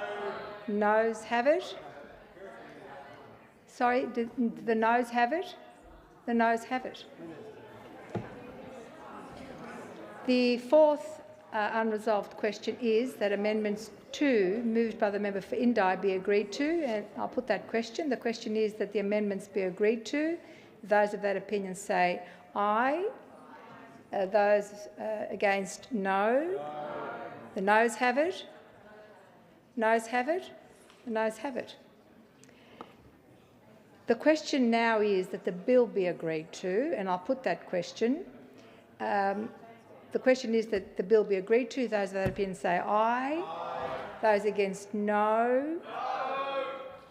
The ayes have it. Division required. Ring the bells for 4 minutes.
lock the doors and I appoint the tellers for Werriwa, B, Clark and Kooyong.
Order. The result of the division is ayes 48, noes 15. The ayes have it. This bill has been agreed to, and I call the Minister. I ask leave of the House to move the third reading immediately. Is leave granted? Leave granted. The Minister has the call. I move that this bill be now read a third time. And the question is that this bill be now read a third time. Those of that opinion say aye. Aye. Those against no. Ayes have it. Division required. Ring the bells for 4 minutes.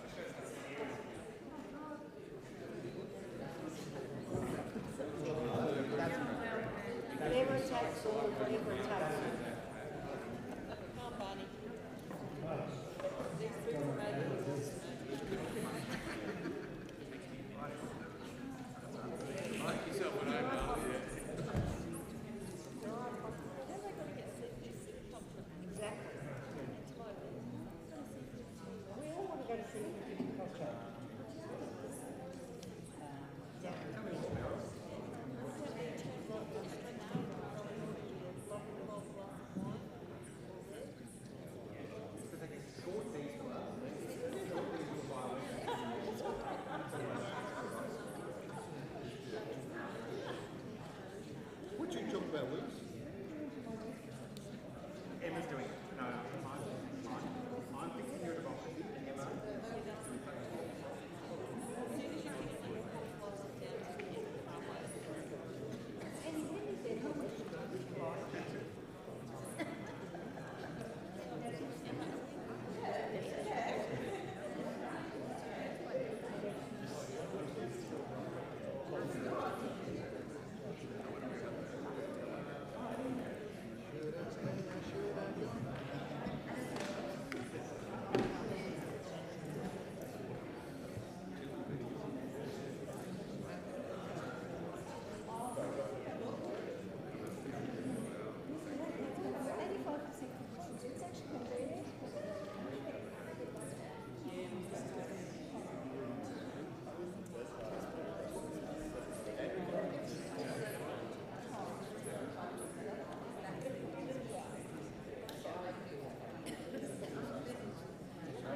lock the doors.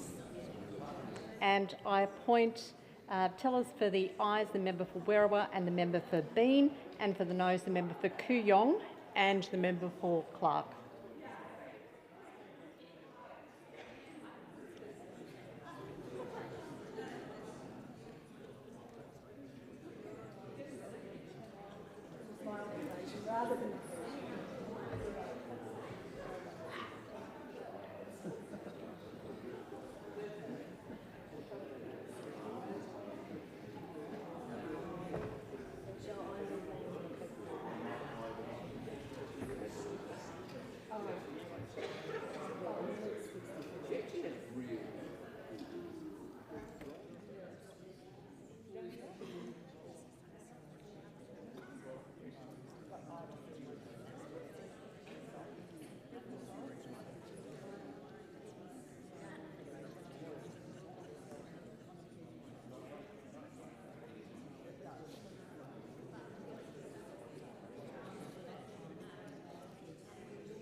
The result of the division is ayes 48, noes 15, and so it was resolved in the affirmative. I call the clerk. Third reading, a bill for an act to amend the law relating to elections and referendums and for related purposes.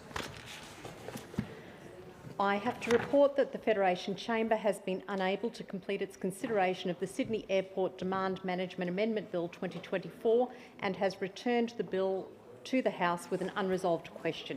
I present a certified copy of the bill together with the schedule of the question which the Federation Chamber was unable to resolve.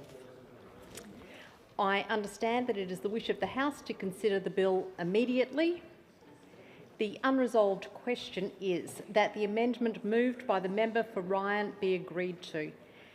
The question is that the amendment be agreed to. All those of that opinion say aye. To the contrary, no. I think the noes have it. Okay, division required. Ring the bells for 4 minutes.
What is it now?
Maybe once we have the bypass.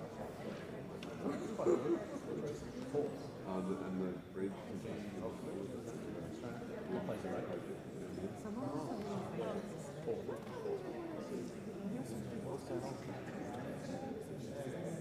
Yeah, there was. Oh, yeah. Yes, but we're not getting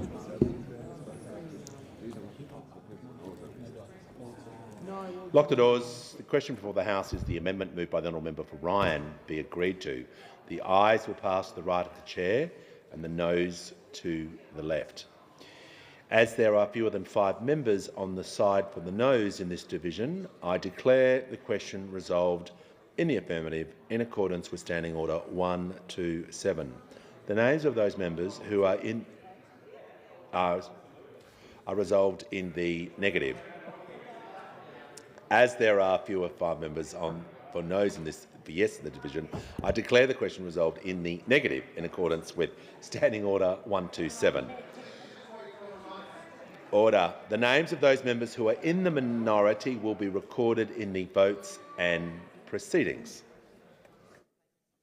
The question now is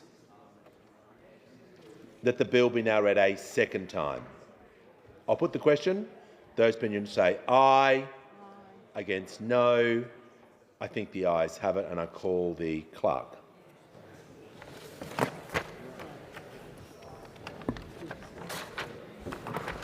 Second reading, a bill for an act to amend the Sydney Airport Demand Management Act 1997 and for related purposes. I have received a message from Her Excellency the Governor-General recommending, in accordance with Section 56 of the Constitution, an appropriation for the purposes of this bill.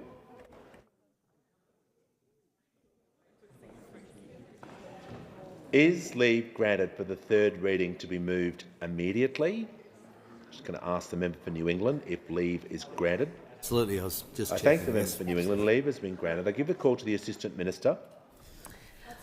I move that the bill be now read a third time. I'll put the question. Those opinions say aye. Against no. I think the ayes have it, and I call the clerk. Third reading, a bill for an act to amend the Sydney Airport Demand Management Act 1997 and for related purposes. Call the clerk. And I call the clerk.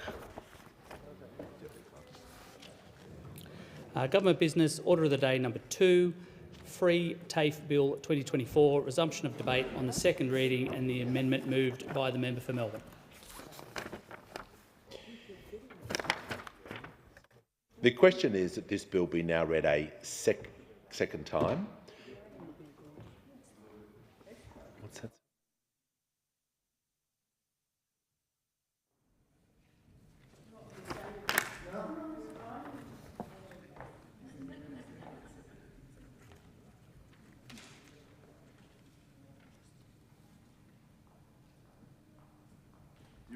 The original question was that this bill be now read a second time. To this, the honourable member for Melbourne has moved as an amendment that all words after that be omitted with a view to substituting other words.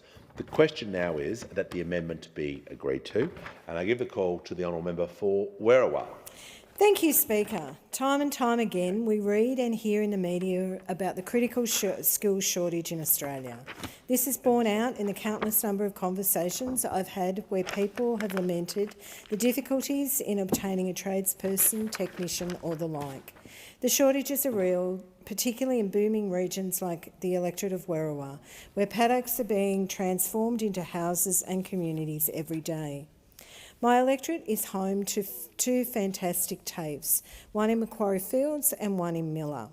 The latter has an outstanding building and construction faculty where carpentry, plumbing, stonemasonry and electrician studies, among many others, are undertaken on the site. Of course, in the digital age, there's no need necessarily to attend TAFE campuses for some courses, but for those where it is a necessity, it's nice to know it is close to home and has such an esteemed reputation. Australia needs to be a skilled nation to meet the challenges of both today and tomorrow.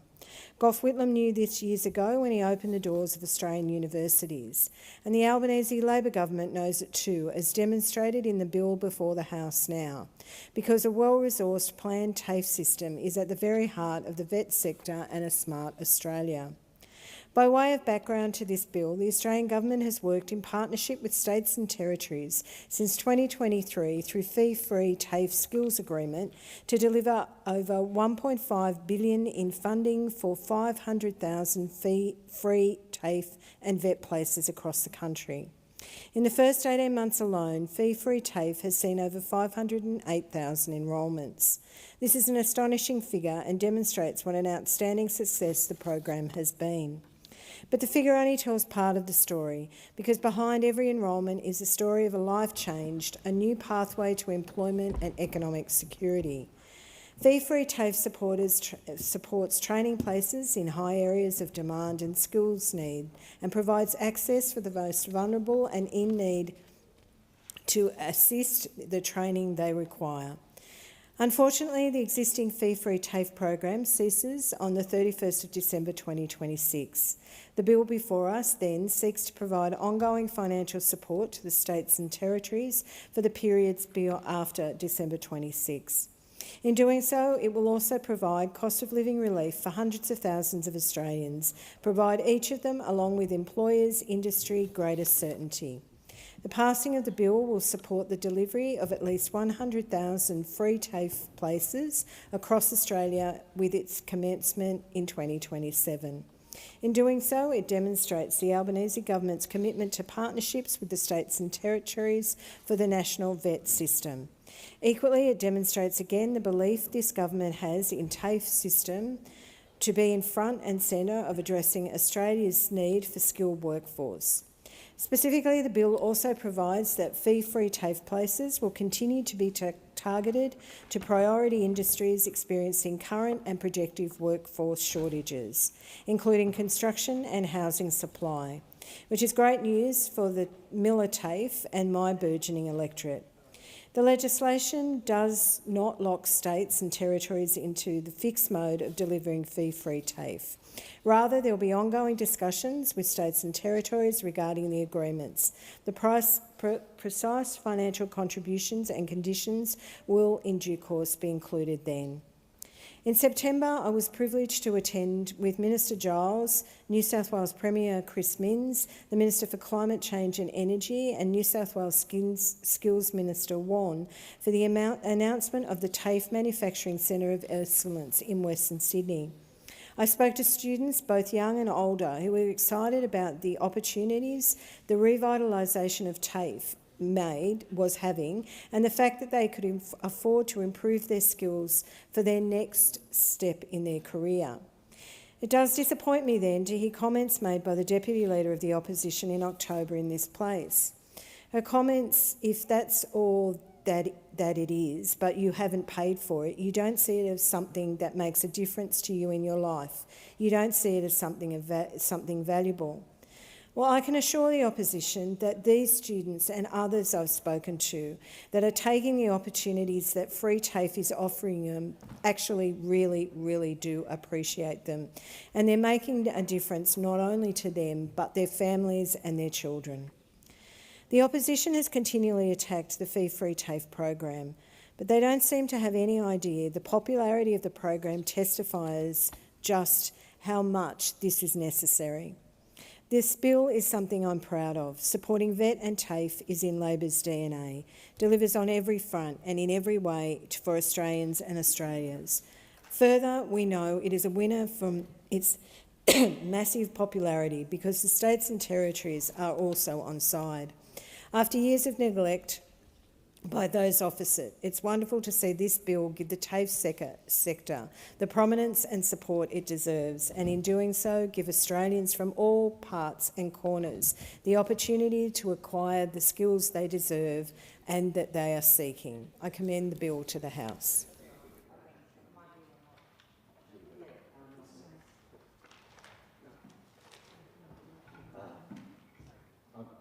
I call the Minister.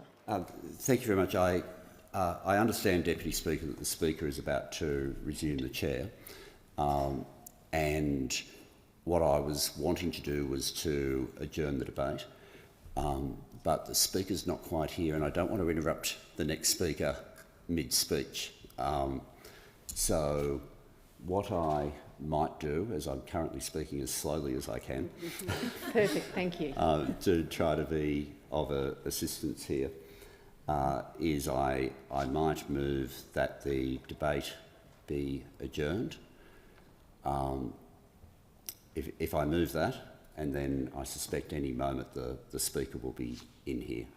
But I'll move now that the debate be adjourned, and then after a statement is made, we'll be resuming the debate on the same bill. Yes. So I'll put the question. All those of that opinion say aye. To the contrary, no. I think the ayes have it. Okay, you just bear with us for one moment. So it's going to be a matter of privilege. If the Speaker's not here, the Deputy Speaker would need the line simply where something, where it go. The matter can pass on the Speaker to be considered. We're getting you the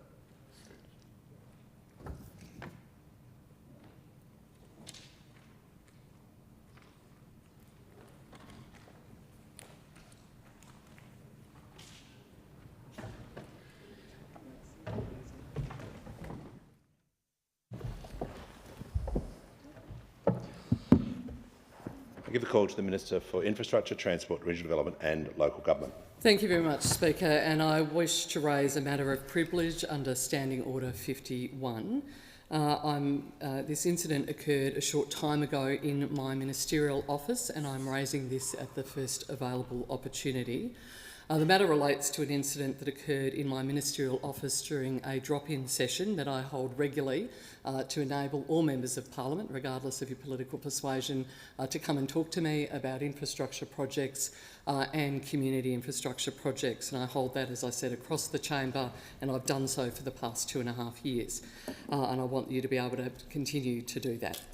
These sessions are offered as a courtesy, and they form part of the goodwill that I expect all members of this place have towards one another as we go about doing the various jobs that we have.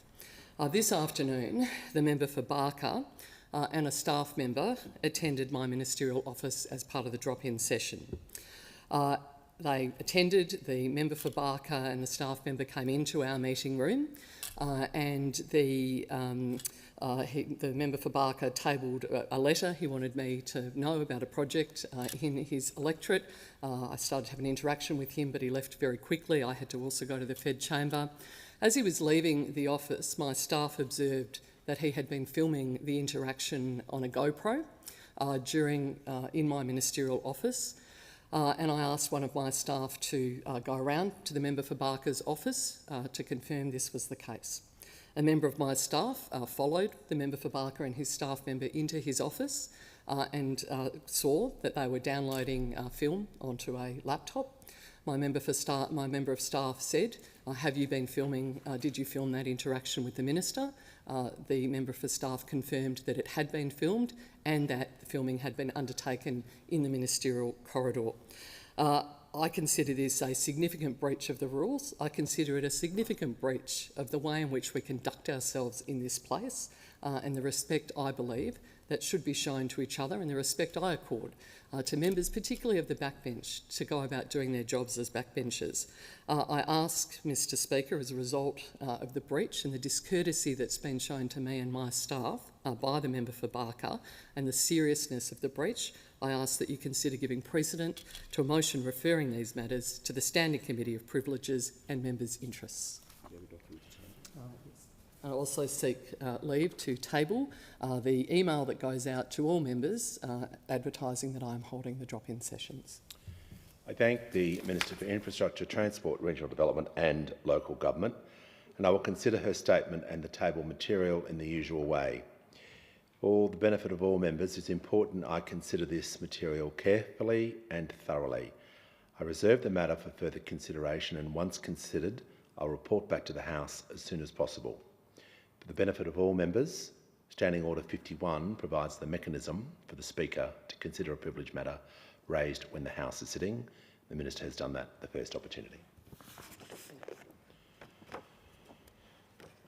Call the Clerk. Government Business Order of the Day number 2, Free TAFE Bill 2024, resumption of debate on second reading and the amendment moved by the member for Melbourne. The original question was that this bill be now read a second time. To this, the honourable member for Melbourne had moved as an amendment that all words after that be omitted with a view to substituting other words. The question now is that the amendment be agreed to, and I'll just ask all members to leave the chamber as quickly and as quietly as possible. I'll restate the question. The question now is that the amendment be agreed to. I give the call to the honourable member for Hughes. Thank you. Thank you, Mr Speaker. I rise to speak on the Free TAFE Bill of 2024, and I start first of all by outlining the background to this bill. And I note that in the second reading speech for the bill, the Minister for Skills and Training outlined the importance, as he stated, of a strong vocational education and training system to enable inclusion and economic equality and to shape Australia's future. He stated that strong TAFEs are essential to a strong vocational education and training sector. I completely agree, Deputy Speaker, perhaps particularly now when we look at the considerable shortage of skills that we have in this country, that a strong vocational education and training system is absolutely crucial. It's crucial to the further building of our country. It's crucial for the construction of our houses. It is crucial to support our manufacturing sector. It's crucial to support our retail sector and our very significant, our beverages and our retail, our hospitality sector, Deputy Speaker.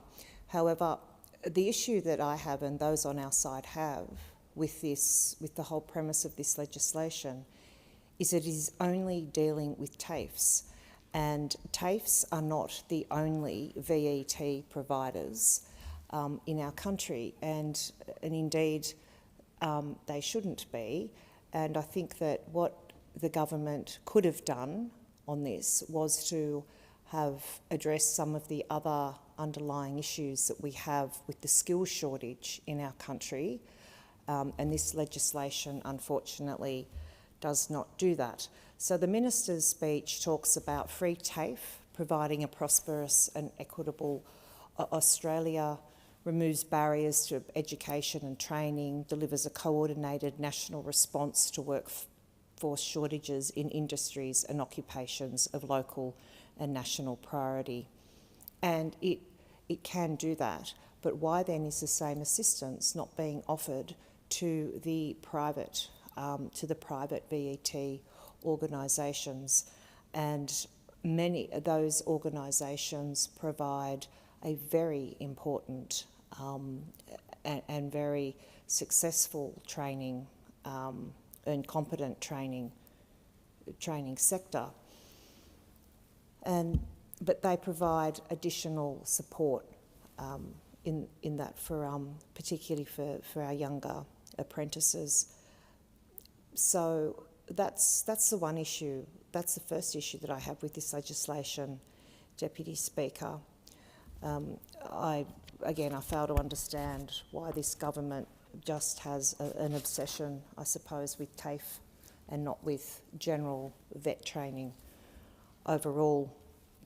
So what this bill does, it commits the Commonwealth to make a grant of financial assistance to states and territories for the delivery of free TAFE places, with states and territories required to enter into a free TAFE agreement with the Commonwealth, which sets out the terms and conditions of financial assistance. And I should say that I have no doubt that the intention behind this legislation is to address some of the skills and the workforce shortages that we have in this country, but it has just not been dealt with in the way that it could have been. It could have been so much better.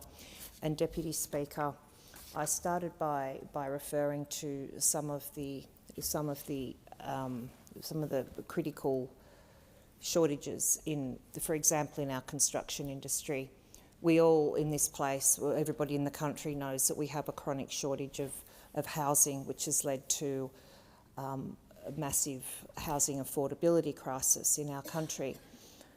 So who is going to build those? Who is going to build those houses, Deputy Speaker? The TAFE does provide training for opportunities for our builders, for our roofers, for our tilers, for our electricians, for our plumbers, but TAFE is not the only place where we can skill up the workforce that is needed in our construction sector. And I particularly refer to the work that is done by the National Electrical and Communications Association, or known as NECA, Deputy Speaker, because before I gave this speech, I did speak to the CEO of NECA out there to find out how exactly they train the electricians of the future. And so in my home state of New South Wales, they have around 500 to 600 apprentices at their Consular registered training organisation campus. And it's a campus that teaches the apprentices. It's a not-for-profit-led charity, and it has received not 1 cent from the Albanese Labor government's supposed 100,000 free TAFE spaces. So this legislation will not help that organisation. And this organisation said that when it has compared its results as against those results in TAFE, it has roughly a 90% completion rate from when apprentices first sign up to completing their trades, and whereas in TAFE it's around a 50% completion rate. And when I asked NECA what's the reason for that, the response was that they provide some mentoring and also some pastoral care to their apprentices as they are going through. They also ensure that their apprentices are being matched correctly with prospective employers, because sometimes, Deputy Speaker, as we know, sometimes the relationship between an employer and employer, sometimes it's just not a good fit, and they then, in those circumstances, they will then work with the apprentice to ensure that they are moved to an employer that may be a better fit for that particular electrical apprentice. So we've got a situation there where already we can see that the private organisations can provide a lot of assistance and extra benefits that are not provided necessarily through TAFE. And this is the same when we consider our plumbers and the plumbing sector, Deputy Speaker, and that's particularly the Master Plumbers Association. I have similarly spoken to the CEO there, and the Master Plumbers Association has a similar sort of enterprise to NECA. I'm particularly drawn to the Master Plumbers Association because as of next year, my eldest son James will be a plumber's apprentice, Deputy Speaker. So, and it was the a similar conversation that I had. I said, "What are your completion rates?" And they said they're around 80%. Again, compared to TAFE, around 50%, and the same reasons were put forward. There is that level of pastoral care. There is a bit more assistance and oversight provided to the apprentices than they receive in TAFE. And so that is why I do question why this legislation is only directed at TAFE, and why the Albanese Labor government does not seem to be able to think outside of the square to consider private organisations in the skills and training sector. And Deputy Speaker, and this is a view that is backed up by business. It's backed up by industry. Just last week, I was over at the Ingleburn Chamber of Commerce, which is down southwest Sydney, and this is now part of the new part of the electorate of Hughes, and I'm very glad that I'll have the opportunity to represent and serve the people of Ingleburn and the businesses of Ingleburn in this Parliament, and I hope that they give me the opportunity to serve and represent them after the next election. But I raised this issue about this legislation and about the free TAFE, and the feedback that came back from those in industry down in Ingleburn.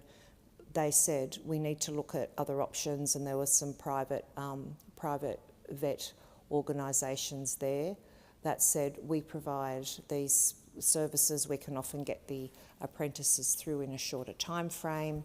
And that they certainly ensure that the apprentices are with employers where it is a good match, and that the apprentices are not in any way being suffering from some of the unfortunate things that have happened to apprentices in the past. They ensure that they are obviously paid correctly. They ensure that their hours are correct, and mostly they really assist them to get through their course.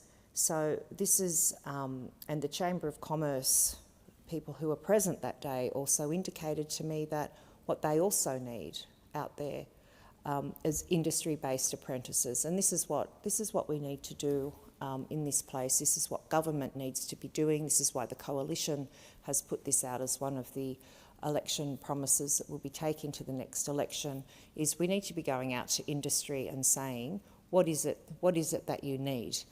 And when I have done that in my electorate, I have a lot of manufacturers in my electorate in Moorebank, and also down in and around Ingleburn and Quarry Fields, for example, when I have gone to manufacturing forums where the sector comes together. I have said, what do you need? I've been through a lot of the manufacturing places down there, such as Cullen Steel, Darrell Chocolates. Very different, but the Darrell Chocolates was a good experience, I must say.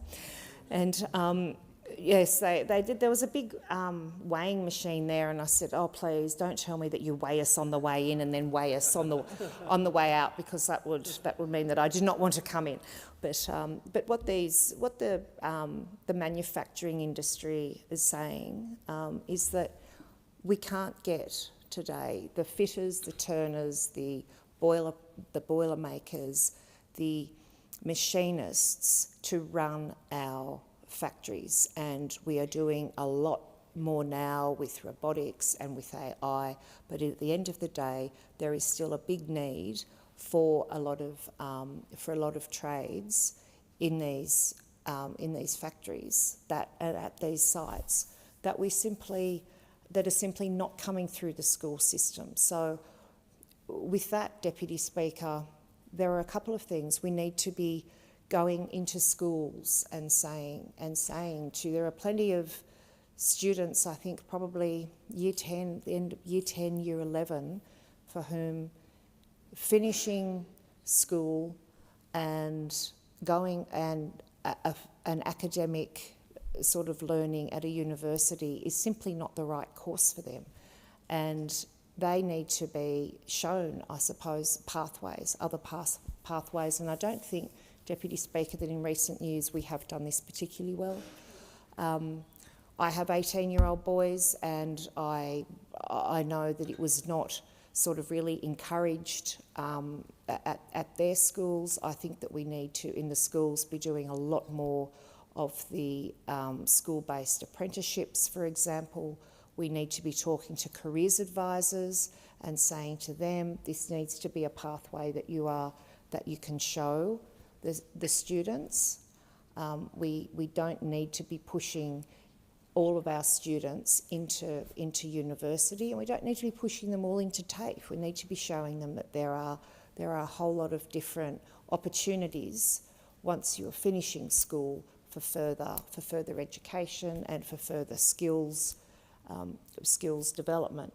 So that's I suppose broadly some of the issues that I see with this legislation as it relates particularly to my electorate, Deputy Speaker.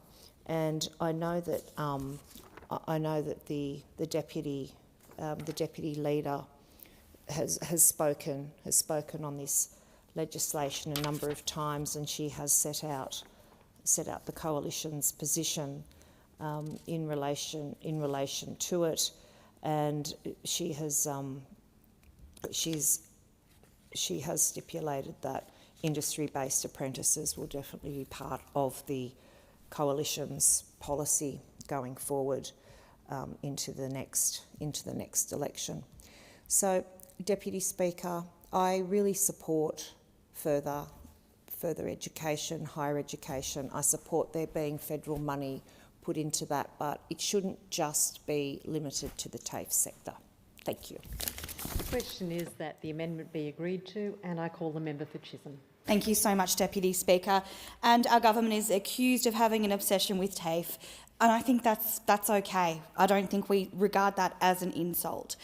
We are passionate about TAFE. We are passionate about vocational education and training. We are passionate about building the skills for the future in this country and repairing the many years of neglect we saw with the previous government. Of course, our government has consulted with industry. We've consulted from the beginning of our term through a range of different fora, including the Jobs and Skills Summit, and we're actually investing in manufacturing and industry in this country once again because we can see that a future made in Australia offers great opportunities for people right across this country.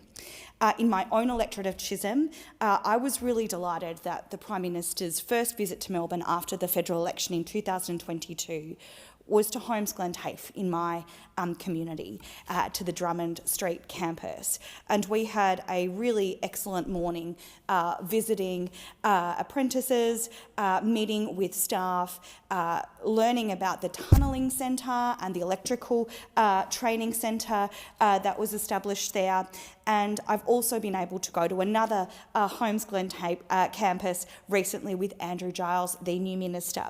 And it was a really important visit to hear firsthand from people about what free TAFE meant to them. We are absolutely committed to investing in the skills Australia needs to drive economic growth.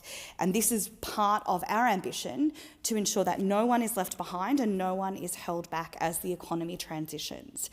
The The Free TAFE Bill commits the Commonwealth to ongoing support for states and territories for free TAFE.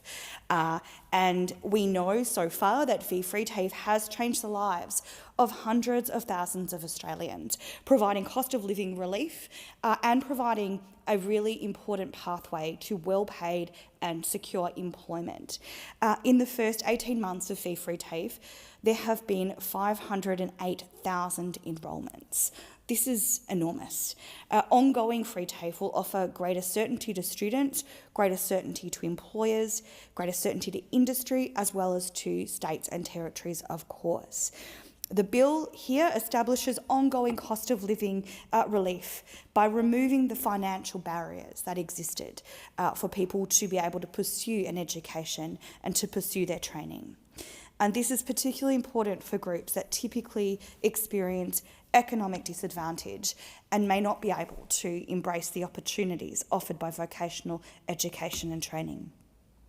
This bill also ensures that free TAFE continues to deliver a coordinated response to workforce shortages in industries of local and national priority, helping build the pipeline of skilled workers that Australia needs now and into the future. And I think something really important that our government has done, and I think it should be common sense, but it hasn't always been common sense, has been that we have connected skills with industry, and that the way that we look forward is to look at what the areas of demand in the economy will be and make sure that we have people being trained in those areas. As I said, this should be common sense, but it hasn't always been the case, and I think it is really important to highlight the work our government has been doing in this space.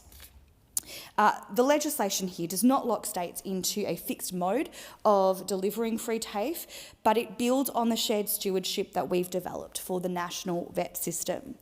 While this bill sets out broad parameters, specific details will continue to be agreed to through negotiations between the Commonwealth and the states. We know that we have a responsibility as a government to help people here and now, but we also have a duty to the next generation to build an economy for all Australians that liberates their talents and rewards their efforts and opens the doors of opportunity. This starts with education for all. In my very first speech, I spoke about the importance of education. It is something I hold very dear, that every Australian, no matter their background or financial situation, should have equal access to education. No one should be held back and no one should be left behind. We believe on this side of the House in equal opportunity, and by making TAFE free, we're removing financial barriers to access and ensuring that everybody has the chance to pursue a career they love and achieve their full potential. We believe in investing in people and making sure that everybody has the skills and capacity to contribute to a thriving economy. Our whole nation benefits, we know this. Our communities benefit when we make it easier for people to access education. And free TAFE is an investment in the future of our society. And a fairer society benefits everyone. The long-term benefits of a more skilled and a more productive workforce absolutely will create economic growth that benefits everyone in our communities, that benefits all Australians. We know that if we don't act, the costs will be higher down the track. Failing to invest in skilling up people will leave businesses stranded and leave Australians locked out of reaching their potential. A better educated workforce drives innovation, it drives productivity and long-term economic growth. TAFE opens doors for people right across Australia who are looking to gain well-paid and secure work. We're delivering the training Australians want and the skills they need to get ahead. This is meaningful cost of living support. It's helping people access high-quality, affordable training and to get jobs that will be well-paid too.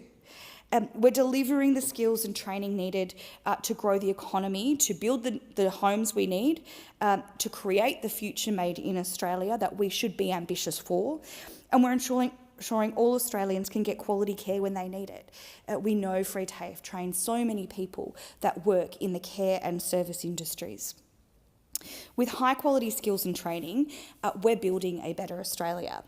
9 in 10 new jobs over the next 10 years will need post-school study. and half of those jobs will need vocational education and training. And having a reliable vet sector is critical for the economy. Making sure it is an accessible sector means people can help create and share in our national prosperity. And I think from comments made by my colleagues, it's pretty clear that you cannot have a strong vet sector without strong public TAFE at its heart. TAFEs are valued and trusted public institutions and have a very long history in this country in delivering training in the public interest and working to meet Australia's social and economic goals, both in the here and now and both through working with government and looking at the long-term needs for the nation. TAFEs are trusted partners in their communities, driving quality improvements across the vet sector and leading on innovating teaching and learning practice, supporting students to succeed and assisting industries to develop skilled workforces. I mentioned earlier the visits that I have been privileged enough to participate in with the Prime Minister and with the Minister at various moments in my electorate. And I have to say the passion that the teaching staff have for the work they do, the dedication they have, is to be commended. And I know that it is something that the students absolutely value and is one of the reasons that they have made the decision to enrol in TAFE. There is a TAFE in nearly every community across Australia, and every community in the country deserves access to great vocational education and training. I know some people, those opposite, have unfortunately considered free TAFE wasteful spending. On this side of the House, we reject that principle absolutely. We see free TAFE as an investment in the nation's future, in the future of our communities, and the future of individuals to be able to build a good and prosperous life for themselves and their families. And we are unapologetic about our support for TAFE. Supporting TAFE is in the DNA of the Labor Party. We're reversing the damage now that we're in government of a decade of neglect, and we're rebuilding TAFEs for communities right across Australia. We made the landmark $30 billion 5-year national skills agreement with states and territories, lifting investment in skills across Australia alongside the investment that we have made in fee-free TAFE. We're making sure that there is more integrity in the system, going after those bad providers so that quality providers can do their work properly and that there is trust in the system. Our government has tightened up regulations, we've set up a tip-off line, and we've increased funding to the independent regulator. And this is directly leading to the exposure and deregistration of fraudulent providers. I would hope we can all agree in this place that having an education system with integrity is vitally important for our nation. We know that it takes only a few bad apples to bring an entire sector into disrepute. But it also takes a genuine national partnership and vision to support our great TAFEs. And through this bill, we are making sure that we have the right frameworks in place to be able to support TAFEs, to be able to support people's ambitions now and into the future. Hearing people speak against this bill is really disappointing. For years, the Labor Party has fought against the resentment from those opposite towards public education and against their efforts to undermine TAFEs. And we'll always have that fight. We're very, very prepared to have that fight. And we know that reducing access to free TAFE will leave many Australians without a pathway to gain the skills they need to secure well-paid employment. And that will end up worsening the divide, worsening inequality in this country. It will mean that there will be a group of people who can afford education and those who cannot. And I, for one, do not want to see that divide in my community. I want everyone in my community to have the same opportunity to access a good education, and I would hope every single person in this House would agree with that proposition.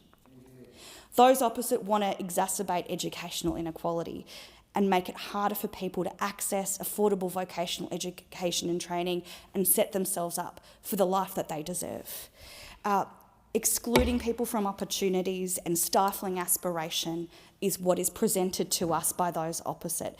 And the reason that we know this will be really bad for the country is because we've seen the damage and destruction caused last time those opposite were in government. The disregard for the vet system and the disregard for skills of Australians meant that the system was left in a really bad state. We shouldn't be limiting access to pathways for people. We shouldn't make it harder for people to become healthcare workers, to work in construction, to work in technology. Governments, I think, are reasonably expected to open doors, not slam them shut. I do not want to see cuts to vocational education, and I'm really worried for my community and what it would mean if Peter Dutton ever became Prime Minister. We know that that would also mean the older experience of workers would be lost. Order, sorry. Leader of the Opposition. Leader of the Opposition, I'm very sorry. Leader of the Opposition. We know that housing and energy projects, if the Leader of the Opposition became Prime Minister, would not get off the ground because of skill shortages. We know that businesses would need to look overseas for workers instead of employing Australians here at home, and I suppose that's a quandary that the Leader of the Opposition needs to resolve given his particular attitude to migration at this point in time. We don't want education to be a privilege. We want education to be a right for all Australians. We cannot afford, for the prosperity of our nation, to cut off the pathways, to close the doors of opportunity for people to access vocational education and training. So I'm really proud to be a defender of TAFE. I'm really proud to support this bill to make free TAFE permanent, to provide more opportunities for more Australians to be able to access the education that they want and that they deserve. Thank you so much, Deputy Speaker. I thank the honourable member for Chisholm. The question is that the amendment be agreed to, and I call the honourable member for Fadden.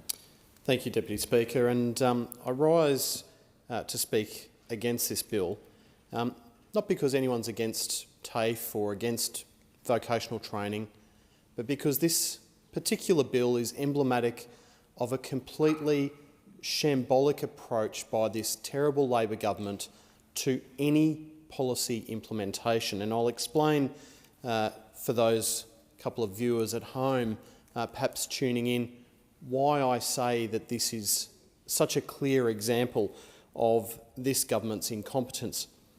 Effectively, this is an untested and uncosted experiment with Australian taxpayers' money.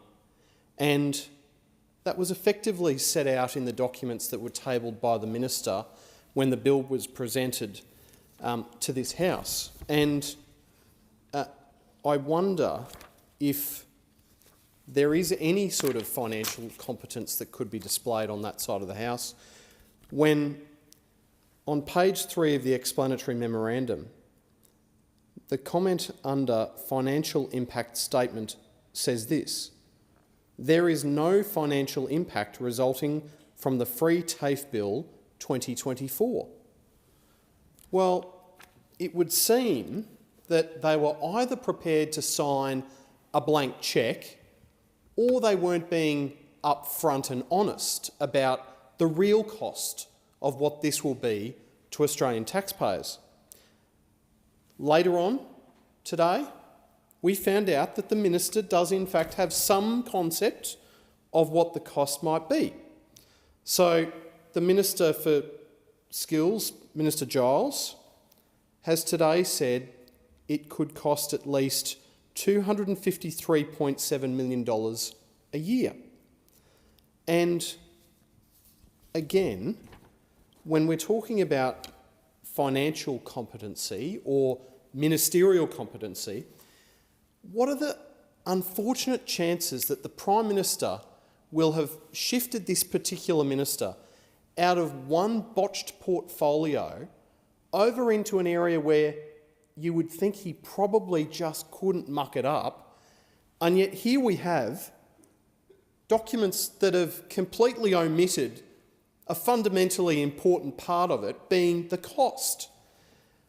I don't hold a great deal of faith in Minister Giles, as I'm sure the House is well aware, based on his track record of delivery in other portfolios. I'll tell you who I do have some faith in, and that's our shadow, the member for Farrer, who I think has a pretty good grasp on this whole thing of higher education and this particular sector of higher education.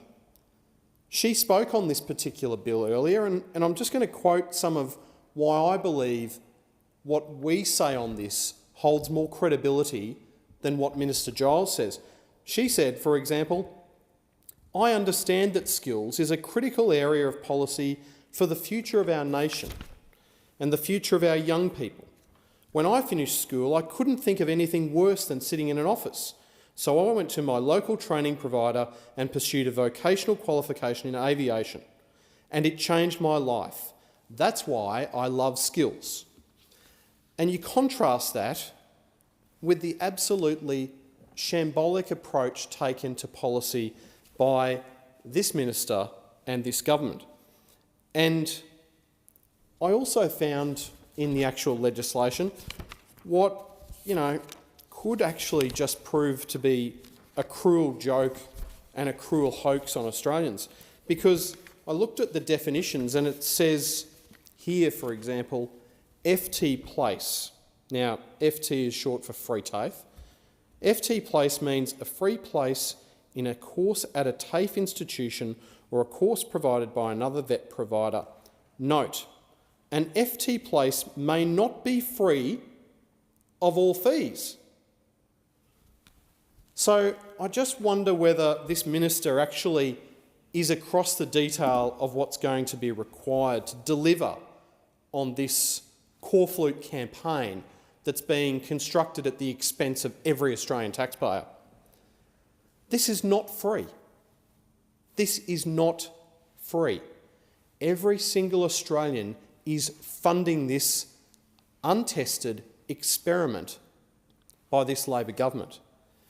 And you might wonder why it's worthwhile pausing to perhaps test and measure whether this program could or should work. And I'm just going to point out one particular thing that is critically important in understanding where this funding is directed. Again, quoting our shadow minister, TAFE is not all vocational education and training. TAFE is just the state government-run public training provider. Labor's approach to skills is akin to only funding state-run public schools and then refusing to fund non-government schools. We should not accept that, and quite frankly, we just wouldn't. But this government is so keen to chase the election-winning headline, and we heard the member for Chisholm earlier. She's right on message. She's right on message. She's in a marginal seat, and she will be chirping this stuff constantly. Free TAFE, free TAFE. This is, make no mistake, a corflute campaign for the next election that's being funded by every Australian taxpayer. Most people won't benefit from it, but I can assure you one thing, we are all going to pay for it. Perhaps those corflutes at the next election when you walk into a polling booth shouldn't say free TAFE under Labor. They should say taxpayer-funded TAFE provided by Labor because we decided that was the form of vocational education and training that we supported over and above all others. That is effectively what is being done here. This Labor government are taking a gamble on one single form of vocational education and training, being the state-run provider, a completely inflexible, ill-thought-out approach, and completely defies the logical application of thought to how training outcomes are achieved in reality.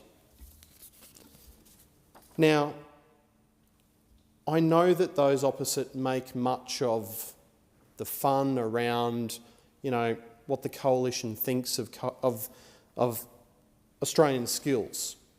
And I might just point out before I forget, I've identified where there is a real skills shortage, Deputy Speaker.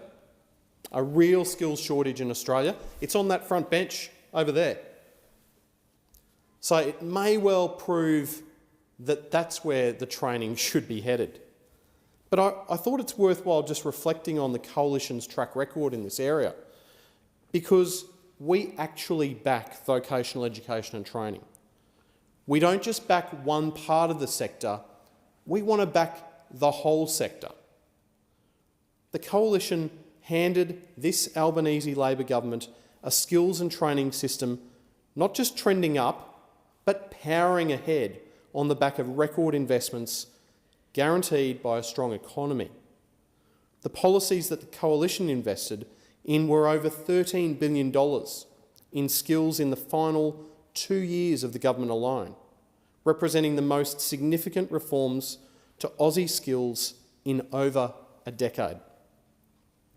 Trade apprentices in training hit record highs in the final months of the Coalition government, and as of June 2022, there were 429,000 apprentices and trainees in training and 277,900 commencements.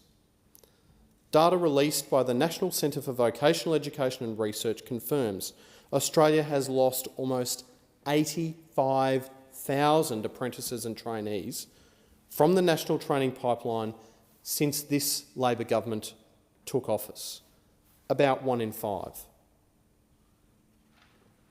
And effectively that means there are over 100,000 fewer apprentices and trainees starting a trade or a skill, or a drop of almost 40% since Labor took office. And we know that under Labor, Australia is building fewer homes, skills shortages have worsened, and we have lost 1 in 5 apprentices and trainees across this country.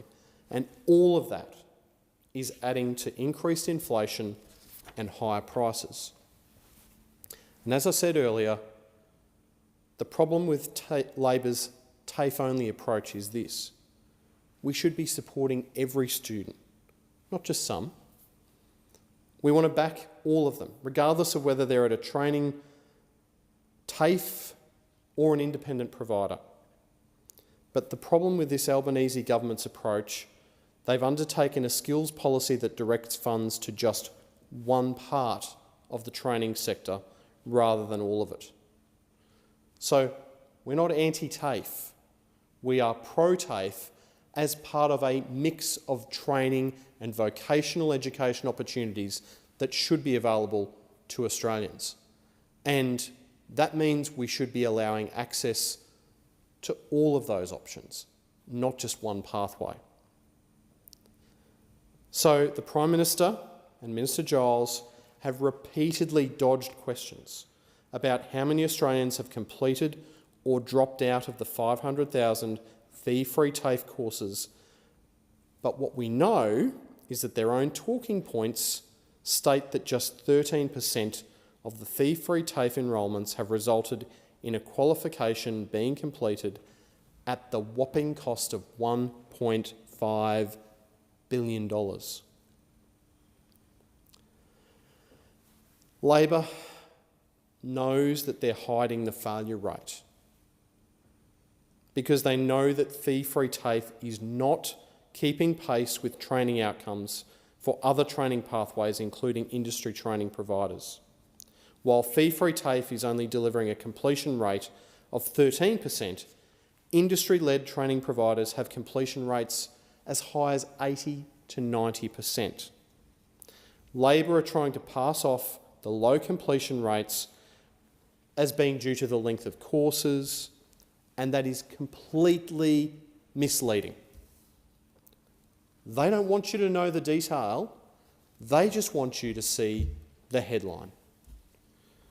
Departmental officials confirmed last night that the courses with the highest enrolments include, just so we can use some examples here, Certificate 3 in Early Childhood Education and Care, Certificate 3 in Individual Support, Certificate 4 in Training and Assessment, Certificate 4 in Cyber Security.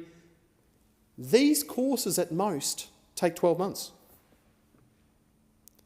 Industry sources suggest free TAFE fail rates could be as high as 55 to 60% across many courses, and some in the training sector have indicated some courses could have failure rates as high as 70 to 90%. So we've got to ask ourselves this question: is this policy and is this legislation a good idea? And those opposite, including the member for Chisholm, Deputy Speaker, will continue to parrot on about access to education, blah, blah, blah. Can I tell you, they are all over the shop on education, skills and training. There is an incoherent mess going on in all of those sectors. Why? Because they're trying to chase the corflute headline. If you compare what's going on between TAFE, which they want to make free, private vet providers, which are not free, uni fees, which are very high under this government, and maybe they're going to offer 20% off for a group of people next year, if the wind's blowing from the southeast, you know, or whatever the case may be. None of this makes sense. There's no actual thought that's been put into a coherent reform package to make skills and training more accessible, more efficient, and good use of Australian taxpayers' money. Ultimately, that's what we need to be worried about. So, this is really nothing more than an election slogan that's being funded by everyday Australians. They've taken away the ability for them to use a price signal to try and encourage certain courses.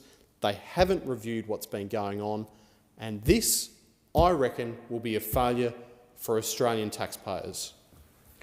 Order. I thank the honourable member for Fadden. The question is that the amendment be agreed to, and I call the honourable member for Adelaide. Thank you, Deputy Speaker. And Deputy Speaker, I rise to speak on this bill, the Fee-Free TAFE Bill 2024, an important bill, and I know it's important because of the skill shortages that we have in this country. And if you have a look at the amount of skill shortages right across the nation, free fee TAFE will assist that next generation to get the skills that they require, to learn the trades that they require, to be able to fill those positions. Currently, Deputy Speaker, we are bringing people in from overseas for traditional trades that we always did ourselves, electricians, plumbers, mechanics, etc. You add on to that the high-tech jobs that are being created, and in my own home state, the defence build that's taking place, including the AUKUS submarines that will eventually start being built down there. We are looking at thousands and thousands of jobs that will have to be filled, and not just blue-collar jobs, but jobs that will require trades, skills and high-tech skills as well. So I'm very proud of this bill and what it's committed to. Deputy Speaker, we know the purpose of TAFE. TAFE started off as technical colleges around the country many years ago, certifying different trades colleges, trades schools, etc. More courses were introduced. Why was that? In the 70s and in the 80s, there was more courses introduced to give people those skills and those foundations to be able to go on and better their lives, whether it be through the skills, obviously through the skills that they would learn at TAFE, and through the experience that they got at TAFE. And it's assisted thousands of people across our nation for many years. You know, I'm a product of TAFE, Deputy Speaker. I finished high school, enrolled into higher education, did accounting, absolutely disliked it, and just couldn't fathom it for some reason. And that's not to discourage anyone else that wants to do it, and all the wonderful accountants that are out there. So I dropped out and went to work, just went into the workforce, did a whole range of things. I worked in factories, I drove taxis for a number of years, and then enrolled in TAFE and picked up some skills. I did some business study courses, a bit of accounting, bookkeeping, business law 1, business law 2, contract law, a whole range of things. And it assisted me. Now, back then I was in my mid to late 20s when I was studying. The fees were $30 a semester. It allowed me to pay that very small fee to do these courses, to be able to go on to the next step and period in my life with better skills, etc. Now, if for whatever reason those fees were much higher at the time, I had a mortgage as well, I wouldn't have been able to perhaps achieve what I've achieved and be where I am today if it wasn't for TAFE. And it's very important that we go back to the basics and to the core of those original TAFE beliefs. What were they there for? They were there to encourage people to pick up skills, to go that next step in their life, to learn things and perhaps get a better job or just a job in itself. So it's very important. So I'm very pleased that this particular bill will allow many people to pick up skills and be able to fill positions that we're going to need. And I go back to my own home state, Deputy Speaker. Last week I had the Deputy Prime Minister in my electorate at the Regency TAFE College. The Regency TAFE College, for those that are not from South Australia, will know that it is our old trades school where apprentices go to learn plumbing, everything from plumbing to electricians to mechanics, engineering, a whole range of things. The courses that will be offered there are working in conjunction with our defence build industries to create the courses that are required to fill the positions that we're going to require as a state and as a nation to build our submarines, defence ships and a whole range of other things. It's already estimated that we will require approximately 30,000 skilled positions. It's a pretty good problem to have as a state, I think. But where are we going to find these skilled people to fill those 30,000 positions within the next 10 years? Unless we train them today. And this is what this is all about. It's about training people, ensuring that we have the skills for the future, ensuring that we give them the opportunity to be able to train, so we're not burdening them and they walk away from training and trades, but encouraging them.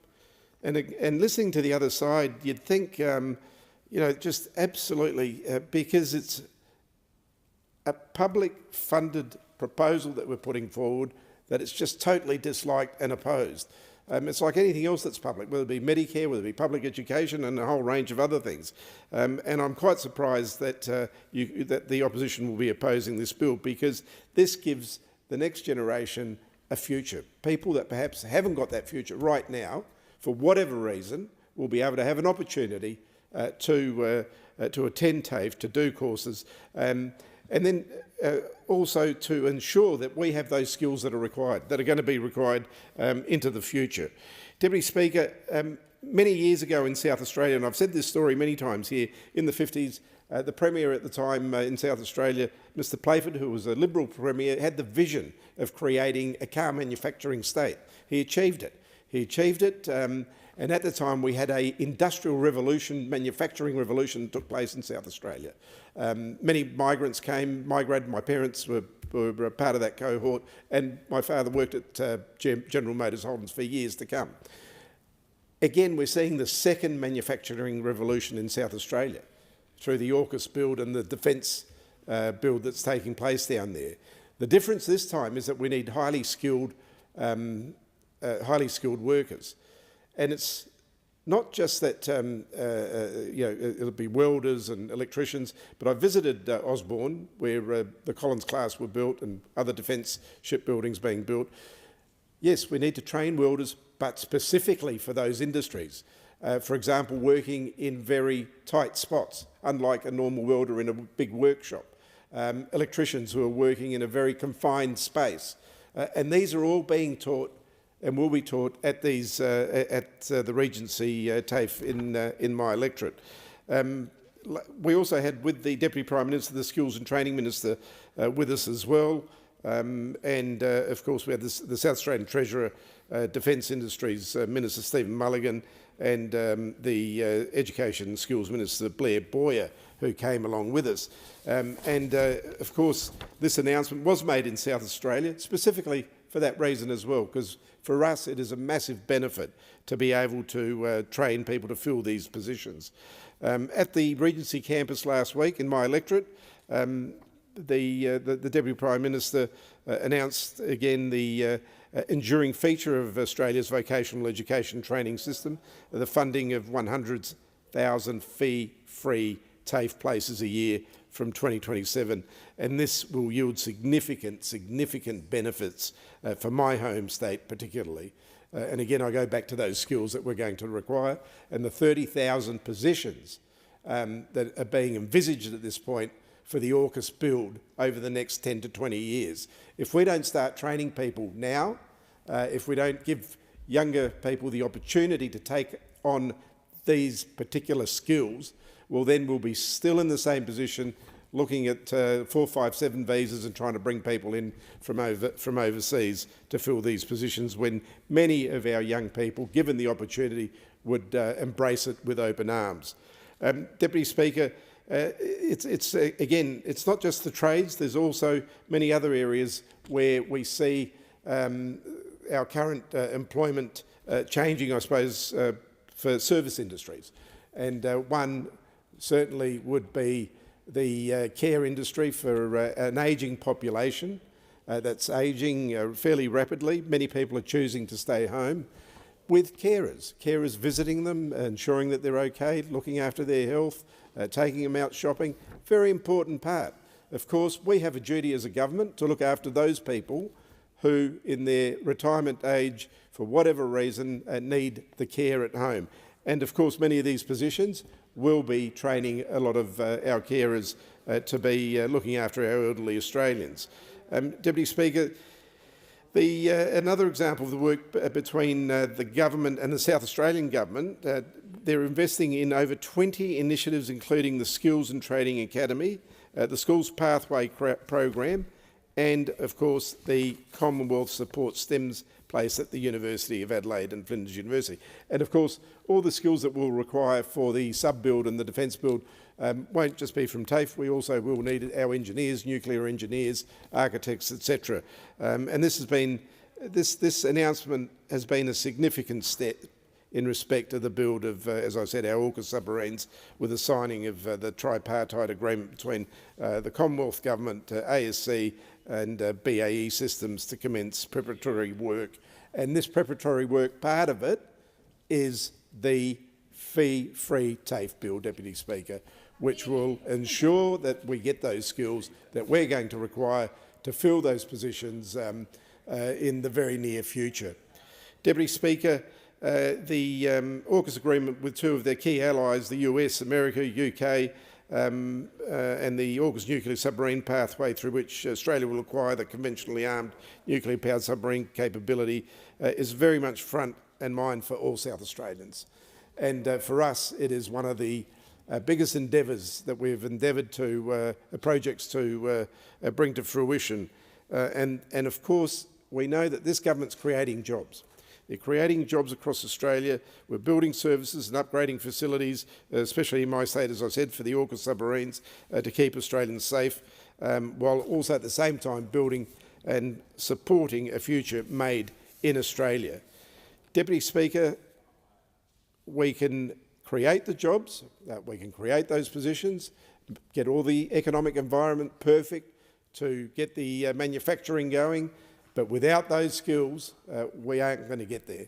And we need those skills, and that's why we need this free TAFE for people who want to upskill to fill those positions that will be part of the future made in Australia, plus the high-tech jobs in defence, the AUKUS build, defence shipbuilding in Perth, in South Australia and other places around the country, with added manufacturing spin-off jobs as well, which will be high-tech and very important.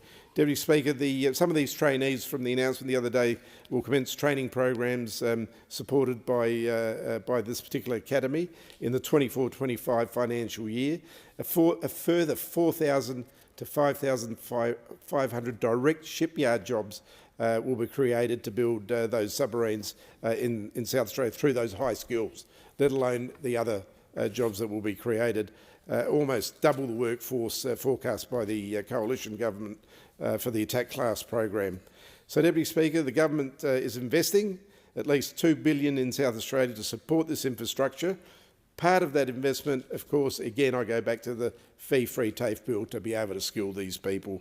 As I said, many years ago, we had a manufacturing revolution in South Australia because of Premier Playford, who brought GMH to Adelaide, and then Chrysler followed soon after. Thousands of manufacturing jobs. People would apply for a job and start the next day. When Holden's shut down in 2013 or 2014, you had to do a 6-week course at TAFE before you could actually start. So that's how these positions and these jobs are changing. And again, the submarine build and the defence will be even much higher tech than what Holden's was 10 years ago. So it's very important that TAFE opens doors for people across Australia who are looking to gain well-paid and secure work. And Deputy Speaker, this government is delivering the training Australians want and the skills they need to get ahead. And Deputy Speaker, there'd be many people out there, as I said, for whatever reason, didn't continue to go to university or aren't working for whatever reason. Being able to enrol at TAFE, to pick up some skills, some basic skills to get you to that first step is so important. It is so important to give those people an opportunity. And as I said, my own position, who knows where I would be today if it wasn't for TAFE and those very, very low fees at the time. And as I said, it was around $30 a semester to do 2 to 3 subjects every semester. Had it been the prices that it is today, the equivalent, I don't think I would have done it. I don't think I would have been able to go that next step in my life journey. The opportunities that were offered to me, we need to offer to the next generation of Australians. So those that do want to carry on and better their lives or get jobs where they can contribute, we need to give them those opportunities. Order. I thank the honourable member for Adelaide. The question is that the amendment be agreed to, and I call the honourable member for Riverina. Well, I can tell the member for Adelaide where he'd be, but not for TAFE. He'd be floating off in the Aegean Sea, somewhere off the Isle of Costa Lazaro, probably. But he's a good man, and there were some elements to his speech which I wholeheartedly agreed with. When he said that the government was delivering, yes, they are delivering. They are delivering on the Coalition's AUKUS proposal, the Coalition's AUKUS idea, and when he talks about the 30,000 jobs needed for the submarine build, that's important, and it's very much going to be reliant on those valuable trades, on those imperative skills.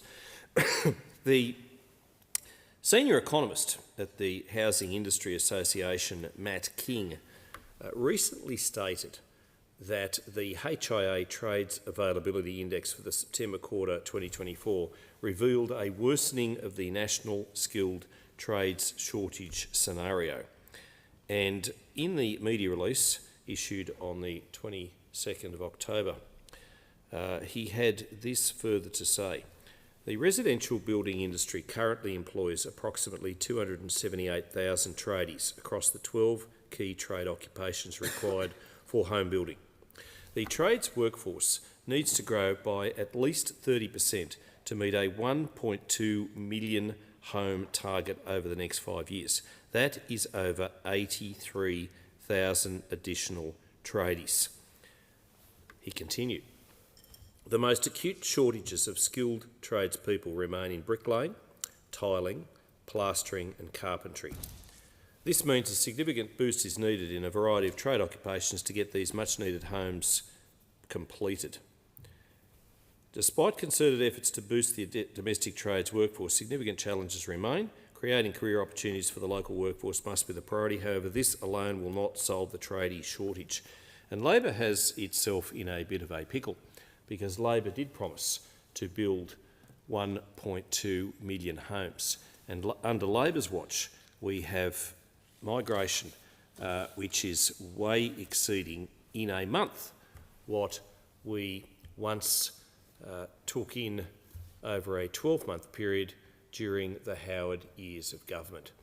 And this immigration policy is indeed alarming, because we have people coming in at a rate which we cannot sustain, certainly not in the housing industry. And then we have a Victorian government that seems adverse to wanting to have a timber industry.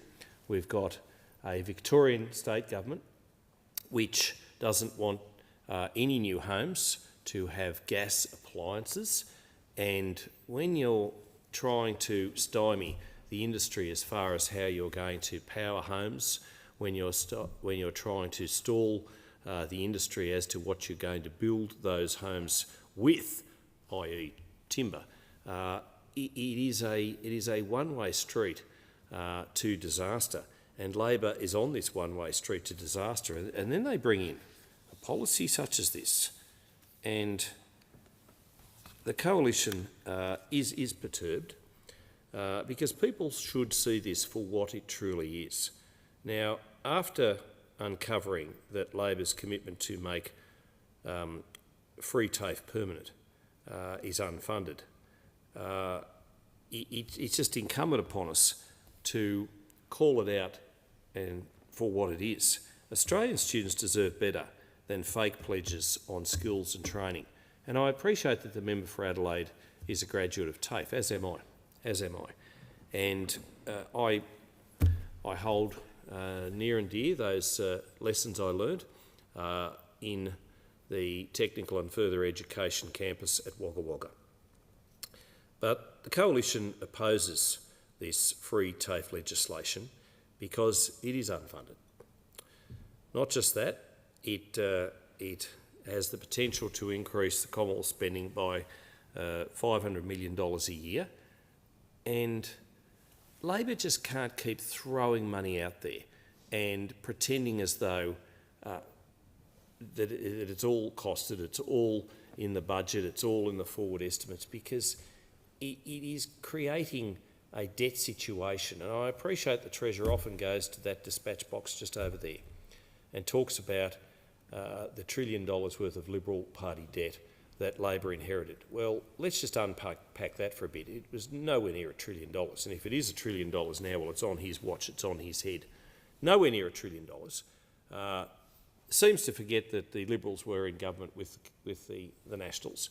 But worse than that and more than that, doesn't ever qualify his remarks by saying that the coalition was dealing with a global pandemic. A global pandemic which had the biggest economic downturn in this nation, and the Labor will say the global financial crisis, but it's since the Great Depression of the late 20s, early 30s. And he was not around that table. I was, when the Chief Health Officer for this nation and the Chief of Defence Force gave the alarming news about how terrible COVID was and could be, and indeed, had we not acted, would have been. And the Johns Hopkins Institute, the centre that assesses how well nations do as far as preparedness, and also what nations did as far as recovery, and what they did as far as economic activity during the actual global pandemic of COVID-19, showed that Australia was ranked second in the world. Second in the world, and that is because, yes, we spend a lot of money. We spend a lot of money through JobKeeper. We spend a lot of money through vaccines. We spend a lot of money saving jobs and protecting people's lives. And the Treasurer is being disingenuous when he doesn't refer to that, because but for that spend, but for that money that went out the Treasury doors, there would be a lot of people who would not be in a job. There would be a lot of businesses which would now be bankrupt, and there would be a lot of people who, quite frankly, would not be alive. We saved their lives.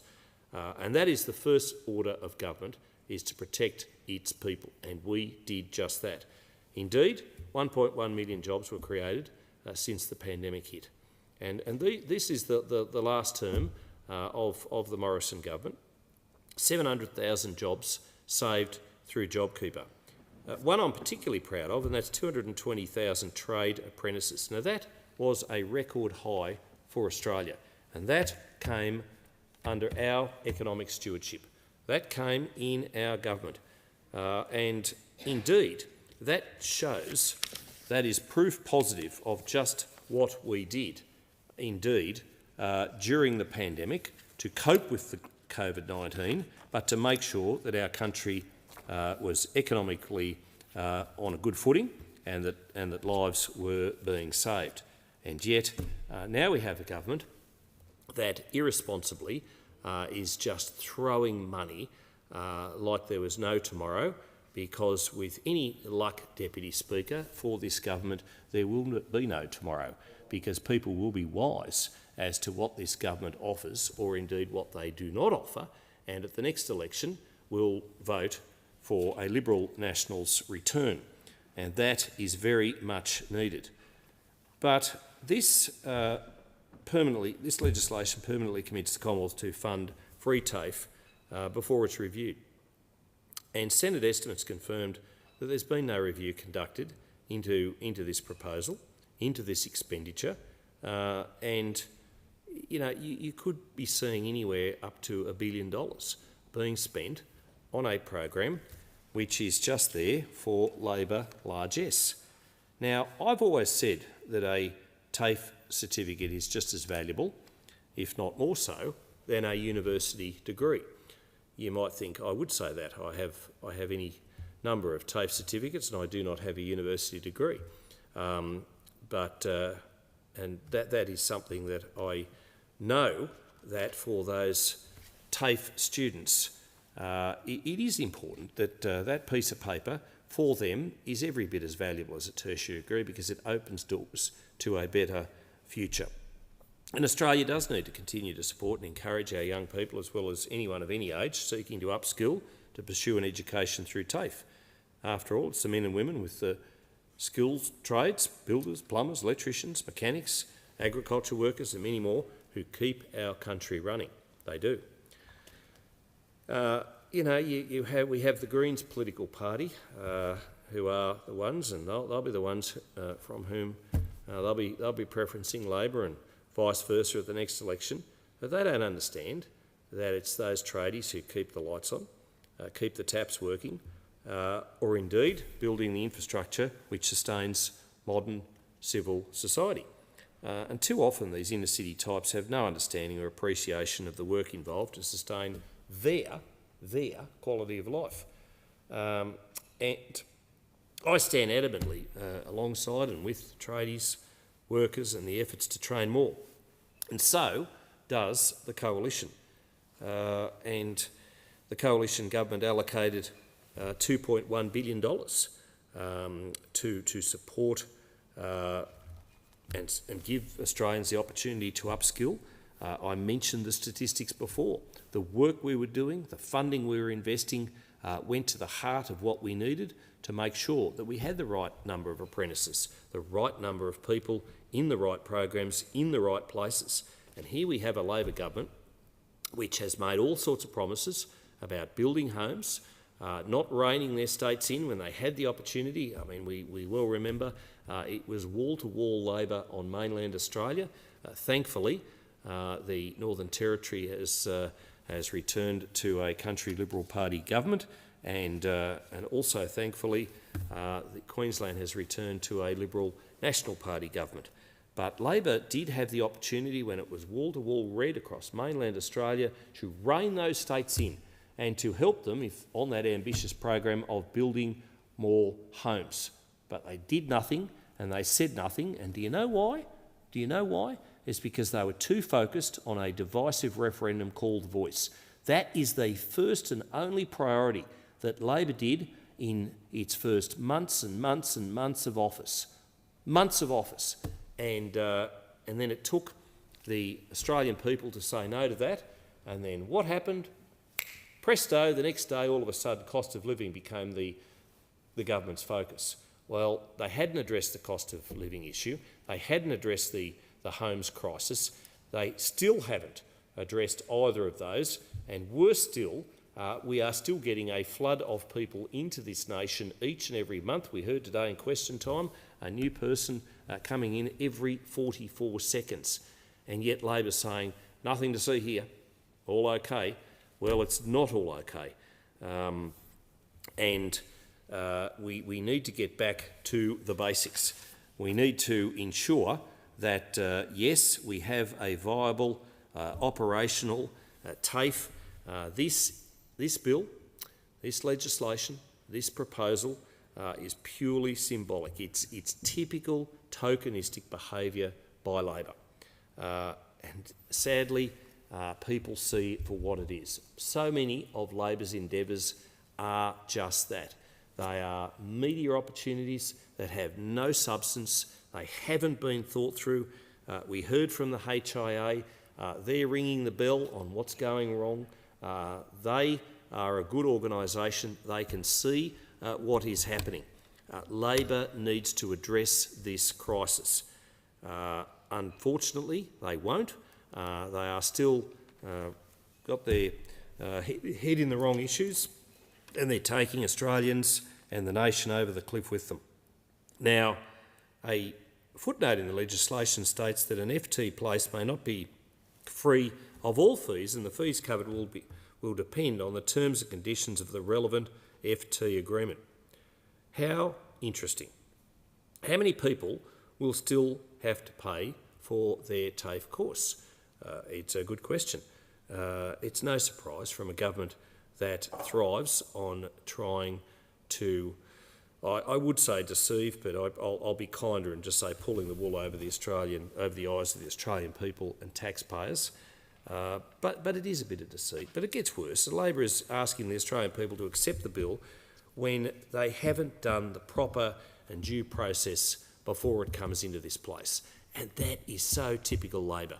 They don't consult stakeholders. They don't properly cost things. They don't properly look through things and see what are the unintended consequences. Instead, they come here with a bill that is going to put additional funding on the budget without doing all the due process. Typical Labor. The opposition will not support this bill. Order. I thank the honourable member for Riverina. The question now is that the amendment be agreed to, and I call the honourable member for Bennelong. Thank you, Deputy Speaker. When I think about the future of education in Australia, I don't have to look too far to see it. In Bennelong, very fortunate to have a great university in Macquarie University, but importantly, Deputy Speaker, we also have not one but two outstanding TAFE campuses. The mighty Meadowbank campus and the extraordinary Ryde TAFE, right in the middle of the electorate. Both of these campuses are the hubs of opportunity, growth and innovation and have been so for decades. Every day, Meadowbank and Ryde TAFE help people change their lives. They are where students from all walks of life, school leavers, career changers, parents returning to the workforce and lifelong learners come to gain skills they need for better jobs, better pay and better careers. And these campuses, students are learning to build, create, care and innovate. They're training to become nurses and chefs, electricians, IT specialists and tech workers, and importantly, early childhood educators. Deputy Speaker, these are the skills that we'll need to keep our economy running and growing.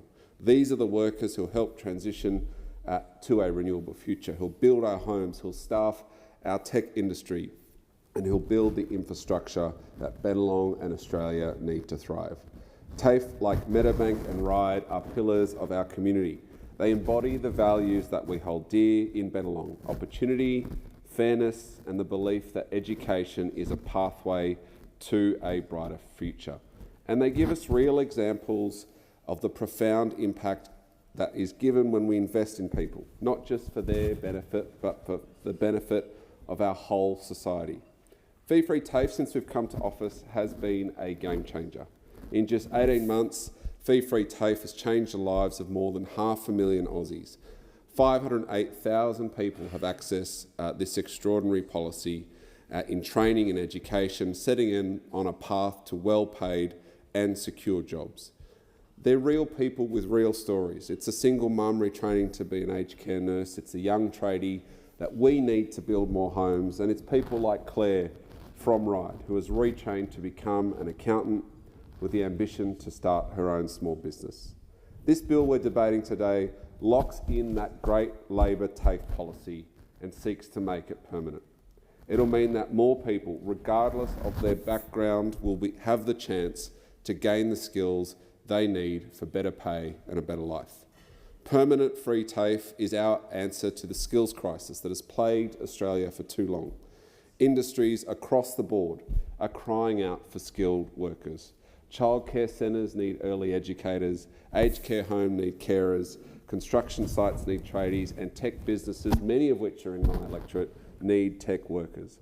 By providing free training, we're not just providing cost of living relief, but we're helping address skill shortages in industries that we know need support. And we're bringing everyone to the table to build a TAFE system that works for Australia, its students, educators, industry and employers, because we don't want to go through another skills crisis in our modern and changing economy.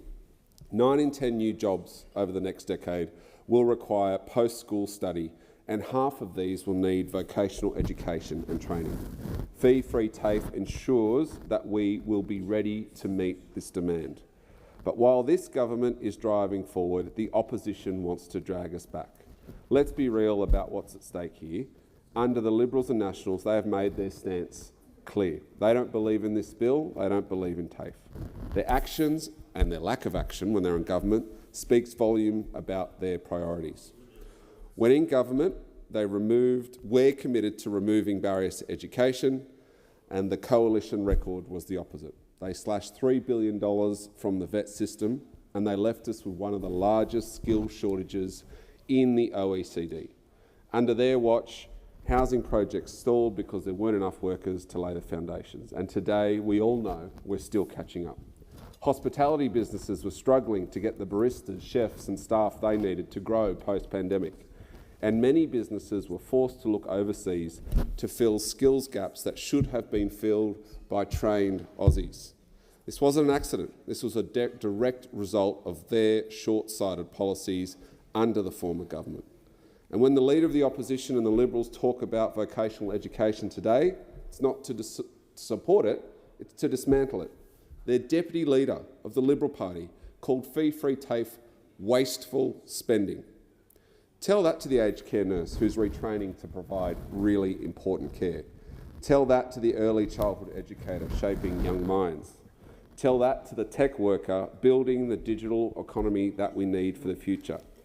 The fact that they find TAFE wasteful spending tells me that they don't value the vital role that TAFE plays in our communities, nor do they understand the economic and social benefits that a TAFE education brings. The Liberals' approach to vocational education reflects a broader problem that they have. They don't believe in investing in young people. They don't trust in Australians' aspirations, and they certainly don't see TAFE as a way to change people's lives and increase people's wages. Under their vision, or lack thereof, older workers looking to retrain will be left behind. Their decades of experience will be wasted because they might not be able to afford access to the education they need to re-enter the workforce. Young people eager to step into that tradie job will be locked out because they might not have the $5,000, $10,000 they need to train in TAFE. This isn't just a hypothetical because we saw this happen under their watch. They devalued TAFE. They cut funding to the vet sector.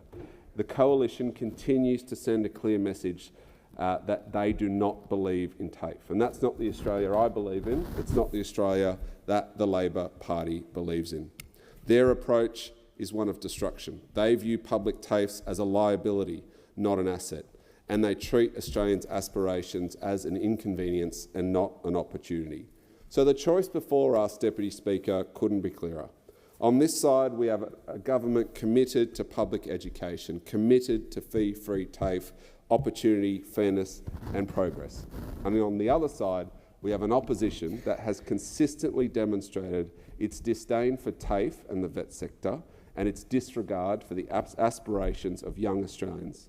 It's not just about this policy, it's about values. It's about whether we see TAFE as the cornerstone of our skills policy and as a cornerstone of a way for people to get better jobs and better pay.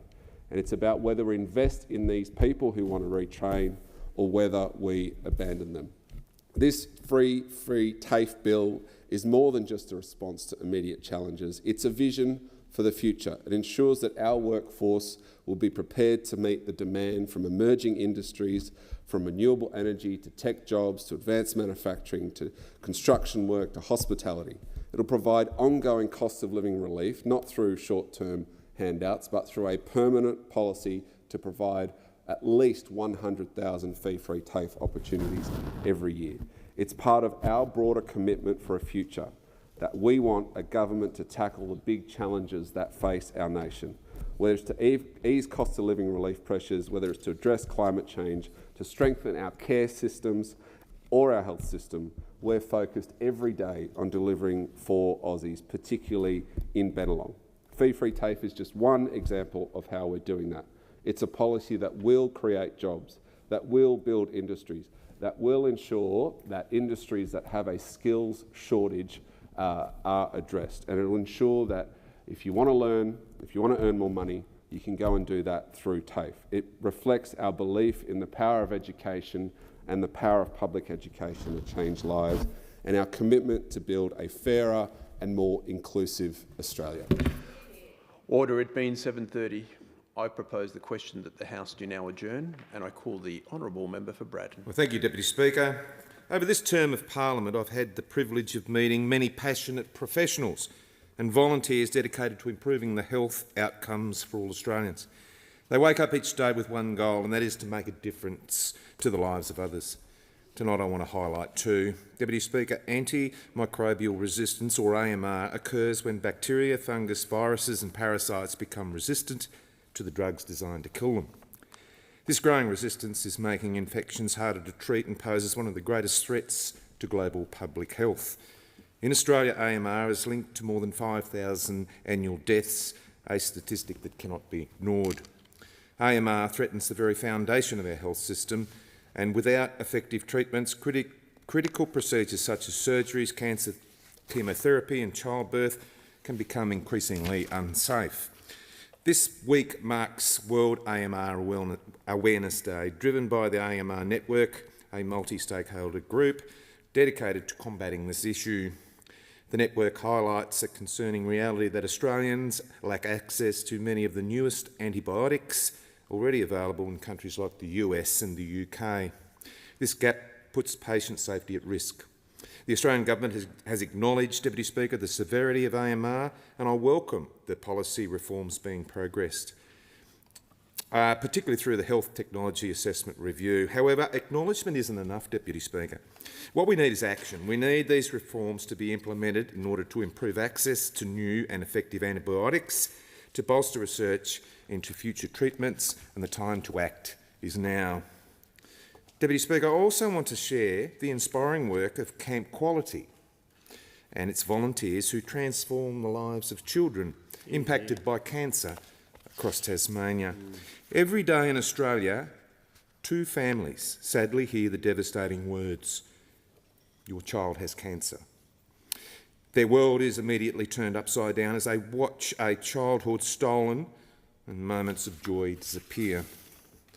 Camp Quality, Deputy Speaker, works tirelessly in order to give these moments back to kids, creating opportunities for fun and happy memories that aren't centred on illness. I want to acknowledge Rotary Club of Devonport South East supporting Camp Quality's Christmas party this weekend, providing lunch for those kids and their families. The club has secured Devonport's iconic Julie Burgess tall ship next year, which will be transformed into a pirate ship, Deputy Speaker. I'm sure the kids will have enduring memories of that experience. It's a magical experience. Throughout community support and organisations like Rotary Camp Quality provides camps and fun days for families for over 120 Tasmanian families impacted by this disease. This year, their puppet show program will visit 8 schools, reaching more than 1,000 children. Their program dispels myths about cancer. It teaches kids about cancer, that it isn't contagious, and it shows them how to be more supportive around friends. I would like to recognise the extraordinary generosity of 8 Tasmanians who, over the past 3 years, have left Camp Quality more than $1 million worth of gifts and wills. Wow. Their legacies will provide positivity, fun and laughter for families facing cancer. A testament to the power of community and passion. Camp Quality is changing the cancer journey for so many families, ensuring that no child in Tasmania faces cancer alone. And I encourage everyone to support the incredible work through the donations or volunteering. Deputy Speaker, the Australian AMR network and Camp Quality remind us of the extraordinary power and dedication and community action happening across our nation. Whether tackling the global challenge of antimicrobial resistance or bringing joy to those kids that I talked about, affected by cancer, these efforts are making a tangible difference to so many. And I commend the AMR network, Camp Quality and the countless individuals and organisations committed to improving the health and lives of all Australians. Let's continue to support and celebrate these remarkable initiatives that embody the spirit of care, compassion and innovation. Thank you, Speaker. I thank the honourable member for Braddon. The question now, I'm going to give the call to the honourable member for Gilmore. Thank you, Deputy Speaker. Well, even before I was elected as the federal member for Gilmore, I've pounded the pavements collecting signatures, I've attended rallies and meetings, and I've shouted from the rooftops calling for improvements to the Princes Highway and local roads in the Shoalhaven, Eurobodalla and Kiama Council areas. I'm immensely proud of the role I've played and continue to play in securing federal funding to get important road projects off the ground in my electorate on the New South Wales South Coast. When I drive around Gilmore, I'm pleased to see roadworks underway, from major infrastructure projects like the Jervis Bay flyover to the many smaller but just as important roads that connect our smaller villages and towns. In the Shoalhaven area alone, I have delivered more than $1 billion for roads. Just last week, another significant milestone was reached on the Jervis Bay flyover project as work commenced on foundations for the bridge, utility relocation and drainage work.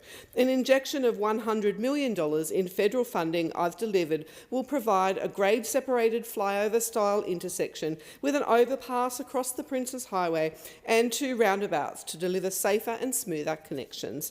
I worked alongside community groups, including Vincentia Matters, to significantly improve the road safety and reduce travel times for local residents and the many thousands of visitors to Jervis Bay.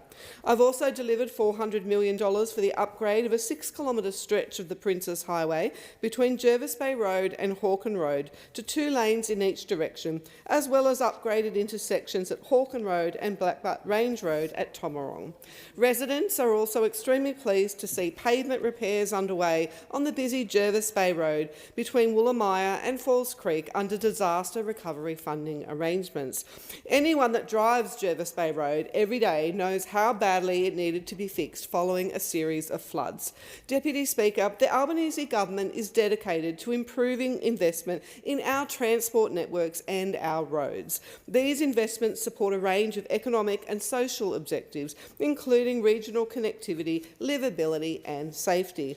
In my electorate of Gilmore, that included an additional $2.4 million in this year's budget to ensure the completion of the Far North Collector Road and $25.1 million to wrap up the Nowra Bridge works. I've delivered $97 million to get the Nowra bypass going and $752 million for the Milton-Ulladulla bypass, which is in the planning stage. The $40 million Shoalhaven Local Roads package, which I've delivered, means that Shoalhaven Council is getting on with upgrading key local roads, including Forest Road, Kallala Beach Road, Kallala Bay Road, Culburra Road, the Warragee Road, Greenwell Point Road intersection and Kallala Bay Road intersection, as well as black spot funding in the Eurobodalla and Shoalhaven Shoalhaven, I've secured significant natural disaster roads funding, which has helped to repair many roads in our villages, including at Jamboree, Borley Point, Lake Conjola and Sussex Inlet, and repaired 38 significant landslips around Kangaroo Valley. And the latest round of funding makes a total of $18.84 million in roads to recovery grants I'm proud to deliver for Shoalhaven Road projects. This government is committed to addressing long-standing problems with our local road networks caused by extreme weather events and future-proofing the network for expected population. Roads are always at the top of my to-do list, and when I'm out and about in my community, I'm often asked for updates on major projects. Hardly a day goes by when a resident doesn't ask about the Nowra bypass or Milton Ulladulla bypass. We all know these massive projects can't be built in a day.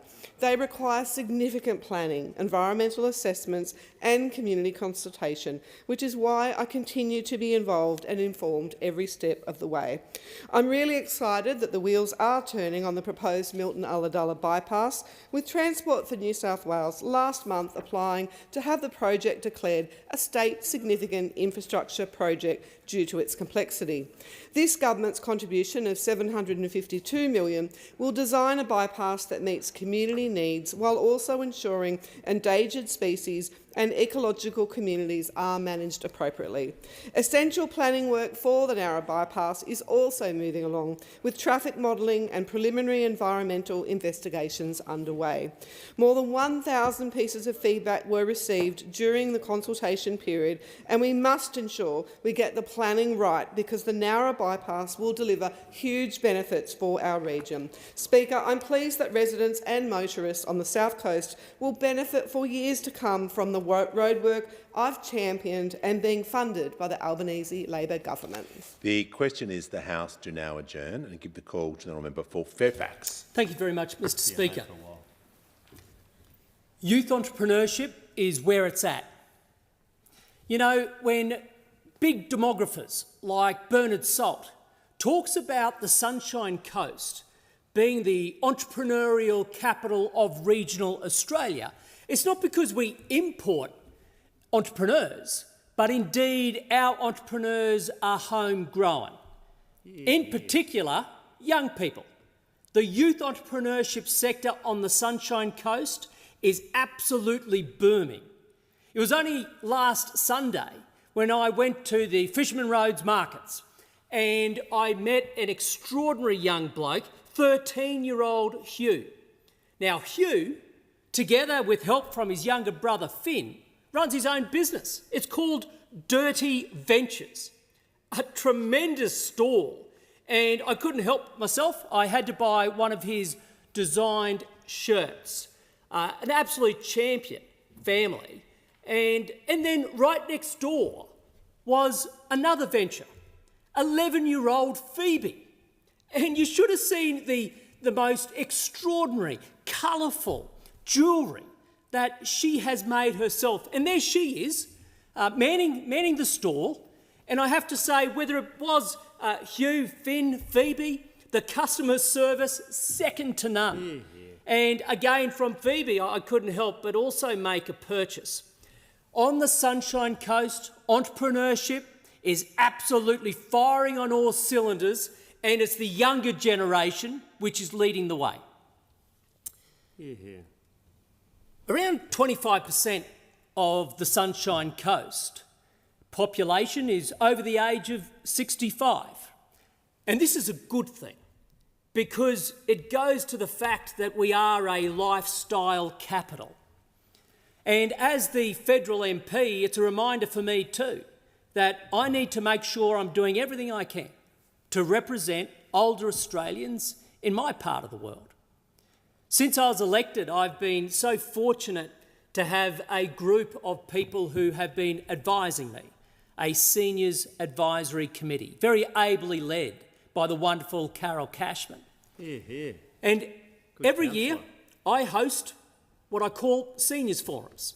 Now, these Seniors Forums looks at key issues that the Advisory Committee tells me are key to seniors in my area. And only recently I was delighted to join with the Blackall Arranged Care Group to jointly host a seniors forum focusing on a range of issues. We looked at aged care services, Centrelink services, legal services, financial services, with demonstrable experience from those presenters who came along and shared their knowledge with nearly 100 locals who participated. Also delighted to have my friend and colleague, Senator James Patterson, join me for that forum, where he spoke about the importance of cybersecurity, providing basic tips that we all could learn from, and I know the feedback was excellent. So in particular, to the Blackall Range Care Group, I want to say thank you to them and acknowledge the wonderful work they do in our community, and also to my Seniors Advisory Committee. Well, Christmas isn't far away, and there are some people who won't be having much joy this year. We know that times are tough, and while there are people who will be celebrating Christmas, there's going to be a lot of people who will find it some of the toughest time of the year.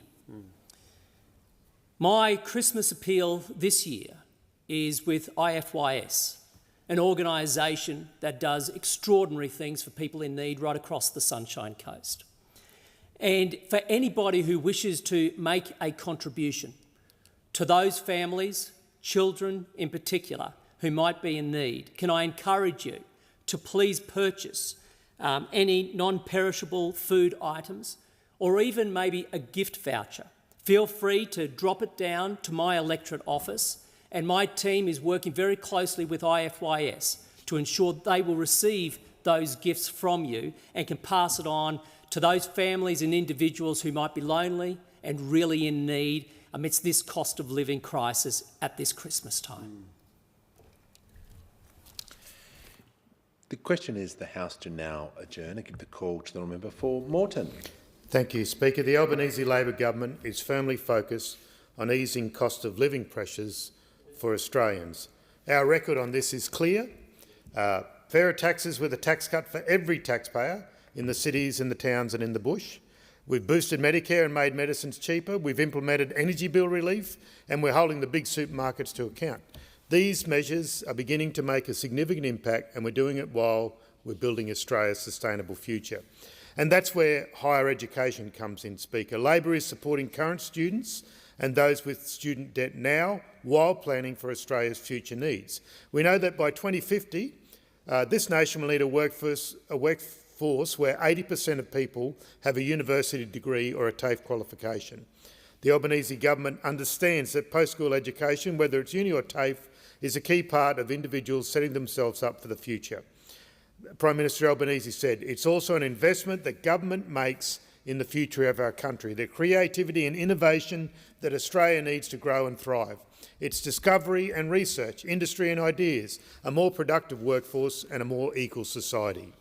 That's why the Labor government is committed to legislating for 100,000 fee-free TAFE places annually right across the nation. We want to break down the barriers that are stopping people from pursuing further education. The fee-free TAFE program has been a huge success. There have been 508,000 enrolments since January last year. Enrolments that bolster the workforces in the care sector, in technology and digital, in early childhood education and the construction sector, all areas where there are skill shortages.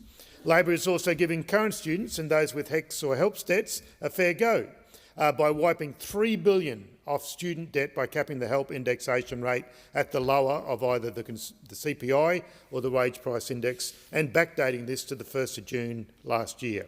Teaching, nursing, midwifery and social work students will benefit from the Commonwealth prac payment, vital financial support to help them understand the mandatory practical components of those courses. And we're helping more Australians across uni by expanding the fee-free University Ready Course program.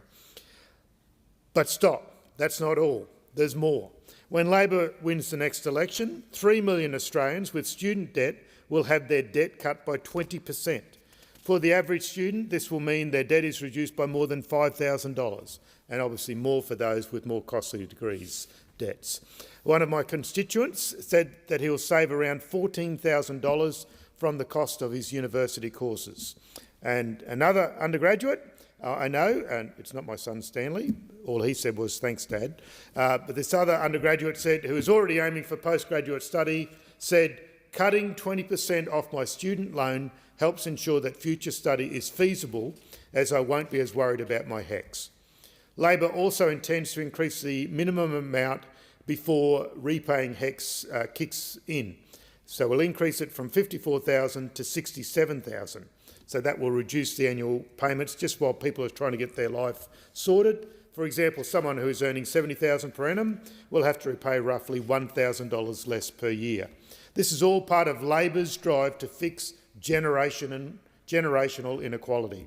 It's more expensive to have a tertiary education now than when I was a uni student back in the 80s and 90s. And this isn't just due to cost of living pressures. The HECS system originally required graduates to pay about 24% of the cost of their degree. In the late 90s, this increased to just over 35%. And then under the former government, the coalition government, the contribution increased further to around 45%. So I wholeheartedly back cutting student debt by 20% and making it a more affordable option for more Australians.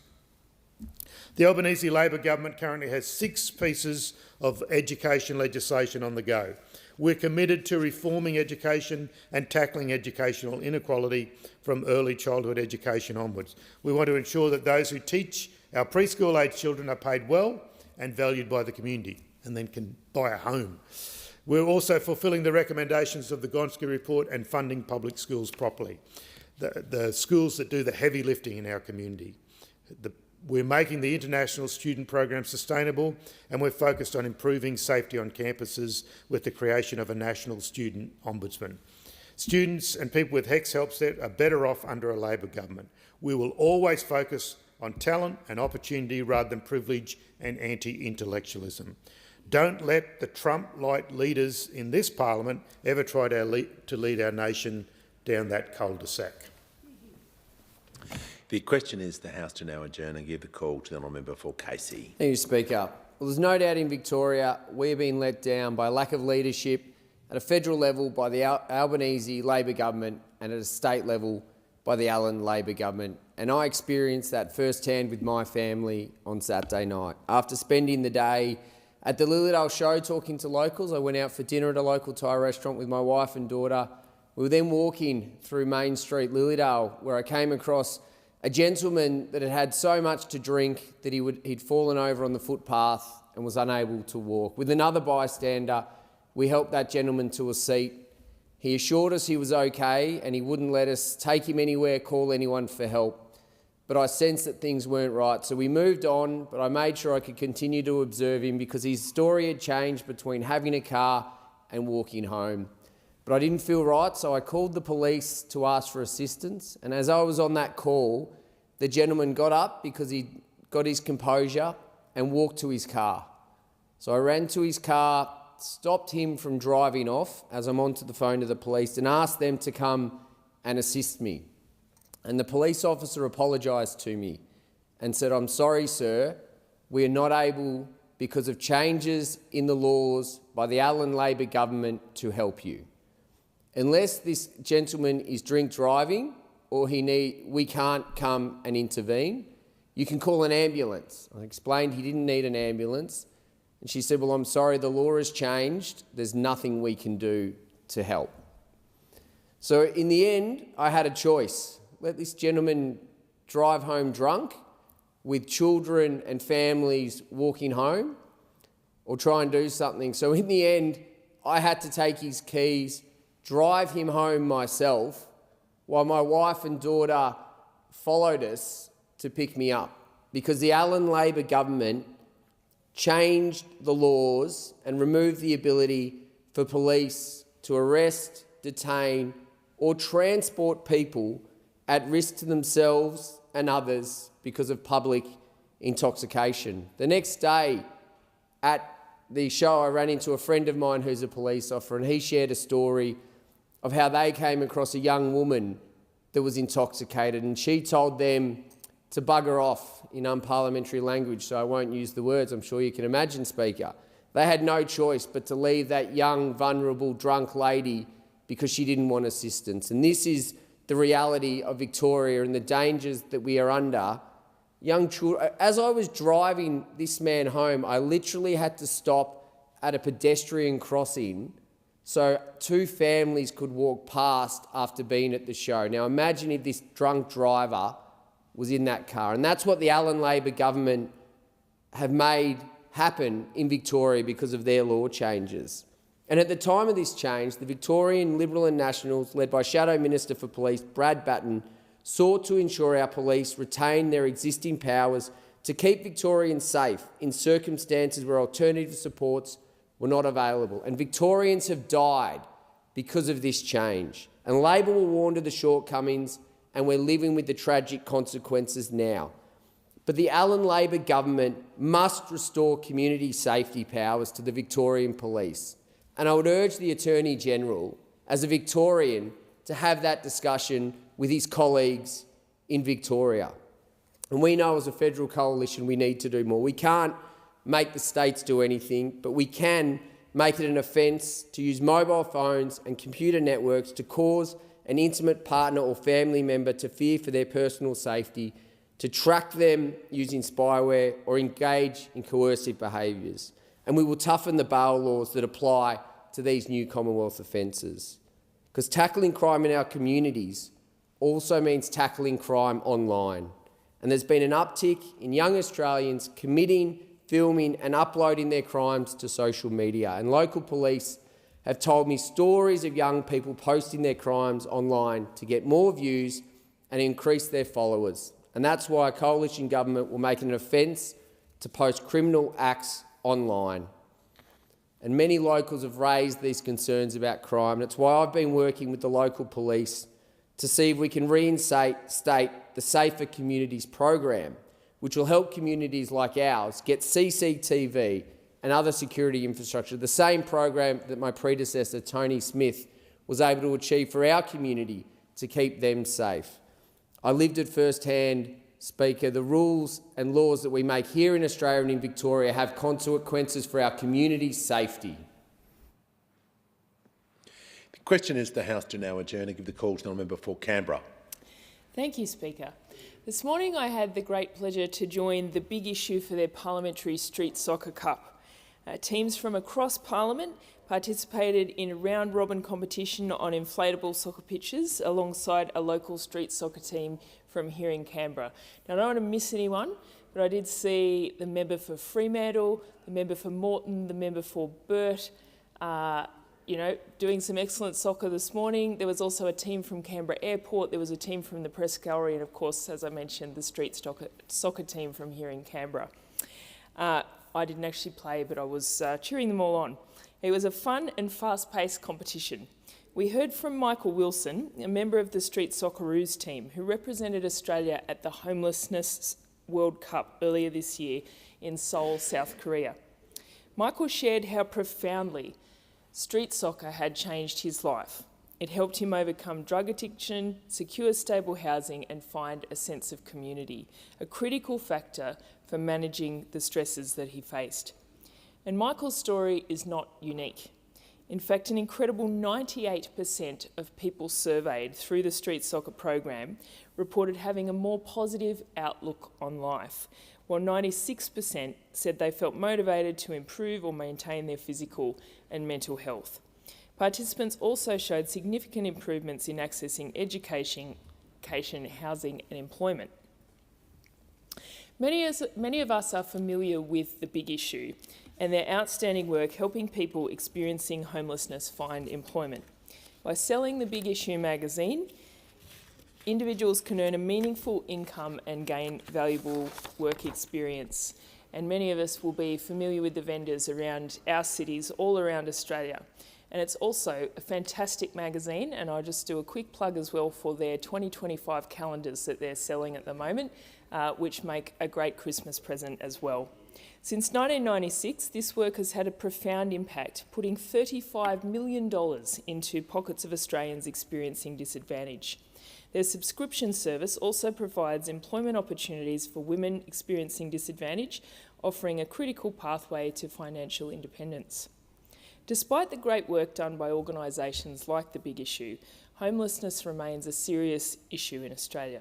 Current estimates from the Australian Human Rights Commission reveal that 1 in 200 Australians lacks a safe, secure or affordable place to sleep each night. And there are, of course, many reasons why people find themselves in this situation. Poverty, unemployment and a shortage of affordable housing are major factors. And the leading causes of homelessness, however, is domestic and family violence. According to Homelessness Australia, 45% of women and girls experiencing homelessness cite domestic violence as the primary reason for their situation. Older women face particularly high rates of homelessness, often due to domestic violence compounded by systemic issues such as lower lifetime earnings and inadequate superannuation, leaving them financially vulnerable in retirement. And shockingly, 1/3 of people experiencing homelessness at any given time are young people under the age of 18. These young Australians often face insurmountable barriers to securing long-term accommodation, especially when family circumstances force them onto the streets. Experiencing homelessness is devastating, with profound impacts on mental and physical health. It disrupts education, creates gaps in employment, and forces people to live without an income for extended periods. The longer someone is homeless, the harder it becomes for them to break the cycle. We have a responsibility to support people through these challenging periods and ensure that they have the help they need to rebuild their lives. Our government is increasing funding for homelessness services and advancing an ambitious housing agenda to ensure affordable housing is available for those who need it most. I'm proud that we have adopted the National Housing and Homelessness Plan to address this issue, but there is always more work to be done. Importantly, the impact of initiatives like street soccer demonstrates the critical role community plays in improving lives. But it's so important that governments are right behind them, laying the foundations to fight against poverty and the circumstances that lead people into homelessness. Across Australia and the world, street soccer has empowered thousands of players to reconnect with society, find stability and take steps towards a brighter future. And it was wonderful to meet with some of them this morning, and I wish all the people involved with the big issue and the vendors in my electorate of Canberra and around Australia the very best with what they're doing, and encourage everyone next time they see one of the vendors to pick up a copy of the magazine or the Great 2025 calendar. It being 8 p.m, the House stands adjourned until 9 a.m. tomorrow.